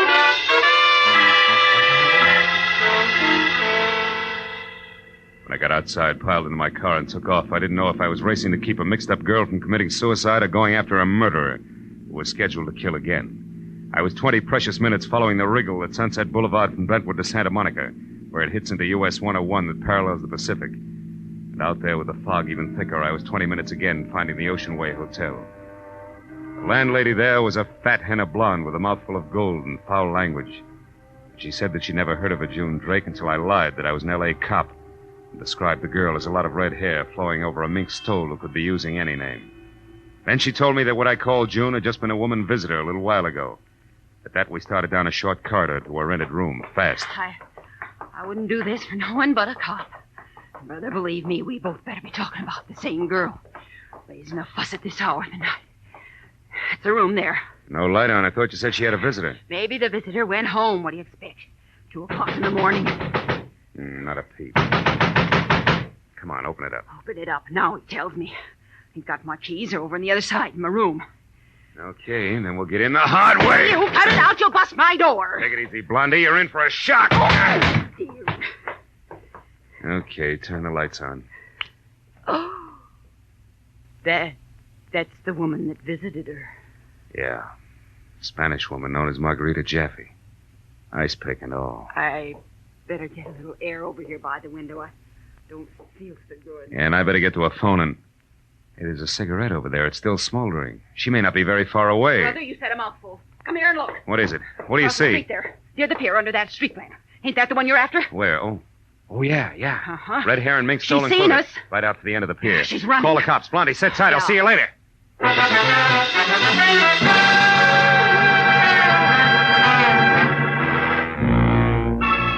the time I got out to the street and across to where we'd seen her, she was already out onto the pier. I caught one glimpse of her red hair and then nothing but the fog that swallowed her up like she was made of smoke. I ran toward the spot where she had disappeared and tried to yell over the crash of the waves for her to come back when I heard it.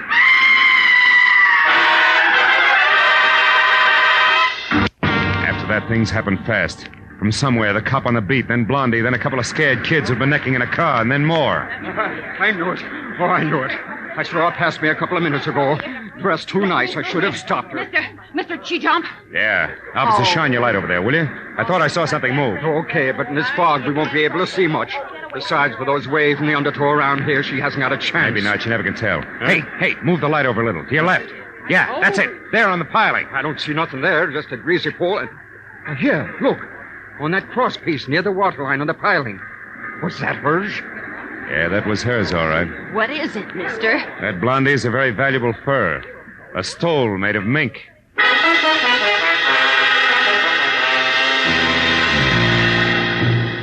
I never could figure where people came from at 3 o'clock in the morning when something nasty happened. But they always do. Some come to help, some just to stare, and others maybe to see if they can take it. An hour after I'd heard June Drake scream, we'd found nothing but the stole. I couldn't take any more. Maybe it was still the fog. Maybe it was the thought that in a hotel room up in Beverly Hills, a sweet kid named Grace Tyler was waiting to hear from me, and I knew that sooner or later I had to call her. I lit a cigarette and started to walk across the ocean way in the nearest phone. But then, just as I was about to enter the hotel lobby, I stopped and slowly turned back toward the pier in the swirling cloak of ocean-covering fog. A crazy thought seeping into my mind like an ever-widening circle of ink into a white blotter. Until finally there was nothing but dark.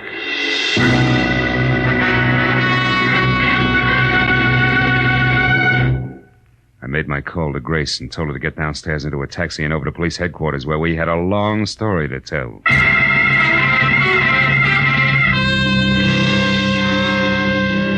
An hour later, we were sitting in Ibarra's office and Sergeant Mooney knew what had happened from the time I had first met Grace at 5 o'clock that afternoon. Well, Marlowe, looks like June Drake meant what she said in that note. She took care of Melnick, Mrs. Jaffe, and then herself. Did they recover the body before you left? No, Sergeant, they didn't. And I don't think they will. You mean the undertow? No, I don't. I mean something a little more treacherous. What are you saying, Phil? That this whole thing was a frame, Grace. The interested parties, Hugh Jaffe and your sister, June. The object, get rid of the difficult Mrs. Jaffe. The means? Have June Drake kill her without keeping her intentions much of a secret, and then have June Drake pretend to kill herself. The result? The police never bother looking for June Drake, and when all is forgotten, June and Hugh Jaffe get together in some other city under some other name. Oh, no. No, Phil, I don't believe that. I don't believe any of this. I can't. I won't. I don't see how you Hold it, please, Miss Tyler. I'm sorry. Go on, Phil. Well, this part's a guess at the moment, but I think it'll hang together. Mrs. Jaffe wouldn't give Hugh a divorce. Jealousy? Yeah, that and one idiosyncrasy. The senora was crazy about money, and since he was doing the running around, a divorce would cost him much more than he was willing to pay. Which means that although Miss Tyler here hired you, you fell into the stellar role of the patsy, the star witness. Who would always be close enough to later tell a story they wanted told, but never close enough to actually catch June Drake, who has already murdered twice tonight. Right. Then, Marlowe, big question. Where is June Drake now? That is something I worked on all night. I almost had the answer once. I almost caught June at Melnick's flat in the Palace Arms because I surprised her. She thought I was going to Mrs. Jaffe's house at the time, but I changed my mind. Remember, Grace? What? Oh, you must remember, baby. You were there. You're June Drake.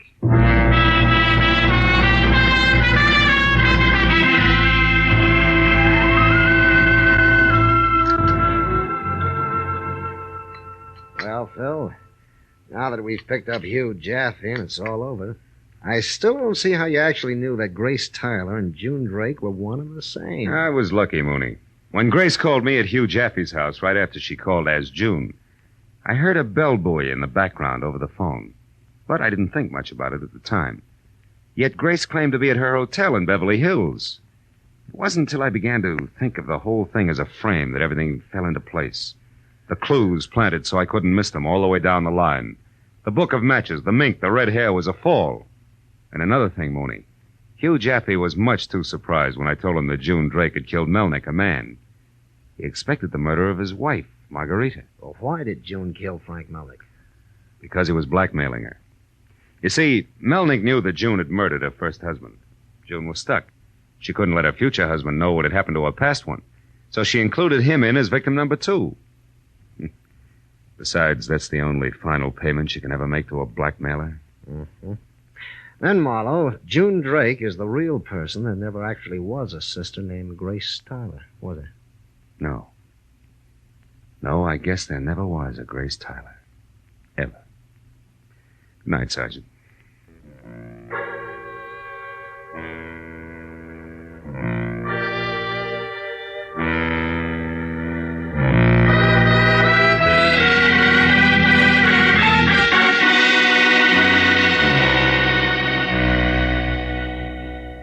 Outside, it was that strange time, between the end of one night and the beginning of the day that follows. When I looked up, I could see that the thick, heavy fog that had been with me ever since I'd first met the woman called Grace Tyler was lifting, breaking apart, so that here and there it was only thin, spiraling wisps above which there was the pale, gray promise of a nice tomorrow. As I walked along, it seemed to me that there was less and less fog, until by the time I'd gone a few blocks, I was sure that I could feel fresh air, cold against my face, and clean. I figured I might walk until the sun came up.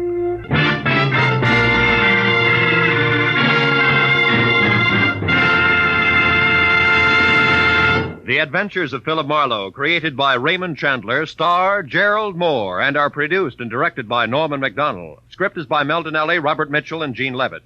Featured in the cast were Lynn Allen, Lillian Bayef, Edgar Barrier, Whitfield Connor, Ann Morrison, Lou Krugman, and Jimmy Eagles. The special music is by Richard Orant. Be sure and be with us again next week when Philip Marlowe says... An iron skull was their trademark. Their business was climbing walls, and it was all done on wheels at 70 miles an hour. But that was a cinch for the death cheaters until they felt murder with a feminine touch.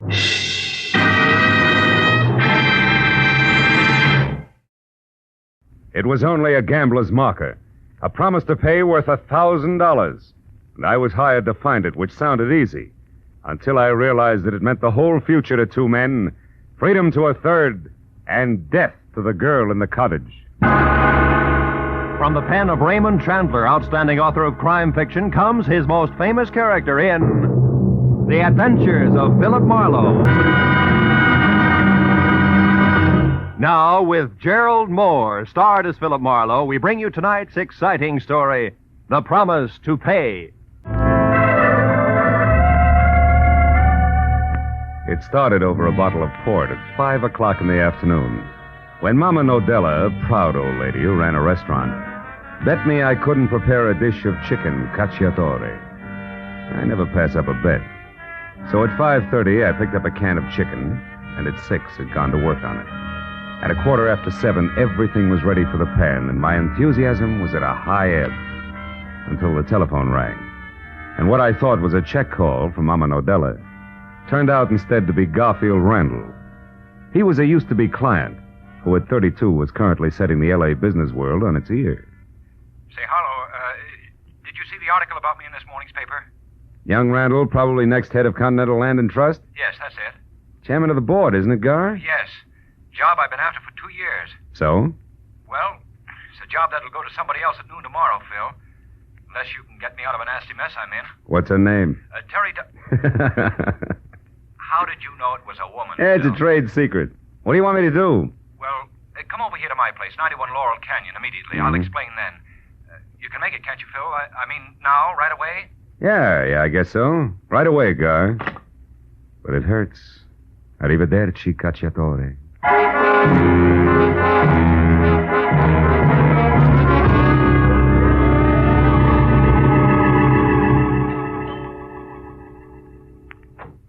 Oh, come in, Morrow, quickly. I'm due there at 8, and it's almost that now.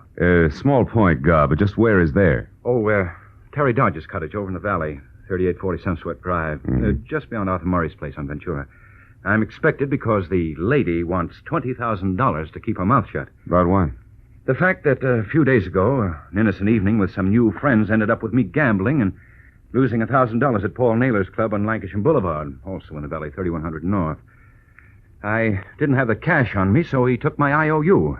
Your marker would interest who in particular? Only the entire board of directors of Continental Land and Trust. They feel their executives should be above that sort of thing, even once in a while. Mm-hmm. And this Terry Dodge, can she prove that you lost $1,000 gambling? Well, according to this message here, yes. Came a few minutes before I called you, together with my picture, which she returned, frame and all. Here. No. God, dear, I gave Naylor the $1,000 and pick up your note as requested. But now I'm confused. Do I give it back to you or submit it to your board of directors tomorrow?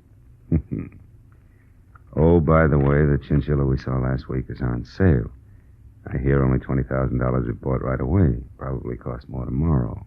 See what I mean? Yeah. Drop around and see me at 8 tonight, will you? I'd like your advice on the matter. Much love, Terry. P.S.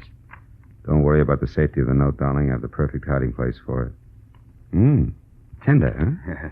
Tell me, Gar, how close were you in this vampire? Oh, We went together for about a year, but it was getting cold. Because you've been on the way up? Because she's been on the way down, Marlowe. Why'd you give her the money to deliver in the first place? Well, you see, Phil, I couldn't afford to go near a gambler like Paul Naylor once I'd been nominated for the chairmanship. Of course, I didn't suspect for a minute that Terry would do anything like this. So when I didn't hear from Terry by 6, I called Naylor. He told me that she had already delivered the money, but he also told me that she'd burned the note in front of him at his suggestion. Which might mean that Terry Dodge is just bluffing, you know. Yes, or that Paul Naylor is just lying. Your job, Phil, is to find out the truth as soon as possible. And if I do and the note does exist, what then, Guy? Then I pay. I have to. It's my whole future. Yeah. Call you in an hour, Gar, from the valley.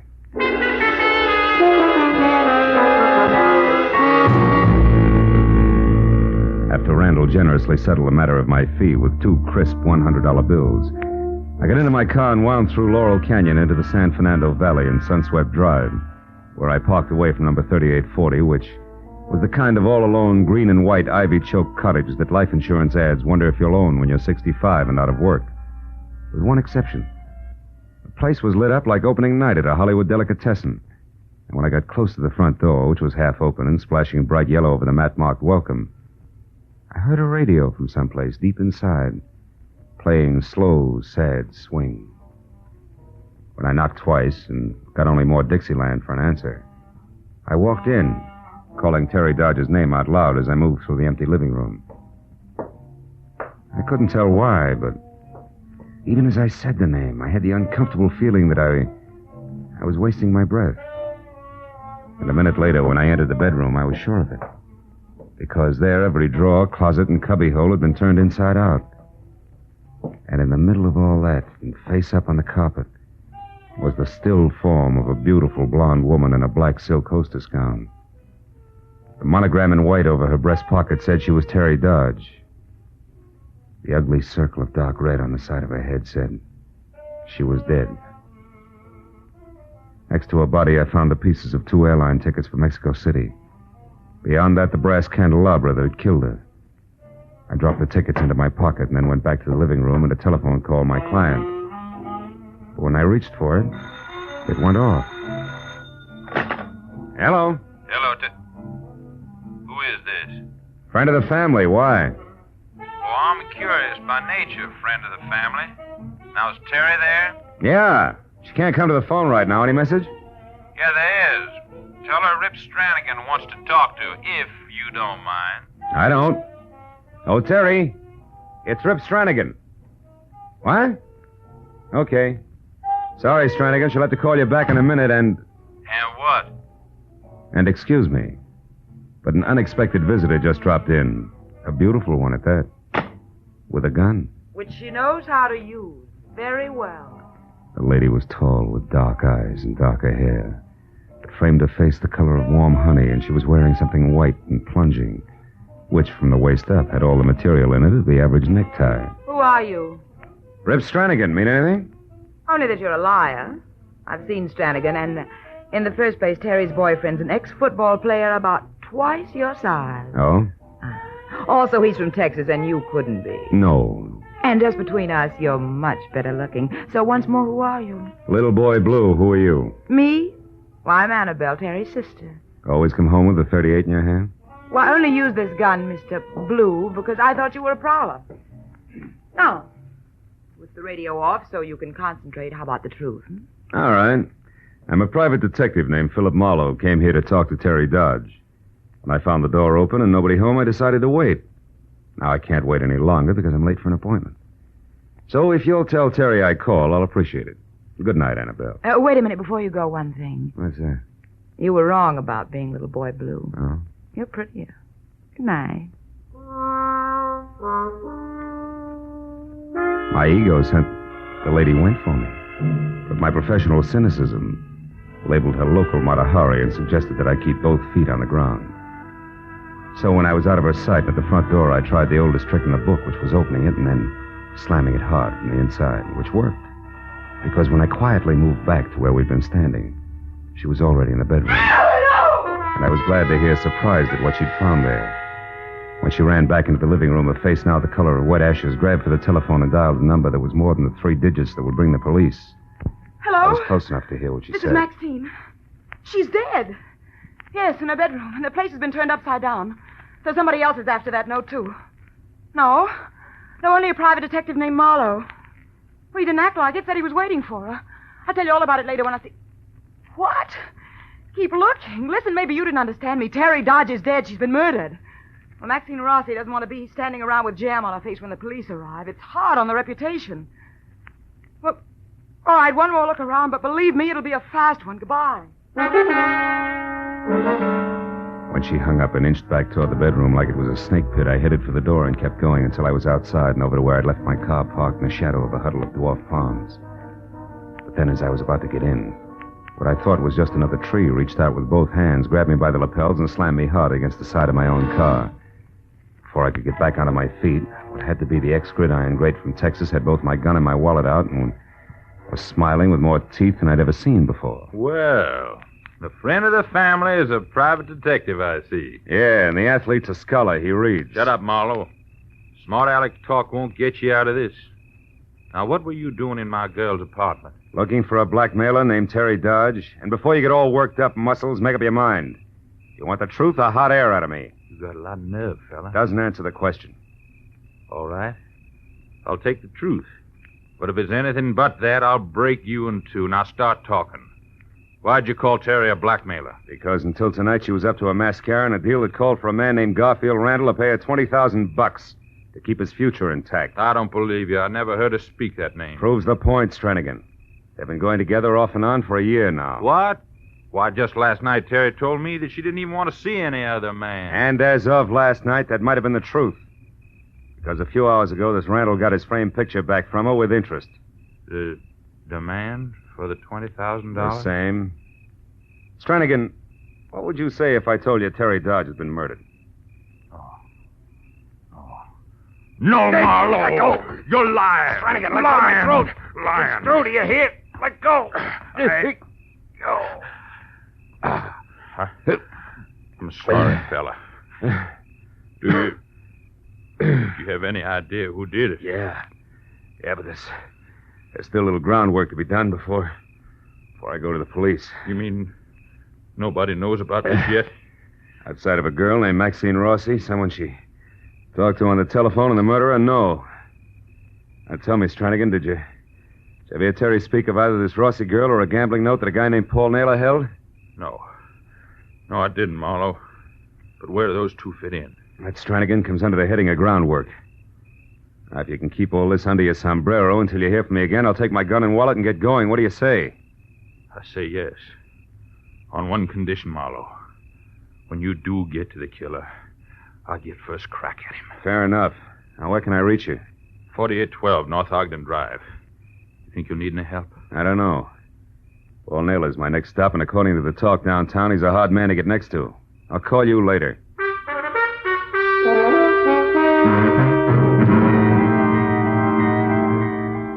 The club Paul Naylor ran out on North Lancashire didn't have a name, but the numbers 3100 were taped with luminous Scotch light. Easy to find. However, unless you knew the man behind the peephole, you were nowhere. So 20 minutes later, when I was out of my car and walking toward the steel-plated back door, I decided that getting in to see the head man of the house had to be approached like that was the last thing in the world I wanted to do. I stayed in the shadows of the building, moved a slow step at a time, until I saw a little oily man in a pink shirt, white knit tie, and fuzzy black fedora nearby notice me. Then I moved faster until I was at the steel door, and so was he, with a .45 in his hand. Lost something, mister? No. I was, what's the gun for? Trespassers. These are private grounds. Oh, I'm sorry. I didn't know that. I'll leave right away. I thought this Never was... mind what you thought. Now get over there, stand very still while I make a phone call inside. Phone call? What for, cops? No, stupid. The gentleman who lives here, Mr. Paul Naylor. I think he'd like to talk to you while you can still talk.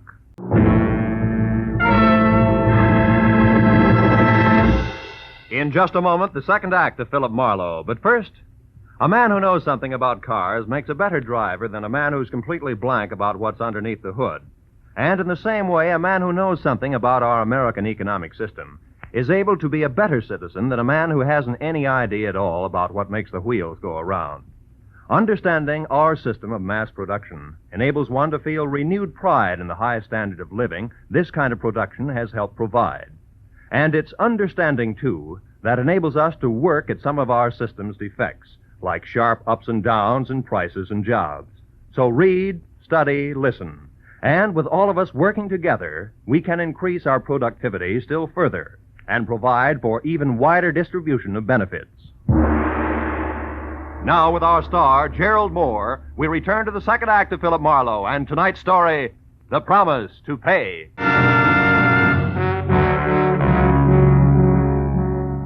The oily little man in the pink silk shirt spoke briefly into the phone, then breathed garlic in my face while his free hand darted neatly inside my jacket.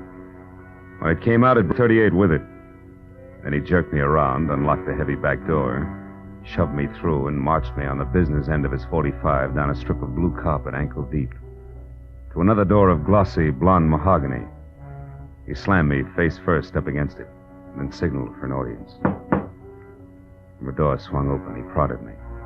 I stumbled into an office of jungle green drapes and pale beige furniture upholstered in leopard skin. The face that peered at me over 8 feet of desktop smiled, from the ears down. From the ears up, it had never known what smiling meant. We have a front door for our friends. I know. That's why I went to the back. I figured I'd pick up an escort there and bypass all that muscular red tape you keep out in front. Maybe that's smart figuring, maybe not. Depends. What do you want? Call you a liar, Naylor. Oh! Mind your manners, stupid. You're way out of line. You're building up quite an account, Oily. You take some long chances, mister. What's your name? Marlowe. I still want to know why you lied to a friend of mine about burning his marker. Marlowe, huh? Wait outside, Quincy. I'll call you. Okay, Mr. Naylor. All right, Marlowe. So you're Randall's boy, right? I've talked to him. When Randall called you, you told him that his girl, Terry Dodge, had delivered the money okay, but that you saw her burn his marker. That's what I thought I saw at the time. What'd you really see? She put the marker in her purse and started out of here, but I called her back and told her to burn it. Why? Because I don't like my name floating around, Marlowe, especially now, with things tightened up like they are. So she went over to the fireplace there and burned a piece of paper. But it wasn't the note, huh? Right boy. That call from Randall gave me ideas. I checked the pieces left in the fireplace, and they weren't even the same kind of paper as the marker. So somebody's shooting an angle, Marlowe, one with my name on it. I don't like that. I suppose you got the marker back all right. Not yet. However, I intend to. Mm-hmm. But on your first try, you got too rough too fast. And killed Terry before she'd talk. Is that it? You know, if I were you, I'd bite my tongue off before I'd say a thing like that. Even joking. Who's joking? Girl's been murdered your way. Smart people die every day. Lots of ways. Yes. Well, thanks for the information. Good night. Sit down. Wait a minute, Naylor. The interview's over. Not quite. What's Randall steamed up about? Blackmail, which puts you both in the same boat. If I get the marker to protect him, I have to protect you at the same time for no extra charge. Let's be sensible. Sensible? Okay. Quincy? Yeah, Mr. Naylor? I'm going out. Sit on Marlowe here. Real hard if necessary. Till I get back. Sure. It'll be a pleasure, won't it, Mr. Marlowe?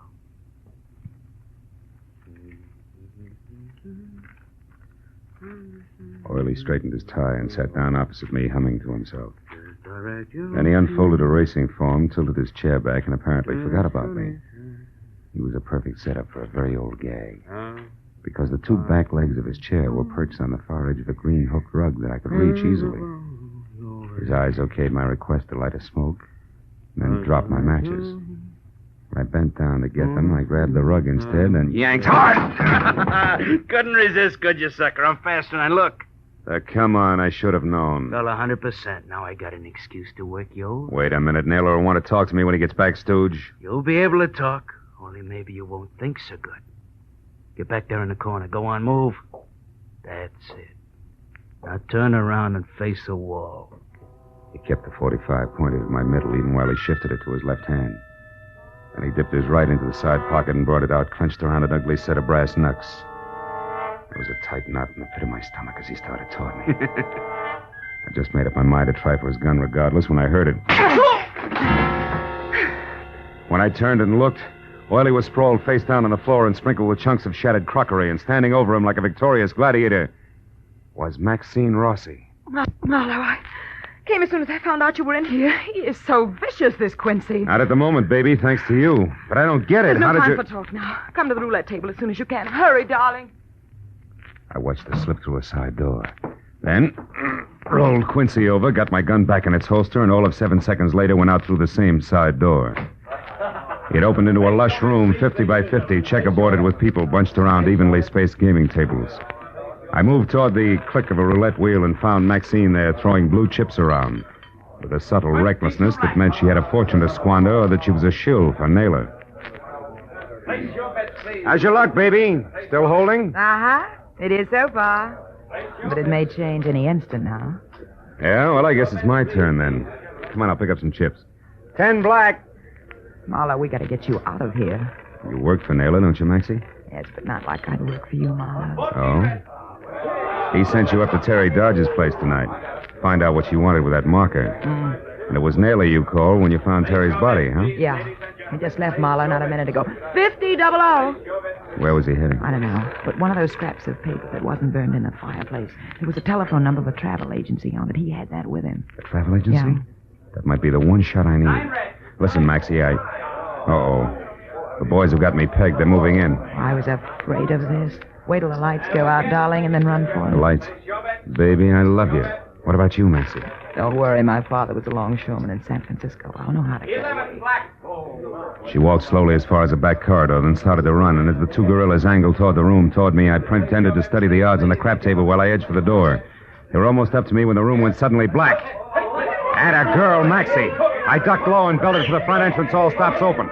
And a few seconds later, I was outside. I put 50 yards between me and the front porch before I so much as slowed down. When I did, I saw something else. Paul Naylor himself across the street just getting into his car. I pulled my gun out and ran for him. Hey, Naylor! Marlowe, how did you get... Say, what's going on? I want that phone number you got in your pocket. Phone number? I don't know what you're talking about. That's too bad because I don't have time to explain. It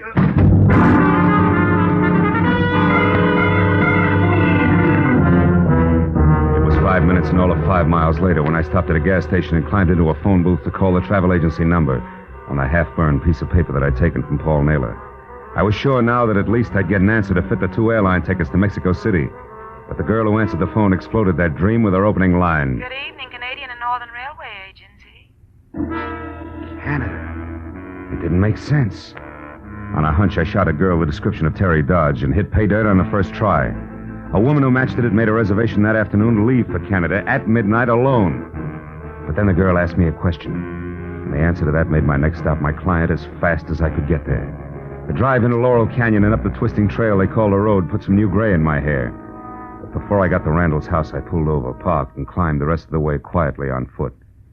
A long brown convertible that wasn't Randall's squatted under the bushes beside the house.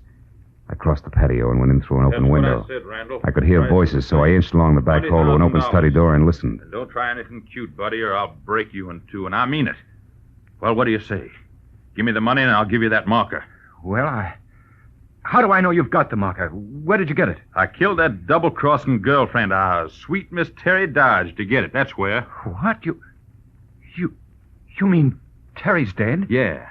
We were pulling this deal together and then going to Mexico.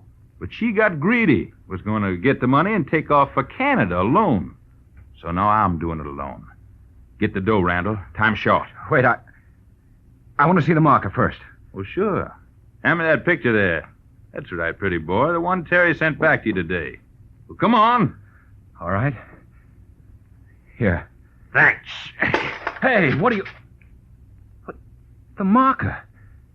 It was behind my picture all the time. Yeah, Terry was real smart.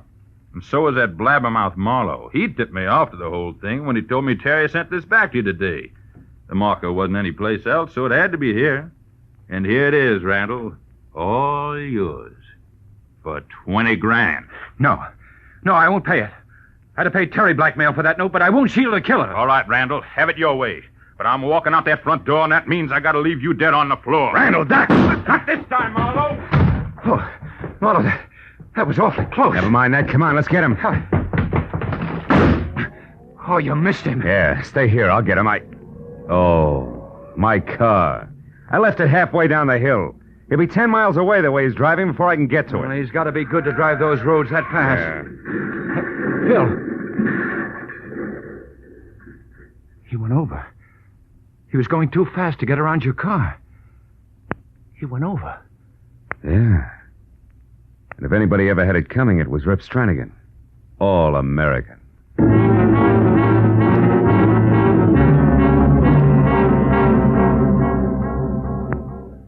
By the time we got down to the crash, the canyon was swarming with people. An ambulance and 2 prowl cars whined in, and 30 minutes later, the mess was all cleaned up. The police verdict was speed on a dangerous road, and the doctor's forecast was DOA. So Randall and I went back to his place and spent another 30 minutes over some much-needed brandy while I told him everything that had happened. Great Scott. And it seemed like such a simple thing, Phil. Pay a gambling debt and get the marker. Yeah. Hard to realize all this happened just because of that. Well, that plus the fact that you let a pair of nasty characters get you in a spot. Yeah. It's also hard to believe that they're both dead now and it's all over. And you did a wonderful job, Phil. I had some wonderful help from Miss Maxine Rossi. There's a kid with lots on the ball, believe me. Say, do you think she got away from Naylor all right? With her talent, you can count on it. But just to play safe, I'm going to let Mr. Naylor know it's hands off, or I'll see his joint ripped wide open. I'd sure like to help, but I've just sown my last untamed oat. Yeah, I think so. Well, you're in good shape now. Boys at headquarters are reasonable. I'll run along and tell them what they need to know. Okay. Oh, Phil, just one thing first. When you called the agency, the Canadian Railway, you said the girl there asked you a question, and that's why you came up here so fast. What did she say? Oh, she wanted to know if I was the tall gentleman from Texas with the nice teeth who had inquired earlier about the ladies' reservations. And he got all upset, which, of course, could only mean Rip Stranigan. And that explained the tickets from Mexico, the murder, the ransacked house, and all the rest of it. Oh, I see. You know, the more I think about it, Gar, the luckier you get. Good night. Happy board meeting.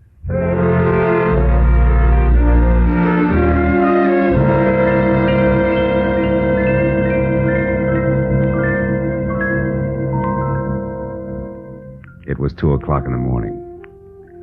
And the thought of my kitchen littered with dead chicken, raw rice, and the jumble of spices practically turned my stomach.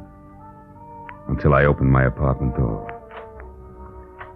And then, one step at a time, I got it. The delicious odor of chicken, gacciatore, cooked to perfection. The sight of a gleaming table, set in candlelight. The sound of a cork being pulled from a bottle of wine. And all done in a fine Italian hand. The hand of a longshoreman's daughter from San Francisco. And then, a startling idea hit me. You know, if Maxine Rossi could only... But she can. You know this is dangerous? Oh, brother.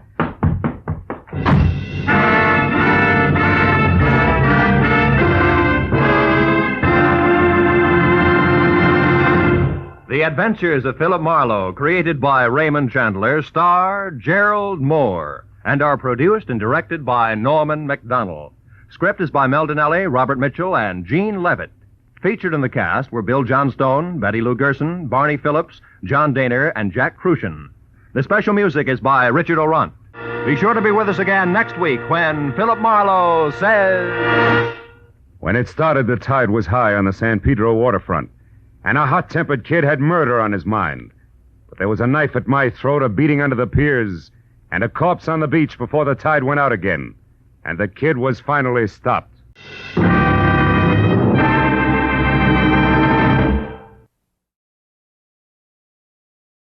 Get this and get it straight. Crime is a sucker's road. And those who travel it wind up in the gutter, the prison, or the grave. There's no other end. But they never learn. From the pen of Raymond Chandler, outstanding author of crime fiction, comes his most famous character in The Adventures of Philip Marlowe. Now, with Gerald Mohr starred as Philip Marlowe, we bring you tonight's exciting story, The White Carnation.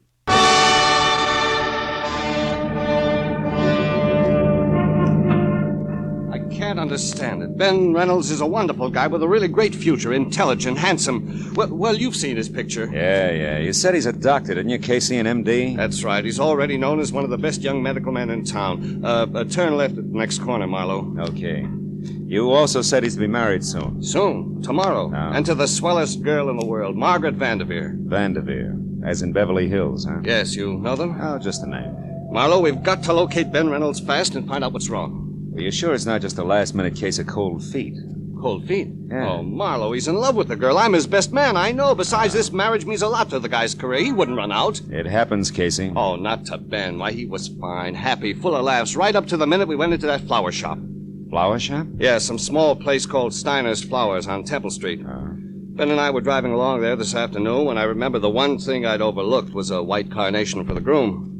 We stopped and went in. And came the switch. I'll say so. While I talked to the florist, Ben browsed around the shop. Then all at once he grabbed me by the arm and said, "Let's get out of here." He was white as a sheet. We left in a hurry, and all the way up here to his place he kept looking back like he was afraid of being followed. What'd he say about it? Oh, he wouldn't tell me a thing. When we got to his apartment, he gave me a real brush-off. I went on home. Then at 7 tonight, I got a call from him. Give me that call word for word if you can, Casey. Well, he said, "Tom, listen to me. There's a man named Gregory Toledo. I thought he was dead, but he's come back to life. I can't go on until he's dead again, this time for sure. Please don't interfere or say anything. You'll hear from me." Then he hung up. Gregory Toledo, huh? Was Ben at home then? No. I tried to call him back, got no answer. I thought it over for a while, then called you. See, I'm not only his best man, I'm his best friend, too. That's his place there. Okay, kid. I think you've done right so far, but brace yourself. For what? For something ugly. It says all the earmarks. You might wind up needing lilies, not white carnations. Let's go. The apartment was ground floor, rear, and dark.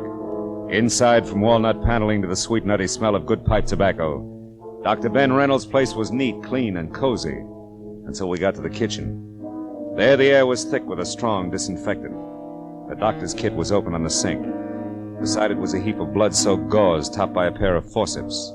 And still clamped in the chromium jaws was what looked like a .38 slug. He must have performed this just before he left. Yeah, possibly on himself. This bottle of 100-proof bourbon here is the anesthetic he used. Hey, Marlowe. The cigarette case here. I've never seen that here before. Marlowe, look. What? The name on this thing. Toledo. Yeah, as in Gregory Toledo. He was here, Marlowe. Yeah, but now 2 plus 2 doesn't quite make 4. Look, you say Ben told you on the phone that he couldn't go on until Gregory Toledo was dead. And yet apparently... Apparently, Ben pulled a bullet out of that Toledo guy right here in this kitchen. Is that what you're thinking? Yeah, that's what I'm thinking. Let's check the other rooms again, huh? See if we can get a lead on where he went. Right. I'll look in the bedroom. All right. I'll start on the desk. See if his clothes are still there, will you? Everything seems okay in here. Good. Oh. Say, Casey, did Ben like Armenian or Hungarian food a lot? No. Not that I know of. Why? Well, because his phone book is open to restaurants and every one of that kind is checked off. Even the gypsy tea rooms. Well, that's funny. You never went to those places. What's it mean? Nothing, maybe. Let's see, got through them as far as Sarkessian's Gypsy Cellar, 3rd Street. Ring any bell? Not a one. What are we going to do, Marlowe? You're going to go home and get some rest. But we've got to find him. That's what you hired me for, isn't it? I'll call you when I've got something. Where are you going now? Steiner's Flower Shop. See what else he stocks beside white carnations. I'll call you, Casey. I unsnapped the front door lock, went out to my car, and drove down Temple Street almost to Alvarado. I still had a block to go when I saw the red spotlights on a pair of prowl cars parked up ahead. It was too close to be coincidence. The little store marked Steiner's Flowers was crawling with law. I pushed through the whispering circle of morbidly curious, keeping a respectful distance outside, and went up to the door. There, Detective Lieutenant Matthews spotted me and motioned me in. Hey, Marlowe. What brings you here?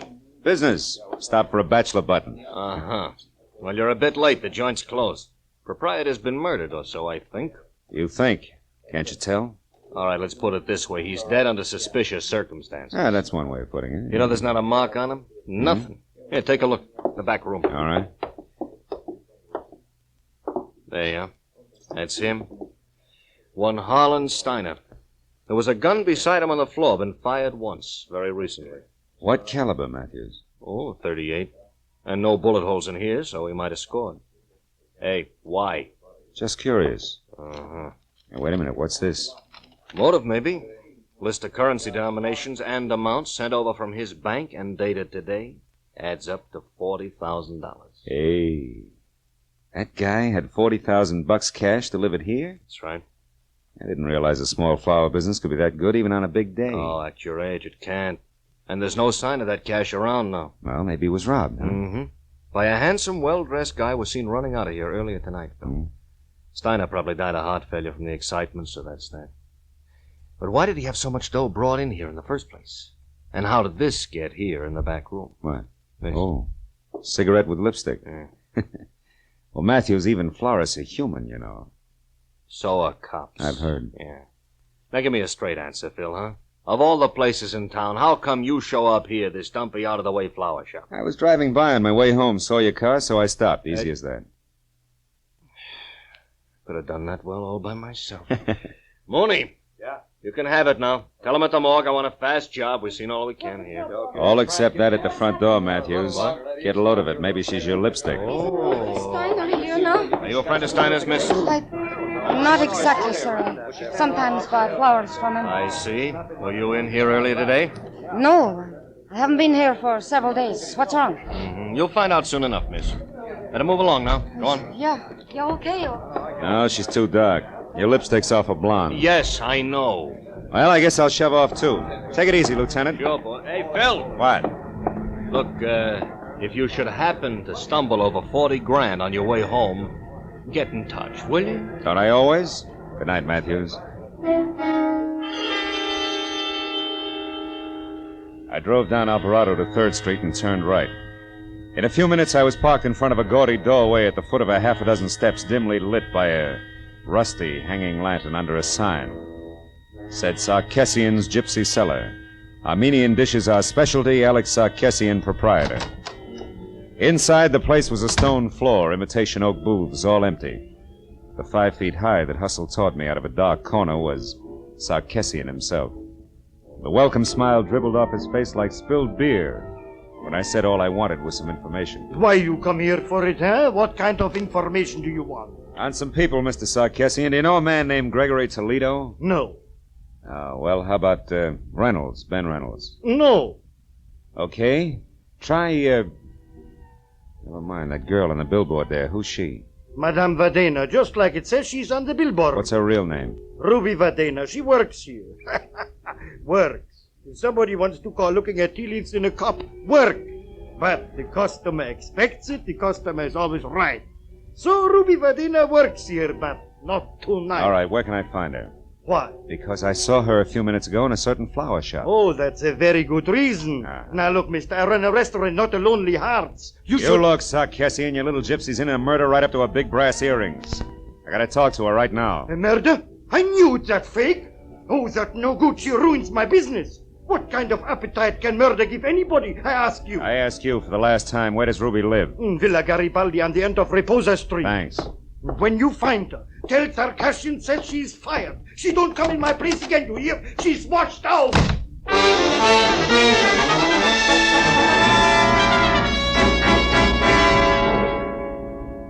Reposa Street turned out to be a narrow, block-long tunnel under dark, matted cypress trees, at the end of which Villa Garibaldi squatted like an ancient yellow toad, 2 stories high. I'd gone far enough for my headlights to pick up the clutter on the stairs when Ruby herself stepped out from the trees and headed for the front door. She had enough head start that she was upstairs and at the door before I caught her. Leave me alone. I haven't done anything, Copper. Leave me be. I'm no cop, Ruby. Oh, no. Lisa and I saw you at the flower shop. You're not kidding anybody. Is this your door here? Maybe, but you can't get in there without a warrant, Copper. So keep it out here and keep it short. What do you want? Who is Gregory Toledo? I don't know. All right, let's try an easier one. What was that florist Harlan Steiner to you? If you're not a cop, what do you care? I'm a private detective, honey, and I care plenty. You know what happened to him, don't you? I think he's dead, if that's what you mean. He was just a friend, that's all. Oh, no. You're not the type for just friends, Doc. Hey, wait a minute, Sugar. Somebody's in your room. Oh, no. The money. Open the door. Hurry up, will you? I'm trying Well, to. come on. Get out of my way. Reynolds! Ben, stop! Stay back, you! For an instant, I'd seen Ben Reynolds, his face twisted in fear, a package wrapped in green oil paper clenched in one hand. Then he grabbed up the only lamp and smashed it at me. In the dark, I heard him run through the kitchen and out the back door. By the time I got outside, he was gone. I started for my car to follow him, but stopped again. At the sudden sight of a gun barrel shoved out from the shadows between two trees and pointed straight at me. Don't move, fella. Not 1 inch or I'll kill you. You sound like you mean it. I do. You're not going any farther, fella. Don't try. And whoever you are, forget about the green package. You'll live longer. Yeah, I'll take your word for it. Just tell me one thing, baby. Are you and the doctor a team? That all depends. Now go on. Back the way you came. I got an appointment with the doc, and I wouldn't want to keep him waiting. Start walking. In just a moment, the second act of Philip Marlowe. But first, with the outbreak of conflict in the Far East, Care's stockpile in South Korea has fallen into the hands of the invaders. But orders are being accepted so that the moment the conflict ceases, Care will be able to move in with badly needed food and clothing for the distressed men and women of Korea. By cooperating with Care today, you can help bring hope to Korea tomorrow. Now with our star, Gerald Mohr, the second act of Philip Marlowe, and tonight's story, The White Carnation. When the lady in the dark left for her appointment with the doctor, I knew that my next move should be a tight huddle with the good gray heads of homicide. But I also knew that first there was the matter of Ruby Vadena. I could tell by the way she was coming for me. The kind of enthusiasm you see only at feeding time at the zoo. Where is it? The money. Where does it go? How do I know? You're the fortune teller. Now, what'll it be? Cards, teacup, crystal ball? Or should we just try some plain old-fashioned conversation, Ruby, huh? How about what? Well, for one thing, $40,000 that won't sit still. For another, your connection with Steiner's murder. The law's just itching to hear about that one. Not the police. I don't want to tangle with them again. I mean... Oh. Could be embarrassing talking over the good old days, Ruby. Is that it? What do you want to know? You and Steiner and the 40,000. What's the story? Steiner and I were supposed to go away together to be married. He loved me. You loved the 40 grand. Go on. The money came from the sale of his flower shop. He brought it over here tonight, said he'd be back. When he didn't show up, I went to find him. That's all I know. Not enough, Ruby. That shop wouldn't bring $40,000 like you could pass for a school mom. Where'd he get the money? I haven't the slightest idea. I do have a suggestion. Oh? If you can get your hands on the money, which is really mine now, I'll split it with you, And we could even take a long, long trip, huh? No dice, baby. I wouldn't sleep nights worrying about my traveler's checks. So long, clairvoyant.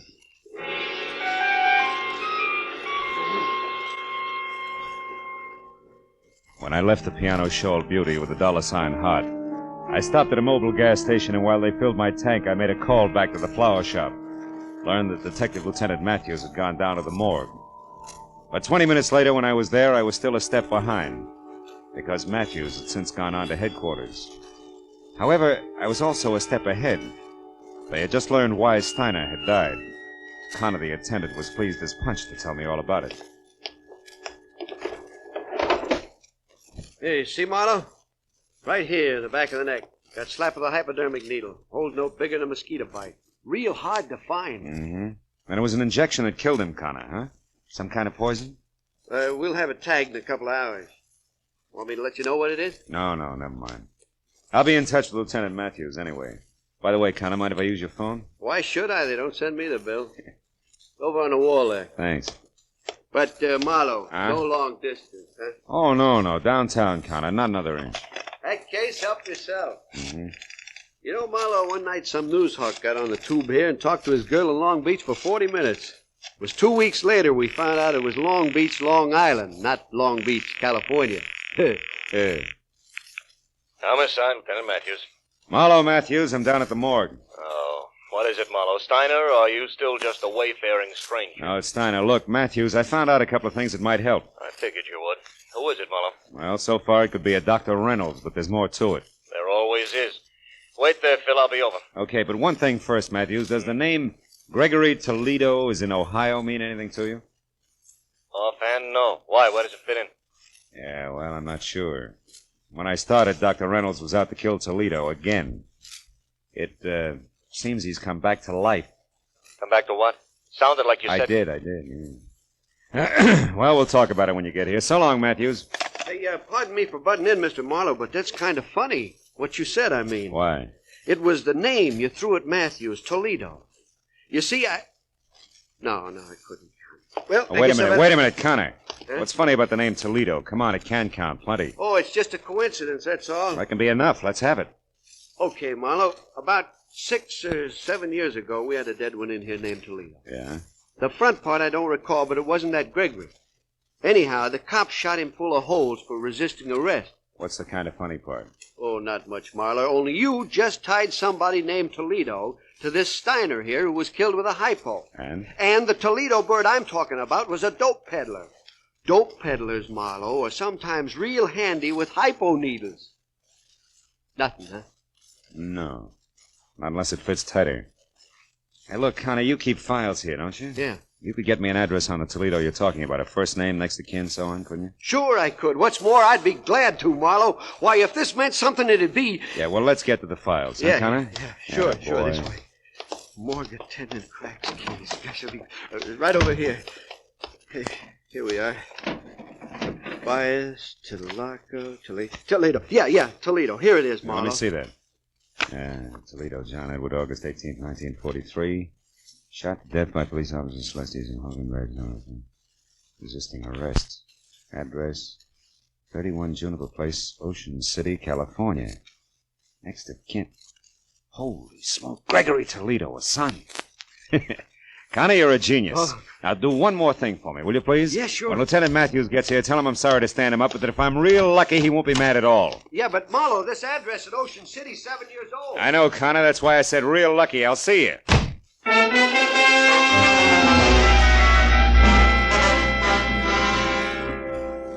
The gentleman who answered the door at 31 Juniper Place was about 60.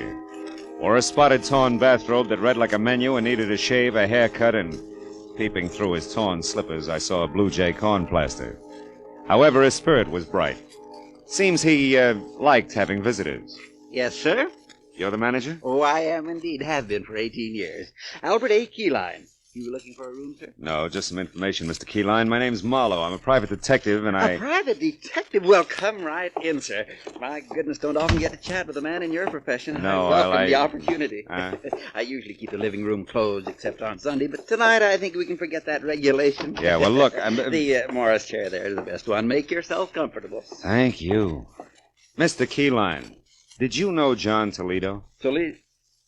I most certainly did. He stayed here for 5 years, I'm unhappy to inform you. He was killed on my front lawn there in 1943. It was good riddance to... Oh, I see why you're here, Mr. Marlowe, but frankly, I expected the police, not a private detective. Well, why should you expect the police? Because not 2 hours ago, Emma Mallory, my neighbor, saw Greta Toledo over at the amusement pier. Greta Toledo? You mean Gregory Toledo, don't you? I don't think so. I would have said Gregory if I meant Gregory. Oh, I don't doubt that for a minute. Besides, that boy'd know better than to come back to Ocean City. It's done him enough harm. I said Greta Toledo, John Toledo's daughter, Gregory's twin. Twin? Wait a minute, Mr. Keyline, this is important. Greta and Gregory Toledo are twins and the children of John Toledo? That's right, sir. All three lived here for 5 years, like I said, and a more different brother and sister you never heard of. Well, different like what? Like heaven above Careful. That other place below, that's what. The boy was 5. The girl a terror. At 13, she was tormenting Allagash, and at 18, when she left here, she was a brazen hussy. Both went their separate ways from here a week after John was buried. You haven't seen him since? No, except one night about a month later when the boy, Gregory, came here to visit me and asked for all the pictures I had of him and his father and sister. I used to be an amateur photographer, you know. I got a medal one time at a... Pictures, Mr. Keyline, why did he want them? Sentiment, I guess. He was kind of soft-hearted. I gave him the whole batch except one of Greta, and I only saved it because the lighting was so good. I've got it right here. I took it a couple of weeks before they got John. Look, Look, see how the sunlight behind her head gives a soft feeling to the whole picture? Yeah, it's practically a halo. Yes, sir. Very professional. I'll just take that now, Mr. Marlowe. I might try and improve it someday. Yeah, the best of luck. Keyline, don't move your finger. My finger? Well, why not? Mr. Marlowe, are you sure you feel all right? Frankly, no. But I hope to get better as I go along.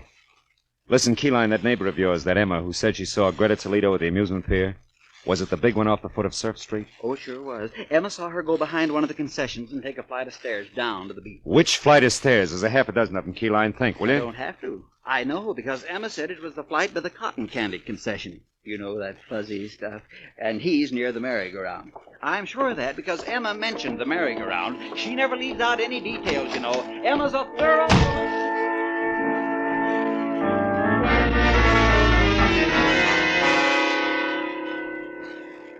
The steps that led down from the cotton candy concession took me to a fairyland graveyard under the amusement pier. Dead carousel animals, horses, sea serpents, dragons that smiled, all broken and bent and piled any side up. Some rusted brown, some of the bilious green discolor of old brass. Then a lot of steel and stone dwarfs who must have belonged to some long ago winter wonderland, also broken and rusted. But beyond that, the people were real, both of them. One was Greta Toledo. She was the same lady in the dark who had stopped me outside of the gypsy's place. The other was the man I had started out to find. The man who was out to re-kill Gregory Toledo. Dr. Ben Reynolds. Wait a minute, Gregory. There's one thing we still have to talk about. Or should I call you Dr. Reynolds? All right, get to the point, Greta. I am. Why, I asked you to meet me here. It's a safe place to talk. What did it talk about? You were shot and I gave you medical attention. You demanded that I get $40,000 that was yours, and I did? You did, hero. But only to keep me from letting everyone know that the fine Doc Reynolds is really Gregory Toledo, the son of a dope peddler. All right, sister mine. What do you want? Just this. You're really on my hook, brother. I got a big news flash for you. I wasn't shot in self-defense tonight. It was while I was committing a murder in a flower shop, some filth named Harlan Steiner. What? Yeah, a murder.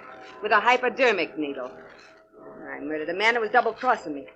Tried to take this $40,000 here. We got it from the sale of opium. He was trying to take this money and run with it in a gypsy lady love. Listen. How tight do you think you can squeeze me? There's an end to everything, even blackmail. Don't you see that? I'd be much worse off as a murder accomplice than exposed as a doctor with a very unsavory family background. Also, Greta, I've got a few moral compunctions. A doctor's supposed to save lives, not destroy them. Then see what you can do about yours, Doctor. Don't try it, Greta. Lousy aim, sister.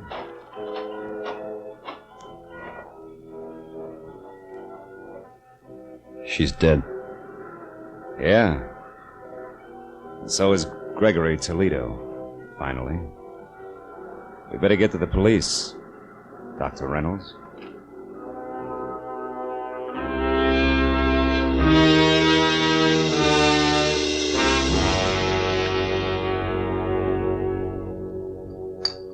Well, Marlowe, you stepped out of turn all right, but you happened to step in the right direction. How? I still don't know. Yes, that picture Keyline showed you out in Ocean City, Mr. Marlowe. It was Greta, wasn't it? Yeah, it was. Oh, this coffee's hot.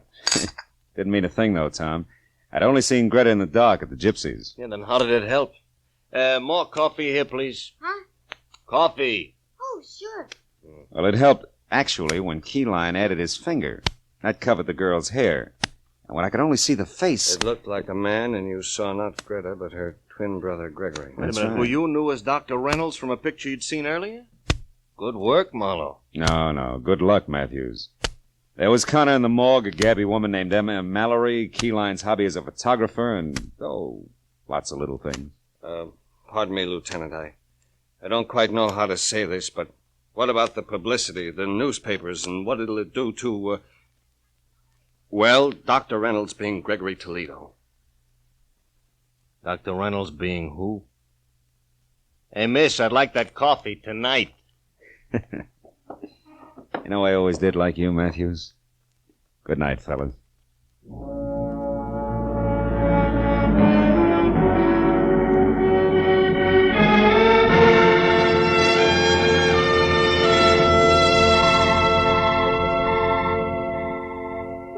outside, it was pushing 4 o'clock in the morning.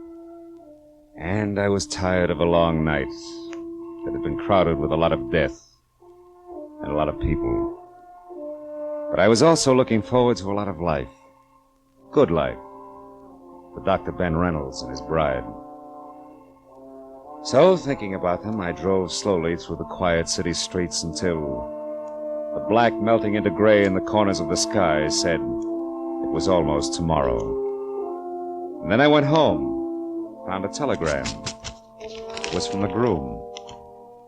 Tom Casey and the bride-to-be joined me in saying that there's no doubt as to who the best man really is. Please do us the honor tomorrow at 5 o'clock sharp. Oh, that's nice. Now all I need is one White Carnation and, I wonder where that gypsy girl is.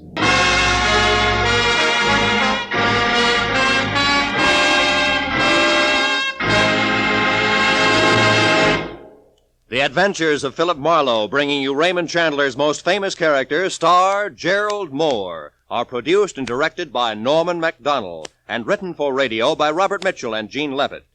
Featured in the cast were Paul Dubov, Virginia Gregg, Fritz Feld, Georgia Ellis, Tom Tully, Parley Bear, and John Daner. Detective Lieutenant Matthews is played by Larry Dobkin. The special music is composed and conducted by Richard Arant. Be sure and be with us again next week when Philip Marlowe says... This time a Skid Row suicide changed into murder. A cobbler with an accent was afraid to call the police. And a hard-boiled Hollywood agent broke into tears. All because one woman kept her whole life between the covers of a big leather book.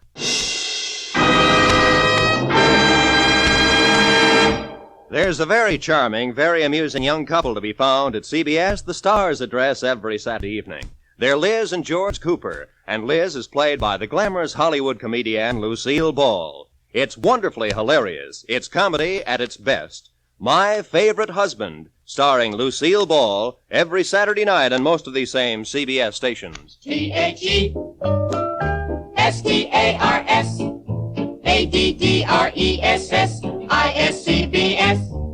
The Stars address is CBS. This is Roy Rowan speaking. This is CBS, where you dance to the music of Vaughn Monroe, Saturday nights, the Columbia Broadcasting System.